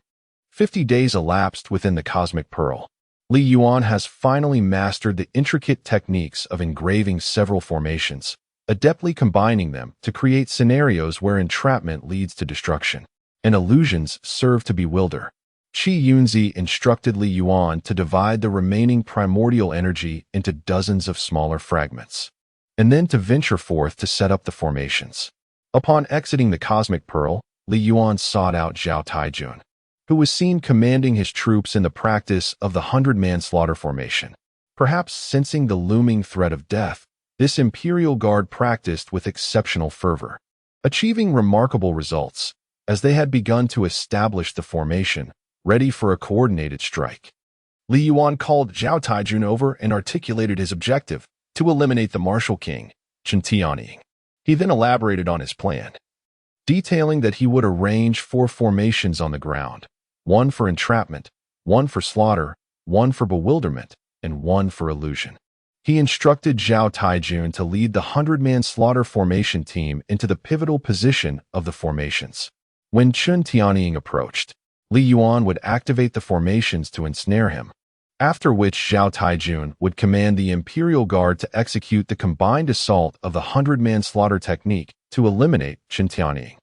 Zhao Taijun was profoundly shocked and exhilarated by this revelation. Among their ranks, he was the most accomplished, having attained the 9th level of martial mastery. Previously, an encounter with Chen Tianying would have spelled certain death for them. However, with Li Yuan's formations and the combined assault technique, the prospect of defeating Chen Tianying was nothing short of astonishing. Not only would they earn the grandest rewards from His Majesty the Emperor, but it would also inflict a significant blow upon the great Qin kingdom. The loss of a swift martial king was an intolerable and nearly irreparable blow for any nation. After Li Yuan elucidated the situation to Zhao Taijun, he commenced the intricate arrangement of the 4 formations on the ground. Given that these formations were interwoven, with one nested within another, the task was not particularly straightforward. Fortunately, Li Yuan had mastered the intricate diagrams of this composite formation through diligent practice within the Cosmic Pearl, and after considerable effort, he successfully established the formations with remarkable precision. He infused the focal point and various foundational points with primordial energy, instructing Zhao Taijun to command the Imperial Guard to occupy the pivotal positions, awaiting the impending assault from Chen Tianying. Li Yuan once again eluded the crowd and entered the Cosmic Pearl. Qianzi urged him to levitate the lid of the Qian Kuan Bagua furnace in midair, stating that due to Chun Tianying's possession of the life divine tree, which could transform in size and exhibited exceptional hardness after being infused with her blood, it could withstand the onslaught of 100 men and the strikes of Li Yuan's second-tier spiritual arrows. Therefore, it was imperative to control Chun Tianying's life divine tree, preventing her from utilizing it to thwart Li Yuan and his companions' advance. Thus, when Chun Tianying approached, they intended to strike her with the lid of the Qian Kuan Bagua furnace. She would undoubtedly attempt to block it with the life divine tree, thereby rendering her unable to deploy it further. The crux of defeating this martial king lay in this strategy. Heeding this counsel, Li Yuan transformed the lid of the Qian Kuan Bagua furnace into a minuscule particle, suspending it in the air. He then prepared himself for the confrontation with Chun Tianying. As time gradually elapsed, dusk approached. Within the cosmic pearl, time seemed to drag on, and Li Yuan utilized the waiting period to cultivate his soul technique, the soul needle. The night had completely enveloped the outside world, marking the perfect moment for a stealthy assault. Suddenly, Qianzi spoke, declaring, "Prepare to activate the formation. The martial king approaches." Chapter 58. The decimation of martial king Chun. Li Yuan hastily made the necessary preparations, observing as Chun Tianying emerged slowly from the distant woods. Although Chun Tianying was typically swift, the decelerated flow of time within the cosmic pearl rendered his movements languid in Li Yuan's perception. At last, Chun Tianying stepped into the bounds of the formation, prompting Li Yuan to activate it with a mere thought. As Chun Tianying approached the gathered assembly, poised to launch his attack, the scenery before him abruptly transformed. The previously barren ground was now adorned with mountain peaks, forests, rivers, colossal boulders, and gorges. Astonished, Chun Tianying darted towards a massive stone, taking cover as he surveyed his surroundings. With a flick of his mind, Li Yuan commanded the lid of the Qian Kuan 8 trigrams furnace to become larger and heavier, plummeting from the air. In a swift reaction, Chun Tianying summoned the life divine tree, which expanded in girth and length to brace against the descending lid. Yet, without warning, an arrow shot forth from the heart of the boulder, hurtling towards Chun Tianying. He narrowly evaded the projectile by sidestepping. While he was still reeling from the surprise, a formidable energy blade sliced through the air, aiming directly at him. Chun Tianying instinctively crouched, narrowly avoiding the blade's lethal arc. At that moment, an unsettling sensation coursed through him. A quick scan of his surroundings revealed yet another arrow speeding towards him. Chun Tianying had no time left to evade the arrow. In a flurry, he retrieved a shield from his storage bag to deflect the projectile. The arrow embedded itself deep within the shield, resulting in a violent explosion that left a significant hole in the shield, causing beads of cold sweat to break out on Chun Tianying's brow. At that moment, 2 more arrows shot forth from the massive rock, and he found himself with neither the time to dodge nor the opportunity to raise his shield. One arrow struck his leg while the other pierced his waist. Fortunately, neither projectile detonated. Upon glancing down, Chun Tianying realized these were not true arrows, but rather 2 energy-infused projectiles. Gritting his teeth against the excruciating pain, he attempted to escape towards the nearby woods. Just then, a blade of energy materialized and swung toward him. He wished to use the Tree of Life for protection, however. It was firmly trapped beneath the lid of the Qian Kuan Bagua furnace, leaving him hesitant to act for fear of the lid crashing down again. He had no choice but to sidestep, narrowly avoiding the energy blade. Yet, at that instant, another arrow hurtled toward his chest. With no time to evade, he leaped upward, avoiding a direct hit to his torso, but the arrow found its mark in his leg, burrowing deeply before exploding. His leg was violently blown away, and Chun Tianying was sent crashing to the ground. At that moment, a massive boulder tumbled down from the mountain beside him, compelling Chun Tianying to roll aside to narrowly escape its crushing descent. Though he had evaded the colossal boulder, the formidable energy blade descended upon him once more. Chun Tianying found himself bereft of time to escape, and thus extended his arm to shield himself from the oncoming strike. The blade cleaved through his arm, severing it in an instant. Lying on the ground, he soon faced another arrow hurtling towards his chest. With a desperate surge, he leapt forward, narrowly avoiding the arrow's deadly trajectory, yet it found its mark in his other leg, embedding itself deeply before detonating and obliterating that limb as well. Witnessing Chun Tunning's dire predicament, a level 8 martial artist from the Imperial Guard, led by Zhao Taijun, suddenly unsheathed his sword, breaking formation to charge towards him. In the Cosmic Pearl, Qianzi exclaimed, seeking death. As the level 8 martial artist lunged forward, he abruptly halted, for the landscape before him had transformed. No longer did he see the barren ground or his comrades, but instead, towering peaks, flowing rivers, colossal stones, and deep canyons emerged. Chun Tianing lay on the ground in utter despair. Oblivious to the changing scenery, the level 8 martial artist swung his sword down upon him. In that moment of hopelessness, Chen Tianying suddenly perceived an individual emerging from a mountain peak, brandishing a blade aimed at him. Overwhelmed by frustration at being so thoroughly beaten without even a glimpse of an opponent, he instinctively swung his remaining hand towards the level 8 martial artist. The blade met the hand of his assailant, sending the warrior careening backward. The 8th level martial artist was violently hurled away, and before he could touch the ground, an arrow suddenly shot out from a nearby boulder, striking him squarely in the chest. He fell to the ground, motionless. Qianzi remarked, when striking a snake, "One must ensure it is dead. Shoot him again." Li Yuan drew another arrow and aimed it at Chun Tianying. Chun Tianying, now devoid of any ability to evade, felt the arrow penetrate deeply into his chest, followed by a violent explosion that left a gaping hole in his torso. At this moment, the Imperial Guards led by Zhao Taijun had dispersed, yet upon witnessing the fate of the 8th level martial artist, none dared to move. Li Yuan withdrew the formation, emerged from the Cosmic Pearl, and approached the crowd. Suddenly, the scenery before Chen Tianying shifted. The mountains, rivers, boulders, and forest vanished, revealing the Imperial Guard once again. Chun Tianying proclaimed, "I, Chen Tianying, admit defeat this time, but I implore you all to reveal the identity of the formidable master who has bested me.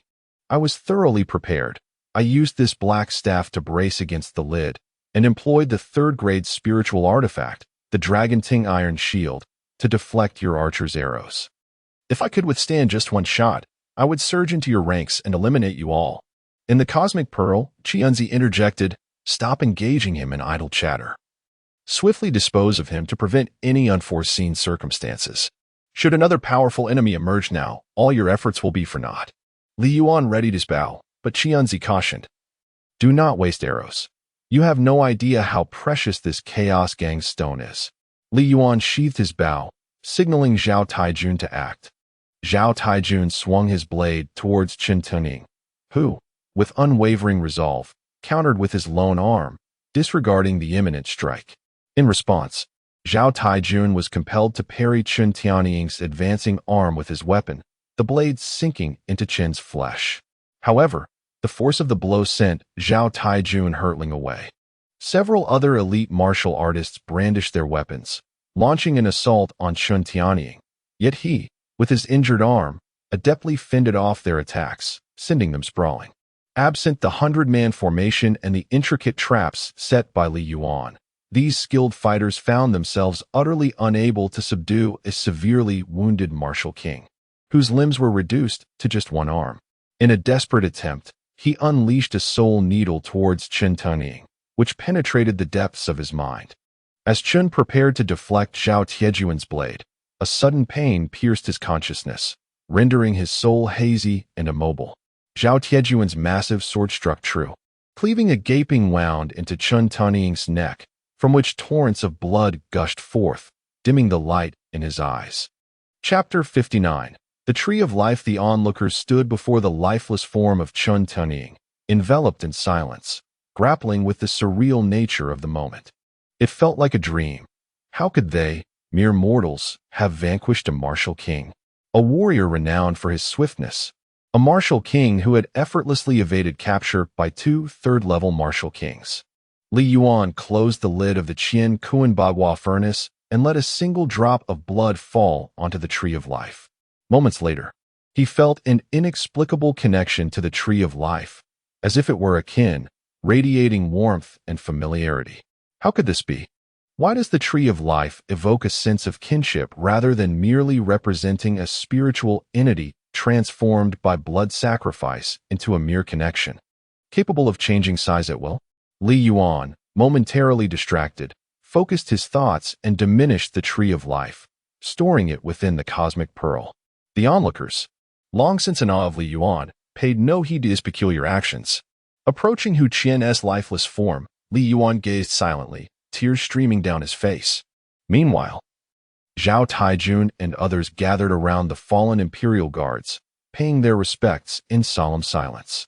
Their recent triumph over the martial king Qin Tianying of the Great Qin Kingdom had earned them great honor, and it was anticipated that the emperor would reward the families of these brave soldiers. After burying their fallen comrades, they also interred the 9 bodies brought by Qin Tianying, severing his head to present as a tribute to the emperor before laying his headless corpse to rest. Only Hu Qian's body remained, and the group gravitated towards Li Yuan, standing in quiet solidarity. They then followed his direction to place Hu Qian's body in a prepared grave, covering him with a shroud before commencing the burial, mounding the earth into a prominent grave.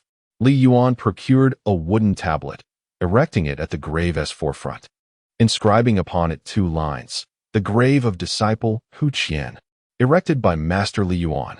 As dawn broke, the weary group, having spent the night in vigil, packed their belongings in preparation for their journey ahead.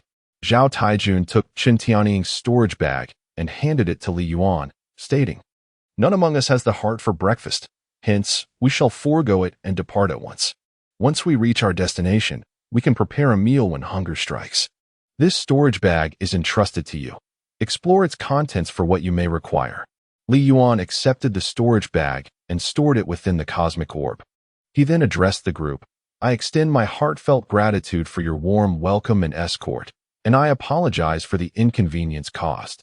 I pledge that upon our arrival in the capital, I shall present gifts. Should any of you have needs pertaining to alchemy or artifact crafting, feel free to seek me out.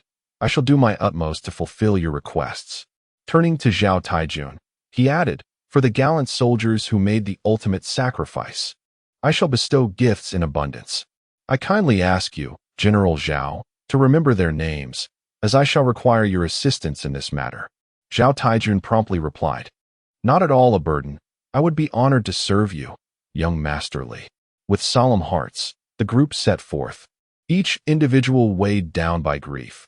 Comrades who had shared decades together lay now eternally at rest beneath the earth. After traveling 100 or so miles, they paused to prepare a meal and rest. Once they had dined, they resumed their journey. As night fell, Li Yuan suggested to Zhao Taijun, "This evening, we shall separate. I shall conceal myself in the shadows while you remain visible. This way, should any enemy attempt a surprise attack, we can look out for one another." Zhao Taijun wholeheartedly agreed with Li Yuan's proposal. Li Yuan then moved aside to a secluded spot, a place where no eyes could discover him, and entered into the cosmic orb. Upon entering the cosmic pearl, Li Yuan beheld Qi Yunzi intently observing the tree of life. Upon noticing Li Yuan's arrival, Qi Yunzi exclaimed with great enthusiasm, "Ha! Li Yuan, you are about to strike it rich. Do you know what the tree of life represents? It is a primal and primordial treasure, the totem of all arboreal beings. By possessing the tree of life, should you ever venture into the realm of the tree folk, they will not only refrain from hostility, but will also hold you in the highest esteem, treating you as a most esteemed guest. Moreover, the immense significance of the tree of life cannot be overstated. Its profound impact first manifests in the art of alchemy, as the venerable Dan Kingsley would surely attest."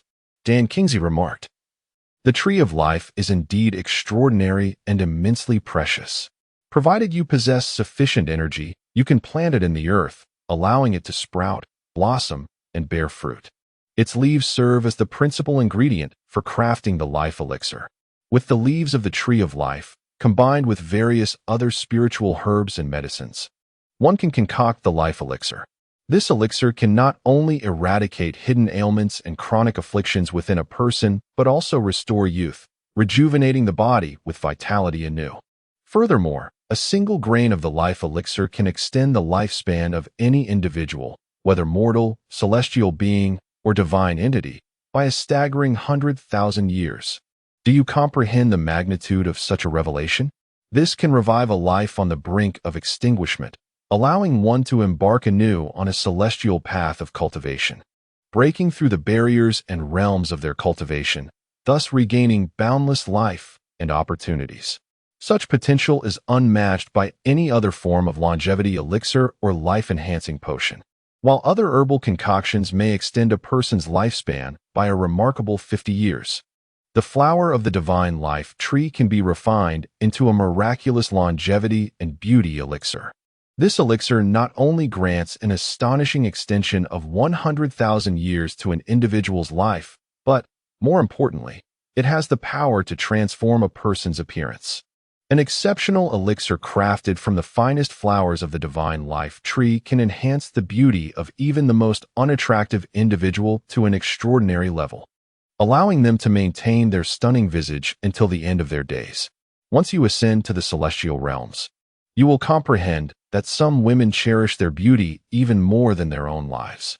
The allure of this elixir is irresistible to them, with a single vial capable of fetching a price beyond imagination. This elixir stands unparalleled compared to any beauty-enhancing potions concocted from other herbs, which may only slightly alter one's appearance and sustain it for 30 to 50 years, an impressive feat in itself. The fruit of the divine life tree is even more precious. Potions crafted from this fruit not only extend one's life by 100,000 years, but they also possess the extraordinary capability to alter a person's innate talents in martial arts. You understand the significance of talent for a martial artist once altered. A martial artist can more readily enhance and surpass their limits. Possessing the Tree of Life is akin to owning a veritable mountain of gold and a legion of devoted followers. Some women, and even men, may be willing to sacrifice their very lives to enhance and maintain their beauty for your sake.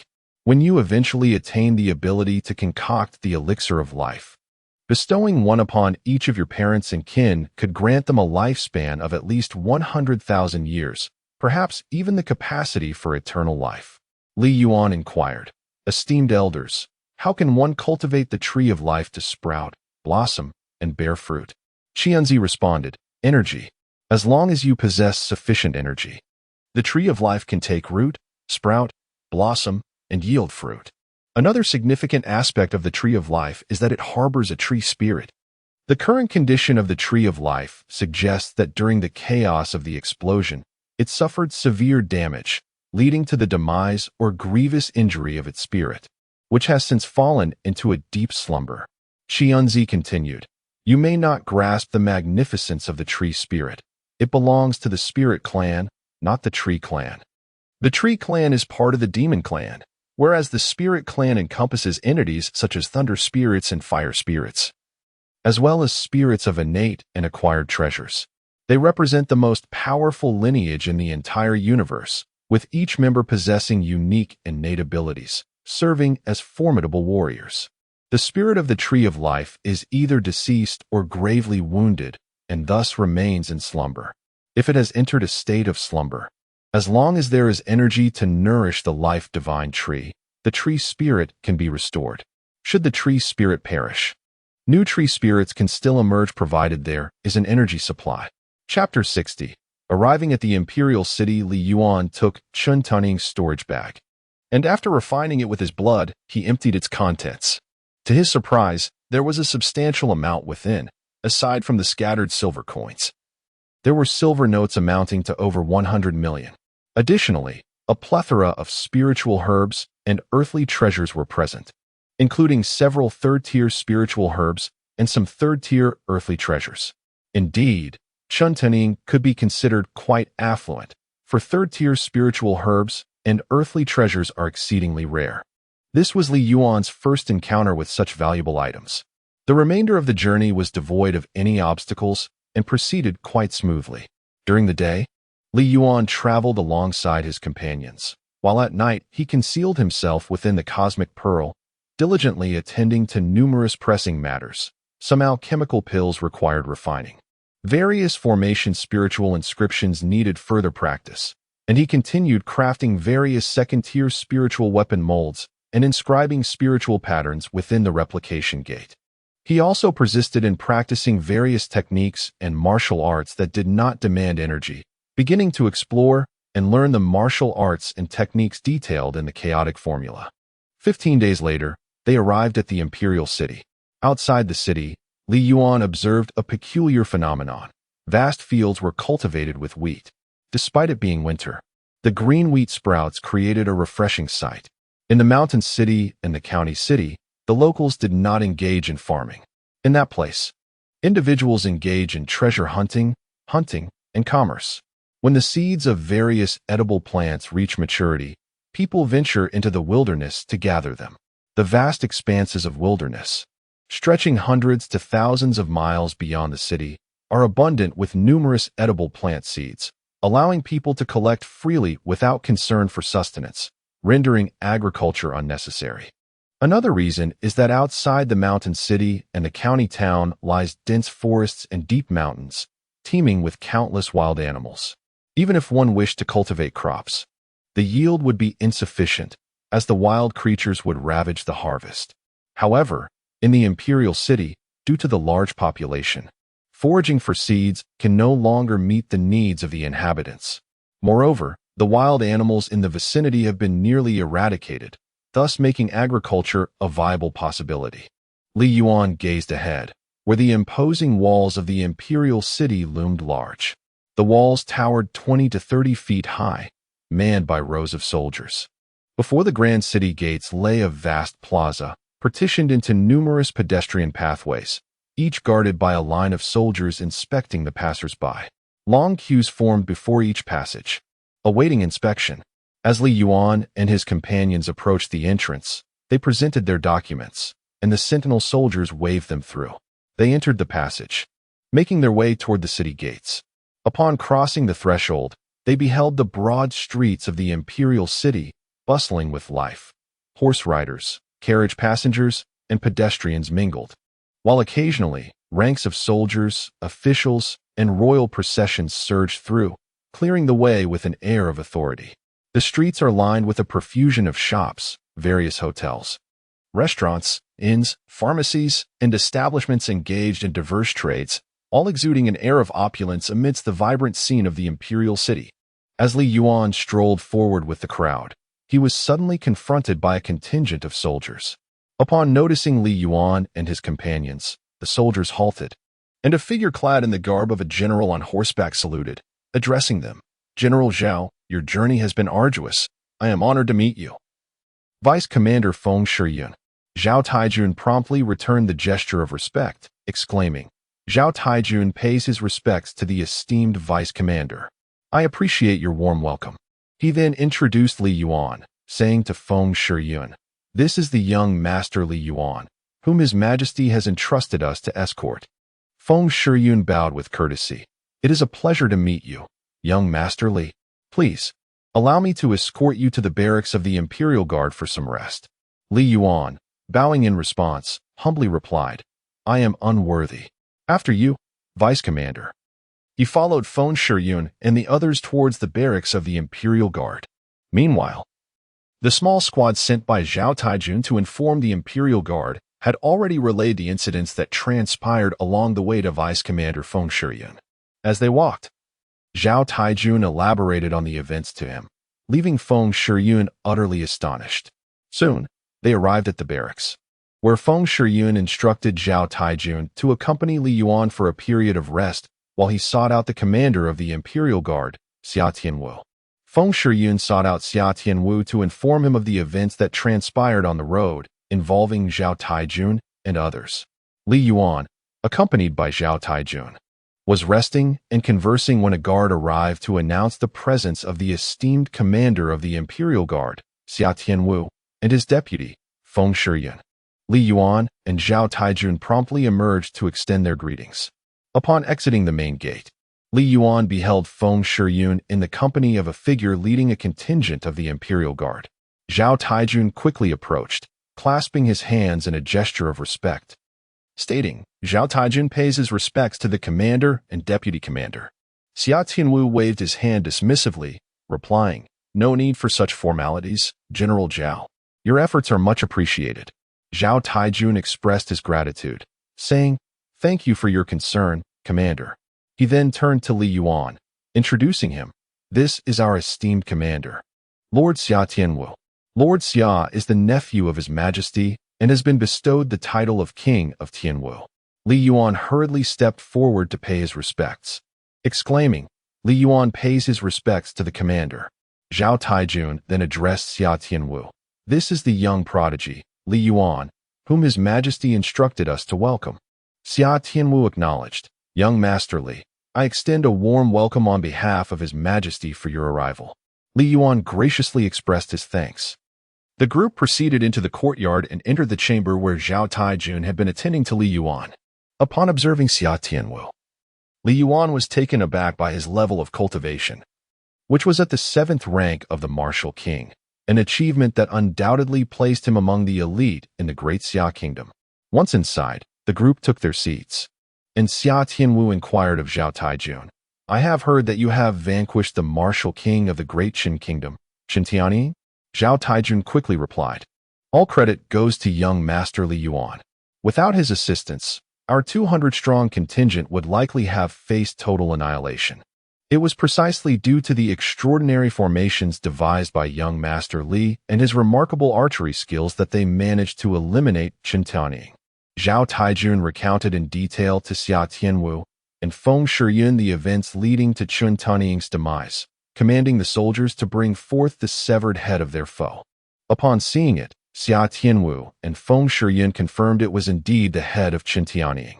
Xia Tianwu addressed Zhao Taijun, stating that this was a momentous matter, requesting that General Zhao accompany young Master Li for a brief respite, as he intended to immediately present this news to His Majesty, preparing for the implications it entailed. Having concluded his remarks, Xia Tianwu hastily departed with Feng Shiyun, while Zhao Taijun arranged for a remarkably comfortable chamber for Li Yuan, allowing him to rest temporarily. Chapter 61.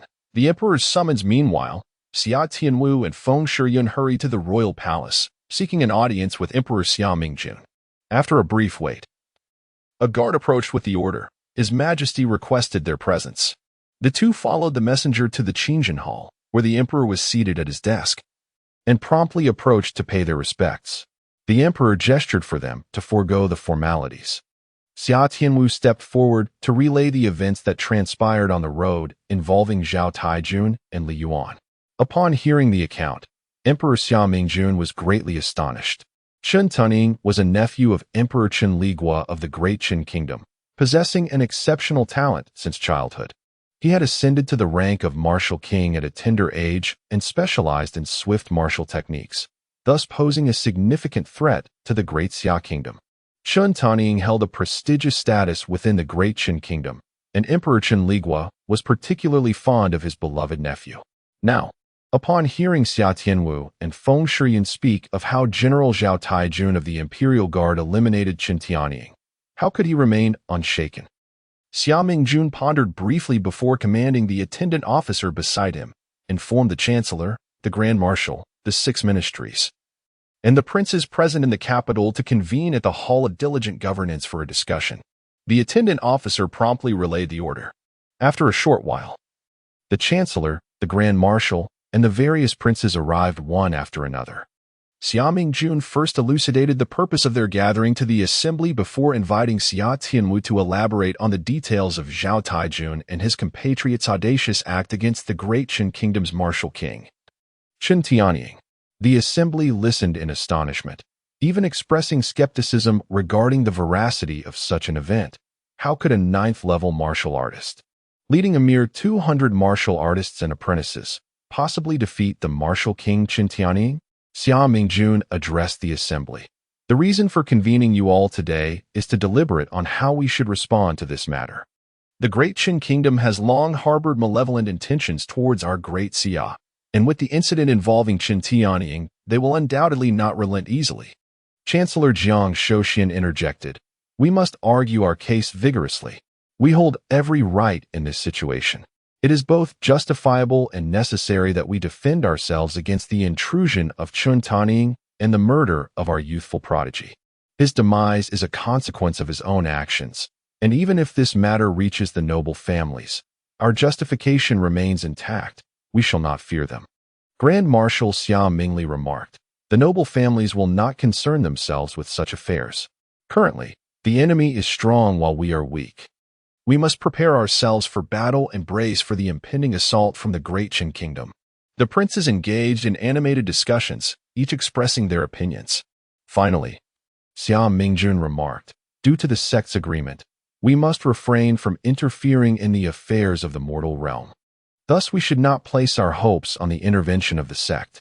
Currently, we find ourselves in a precarious situation, with our adversaries being formidable while we are relatively weak. Moreover, the Great Qin Kingdom has the clandestine support of the esteemed Tian Duan sect. Therefore, our circumstances are far from optimistic. We must prepare for comprehensive defenses to withstand the impending assault from the Great Qin Kingdom. Let us dispatch envoys to Tian Woman, beseeching their assistance and sending reinforcements to deter the Great Qin Kingdom. All who venture to Nanwei County shall be rewarded according to first-class military merit, and those valiant soldiers who perish shall receive double the honors. We must also ensure the well-being of their families, providing each fallen soldier's household with an additional nomination to the Royal Academy. I command those who travel to Nanhua County to keep our secrets safe, ensuring that the details of how Li Yuan vanquished Chen Tanying remain undisclosed. Let us summon this prodigious youth, Li Yuan, for all to behold, after which we shall determine his future course." The attendant proceeded to summon Li Yuan to the Hall of Governance. Li Yuan followed the attendant to the imperial palace, observing as he walked that the palace resembled a city within a city. Towering walls encased a resplendent tower adorned in gold and jade. Beneath it lay a broad city gate. Upon entering the gate, a wide avenue unfolded, flanked on the left by the temporary resting quarters of the civil officials and on the right by those of the military commanders. At the end of the avenue stood a grand hall, the venue where civil and military officials convened to meet the emperor and deliberate matters of state. Rows of soldiers stood guard along the sides of the road and at the entrance of the hall. The attendant led Li Yuan around the right side of the grand hall and proceeded to walk backwards.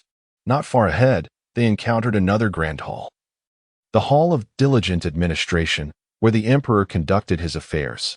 As Li Yuan followed the attendant into the hall, he raised his gaze and beheld a table at the front, behind which sat a figure clad in a yellow robe, flanked by a dozen individuals standing on either side. The attendant announced loudly, "Your Majesty, I present to you, young Master Li Yuan." Li Yuan hastily stepped forward to pay his respects, exclaiming, "Li Yuan pays his respects to your Majesty."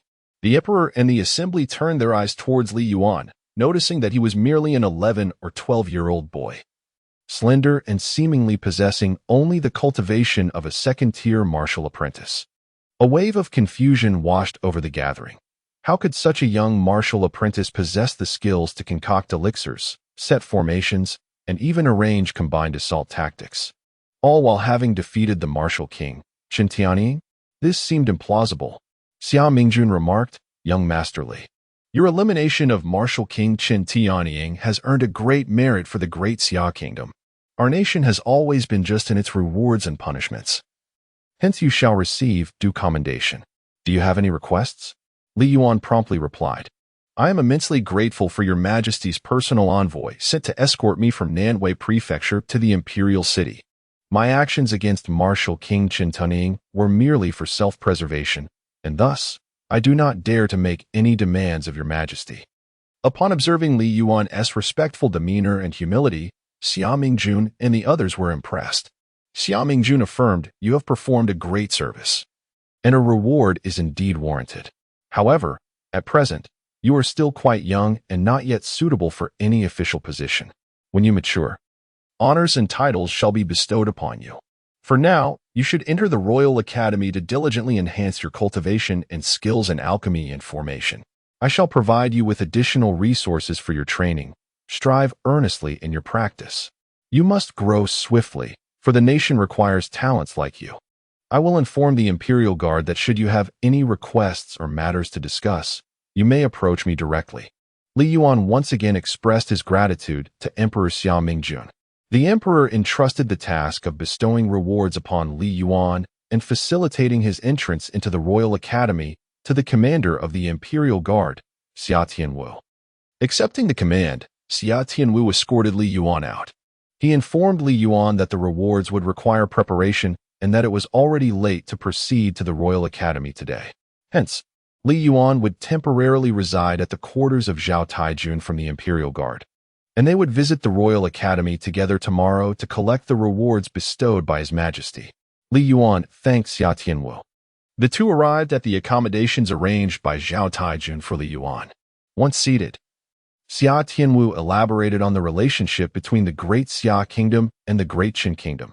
For many years, the two nations have been archrivals, embroiled in relentless warfare.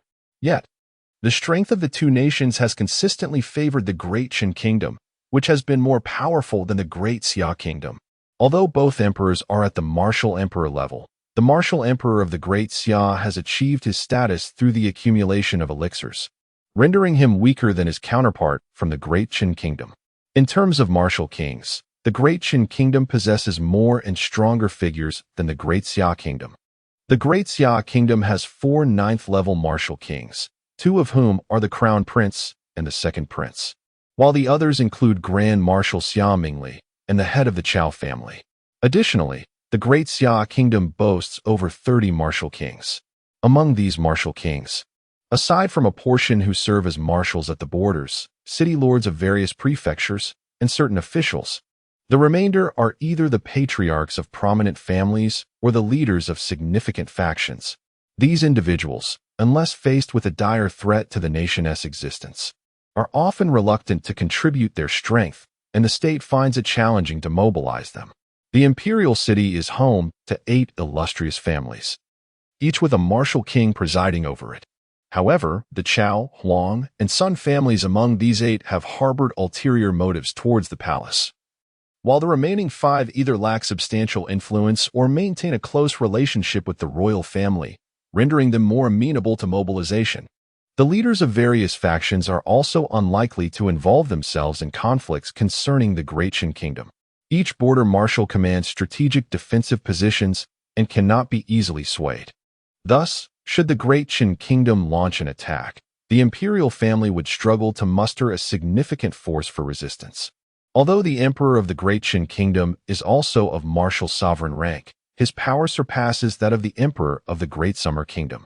The Great Qin Kingdom boasts 4 9th-level martial kings, yet it eclipses the Great Summer Kingdom with over 50 martial kings. More crucially, the Great Qin Kingdom enjoys a close alliance with the esteemed Tian-Duan sect, which provides both overt and covert assistance to them. In contrast, while the Great Summer Kingdom frequently pays tribute to the Tianwu sect in hopes of gaining support, it lacks a special relationship with them. Thus, the Tianwu sect only offers superficial backing, leaving the Great Summer Kingdom wary of relying on them. Originally, the Great Qin Kingdom had its eyes fixed on the Great Summer Kingdom, poised to strike and obliterate it. With the recent demise of the martial king Qin Tianying, the Great Qin Kingdom is certain to seek retribution. Thus, Xia Tianwu encouraged Li Yuan to diligently cultivate and grow swiftly. Should the Great Qin Kingdom launch an assault, Li Yuan, if capable, could assist the royal family in safeguarding the nation. After conversing for a while, night fell, and Xia Tianwu took his leave, while Li Yuan re-entered the Cosmic Pearl. Chapter 62. The Emperor's Reward. Qianzi remarked, "The situation for your Great Xia Kingdom is dire. We cannot allow the Great Qin Kingdom to annihilate you. Under a collapsed nest, how can there be unbroken eggs? If your Great Xia Kingdom falls, your family shall also suffer the calamity of a fallen nation." Dan Kingzi added, "When we pledged to you, Qianzi, at the time of Hu Qian's demise, we vowed to aid you in vanquishing the Great Qin Kingdom. Our promise is worth its weight in gold." Li Yuan expressed his gratitude. "Thank you, esteemed seniors." Qianzi suggested, "Let us consider what we can provide to the Great Xia Kingdom. The formation you used to defeat Qin Tianying shall be named the Eagle Annihilation Formation. I shall also design several formations for you, including Water Assault Formation, Fire Assault Formation, Heaven's Thunder Formation, and Chaotic Blade Formation, among others. Additionally, I will create a few Confinement Formations, Bewilderment Formations, and Illusion Formations. Though these formations are merely of the second tier, they will suffice to challenge the martial artists of the Great Qin Kingdom on the battlefield. Tomorrow, if time permits, stroll through the streets and see if you can procure the spiritual materials needed for crafting formation discs and flags. If you are successful, inscribe these formations onto the discs and create several sets of formation flags. Additionally, seek out the spiritual materials required for engraving talismans. If you find them, you will be able to inscribe a multitude of talismans. Talismans, formidable instruments of warfare, though currently inscribed merely as secondary-grade talismans, can unleash devastating effects when hurled in vast quantities, rendering even the most skilled martial artists desperate for escape. By refining additional spiritual artifacts, such as bows and arrows, swords and spears, one can significantly enhance the combat prowess of the army. With the guidance of the esteemed Dan Kingsley, one may concoct elixirs that swiftly elevate cultivation levels, thereby substantially augmenting the overall strength of the Great Xia's forces, making the annihilation of the Great Qin nation a feasible endeavor. By gathering all the spiritual materials from both the Great Xia and Great Qin, one could transmute them into primordial energy to bolster one's spiritual power and cultivation. Once one's cultivation reaches the martial emperor level, the ability to soar through the skies becomes attainable, granting effortless access to any desired location. In stark contrast to the current state of being severely hindered, should one's spiritual power ascend to the imperial level, specifically level 30, the ability to refine fourth-grade elixirs and spiritual artifacts, as well as to establish fourth-grade formations, would manifest. This advancement would enable one to amass a wealth of spiritual materials in the realm of cultivation, thus further enhancing one's capabilities. As the spiritual materials in the mortal realm are far too scarce for significant elevation, Dan Kingsley suggested that tomorrow, Yuan should venture forth to seek out spiritual herbs and medicines, which would inform the decision on which elixirs to concoct. If suitable materials are discovered, one could refine the Martial Master Reversal Elixir and the Ascension Elixir for Martial Kings. Should one's spiritual power reach level 20, the Martial King level, and if one can procure third-grade spiritual herbs, the ability to create the Martial King Reversal Elixir and the Ascension Elixir for Emperors would arise. Dan Kingsley then meticulously elucidated the effects of these elixirs and the methods for their synergistic use. As the night passed outside, 60 days elapsed within the Cosmic Pearl. Yuan, within the portal of replication, meticulously gathered various medicinal herbs necessary for concocting foundational elixirs, restorative potions, and healing draughts. He successfully produced a multitude of potions, and as dawn approached, he planned to venture into the marketplace to seek out spiritual herbs, elixirs, and rare treasures from heaven and earth. His intention was to exchange these for primal energy within the portal of exchange, which he would subsequently employ in the portal of replication to manifest these potions anew. He could then sell these potions and procure even more precious materials. As the first light of day broke, Yuan emerged from the Cosmic Pearl and practiced the internal techniques of the Chaos Formula for a while. Suddenly, a knock at the door interrupted his meditation.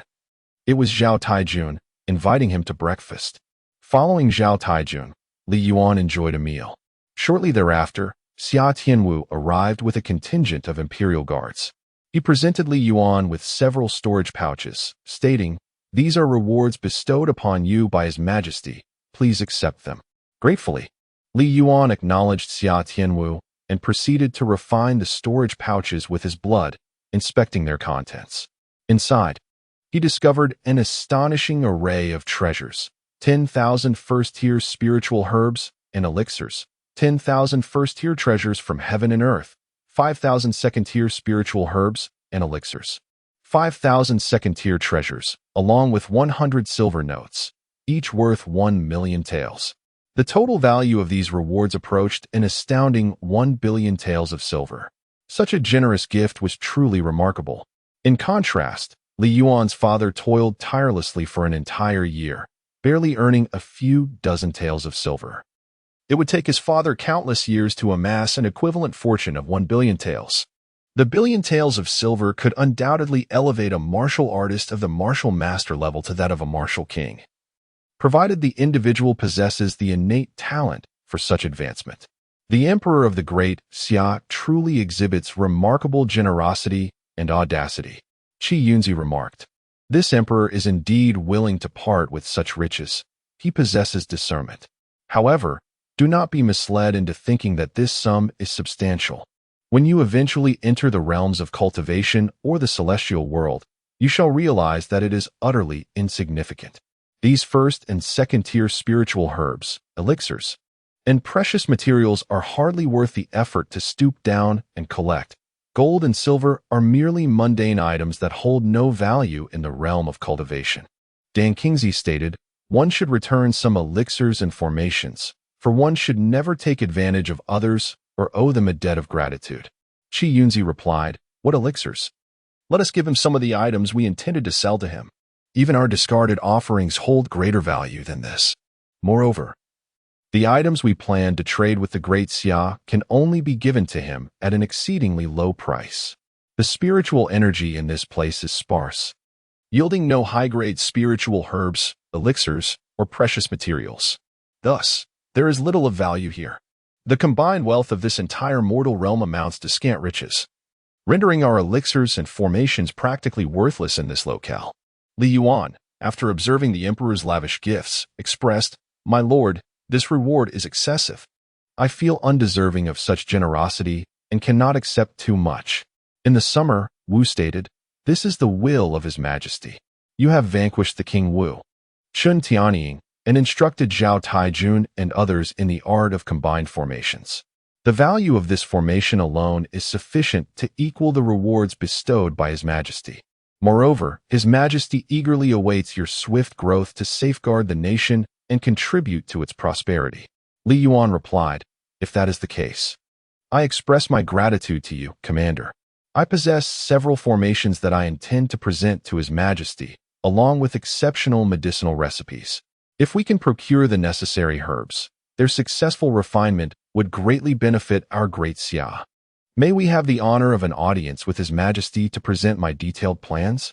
Upon hearing this, Xia Tianwu was exceedingly pleased and immediately consented to Li Yuan's request, escorting him to the imperial palace to meet Emperor Xia Mingjun. Chapter 63. Strolling through the imperial city upon their arrival at the palace and following the necessary formalities, Li Yuan once again stood before Emperor Xia Mingjun. He addressed the emperor, I bring forth several formations. Among them, the Falcon Strike formation's 100-man slaughter can withstand the King Wu, the 1,000-man slaughter can eliminate him, and the 10,000-man slaughter can challenge the Emperor Wu. This Falcon formation requires merely a martial master to lead martial apprentices for its assembly. Additionally, I possess other formations, the Water Assault formation, the Fire Assault formation, the Heavenly Thunder formation, and the Chaotic Blade formation, among others. These formations are classified as secondary level and necessitate the use of spiritual stones and other ethereal materials for deployment. Any enemy below the rank of King Wu who becomes ensnared in these formations is destined for demise.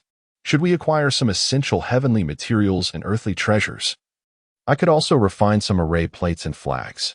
The formations and banners are exceptionally convenient for engaging in battles with adversaries, as they can be deployed at any moment and in any location.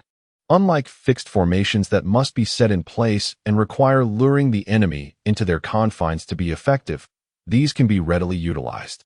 With the right spiritual materials, I could also forge some second-tier spiritual artifacts, thereby enhancing the overall combat prowess of the army. I am willing to generously offer my knowledge of these formation arrangements and artifact crafting techniques to Your Majesty as a token of gratitude for Your Majesty's generous rewards. Both the formations and the crafting techniques are of second-tier quality, easily learnable by any second-tier formation or artifact master. Additionally, I possess several formulas for elixirs. As long as the necessary medicinal ingredients can be gathered, I am capable of concocting them. These elixirs, such as the Foundation Establishment Pill, can elevate martial practitioners of the warrior level by enhancing their foundational abilities and expanding their meridians, ensuring a 100 promotion to the master level. For those at the master level, depending on their needs, consuming a foundation restoration pill first can heal and eliminate internal injuries, followed by a foundation establishment pill to transform their physique and potential, thereby bolstering their foundational martial capabilities and increasing the likelihood of breaking through to the king level. If we can acquire the requisite materials, I could craft the extraordinary King Reversal Pill, which enables a martial artist to completely break through a single dantian. Just 9 of these pills can elevate a master from level 1 to the pinnacle of level 9, followed by a King Reversal Ascension Pill to achieve the King Realm. With the right spiritual herbs and plants, we could swiftly cultivate a substantial number of kings. Once my mental prowess reaches level 20, I would be able to concoct both the King Reversal Pill and the King Ascension Pill. The heaven-defying pill of the Martial King possesses the remarkable ability to saturate the dantian of a martial king at the first level with the essence of the heavens and earth. With just 9 of these pills, one can elevate a martial king level practitioner to the pinnacle of the 9th level. Furthermore, by consuming a single heaven-defying ascension pill, a practitioner at the 9th level can transcend to the realm of the martial emperor. These 2 potent elixirs have the potential to forge a multitude of martial emperors. And with such formidable allies, vanquishing the great Qin kingdom would be but a trivial matter. Upon hearing this, Emperor Xia Mingjun and Xia Tianwu were taken aback. Their astonishment palpable. Could such miraculous pills truly exist? Xia Mingjun exclaimed, "Young Masterly, I shall escort you to the royal treasury at once, allowing you to select any spiritual herbs and precious materials of significance." With that, Emperor Xia Mingjun personally guided Li Yuan and Xia Tianwu to the royal treasury of the great Xia kingdom. As Li Yuan accompanied the emperor from room to room, he realized that his familiarity with the spiritual herbs and precious materials was rather limited. Although he had heard of some from Dan Qingzi and Xianzi, he had never encountered them in person, making recognition difficult at first. Li Yuan had already devised a plan to acquire all the spiritual materials within this treasury, not through theft or force, but by means of trade or purchase. Upon entering a chamber filled with precious materials, Dan Qingzi suddenly exclaimed in excitement, "The seed of the primal golden lotus. It is indeed the seed of the primal golden lotus." Xianzi, equally astonished, added, "Indeed, it is truly the seed of the primal golden lotus. How could such a treasure be found here?" Dan Qingzi remarked, "This is merely the realm of mortals, where the growth of the creation golden lotus is simply impossible. Even in the divine realm, such lotuses are exceedingly rare. This one must have been propelled here by the cataclysmic explosion." Xianzi then directed Li Yuan's attention to a corner, saying, "In that corner lies a seed. The seed of the creation golden lotus. You must acquire it." Li Yuan gazed towards the designated corner and beheld an inconspicuous object, resembling a small lotus seed, lying amidst the treasures, dull and unremarkable, akin to a tiny stone. Just as he intended to inquire about the origins of this creation golden lotus seed from Xia Mingjun, Xianzi hastily interjected, "Do not ask. He cannot possibly comprehend its significance, nor the value of this seed. If he realizes how much you treasure it, he may demand an exorbitant price, and that would complicate matters." Li Yuan addressed Xia Mingjun, "Your Majesty, there are some spiritual materials here that I require. May I inquire as to their cost?" Xia Mingjun replied, "Do not concern yourself with payment. As long as you need it, you may take whatever you wish." Li Yuan responded, "Your Majesty, I shall not take from the royal treasury without recompense. I shall pay the rightful price for anything I acquire." To which Xia Mingjun replied, "As long as you can concoct elixirs to enhance everyone's cultivation, you may freely utilize these spiritual materials." Grateful for the emperor's generosity, Li Yuan, guided by Dan Qingzi and Xianzi, took some spiritual materials, and in what seemed like a serendipitous moment, he managed to secure the seed of the creation golden lotus. After acquiring some spiritual materials, Li Yuan requested Emperor Xia Mingjun to seek a second-tier array master to instruct him in the arrangement of the formations. The emperor promptly dispatched someone to summon the array master. Meanwhile, Li Yuan took his leave from SUSI-MANHUA, intending to explore the streets of the imperial city in search of items he needed, particularly shops selling spiritual herbs and various rare treasures. Xia Tianwu personally led a contingent of imperial guards to accompany Li Yuan, but Li Yuan firmly insisted that they not follow. Reluctantly, Xia Tianwu settled for bringing along 4 or 5 individuals to guide Li Yuan. As they walked, Xia Tianwu provided insights into the city's landscape. Beyond the royal family and the court, the capital was home to numerous families, large and small, led by the 8 prominent clans, as well as various merchant guilds and affiliated organizations of significant powers. Among these were the Alchemist Guild, the Smithing Guild, and the Array Masters Guild, which were subordinate institutions of the major forces in the cultivation realm, including the Tong Tian Bank. Major sects such as Tian Duan Sect, Tian Wu Sect, and Tong Tian Sect periodically sent representatives to recruit disciples and seek out spiritual materials.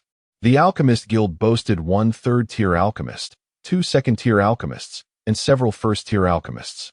The Smithing Guild had 1 third-tier smith and several second- and first-tier smiths. These 2 guilds were the wealthiest forces, as the demand for the spiritual weapons and elixirs they produced far exceeded supply, making even first- and second-tier items exorbitantly priced. In contrast, the Array Masters Guild consisted of only 1 second-tier Array Master and 2 first-tier Array Masters. Their primary task is to seek and discover individuals endowed with the talent for arranging formations for the main association of the Array Masters Guild and its various branches.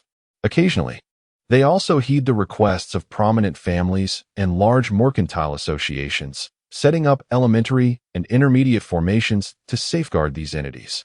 However, due to the necessity of spirit stones for the activation and operation of these formations, which are exceedingly costly, most families and factions cannot afford them. Moreover, the formations they establish possess limited efficacy, offering little more than a semblance of protection. Consequently, the members of the Array Masters Guild find themselves with ample leisure time. As business is scarce, surprisingly, they appear indifferent to the lack of work. Whether they earn money or not seems inconsequential. When no one seeks their services, they are content with their tranquility. Thus, finding proficient Array Masters has become quite a challenge. Throughout the vast realm of Great Xia, apart from the secondary Array Master from the Guild, the third-grade Alchemist from the Alchemist Guild, and the third-grade Blacksmith from the Blacksmith Guild, who barely grasp the fundamentals of secondary formations, there are scarcely any others who comprehend such intricacies. Even if there are a few remaining, they number only 3 or 5. These secondary Array Masters are reluctant to involve themselves in the conflicts of the mortal realm, and they carry an air of haughtiness that makes them not easily persuaded. Therefore, Xia Tianwu advised Li Yuan to temper his expectations regarding the search for secondary Array Masters. As they conversed while walking, Xia Tianwu led Li Yuan through the majority of the royal city's shops that offered spirit herbs, medicinal elixirs, and rare treasures. At each stop, Li Yuan indulged in extravagant purchases, confident that with the commander of the Imperial Guard accompanying him, no shop would dare inflate their prices excessively. Li had also purchased a multitude of consumables and other items, all of which were carefully stowed away in his storage bags. During the summer, Wu expressed some skepticism.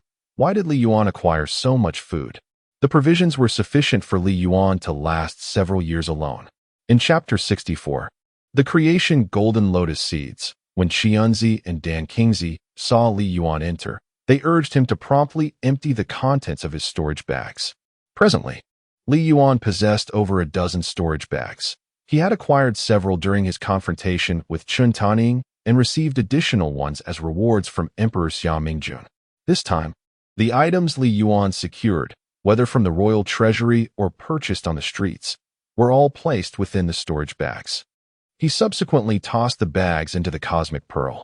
Although the storage bags had been cast into the Cosmic Pearl, Xianzi and Dan Qingzi were unable to discern the contents within. Li Yuan had refined these storage bags with his blood to view or retrieve the items inside. One would need to forcibly erase Li Yuan's refining mark and then refine them anew with their own blood. While Dan Qingzi and Xianzi could forcibly extract items from the storage bags, Given their rudimentary nature compared to the cosmic pearl, they had no other means beyond blood refinement. However, erasing Li Yuan's mark would demand a tremendous expenditure of mental energy.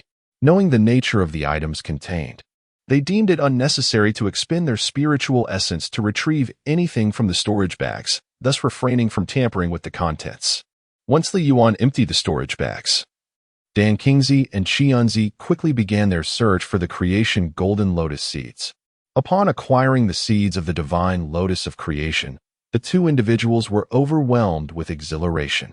Dan Qingzi informed Li Yuan that this extraordinary lotus cannot flourish in either the mortal realm or the celestial realm, and even in the divine realm.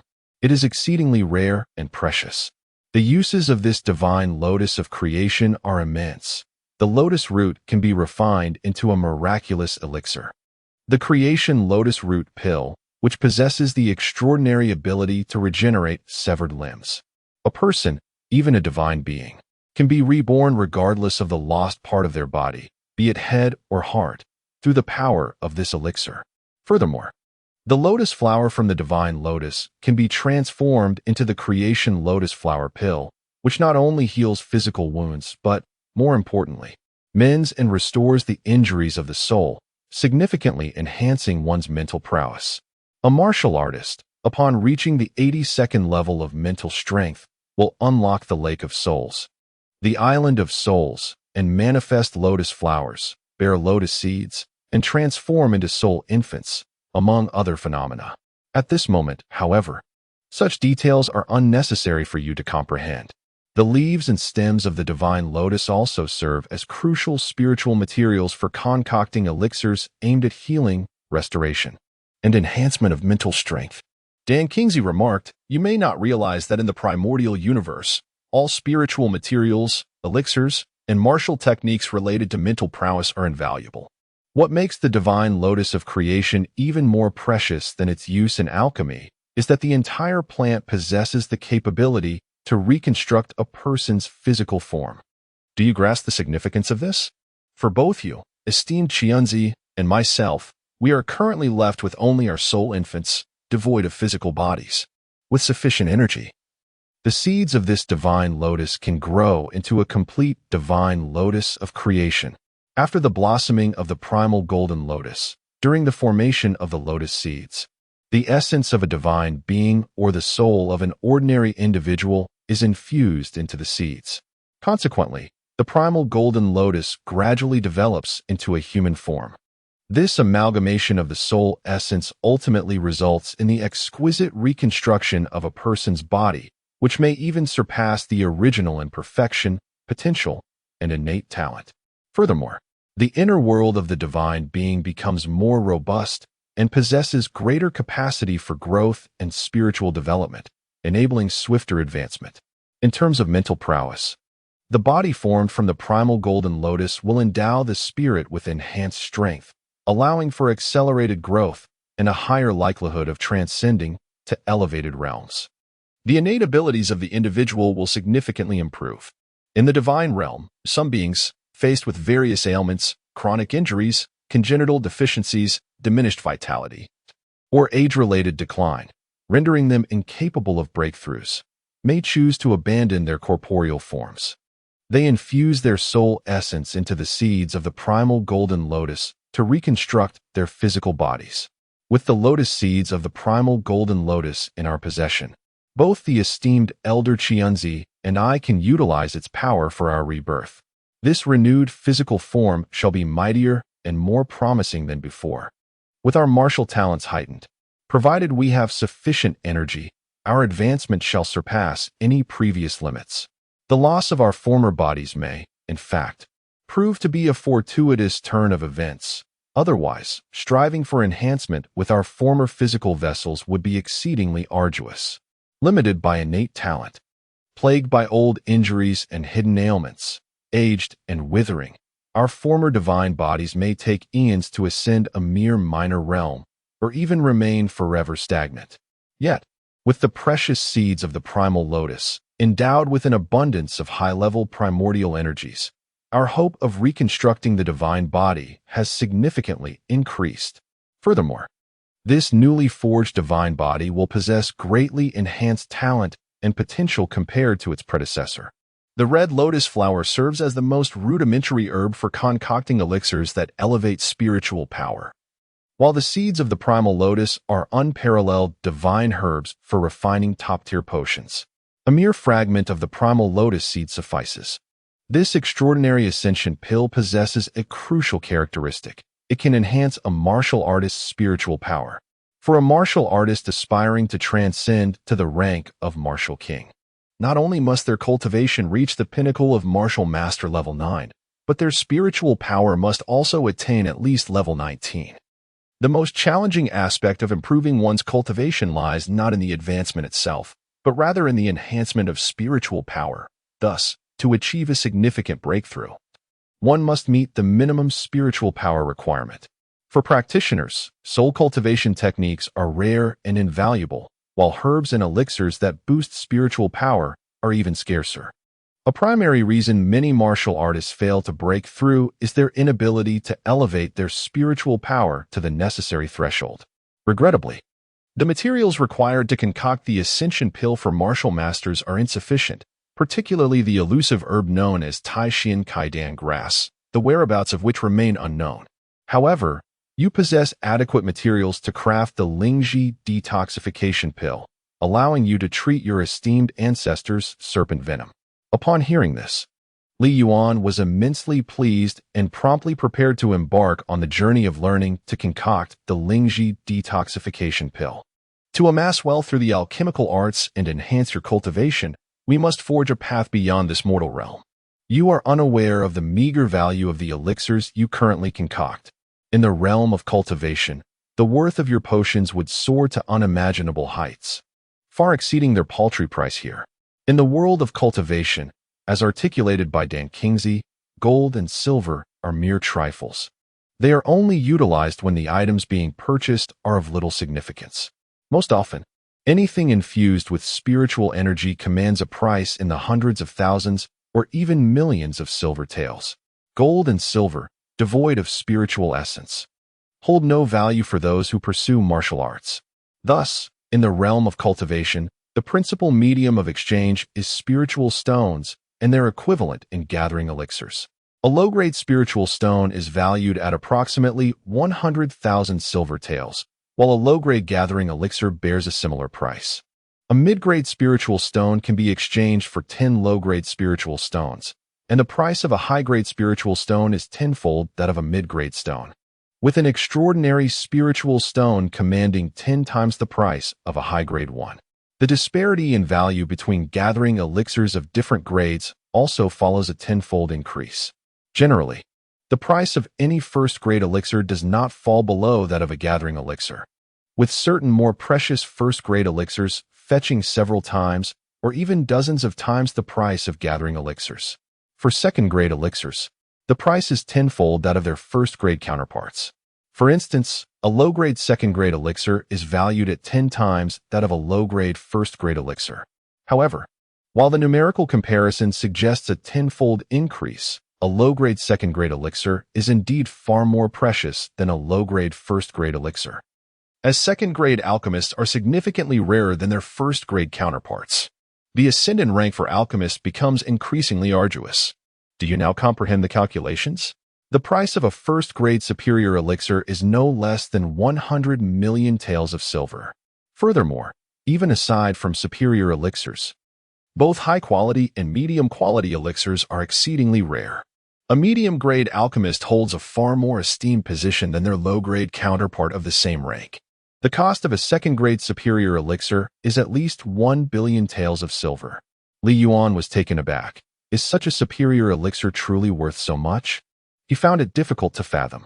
Dan Kingsley explained, the exorbitant prices of elixirs are indeed justified, primarily due to regional differences. The spiritual energy contained within the heavens and the earth varies, as do the levels of spiritual herbs and treasures that grow and are concealed within them, resulting in such vast disparities. In the mortal realm, the spiritual energy is sparse, lacking spirit stone mines and various high-level, valuable spiritual herbs and treasures. Even low-level spiritual herbs and treasures are exceedingly scarce. Consequently, the total wealth of the entire mortal realm is not substantial, thus rendering the prices of elixirs relatively low. However, in the realms of cultivation, the celestial realm, and the divine realm, there exists an abundance of spirit stone mines and a myriad of precious spiritual herbs and treasures across various levels. The total wealth in these realms is beyond imagination, making the prices of elixirs, spiritual instruments, talismans, and the like more reasonable and aligned with their intrinsic value. Do not be misled into thinking that concocting elixirs is a simple task or that the cost of producing them is minimal. What you fail to realize is that your opportunities are unparalleled throughout the entire primordial universe. Every alchemist is forged from countless spiritual herbs and true gold and silver. Without an immense supply of spiritual herbs and wealth, it is impossible to cultivate a skilled alchemist. With your ability to replicate spiritual herbs and elixirs without limitations or costs, and under the tutelage of the most exceptional and gifted alchemist in this divine realm, you stand alone in the entirety of the Hongmeng universe. Li Yuan expressed his gratitude, saying, "Thank you, esteemed seniors." Qianzi then presented a piece of drilling sky red cloud copper, a material ideal for crafting the tips of spiritual arrows. With this exquisite copper, there would be no need to utilize the exceedingly precious Chaos Essence Stone for arrowheads. The value of the Chaos Essence Stone is far too great, and exchanging it consumes an exorbitant amount of primal energy. Employing it for arrow tips is simply not pragmatic. The arrowhead that brought down the martial king Qin Tianying was forged from Chaos Essence Stone, which holds a value surpassing that of the martial king himself. Regrettably, those Chaos Essence Stones have detonated, leaving nothing behind. Our endeavors in this mortal realm often resemble the use of a cleaver to butcher a chicken. A gross misallocation of resources, rendering them unworthy. Li Yuan then entered the portal of replication with the spiritual herbs and elixirs necessary for concocting the Lingji poison-resolving pill, duplicating them in abundance. Under the guidance of Dan Kingzi, he commenced his studies in refining this elixir. Within the Cosmic Pearl, 10 days elapsed, and Li Yuan successfully perfected the art of crafting the Lingji poison-resolving pill, achieving the highest quality with every batch. Subsequently, he replicated ample amounts of the seeds of the Fortune Golden Lotus in the materials required for concocting the heaven-defying Ascension pill. Given that this pill is a secondary-grade elixir, closely approaching the third grade, its refinement proved to be significantly more challenging than that of other secondary-grade elixirs. After 20 days, Li Yuan finally mastered the creation of the heaven-defying Ascension pill, producing exceptional quality in every single batch. In the ensuing days, Li Yuan concocted numerous foundational elixirs, including numerous supplementary foundation pills, foundational pills, and the extraordinary Ascension King pills. Subsequently, he exchanged nearly all the spiritual materials he had procured, retaining only a few samples, for primordial energy. With this primordial energy, he successfully refined an impressive quantity of his concocted elixirs: 100 supplementary foundation pills, 300 foundational pills, and 50 Ascension King pills. As dawn broke, Li Yuan emerged from the Cosmic Pearl, intending to seek out either Xia Tianwu or Emperor Xia Mingjun, to offer these elixirs in exchange for a copious amount of spiritual herbs and celestial treasures. Once he accumulated sufficient spiritual herbs and celestial treasures, he could barter them for primordial energy, which he desperately needed for his cultivation. This need stemmed from his desire to enhance his own cultivation level and mental fortitude, alongside the foundational techniques within the chaotic codex that he had yet to commence. The hatching of chaotic beasts demanded energy, as did the evolution of chaotic fire seeds, and the planting and growth of the tree of life required considerable energy. Furthermore, the newly acquired primal golden lotus added to his energy needs. While both Dan Kingzi and Qianzi were in dire need of energy to restore themselves, their soul infants having become exceedingly tenuous, on the brink of vanishing at any moment, Li Yuan was truly in urgent need of energy. Upon stepping outside, he spotted Zhao Taijun standing at the door. Zhao Taijun, who had received orders the previous day to serve Li Yuan exclusively, hurried forward upon seeing him and said, "Young Master Li, breakfast is ready. Please, come and dine. From this day forth, I shall serve as your attendant. Should you require any assistance, do not hesitate to command me," Li Yuan promptly stated. "I would not dare to inconvenience General Zhao. I would not wish to be a burden." Li Yuan accompanied Zhao Taijun for breakfast. After their meal, Li Yuan expressed his desire to meet Commander Xia Tianwu, or perhaps the Emperor himself, uncertain of the convenience of such an audience. Zhao Taijun hastily assured him, "It is quite convenient. Both the Emperor and the Commander have issued orders that you may visit them at any time you wish." Li Yuan replied, "Then let us proceed to see the Emperor and the Commander." Following Zhao Taijun, Li Yuan made his way to meet the Imperial Guard Commander, Xia Tianwu. Upon meeting Xia Tianwu, the three of them then proceeded to the Emperor, Xia Mingjun. Upon arriving at the Hall of Diligent Governance within the palace, they promptly made their formal announcements and were granted entry. Inside the hall, they encountered Emperor Xia Mingjun. Li Yuan presented the elixirs he had concocted: 50 Heavenly Ascension pills, 100 Foundation Restoration pills, and 300 Foundation Building pills. Chapter 66. Zhao Taijun breaks through to Martial King. Li Yuan addressed Emperor Xia Mingjun, stating, "These are the elixirs I have refined. The Foundation Restoration pills can eliminate hidden injuries and ailments within a martial artist's body, allowing them to attain their utmost physical condition. The Foundation Building pills can transform a martial artist's physique and potential, enhancing their foundational skills in martial arts. They can expand the martial artist's meridians, allowing the Dantian space to widen, thereby increasing the likelihood of ascending to Martial King during breakthroughs. The Heavenly Ascension pills enable a martial artist at the pinnacle of the 9th level to directly transcend to Martial King. Your Majesty may now seek out some of these 9th level martial artists and have them consume these pills to facilitate their breakthrough to Martial King." Upon hearing the news, Emperor Xia Mingjun and the commander of the Imperial Guard, Xia Tianwu, were once again profoundly astonished. Xia Mingjun immediately conferred with Xia Tianwu to select several peak-level 9th-tier martial artists and instructed his attendants to summon them to the Hall of Governance within the Imperial Palace. Dan Qingzi informed Li Yuan that Zhao Taijun also possessed the cultivation of a 9th-tier martial artist.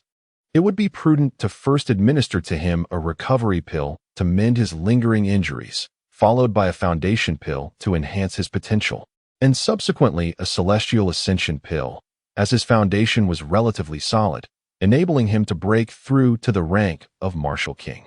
Li Yuan conveyed the information regarding Zhao Taijun's ability to ascend to Martial King after consuming these 3 types of elixirs to Xia Mingjun, who then ordered Zhao Taijun to take them on the spot. Zhao Taijun was immensely excited upon hearing this. He promptly followed Li Yuan's guidance, first consuming a recovery pill. After a brief pause, he ingested a foundation pill, and then Li Yuan instructed him to take the celestial ascension pill. Trembling with anticipation, Zhao Taijun retrieved the celestial ascension pill and swallowed it whole. He then sat cross-legged on the ground, channeling his internal energy and guiding the spiritual essence to circulate through his meridians and dantian. The process for a martial artist to break through to Martial King is as follows. After the martial artist has opened the 9 levels of the dantian, to ascend to Martial King, their mental capacity must reach level 19, which corresponds to the peak level of martial artists. During the transition to Martial King, it is essential to infuse the spiritual essence of heaven and earth into the newly opened first-level dantian space, allowing this essence to rotate within the dantian. While it is relatively easy for the spiritual essence to flow through the meridians into the opened dantian, the challenge lies in enabling it to rotate within the dantian itself. Only by allowing the spiritual energy to circulate within the dantian can it condense therein, preventing its dissipation and loss, thus enabling the martial artist to wield it and attain the might of a Martial King. The presence of circulating spiritual energy within the dantian serves as a significant demarcation between a martial master and a Martial King. With such circulating energy, the strength of a Martial King surpasses that of a martial master by dozens, even hundreds of times. Zhao Taijun sat cross-legged on the ground, practicing for a while, when suddenly, It seemed as though a wind from all directions began to swirl towards him. Emperor Xia Mingjun exclaimed in surprise, "The spiritual energy. It is the essence of heaven and earth. Zhao Taijun is absorbing it." Xia Tianwu also gasped, "So much spiritual energy from the heavens and earth. He can absorb it as if it were a gust of wind. What extraordinary capacity for absorption must he possess? The quantity of spiritual energy he could gather is beyond imagination. What remarkable elixir could achieve such a feat?" After a brief moment, Zhao Taijun abruptly stood, letting out a long howl towards the sky. He glanced at Xia Mingjun and then directly approached Li Yuan. Kneeling before him with profound emotion, Zhao Taijun expresses his deepest gratitude to young Master Li for your immense kindness. From now on, should you require my service, I shall not hesitate to face death. Li Yuan quickly assisted Zhao Taijun to his feet. "General Zhao, you speak too highly. I have yet to repay the favor of your warm welcome and escort.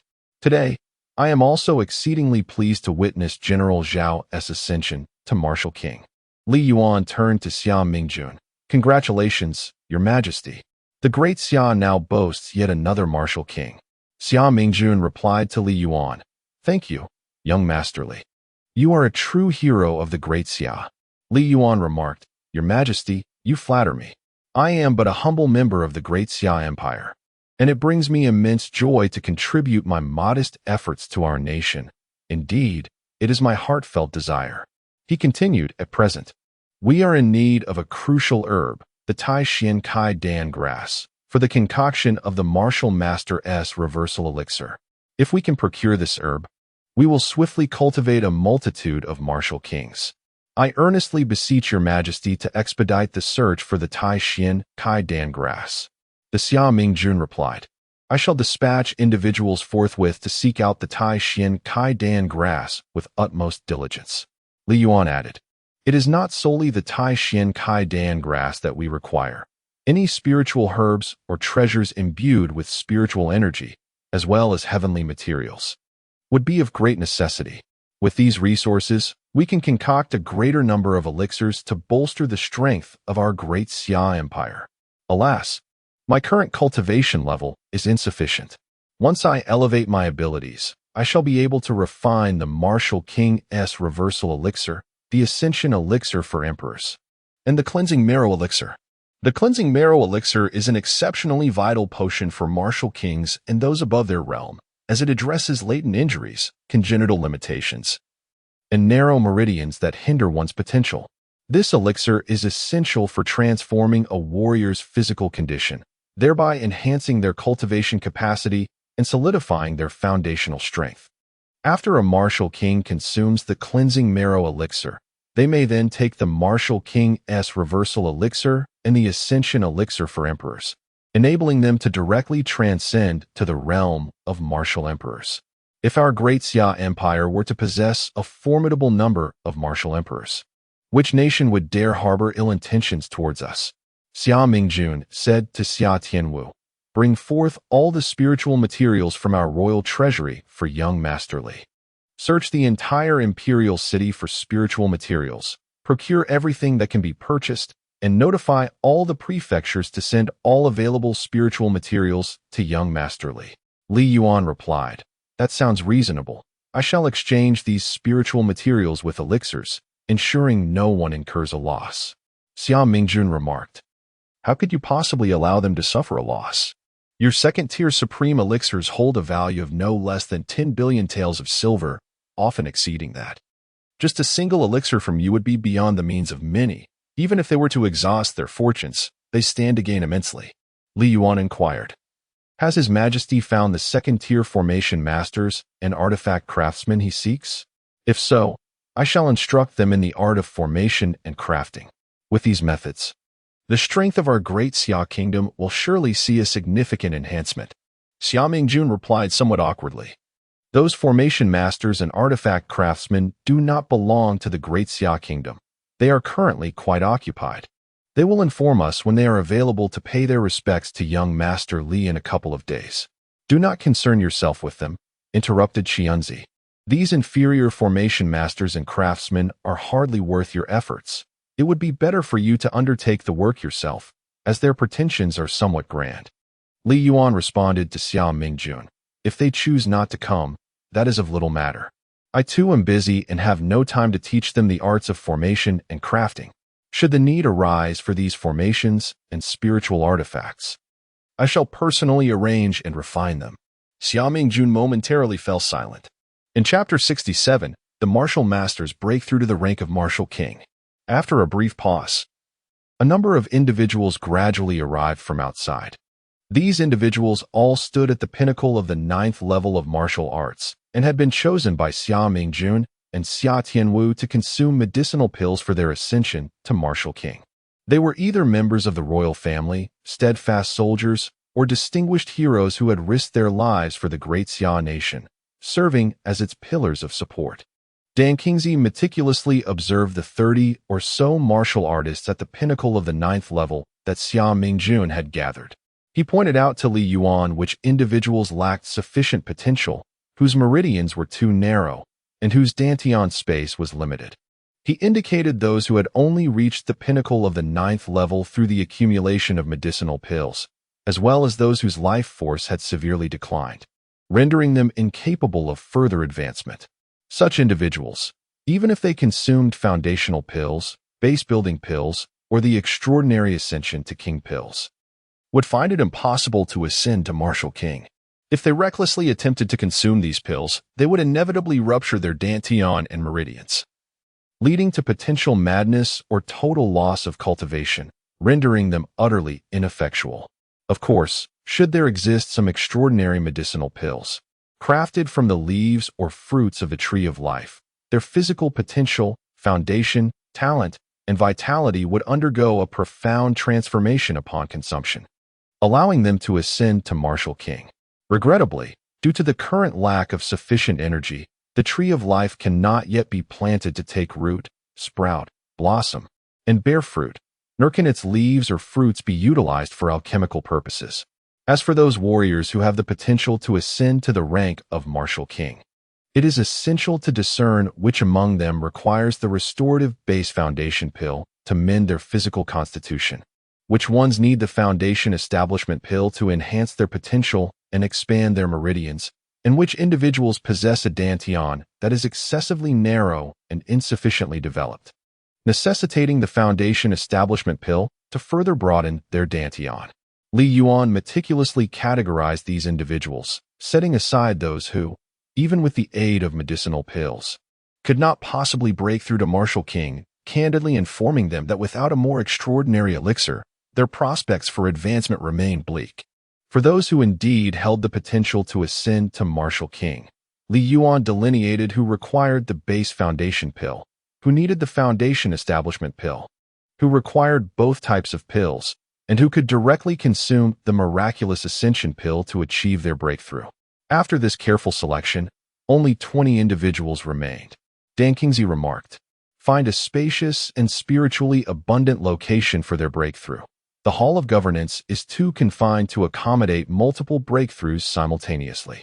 Li Yuan then addressed Xia Mingjun, stating, "The Hall of Governance is insufficiently spacious.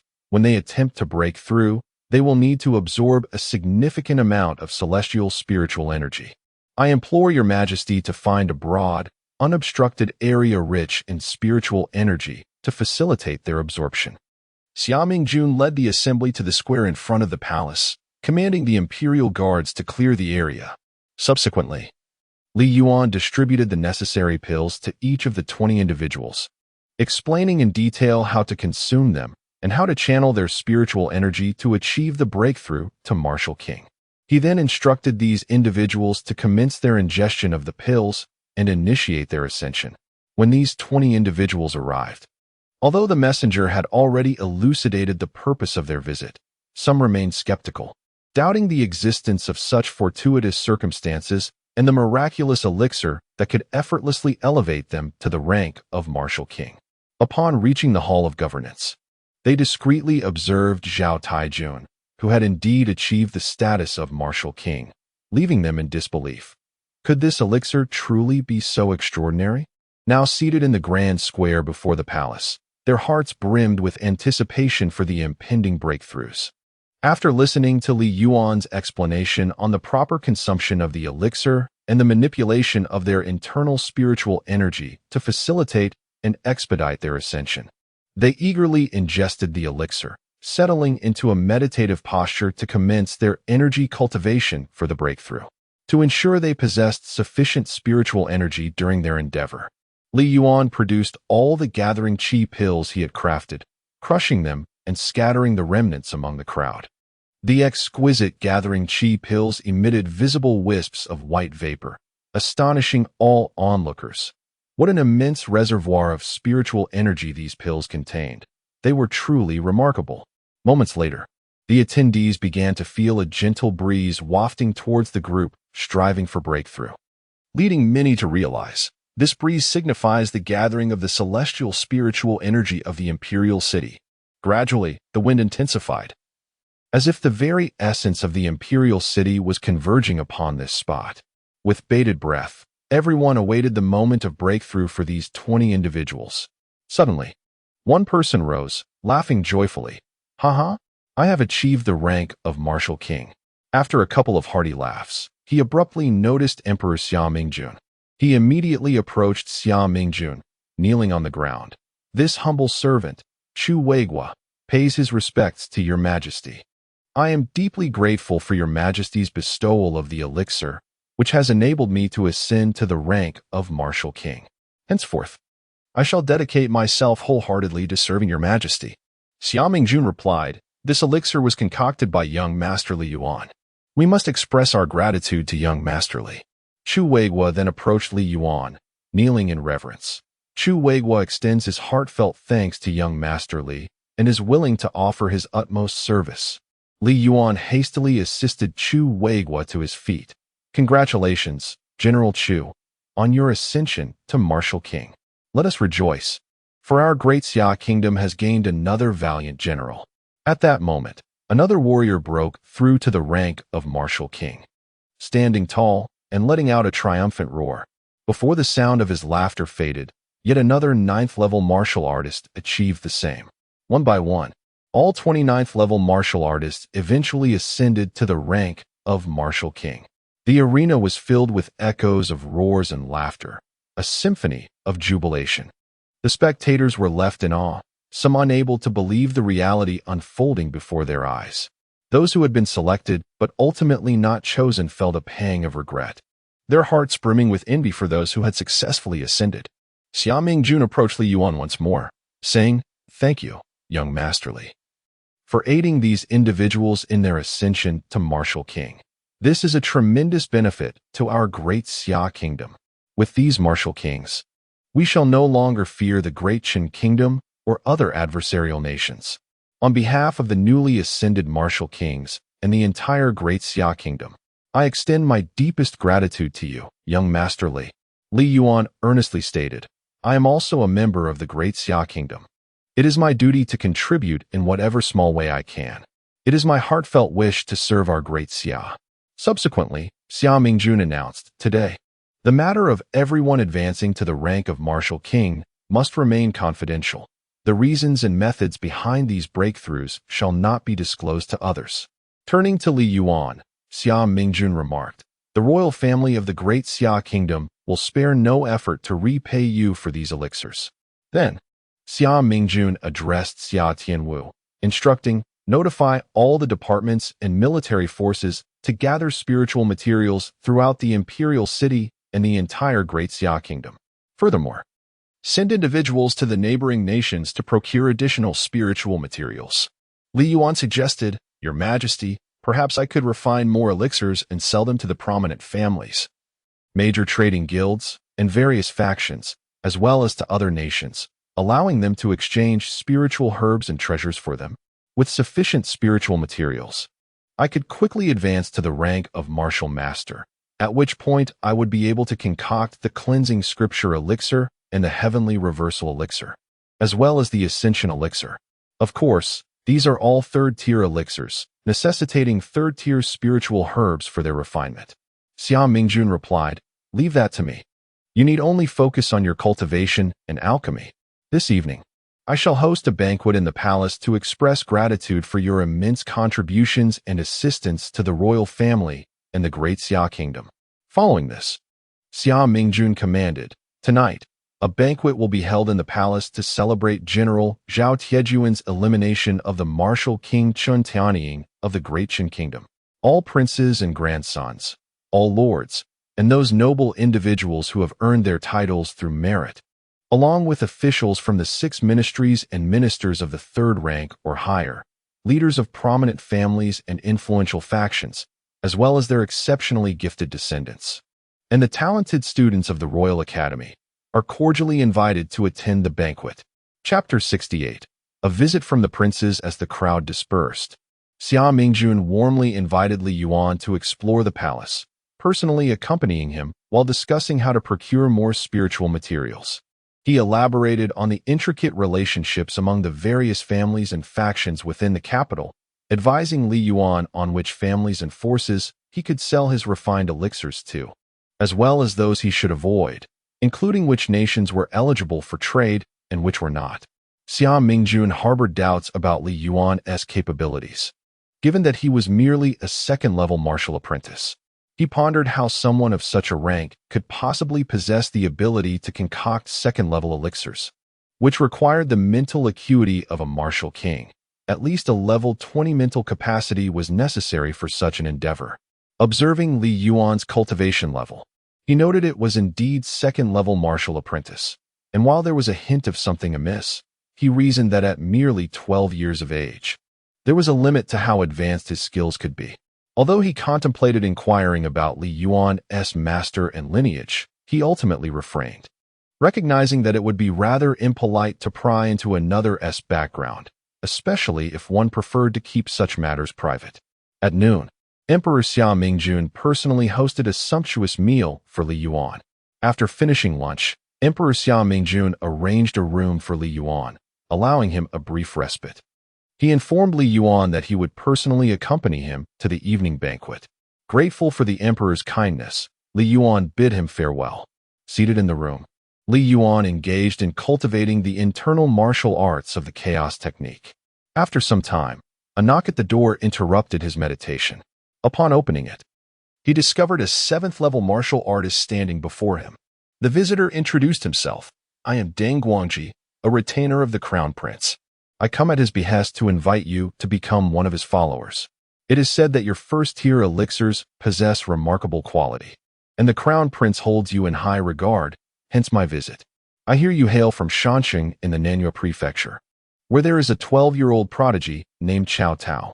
Recently, he has ascended to the martial artist level and has aligned himself with the Cao family, one of the 8 distinguished families of the royal city, becoming the follower of the brilliant martial talent, Cao Xiaobin. His status in the capital is now quite esteemed, with the Crown Prince extending an invitation for you to join him as a follower. Your standing surpasses that of Cao Tao's. I trust you are elated and grateful for the Crown Prince's recognition. If you have no other matters to attend to, you may accompany me to express your gratitude to him. The Crown Prince currently possesses the cultivation of a 9th-level martial king, and should he break through to martial emperor, it is possible that the current sovereign may abdicate, at which point the Crown Prince would ascend as emperor. The Crown Prince is currently engrossed in rigorous training, shunning mundane affairs. The reigning emperor greatly admires the Crown Prince's dedication to his cultivation, having previously decreed that no worldly matters should disturb his practice, allowing him to focus entirely on his endeavors to attain the rank of martial emperor. Recently, when Lin Hao from Nanhua County visited the imperial city, he informed the Crown Prince of your alchemical skills, which garnered his admiration, despite your insufficient cultivation level rendering you unqualified to be the Crown Prince's follower. He nonetheless consented to your association. Li Yuan was taken aback, staring at Deng Guangji, rendered speechless for quite some time. The Crown Prince's information is exceedingly outdated. He only learned of Li Yuan's ability to concoct 1st-tier elixirs during Lin Hao's visit. As for the subsequent developments, Li Yuan's success in crafting 2nd-tier elixirs, defeating Martial King Qin Tianying, and his potions capable of elevating a martial master directly to Martial King. These were kept confidential by the emperor. preventing the crown prince from acquiring such knowledge. Xianzi expressed his indignation in the cosmos, exclaiming, "What nonsense! This arrogant crown prince, a mere prince of a trivial mortal kingdom, possessing only the cultivation of a martial king, dares to treat us with such disdain. Expel this Dangguanji. Let him leave. What significance does he hold? What worth does this insufferable crown prince possess?" Following Dangguanji's remarks, he stormed out. Dan Kingsley commented, "This crown prince is a fool. He has chosen such a follower to carry out his affairs. Given this individual's character, it is likely that the crown prince is no better." Li Yuan initially harbored a profound admiration for the great Xia kingdom, fully intending to offer his unwavering assistance. However, with the sudden arrival of the crown prince, his heart became tumultuous, and he found himself devoid of any inclination to pursue his cultivation. After a while, a knock resounded at the door once more. Upon opening it, Li Yuan beheld a small group standing outside. The leader was adorned in princely attire, boasting a formidable cultivation of the 9th rank of martial king, yet appearing to be in his 70s or 80s, remarkably youthful for his age. In the realm of martial arts, the higher one's cultivation, the longer their lifespan tends to be. Ordinary individuals may live to their 60s or 70s, while those at the 9th rank of martial disciple can reach a century or more. Martial masters may live beyond 200 years, martial kings can exceed 300, and the sovereign can potentially live over 500 years. Thus, a martial king in his 70s or 80s still exudes an air of youthfulness. Upon noticing Li Yuan opening the door, the visitor cast a glance at him and then performed a respectful bow, proclaiming, "I am the second prince of the great Xia kingdom, Xia Tianxian. I have long heard of your remarkable talent in alchemy, and I have held you in great esteem. Yet our paths have not crossed until now. Today, upon learning of your presence here, I took the liberty of visiting you, and I humbly ask for your forgiveness for my abrupt intrusion."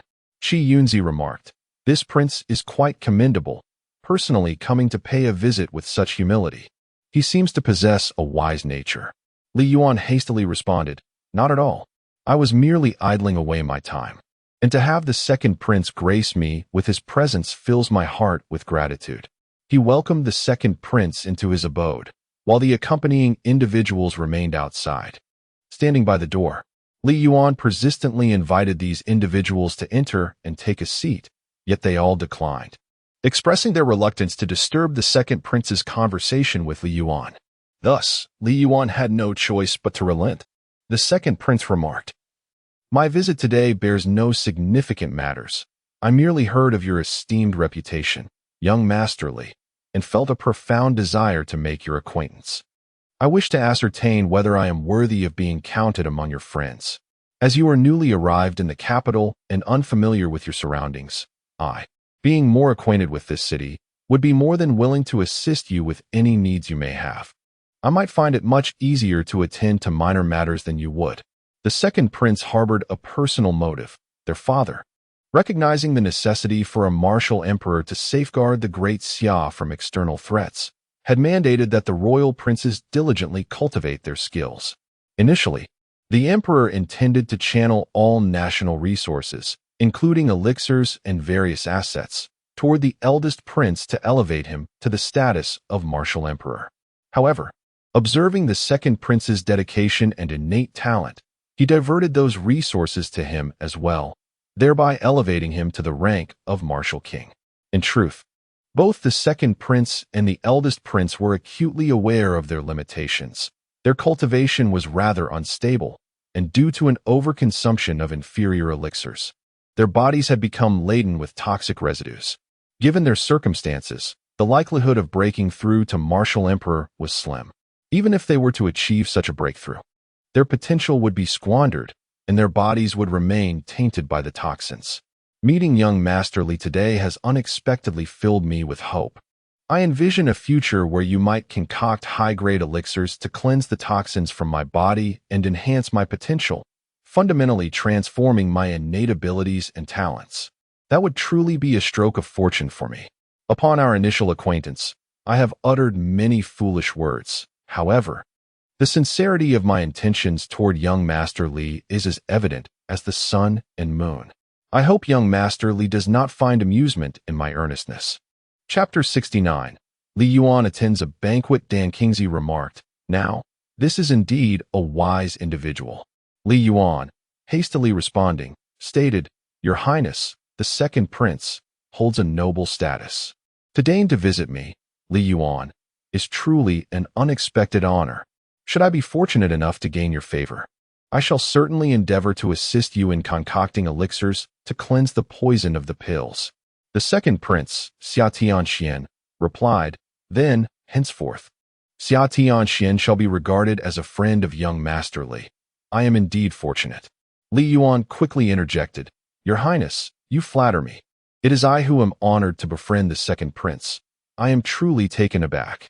After conversing for a while, the second prince produced a plaque, saying, "This is my insignia. With this in hand, many places and individuals within the imperial city will extend their favor to you. It shall facilitate your endeavors." Li Yuan accepted the plaque with heartfelt gratitude. As Xia Tianxian bid farewell, accompanied by his entourage, Dan Kingsley commented, "This Xia Tianxian is quite sensible and possesses commendable talent. Though his martial prowess at the 9th level of the Martial King is achieved through the accumulation of elixirs, with a third-tier washing marrow pill, one can transform the foundation of his physique, enhancing his potential and purging the pill poison from his body. You have only just arrived in the Imperial City. It would be beneficial to have someone assist you. With his support, your tasks will undoubtedly become much more manageable. Although Emperor Xia Mingjun shows you considerable favor, he remains an emperor, and it is unlikely that you can summon him at your convenience to attend to your affairs." The afternoon swiftly passed, and Li Yuanzheng was engrossed in his cultivation when a knock echoed from outside. Upon opening the door, he was greeted by the commander of the Imperial Guard, Xia Tianwu. He announced, "Young Master Li, I come bearing the Emperor's summons. His Majesty awaits you at the Hall of Diligent Governance, where he intends to accompany you to the banquet hall." Li Yuan nodded in agreement and followed Xia Tianwu to the Hall of Diligent Governance. Upon arrival, he discovered Emperor Xia Mingjun waiting for him. The emperor rose and said, "Let us proceed to the banquet hall. It is best to arrive early, so I may introduce you to the guests as they arrive." Li Yuan acquiesced and accompanied the emperor to the banquet hall. Upon entering, he noted the sparse attendance. The first person he recognized was Zhao Taijun, who had been summoned early by Emperor Xia Mingjun. Zhao Taijun had been diligently consolidating his martial prowess as a king. But today, as one of the main figures of the banquet, the emperor wished to obscure the true circumstances of Chen Tunying's demise. He aimed to ensure that others remained unaware that Chen Tianying had perished at the hands of Li Yuan's formation and arrows. Thus, the credit for eliminating Chen Tianying would predominantly rest upon Zhao Taijun. Consequently, at this celebratory banquet, Zhao Taijun emerged as the focal point. Upon seeing the emperor and Li Yuan approach, he hastened to pay his respects, exclaiming, "I have the honor of greeting your majesty and young Master Li." Emperor Xia Mingjun waved his hand, signaling Zhao Taijun to forego formalities, while Li Yuan promptly returned the gesture. Expressing his congratulations to General Zhao on his promotion to the esteemed rank of Martial King. Within the banquet hall, the remaining individuals were palace attendants, busily arranging tables and chairs under the direction of a steward. Upon noticing the arrival of Emperor Xia Mingjun, they hastily paid their respects before exiting the banquet hall. The seating arrangement for today's banquet was as follows. At the forefront of the grand hall stood 3 tables, designated as the principal seating area. The central table was the first seat, the one to the left was the second seat, and the one to the right was the third seat. The remaining seats were for accompanying guests, arranged opposite the principal seats, allowing for direct confrontation between those seated at the principal tables and their companions.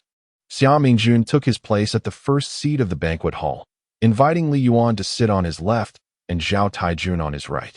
The 3 of them settled in, awaiting the arrival of their invited guests.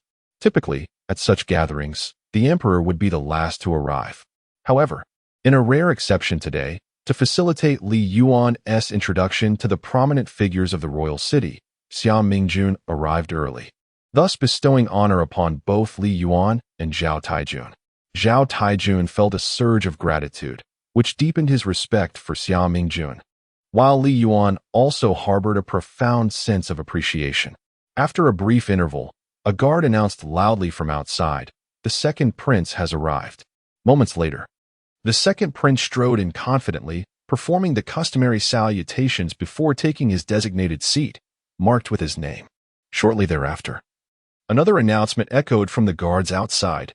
"The first prince has arrived." The first prince entered with a tempest of emotions swirling within him. A child hailing from a distant and secluded place, born into humble beginnings and possessing limited cultivation, had the audacity to send emissaries as a prince to extend an invitation. Yet, this Li Yuan displayed an astonishing lack of discernment by outright refusing my summons. What manner of individual is this?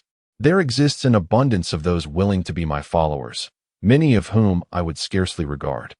The individuals capable of becoming my adherents are either from esteemed families or powerful factions, possessing noble status, or they are exceptionally gifted with immense potential. This Li Yuan merely dabbles in the art of alchemy. Were it not for his modest skill in concocting elixirs, I might not have even cast a glance in his direction.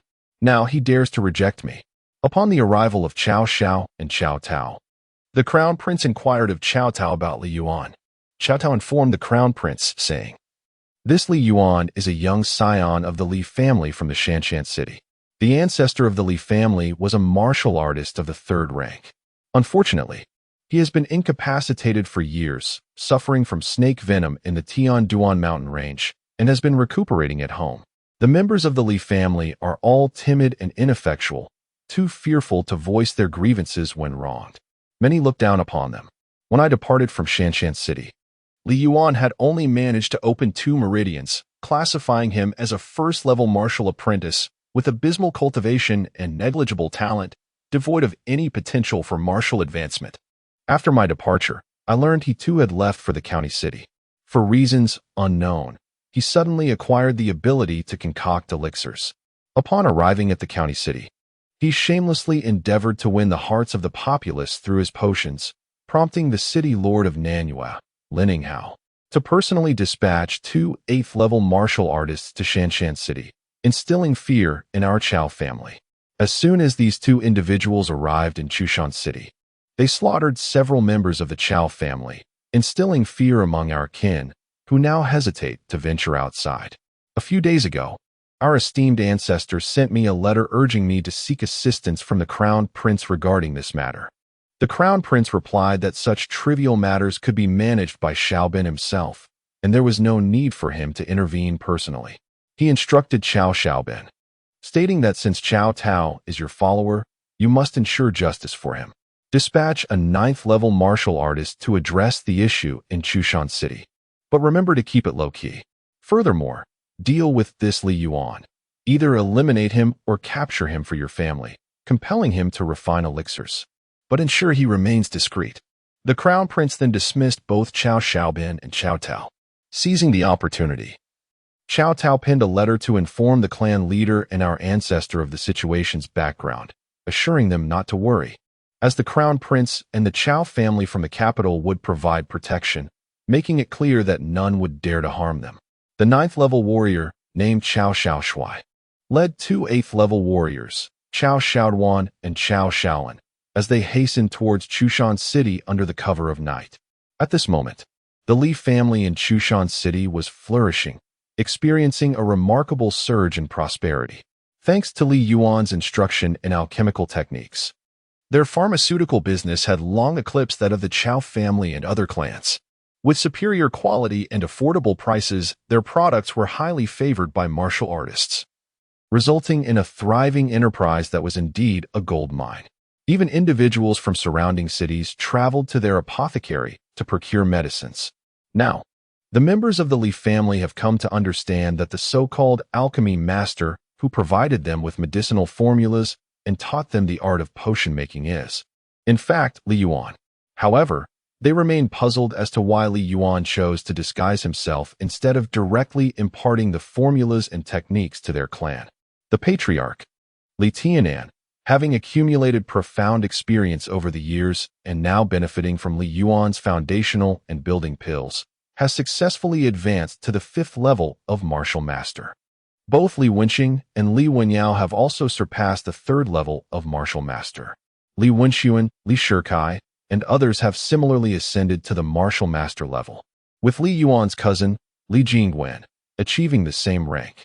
Li Yuan's brother, Li Feng, has reached the 9th level of martial apprentice. Among them, the most remarkable progress has been made by Li Yuan's elder brother, Li Ming, who not only rejuvenated his severed meridians but also ascended to the martial master level. The situation in Chushan City, under the Wang family, is equally promising. Thanks to the elixirs gifted by Li Yuan, Wang Qingping, who previously suffered a setback in his foundation, has now advanced to the 4th level of martial master through the restorative effects of Li Yuan's supreme foundational and building pills. Meanwhile, the city lord, Wang Guangming, has also reached the 5th level of martial master. Those who consumed Li Yuan's elixirs, including Wang Songlen, have made significant breakthroughs as well. Wang Quan, stationed at the Li family, has now surpassed the 9th level of martial master. Lin Taichi, overseeing the Wang family, has also ascended to the 9th level of martial master. Furthermore, Kang Xiaoping from the County Academy, with the aid of Li Yuan's elixirs, has achieved the 8th level of martial master. Upon reaching this milestone, he promptly honored his commitment by traveling to Chushan City to meet Li Tianan, the patriarch of the Li family, to congratulate him on the emergence of such an extraordinary young talent as Li Yuan. As the year-end approached, the Jun City Academy closed for the holidays. Consequently, Kang Xiaoping, upon arriving in Chushan City, chose not to depart immediately but instead settled down there. Each day, he engaged in leisurely conversations with Li Tianan, deepening their bond. Whenever time permitted, he imparted knowledge of literature and martial arts to the young members of the Li family. Thanks to Kang Xiaoping's profound skills and effective teaching methods, the youths of the Li family made remarkable progress under his guidance, leading to immense gratitude from them towards him. Meanwhile, General Chao, accompanied by Chao Shaolin and Chao Shaoduan, journeyed tirelessly towards Chushan City. In a month's time, they would reach their destination, but the Li family remained oblivious to the impending calamity that awaited them. At that moment, a voice from the Imperial Guards announced the arrival of the Crown Prince at the banquet. Upon entering the banquet hall, he was momentarily taken aback as he beheld his father, the Emperor, seated at the head table. Beside him sat a young boy, while Zhao Taijun occupied the 3rd seat. The Crown Prince recognized Zhao Taijun, but the identity of the small boy remained a mystery. Upon noticing the Crown Prince's arrival, Emperor Ziming beckoned him over. The Crown Prince hurriedly approached and bowed respectfully, exclaiming, "Your son pays his respects to father."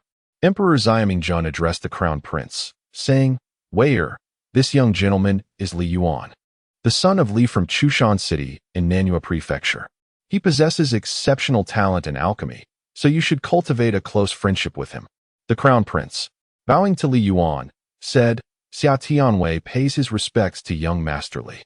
However, Li Yuan held a rather unfavorable impression of the Crown Prince and had no desire to engage in further conversation with him. Upon realizing that this boy was indeed Li Yuan, the Crown Prince also lost interest in continuing the dialogue.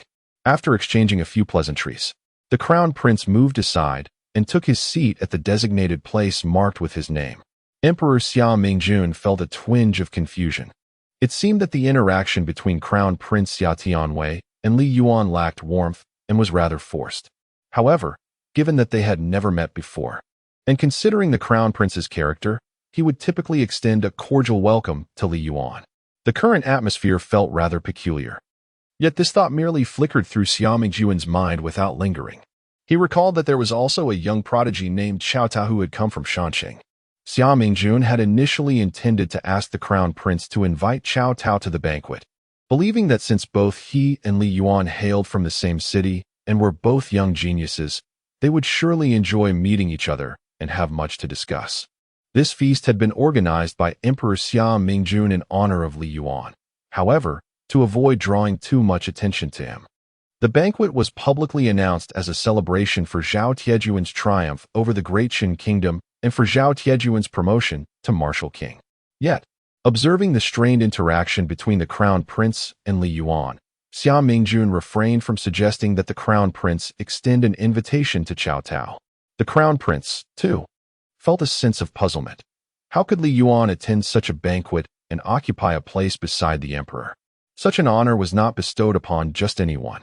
Subsequently, the guests began to arrive one after another, as invited. Due to the guards at the entrance loudly announcing the identity and titles of the arriving guests, Li Yuan was able to discern clearly the identities of each individual who entered. The head of the Chao family, Chao Anbong, from the 8 prominent families of the capital. The head of the Li family, Li Hongda. The head of the Huang family, Huang Jiaxing. The head of the Sun family, Sun Liangkai. The third-level alchemist from the Alchemist Guild, Gongsun Yangping. The third-level blacksmith from the Blacksmith Guild, Zhui Jimu. The second-level array master from the Array Master Guild, Feng Yudao. And the proprietor of Tongtian Bank, Zhu Xiuda. The invited guests arrived one after another, with the announcements continuing unabated. Her Highness the Little Princess has arrived, the guards proclaimed. Miss Yang Jinhua from the Yang family of the 8 prominent families has arrived. Li Yuan looked up to see 2 young ladies entering, both appearing around 11 or 12 years of age. One wore a flowing blue gown, her large eyes and fair complexion lending her an exquisitely perfect appearance. She walked gracefully, exuding an air of calm and poise. The other, adorned in a vibrant red gown, was equally stunning but radiated a lively and warm spirit, creating a striking contrast between the two. Both wore jeweled headdresses, further highlighting their noble status and elegant demeanor. Upon seeing the two enter, Emperor Xia Mingjun gestured for them to approach. He pointed to the girl in the green dress and said to Li Yuan, "This is my youngest daughter, Xia Tangyu." Pointing to a girl clad in a red dress, she said to Li Yuan, "This is Miss Yang Jinhua from the esteemed Yang family of the capital." The 2 young ladies share a remarkable bond, spending their days inseparable in joyous play. In Chapter 71, we encounter Xia Tianyu, the youngest daughter of Emperor Xia Mingjun. She possesses an extraordinary intellect and charm, coupled with exceptional talent in martial arts. However, the emperor soon realized that her approach to cultivation diverged significantly from that of others. While most practitioners relied on consuming medicinal pills and absorbing the essence of heaven and earth to open their meridians and establish their dantian, Xia Tianyu exhibited a different method. Remarkably, she effortlessly opened her meridians and established her dantian without the need for pills or arduous training. At the tender age of 12, she had already attained the rank of a level 3 martial master. Xia Tianyu and Yang Jinhua shared a profound friendship, often spending their days together. If a day passed without seeing each other, Xia Tianyu would feel a sense of melancholy. Yang Jinhua, too, demonstrated a similar pattern. Her cultivation advanced swiftly without apparent effort, reaching level 3 martial master by the same age. Their companionship was characterized by daily visits. Either Tianyu would go to the palace to play with Jinhua, or vice versa. Their lives intertwined in delightful harmony. The 2 girls approached Emperor Xia Mingjun, bowing respectfully. "We greet you, father." Miss Yang Jinhua pays her respects to your majesty. With a warm smile, Emperor Xia Mingjun replied, "No need for formalities, my dear daughters. Allow me to introduce you to Li Yuan, a young gentleman of remarkable alchemical talent, capable of crafting exquisite elixirs at such a tender age. You are of similar age. It would be beneficial to engage in more conversations when time permits." Li Yuan extended his hand in greeting. "Li Yuan has met the princess and Miss Yang," Dan Kingsley remarked. "There seems to be a disturbance in the heavenly principles of this realm." As the 2 exchanged bows, their minds were filled with curiosity. Who exactly is this Li Yuan? How is he able to sit beside His Majesty the Emperor? 2 months prior, they had vaguely heard whispers that Li Yuan was capable of refining first-level elixirs. But could this Li Yuan truly be the same individual? After all, one who can concoct a first-level elixir should not possess the standing to be seated beside the Emperor. Once the formalities concluded, the 2 cast a glance at Li Yuan before circumventing the table, with Xia Tianyu approaching the side of Xia Mingjun. In the past, upon seeing Xia Mingjun, Xia Tianyu would rush to his side, tugging at his sleeve. Today was no different. As Xia Tianyu grasped Xia Mingjun's sleeve while Yang Jinhua held onto Xia Tianyu's garments, Xia Mingjun affectionately ruffled Xia Tianyu's hair, saying, "There are quite a few guests today. You two should find a place to sit and enjoy your meal." Obediently, Xia Tianyu and Yang Jinhua navigated around Li Yuan and proceeded towards the table designated by their nameplates. As they passed by Li Yuan, he suddenly sensed two distinct airstreams, one warm and one cool, brushing against him. Yet, in a shocking turn of events, an astonishing occurrence transpired. These two airstreams. They directly entered his Dantian space. How could this be possible? It is understood that a martial artist's Dantian, once breached, exists in an entirely separate realm, distinct from the space they inhabit. One airstream should never be able to flow directly into the Dantian space of a martial artist from the outside world.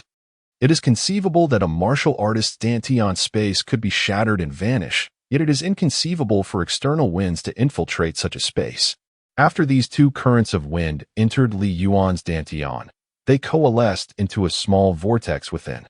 Indeed, it resembled a petite whirlwind, akin to a miniature tornado upon the grass. Yet this whirlwind possessed no base, seemingly spiraling into an infinite abyss. Heavens! Both Qianzi and Dan Qingzi were utterly astonished. Having existed for countless eons, they had never encountered nor even heard of such an occurrence. Two wind-like entities infiltrating an individual's Dantian from the outside world, creating two small whirlpools within. How could this be possible?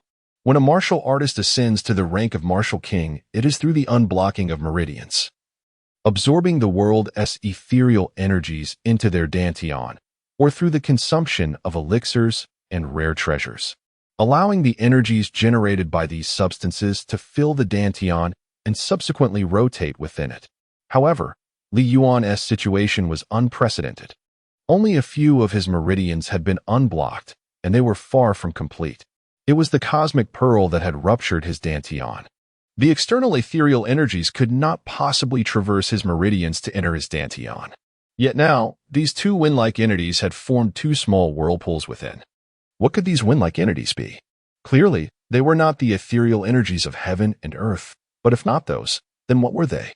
Suddenly, Li Yuan felt an explosive surge of power coursing through him, filling his body with immense strength in an instant.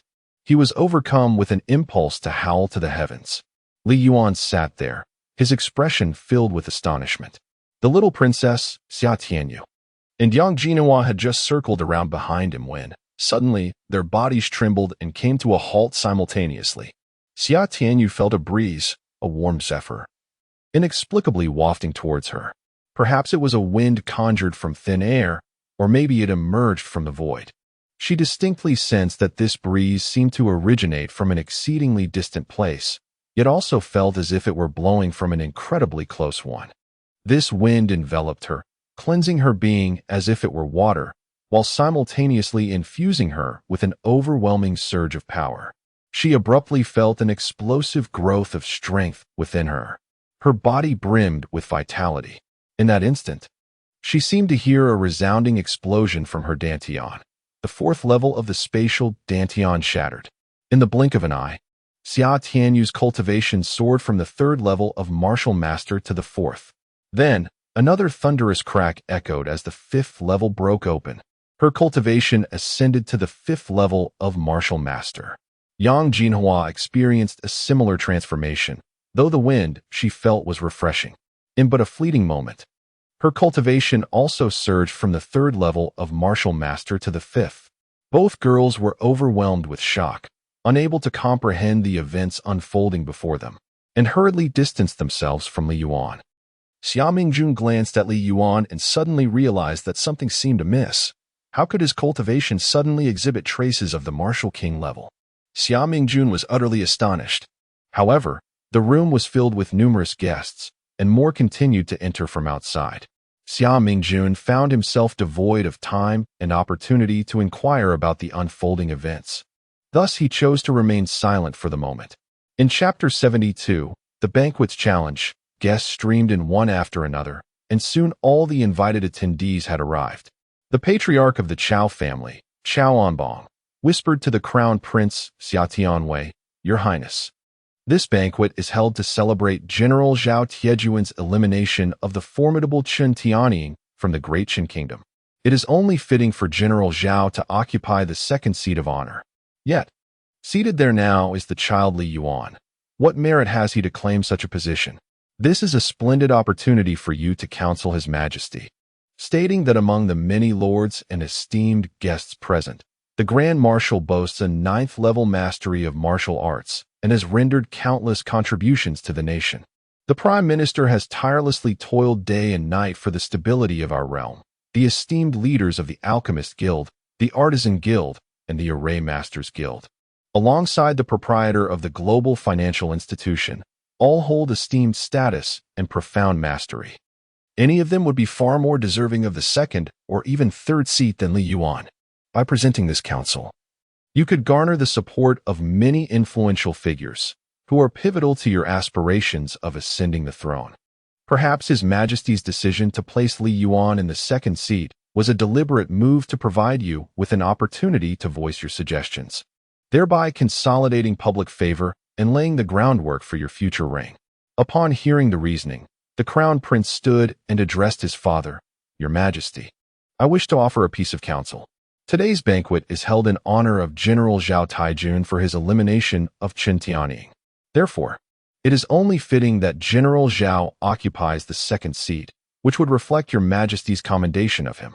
However, he is currently seated in the third position, while the second seat is occupied by Li Yuan. I believe we should invite General Zhao to take his rightful place at the second seat.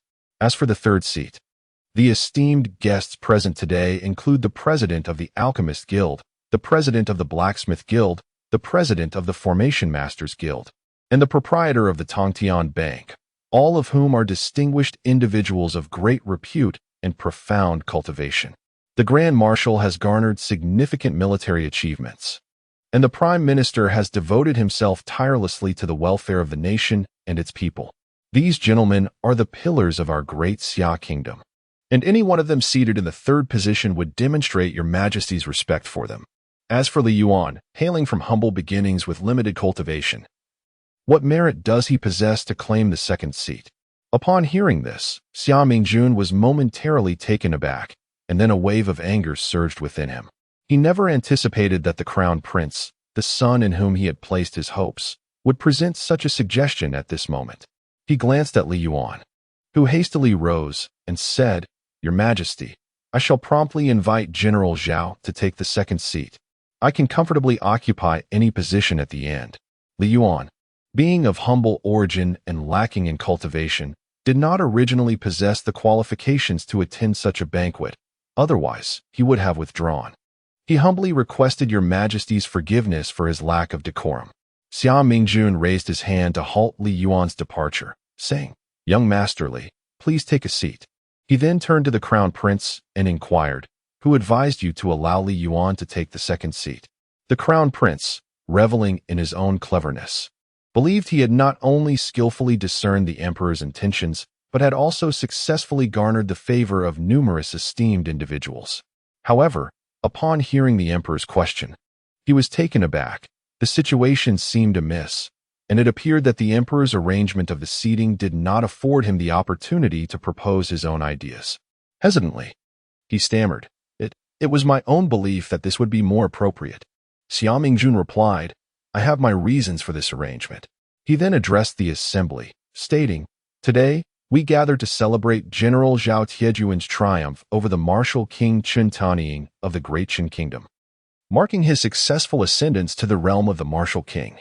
Furthermore, I wish for you all to become acquainted with young Master Li Yuan. Young Master Li is an exceptionally gifted alchemist, weapon craftsman, and formation master. I believe he will become an extraordinary alchemist, weapon craftsman, and formation master, playing a pivotal role in the development and strengthening of our great Xia Kingdom."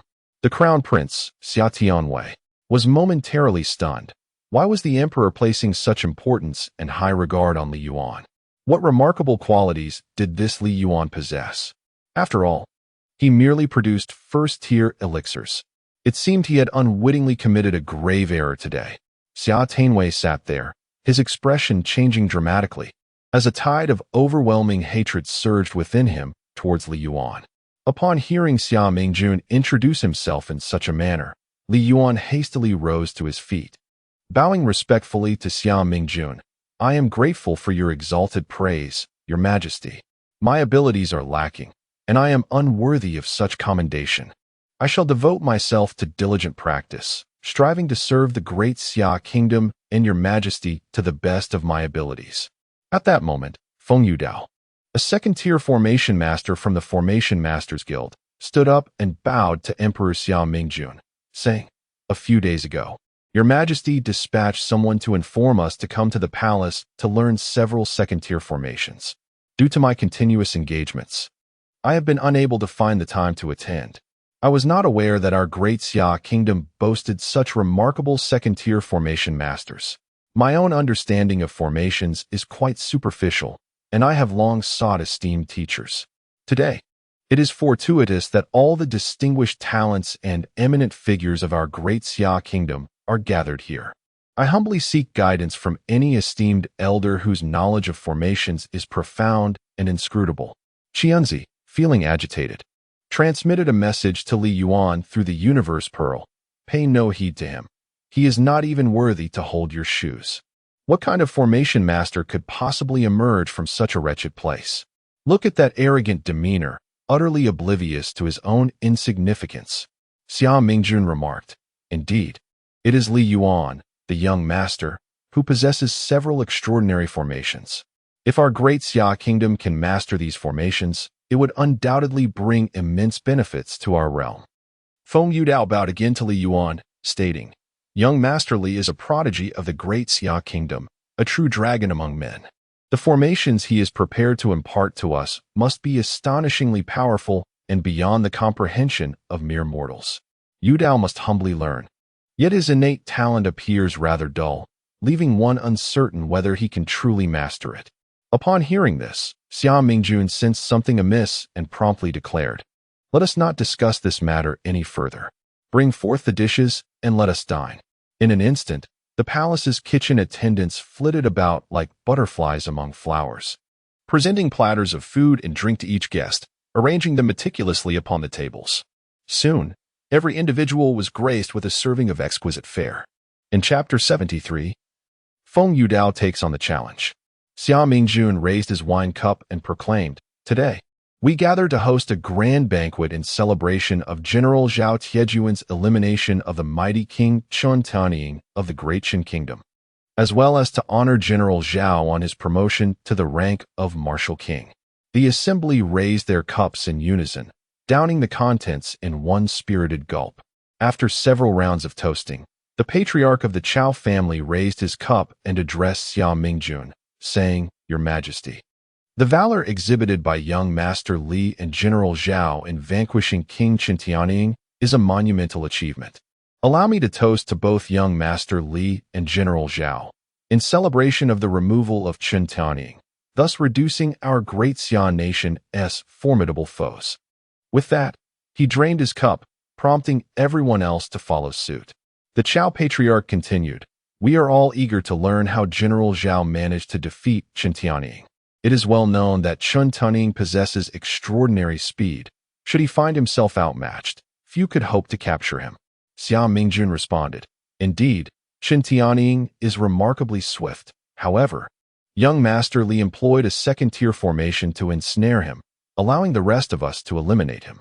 At this moment, the president of the Alchemist Guild, Gongsun Yangping, exclaimed, "A second-tier formation has ensnared the martial king Qin Tianying?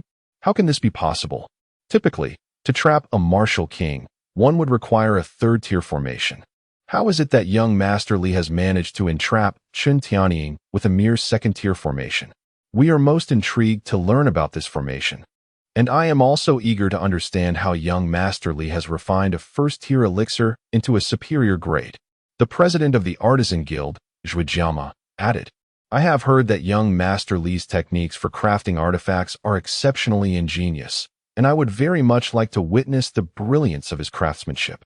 In the Cosmic Pearl, Qianzi addressed Li Yuan, saying, "Depict this falcon formation and invite these individuals to experience it for themselves." Li Yuan replied, "Since esteemed predecessors are keen to witness my second-tier formation, I shall inscribe it shortly for your critique. Of course, being martial kings, none of you will find it difficult to break through this second-tier formation." Qianzi remarked to Li Yuan, "I observe that your spiritual energy has surged dramatically. Nearing the 20th level, I presume. Seize an opportunity to visit the restroom. There, you may enter the Cosmic Pearl. I will instruct you on how to incorporate another formation into the Falcon formation, the Binding Dragon formation. This formation approaches the 3rd tier, and those ensnared within its power will find themselves immobilized, as if trapped in quicksand." Li Yuan then rose to go to the restroom. Upon reaching there, he closed the door, concentrated his mind, and entered the Cosmic Pearl. Qianzi immediately began to teach Li Yuan the method of inscribing the Binding Dragon formation. After practicing for half a day, Li Yuan skillfully mastered the method of inscribing the Binding Dragon array. Subsequently, Qianzi instructed Li Yuan on how to integrate this Binding Dragon array into the Falcon array. A day later, Li Yuan adeptly incorporated the Binding Dragon array into the Falcon array. Emerging from the Cosmic Pearl, he discovered that only a quarter of an hour had elapsed outside. The banquet continued for a while before concluding. Xia Mingjun led everyone to the plaza outside the banquet hall. Li Yuan requested Xia Mingjun to have someone bring forth several dozen spiritual stones, and he commenced inscribing the array on the open ground. After a short while, Li Yuan successfully inscribed the array. Observing Li Yuan's fluid and graceful movements as he inscribed the array, those unfamiliar with array techniques perceived his actions as a form of dance, exceptionally elegant. However, those knowledgeable about arrays were greatly astonished. What array formation technique is this? It is profoundly mysterious. The method of inscribing this array was beyond their comprehension. Li Yuan buried the spiritual stones at the array's core and foundation, then addressed the crowd. Which esteemed elder is willing to test the power of this array? Feng Yudao and others were left speechless upon witnessing Li Yuan entomb so many spiritual stones within the array. Such an abundance of spiritual stones. A mere second-tier array can actually utilize so many spiritual stones. They had never even heard of a second-tier array employing such a quantity of spiritual stones. What kind of array is this? Li Yuan reassured everyone. This is merely a second-tier array, for elders with cultivation at the martial king level or above. It poses little danger. However, those below the martial king level should refrain from entering to avoid peril. Feng Yudao, a second-tier formation master with the cultivation of a 5th-level martial king, was eager to witness the might of this formation. He stepped forward and declared, "I shall test the power of this formation." According to common understanding, a second-tier formation could not ensnare or harm individuals of martial king stature. Thus, Feng Yudao approached the formation with a carefree demeanor, dismissing its potential threat. Li Yuan cautioned, "Be careful, Senior Feng." As Feng Yudao entered the formation, Li Yuan warned, "Senior Feng, be cautious. I will now activate the formation." Li Yuan summoned his mental energy and initiated the formation. As Feng Yudao stood within the formation, his surroundings abruptly transformed. The palace, the crowd, and the plaza vanished, replaced by towering peaks, flowing rivers, deep canyons, colossal boulders, and dense woodlands. He remained still, curious about the unfolding spectacle and its inherent power. Suddenly, a massive fireball hurtled towards him from the sky. Feng Yudao swiftly sidestepped, taking refuge beside a large stone, narrowly avoiding the searing projectile. However, just then, an arrow shot forth from the stone. He evaded it, but as he did, a cascade of enormous boulders tumbled down from the mountain. He attempted to dodge to the side when, unexpectedly, numerous vines descended from the heavens, ensnaring him. Feng Yudao struggled to free himself from the entangling tendrils, but the task proved exceedingly arduous. For every vine he dislodged, 10 or 20 more ensnared him. The boulders continued to roll towards him, crashing against him and sending him sprawling to the ground. At that moment, from beneath the ground, from the colossal stones, and from the heavens above, a multitude of blades descended, swords lunged forth, and arrows were unleashed. In an instant, the entire expanse of the world appeared as if myriad dragonflies were flitting about, with knives, swords, and arrows soaring in every direction. Feng Yudao found himself ensnared by tendrils. Unable to extricate himself, and in the blink of an eye, he was struck numerous times, his body becoming a tapestry of wounds. Furthermore, an array of fireballs rained down upon him, singeing his eyebrows and hair to a crisp. Realizing that his prowess in formation manipulation could not breach this enchantment, he abandoned the thought of escape and summoned the divine power of a martial king, charging toward a singular direction. He understood that the peaks and colossal stones before him were mere illusions, not reality, and he sought to break free through sheer force. Despite the tendrils entwining him, he exerted himself to break free, yet the vines clung resolutely. Blades cleaved at him, swords pierced his flesh, arrows struck him, fireballs cascaded down, torrents surged forth, and thunderbolts crashed down. After struggling for a time, finding no means to escape this formation, panic gripped him as he experienced the formidable might of the enchantment. No longer wishing to witness its power, he stood amidst the formation and cried out loudly, "Cease the operation of the formation. I concede, I concede." Chapter 74. The Black Hole Spirit Body, Part 1. Li Yuan summoned his mental energy to sever the connection between the spirit stones and the formation, thereby halting its operation. Feng Yudao stood in the center of the formation, utterly disheveled, his body marred by numerous cuts and wounds, his hair and beard singed away. He was drenched, with charred marks where lightning had struck him. Casting a glance at Li Yuan, he remarked to Xia Mingjun, "This is no mere second-tier formation. It is evidently a third-tier one. The martial king trapped within this array faces almost certain doom."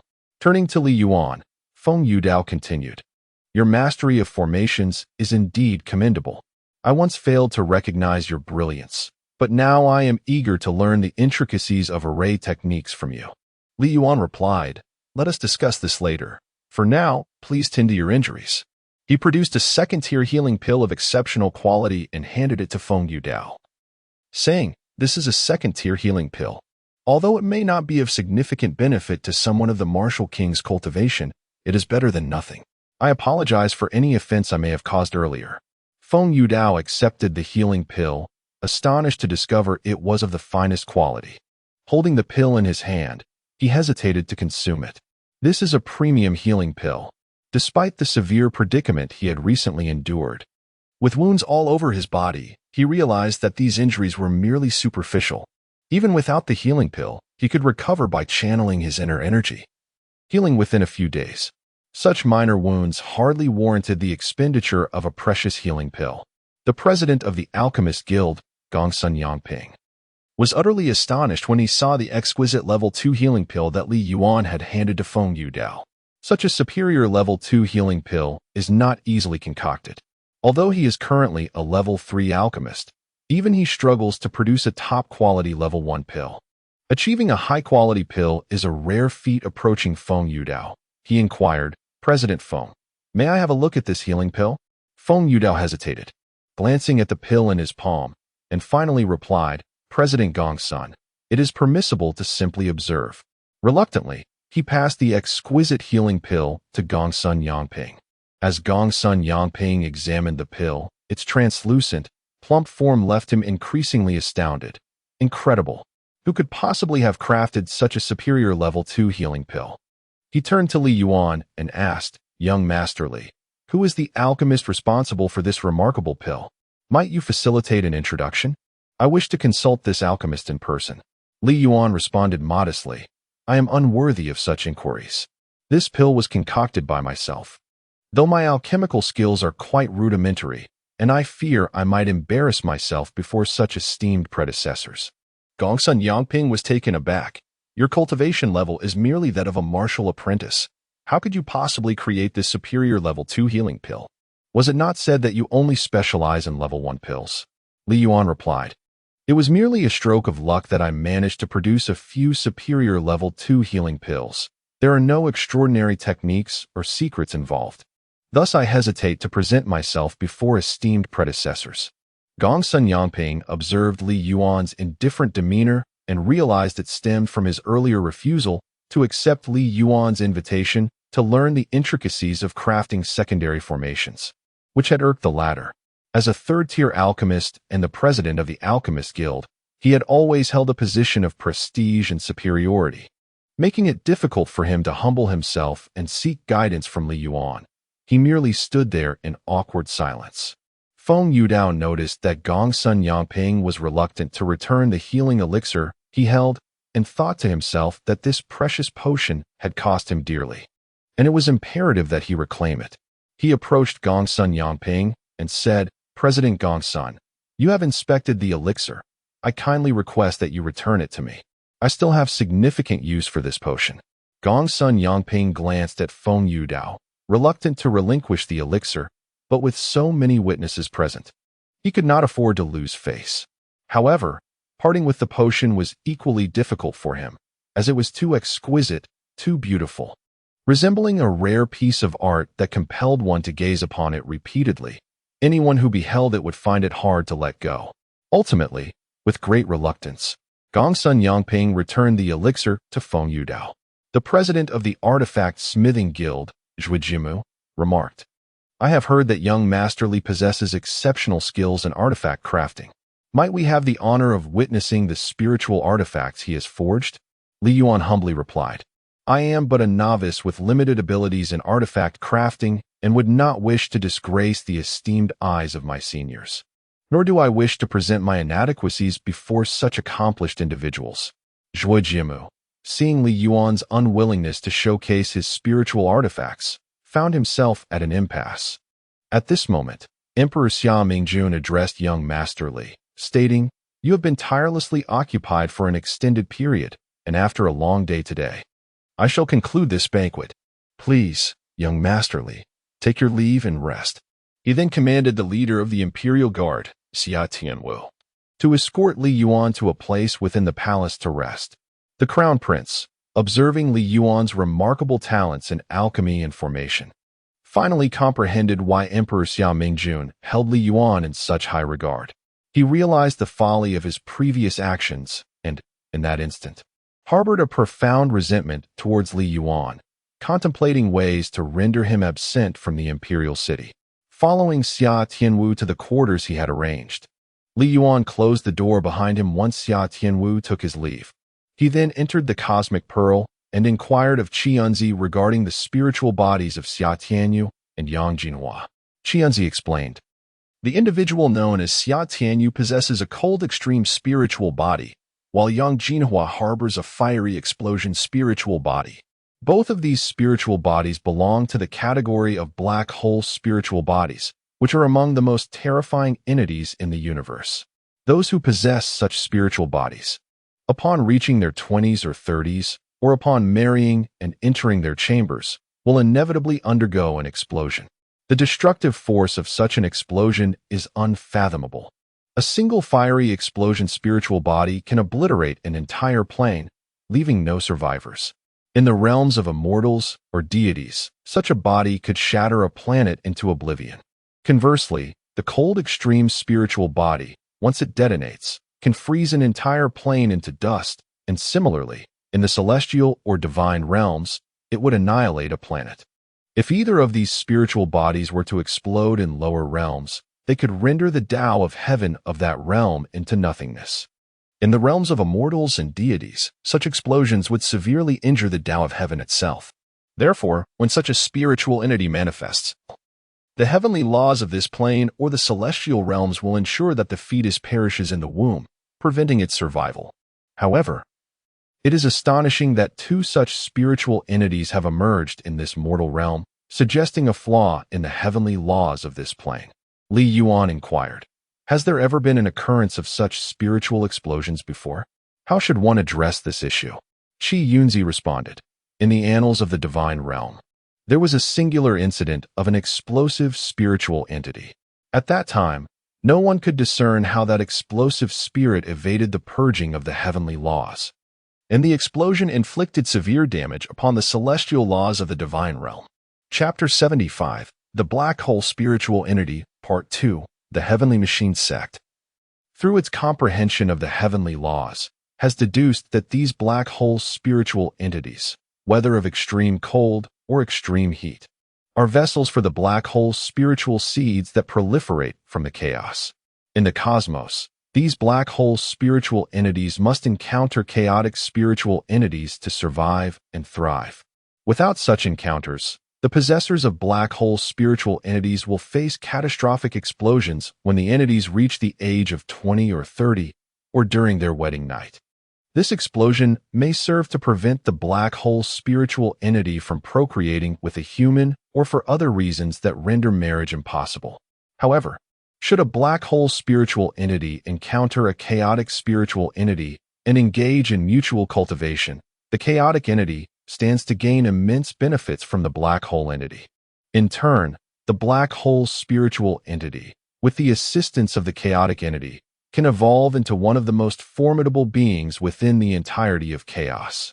The specific process unfolds as follows. When the black hole spirit encounters the chaotic spirit, the black hole seed takes root within the dantian of the chaotic spirit, gradually relocating the black hole from the chaos into the dantian through the black hole spirit. Eventually, a complete black hole is formed within the dantian of the chaotic spirit.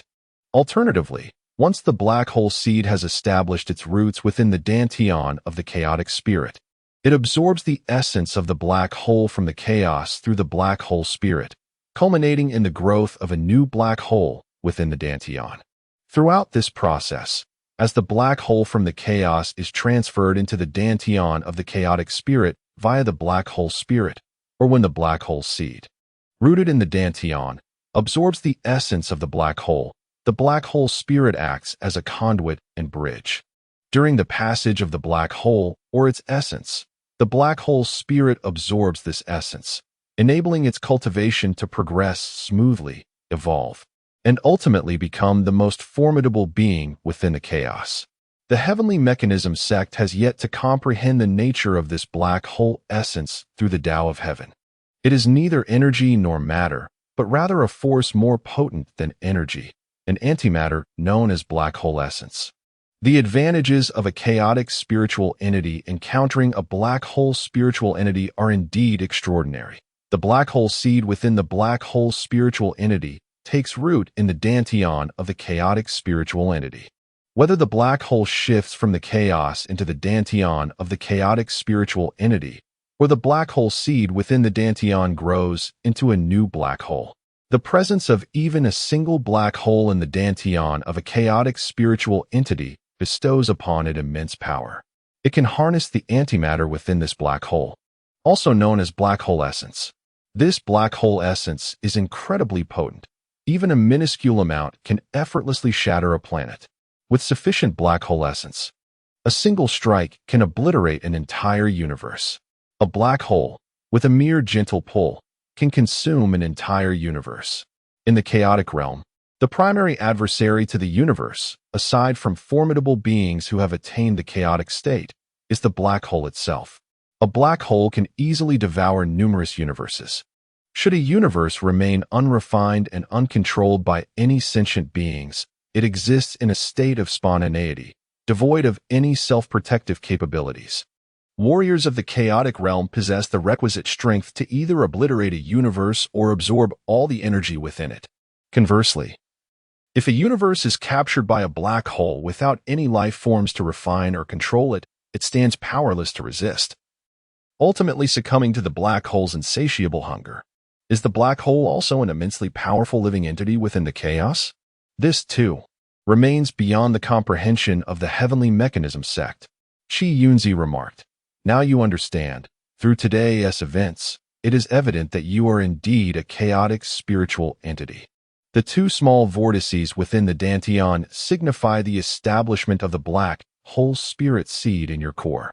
Through these two black hole spirit girls, the chaotic black hole will transfer into your dantian, or the black hole spirit seed may absorb the essence of the chaotic black hole, evolving into a singularity. These two black hole spirit girls represent your grand fortune. Should you continue to flourish without succumbing to any unforeseen circumstances along your path, you shall undoubtedly become the most formidable beings within this chaos. Such is the serendipity of fate. Perhaps chaos possesses its own intrinsic rules and a soul that governs its evolution and transformation. At present, myriad opportunities have converged upon you. Your esteemed predecessor, Dan Kingsley, has refined the cosmic pearl within the chaos, and we have ignited the chaos, shattering this universe and the heavenly path of this realm. The celestial order was either obliterated or gravely wounded, dispersing into numerous independent great paths. Subsequently, the cosmic pearl breached your dantian, transforming you into a chaotic spirit body. While countless cosmic treasures have come into your possession, these two black hole girls, having evaded the fatal grasp of the celestial order following its demise or injury, have thrived and grown within this realm. This indeed exemplifies fortune. All opportunities are meticulously arranged along your journey. How enviable! Is everything predetermined in the grand tapestry of fate? Is all orchestrated in the unseen realm? Does the cosmos harbor life and thought? We have existed for countless eons, yet in this moment, it appears our time is still fleeting, and our understanding remains woefully insufficient. Dan Kingsley remarked that excessive talk, distant speculations, and cryptic complexities serve little purpose. What we must now contemplate is how to transcend this mortal realm.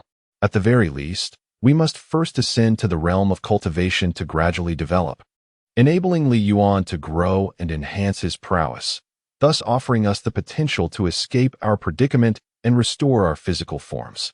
Qianzi interjected, acknowledging the astonishing progress of Yuan. Initially, he possessed merely the cultivation of a first or second-tier martial apprentice. Yet the recent rupture of the cosmic pearl within his dantian has bestowed upon him the near strength of a martial master. Now, with the emergence of these two miniature black hole vortices, Yuan's cultivation has approached that of a martial king. Furthermore, it is imperative to secure these two young ladies. For through dual cultivation with them, Yuan will cultivate at an unparalleled rate, surpassing others of the same tier with each breakthrough. We must find an opportunity to inform Emperor SUSI-MANHUA about the black hole spiritual entities embodied by these two girls, and ensure they are brought into the cosmic pearl. Once they mature, they will become formidable allies. Dan Kingsley suggested, let us focus on alchemy.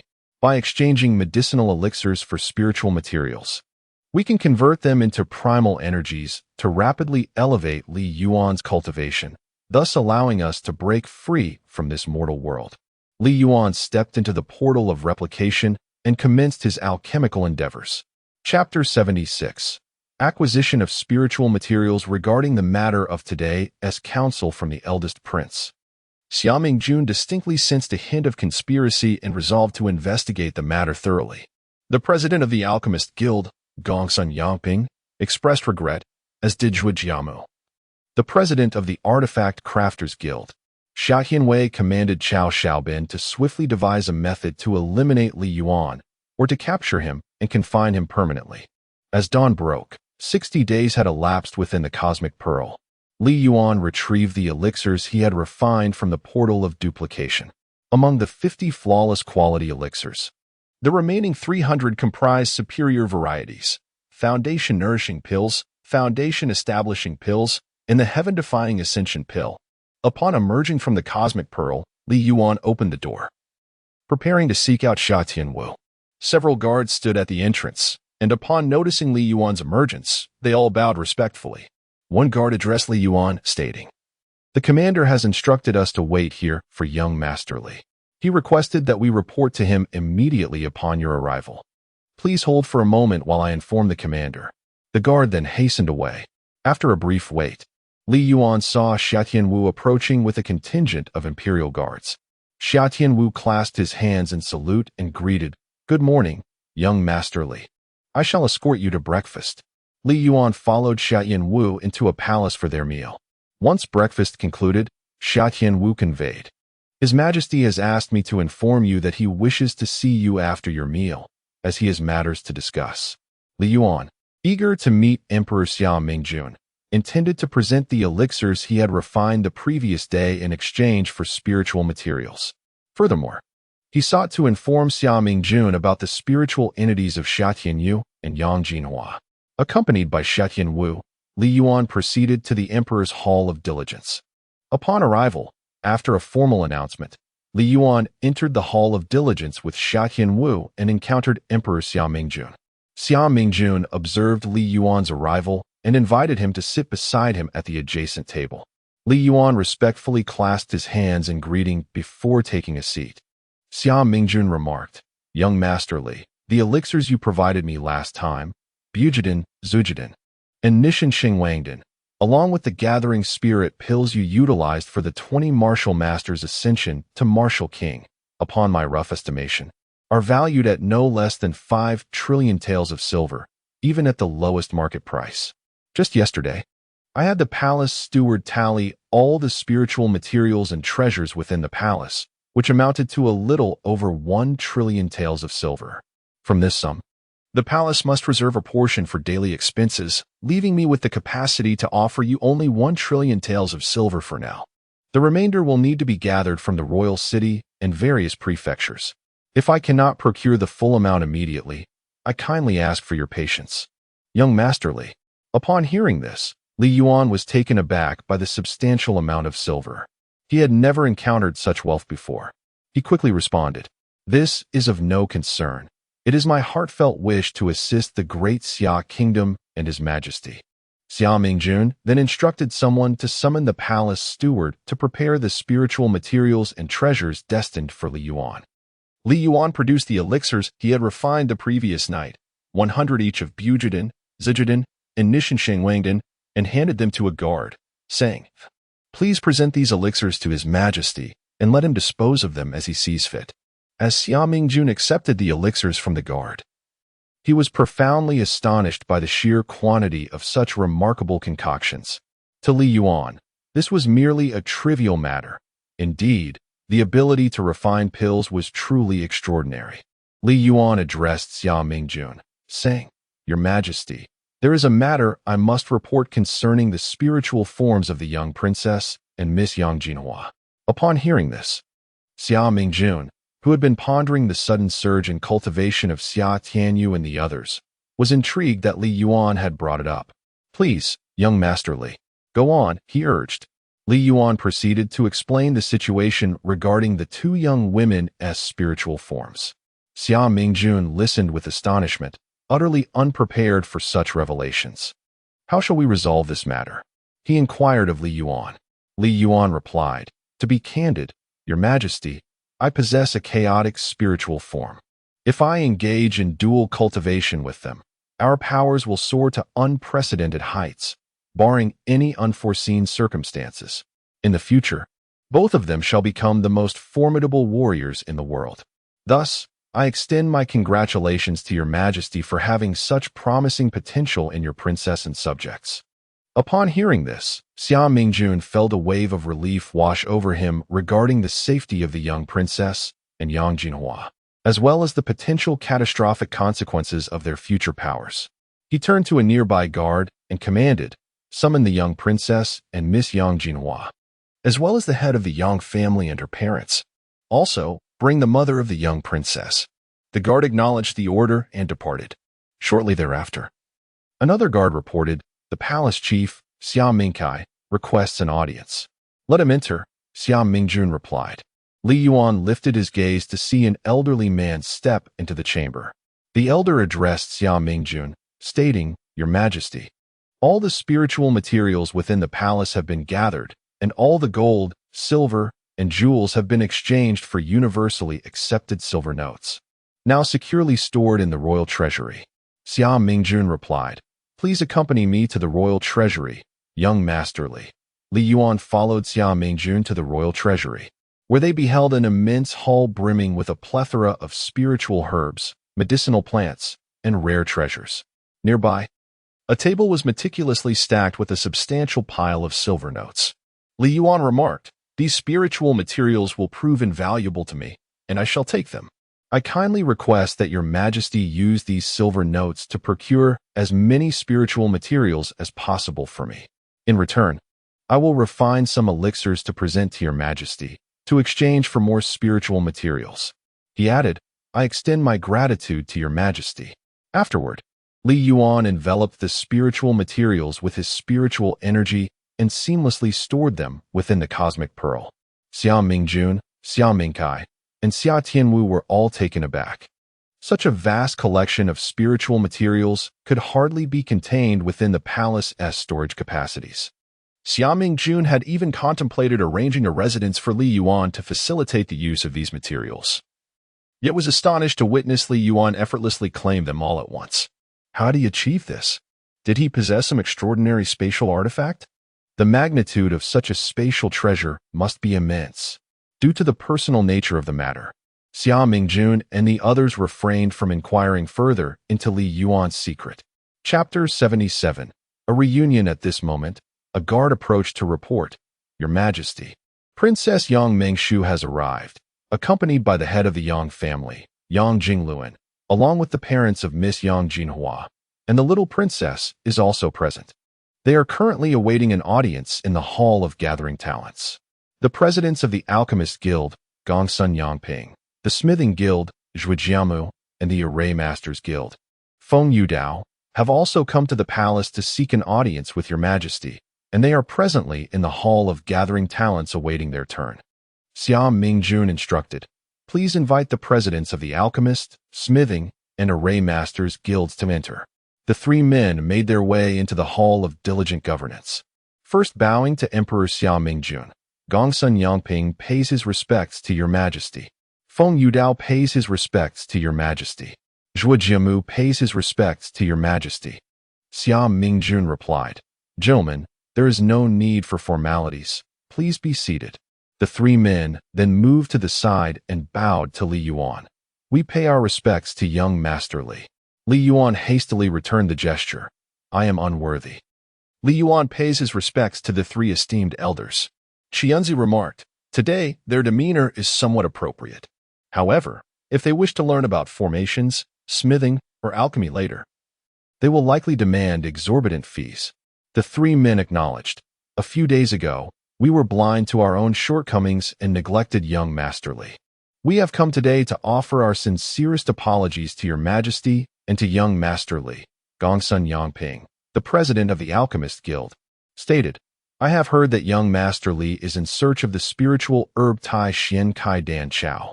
Coincidentally, I possess a specimen and would like to present it to young Master Li, hoping he might forgive my previous discourtesy." The esteemed president of the Array Masters Guild, Feng Yudao, remarked, "It has come to my attention that Your Majesty is in search of spiritual materials for young Master Li. The three of us have diligently gathered all the spiritual resources from the Array Masters Guild, the Alchemists Guild, and the Smiths Guild, intending to present them to young Master Li, in the hopes that he may impart some wisdom upon us." Li Yuan replied, "You flatter me. We are all subjects of the great Xia Kingdom, and it is our collective duty to safeguard its security.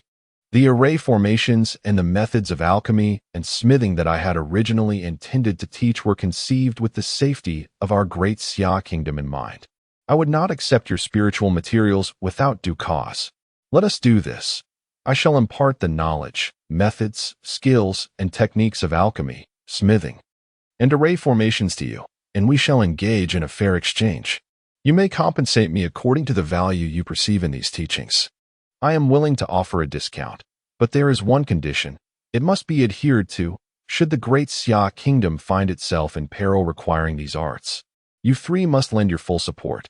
Xia Mingjun interjected, "As long as you are able to contribute to the nation in its time of need. The great Xia Kingdom will ensure adequate remuneration." The three individuals hastily replied, "We dare not. We dare not. Supporting the nation and defending our homeland is our solemn duty. We are grateful to young Master Li for his generous instruction. We shall present the spiritual materials to you forthwith." With that, the trio promptly produced their storage bags. Li Yuan quickly declined, saying, "There is no rush, no rush. Once I have imparted the methods of alchemy, smithing, and array formations to you, then you may assess their worth and provide me with an equivalent amount of spiritual materials." The three individuals expressed their heartfelt gratitude once more.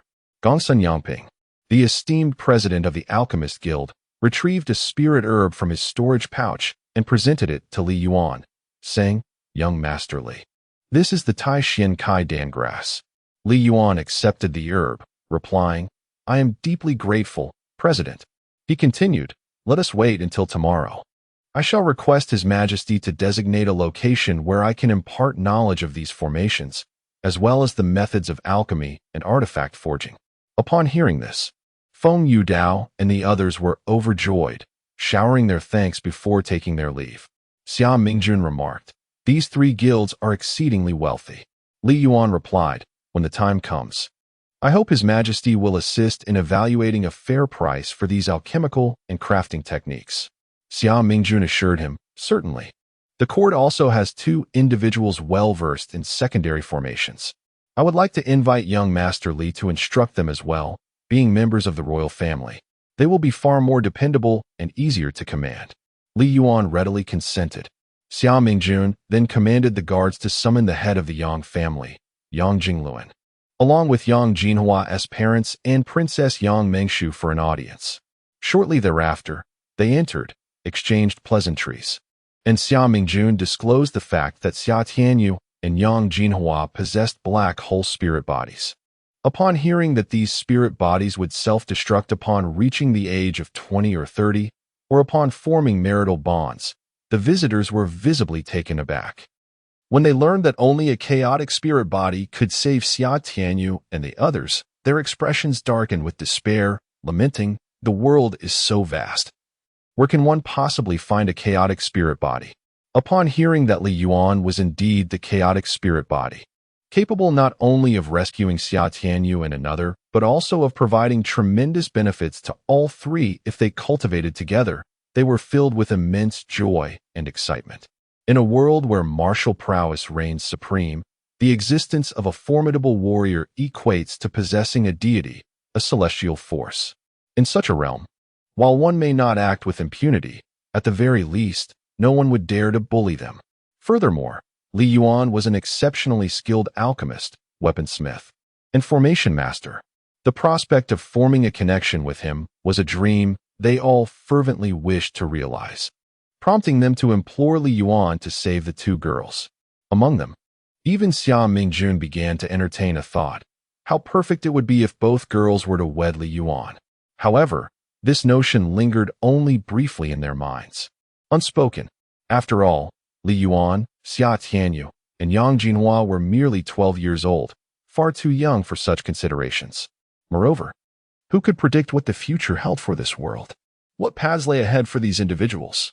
The significance of Xia Tianyu and Yang Jinhua being black hole spirit bodies was profound, not only affecting their fates, but also the safety of countless beings in this world.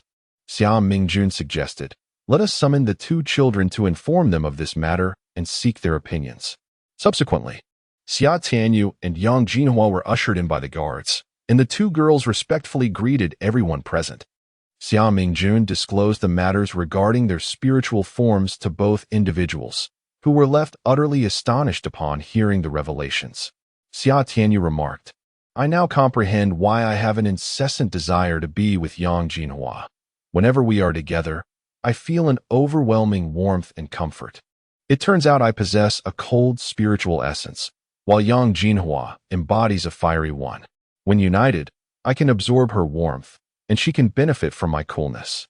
Yang Jinhua echoed this sentiment, stating that being with Xia Tianyu always brings her a refreshing and pleasant sensation. Subsequently, Xia Mingjun elucidated that they must encounter a chaotic spiritual entity to resolve the imminent threat of self-detonation. At present, Li Yuan stood as that very chaotic entity, and she urged both women to cultivate alongside him to avert any catastrophic explosion, thereby rapidly enhancing their cultivation and aspiring to become the most formidable warriors in the world. Upon hearing this, both women cast shy glances at Li Yuan. In truth, ever since they had passed by him the previous day, experiencing a sudden surge in their cultivation, they had been profoundly astonished and filled with curiosity regarding Li Yuan. Why had their cultivation ascended dramatically upon their proximity to him? Why did a warm, refreshing breeze envelop them when near him? Why was the sensation so incredibly comfortable? Everything seemed so miraculous. Chapter 78. Dual cultivation. They yearned to inquire further, but were uncertain of whom to approach. Li Yuan suggested, why don't we attempt dual cultivation here and now? If the situation indeed unfolds as described, then we shall have no alternative. With that, he moved to an open space before the group, seated himself cross-legged, and extended his hands. In the summer, Xia Tianyu and Yang Jinhua exchanged glances with the crowd, both feeling a sense of shyness and hesitation as they approached. They sat cross-legged in front of Li Yuan, extending one hand each to meet his palm. Li Yuan began to cultivate, channeling the internal energy of the chaotic decision. Uncertain of what to do, Xia Tianyu and Yang Jinhua remained still, seated in silence. Just as Li Yuan completed a full cycle of the chaotic decision's energy flow through his meridians, he felt the two small vortices in his dantian begin to spin rapidly. Suddenly, Xia Tianyu and Yang Jinhua sensed a breeze coursing through their bodies, as if their inner strength had been amplified.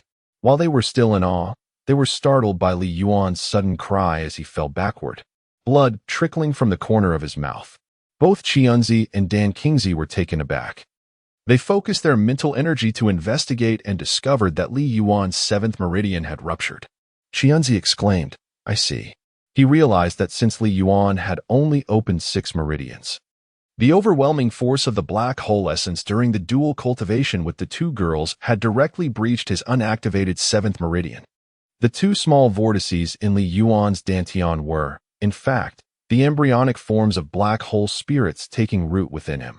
These possessed an immense gravitational pull capable of drawing in the spiritual bodies of the two girls as conduits, allowing the black hole essence to flow directly into Li Yuan's dantian. Any obstruction encountered along the way would be forcefully overcome by the black hole essence. As Li Yuan's meridians had yet to be fully unblocked, the passage to his dantian remained obstructed, allowing the essence of the black hole to breach his 7th meridian. Until Li Yuan's meridians were entirely open, they could not engage in mutual cultivation or allow their bodies to physically connect during their practice. Consequently, they refrained from bodily contact, permitting the essence of the black hole to traverse through their forms and directly enter Li Yuan's dantian, akin to the previous day. Indeed, yesterday marked the first occasion that the black hole spirit seed had infiltrated Li Yuan's dantian, taking root within, resulting in a vigorous reaction. In subsequent sessions of cultivation, if their bodies remained apart, the absorption of the black hole essence by the nascent form of the black hole would be significantly slowed, as it would not traverse through Li Yuan's meridians. Although this method of absorption was sluggish, the current state of Li Yuan's meridians rendered it unavoidable. Thus, it was imperative to expedite their opening. Dan Qingzi advised Li Yuan to mend his damaged meridians and consume a meridian replenishing pill, urging him to refrain from such cultivation practices henceforth. Li Yuan retrieved a meridian replenishing pill and swallowed it, subsequently practicing for a while longer until he regained his composure. He then shared the reasons with everyone present. Li Yuan expressed a desire for the two sisters to cultivate alongside him.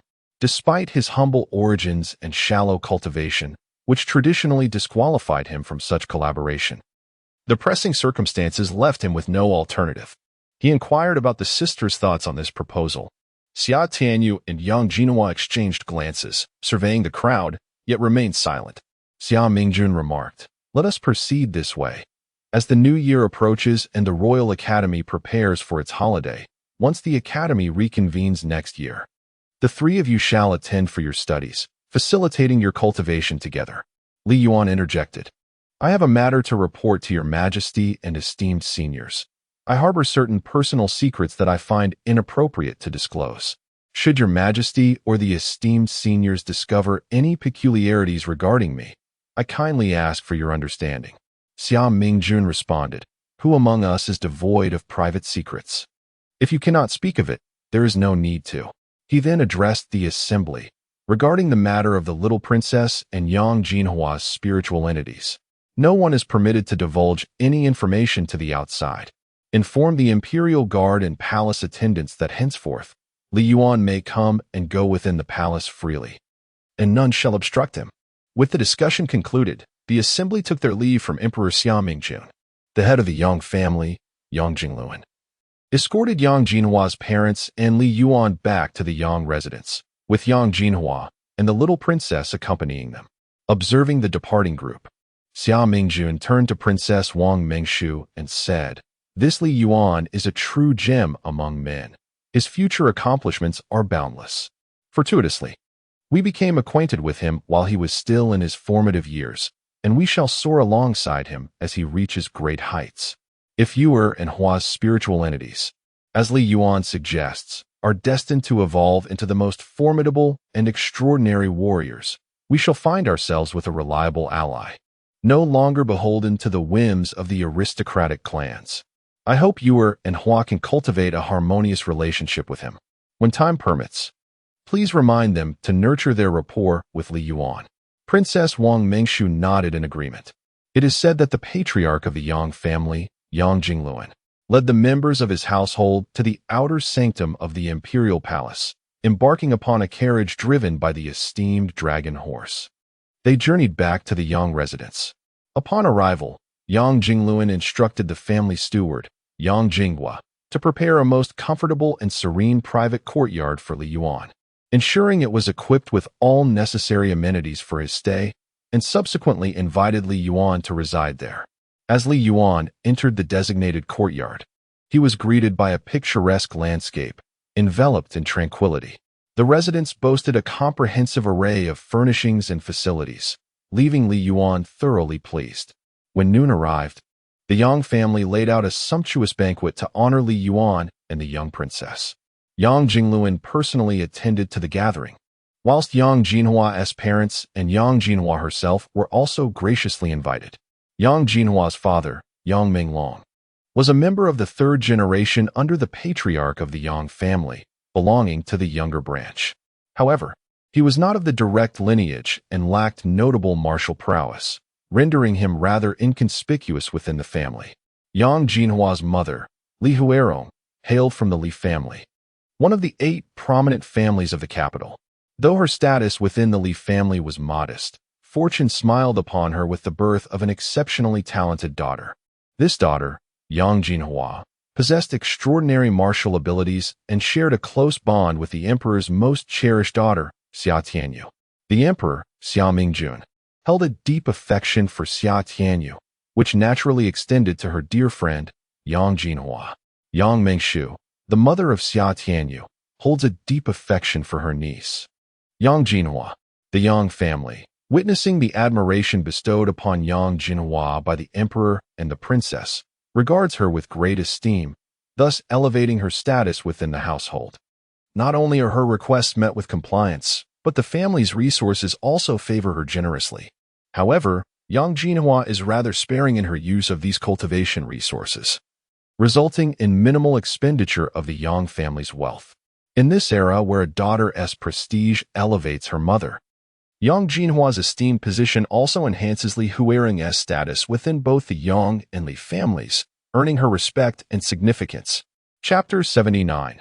The examination of 2 maidens. The clan leader of the Yang family, Yang Jingluan, along with the steward Yang Jinghua, dined with Li Yuan. Initially, Yang Jingluan invited Li Yuan to occupy the seat of honor, but Li Yuan steadfastly declined, opting instead to sit beneath several esteemed elders. The seating arrangement unfolded as follows: Yang Jingluan at the head, Yang Jinghua in the second position, followed by the parents of Yang Jinhua in the 3rd and 4th places, while Li Yuan took the 5th seat, with the little princess and Yang Jinhua occupying the last. During this meal, both Yang Jinhua and Xia Tianyu felt a profound discomfort. Upon learning of their spiritual bodies, they were utterly astounded. The series of events that transpired after meeting Li Yuan left them engulfed in confusion and an inexplicable thrill. Engaging in mutual cultivation with Li Yuan marked their first physical contact with an unfamiliar boy, bringing forth a whirlwind of emotions, shyness, embarrassment, and anxiety, difficult to articulate. Following Li Yuan's injury, the panic and concern they experienced were sensations they had never encountered before. As one bows to partake in their meal, a glance upwards reveals the refined, almost enigmatic smile gracing Li Yuan's handsome visage. Both Yang Jinhua and Xia Tianyu feel their hearts race with excitement. Typically, Xia Tianyu embodies a reserved and composed demeanor, while Yang Jinhua exudes warmth and vivacity. Yet, neither has ever experienced such a tumultuous emotion, an inexplicable thrill, a surge of exhilaration, leaving them oblivious to the flavors of their meal. The attention of those around is captivated by Li Yuan, rendering them oblivious to the unusual demeanor of the two girls. However, Yang Jinhua's mother discerns the distinct emotional currents flowing through her daughter and Xia Tianyu, which ignites a cascade of thoughts in her mind, impossible to quell. Qianzi turns to Li Yuan and proposes that after lunch, he should invite the two girls to explore the imperial city, to assess their character, quality, and refinement. If their virtues are not gravely lacking, he intends to save their lives, which would simultaneously protect the lives of countless beings within this realm.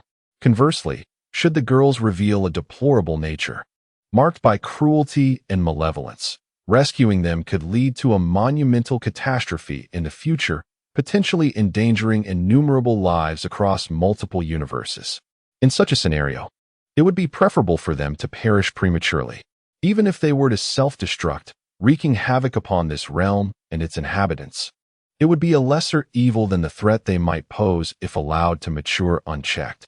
Should that eventuality arise, it would be imperative to devise a means of escape from this realm, rather than face mutual destruction with them. Li Yuan muses to himself that such dire predictions seem alarmist and implausible. How could such a calamity ever come to pass? Observe the two young ladies. One is serene and graceful, while the other radiates vivacity and enthusiasm.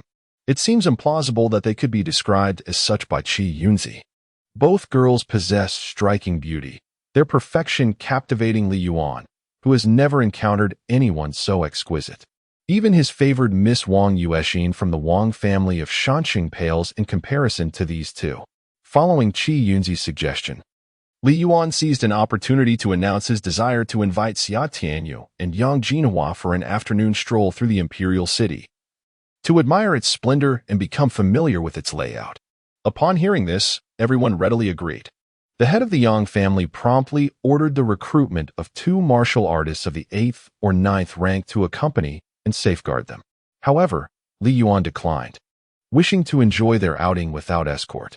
The Yang family head, recognizing Li Yuan's reluctance, acquiesced, reasoning that within the imperial city, under the emperor's watchful gaze, 3 young children frolicking together would likely attract no trouble. Moreover, with Yang Jinhua being the cherished daughter of the Yang family and a beloved princess of the emperor, who would dare to cause her distress?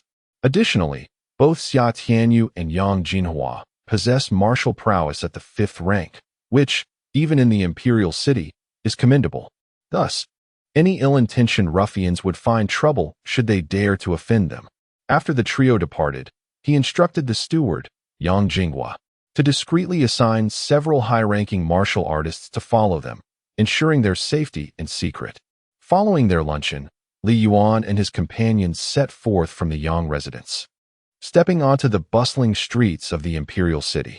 As Li Yuan strolled along, he observed that the streets were lined with grand residences belonging to royal relatives, high officials, and affluent merchants, while the remainder consisted of shops, taverns, trading houses, and inns. The thoroughfare bustled with a vibrant crowd, with patrons continuously entering and exiting the various establishments, creating a lively atmosphere throughout the imperial city. Xia Tianyu and Yang Jinhua, well acquainted with the imperial city, accompanied Li Yuan, sharing insights about its numerous sites, history, and anecdotes as they walked. Gradually, a rapport developed between Li Yuan and the two, leading to a more casual and natural exchange of conversation. They inquired about Li Yuan's experiences, including his life in the mountain city and the county town, which left them in awe, captivated by his narratives. Having lived in the imperial city since childhood, they had never encountered the hardships of life in a remote small town, unaware that existence could be so arduous and perilous. Li Yuan, in turn, expressed curiosity about their lives and their cultivation, showing genuine interest in their experiences. As they walked, Yang Jinhua and Xia Tianyu would often give silver coins to beggars or particularly destitute individuals they encountered along the way. Meanwhile, Qianzi and Dan Qingzi were discreetly observing the two girls. Dan Qingzi remarked, These two young ladies are commendable. Their character, refinement, and quality are all admirable. They should be introduced to the Cosmic Pearl. When time permits, we shall incorporate them into the Cosmic Pearl to ascertain their talents and what they might be suited to learn. During the summer, Yu and Yang Jinhua accompanied Li Yuan as the trio strolled and conversed. Whenever they passed shops selling rare herbs, mystical treasures, and elixirs, Li Yuan would invariably step inside to take a look, with the two young ladies accompanying him. Shi Yunzi remarked, "You foolish lad. How could these two girls possibly be interested in wandering through such shops with you? Why not explore boutiques selling clothing, or those offering gold and silver jewelry, or even shops peddling cosmetics and lipsticks? Acquire some charming trinkets to win the favor of these young ladies. You truly are inept at charming them."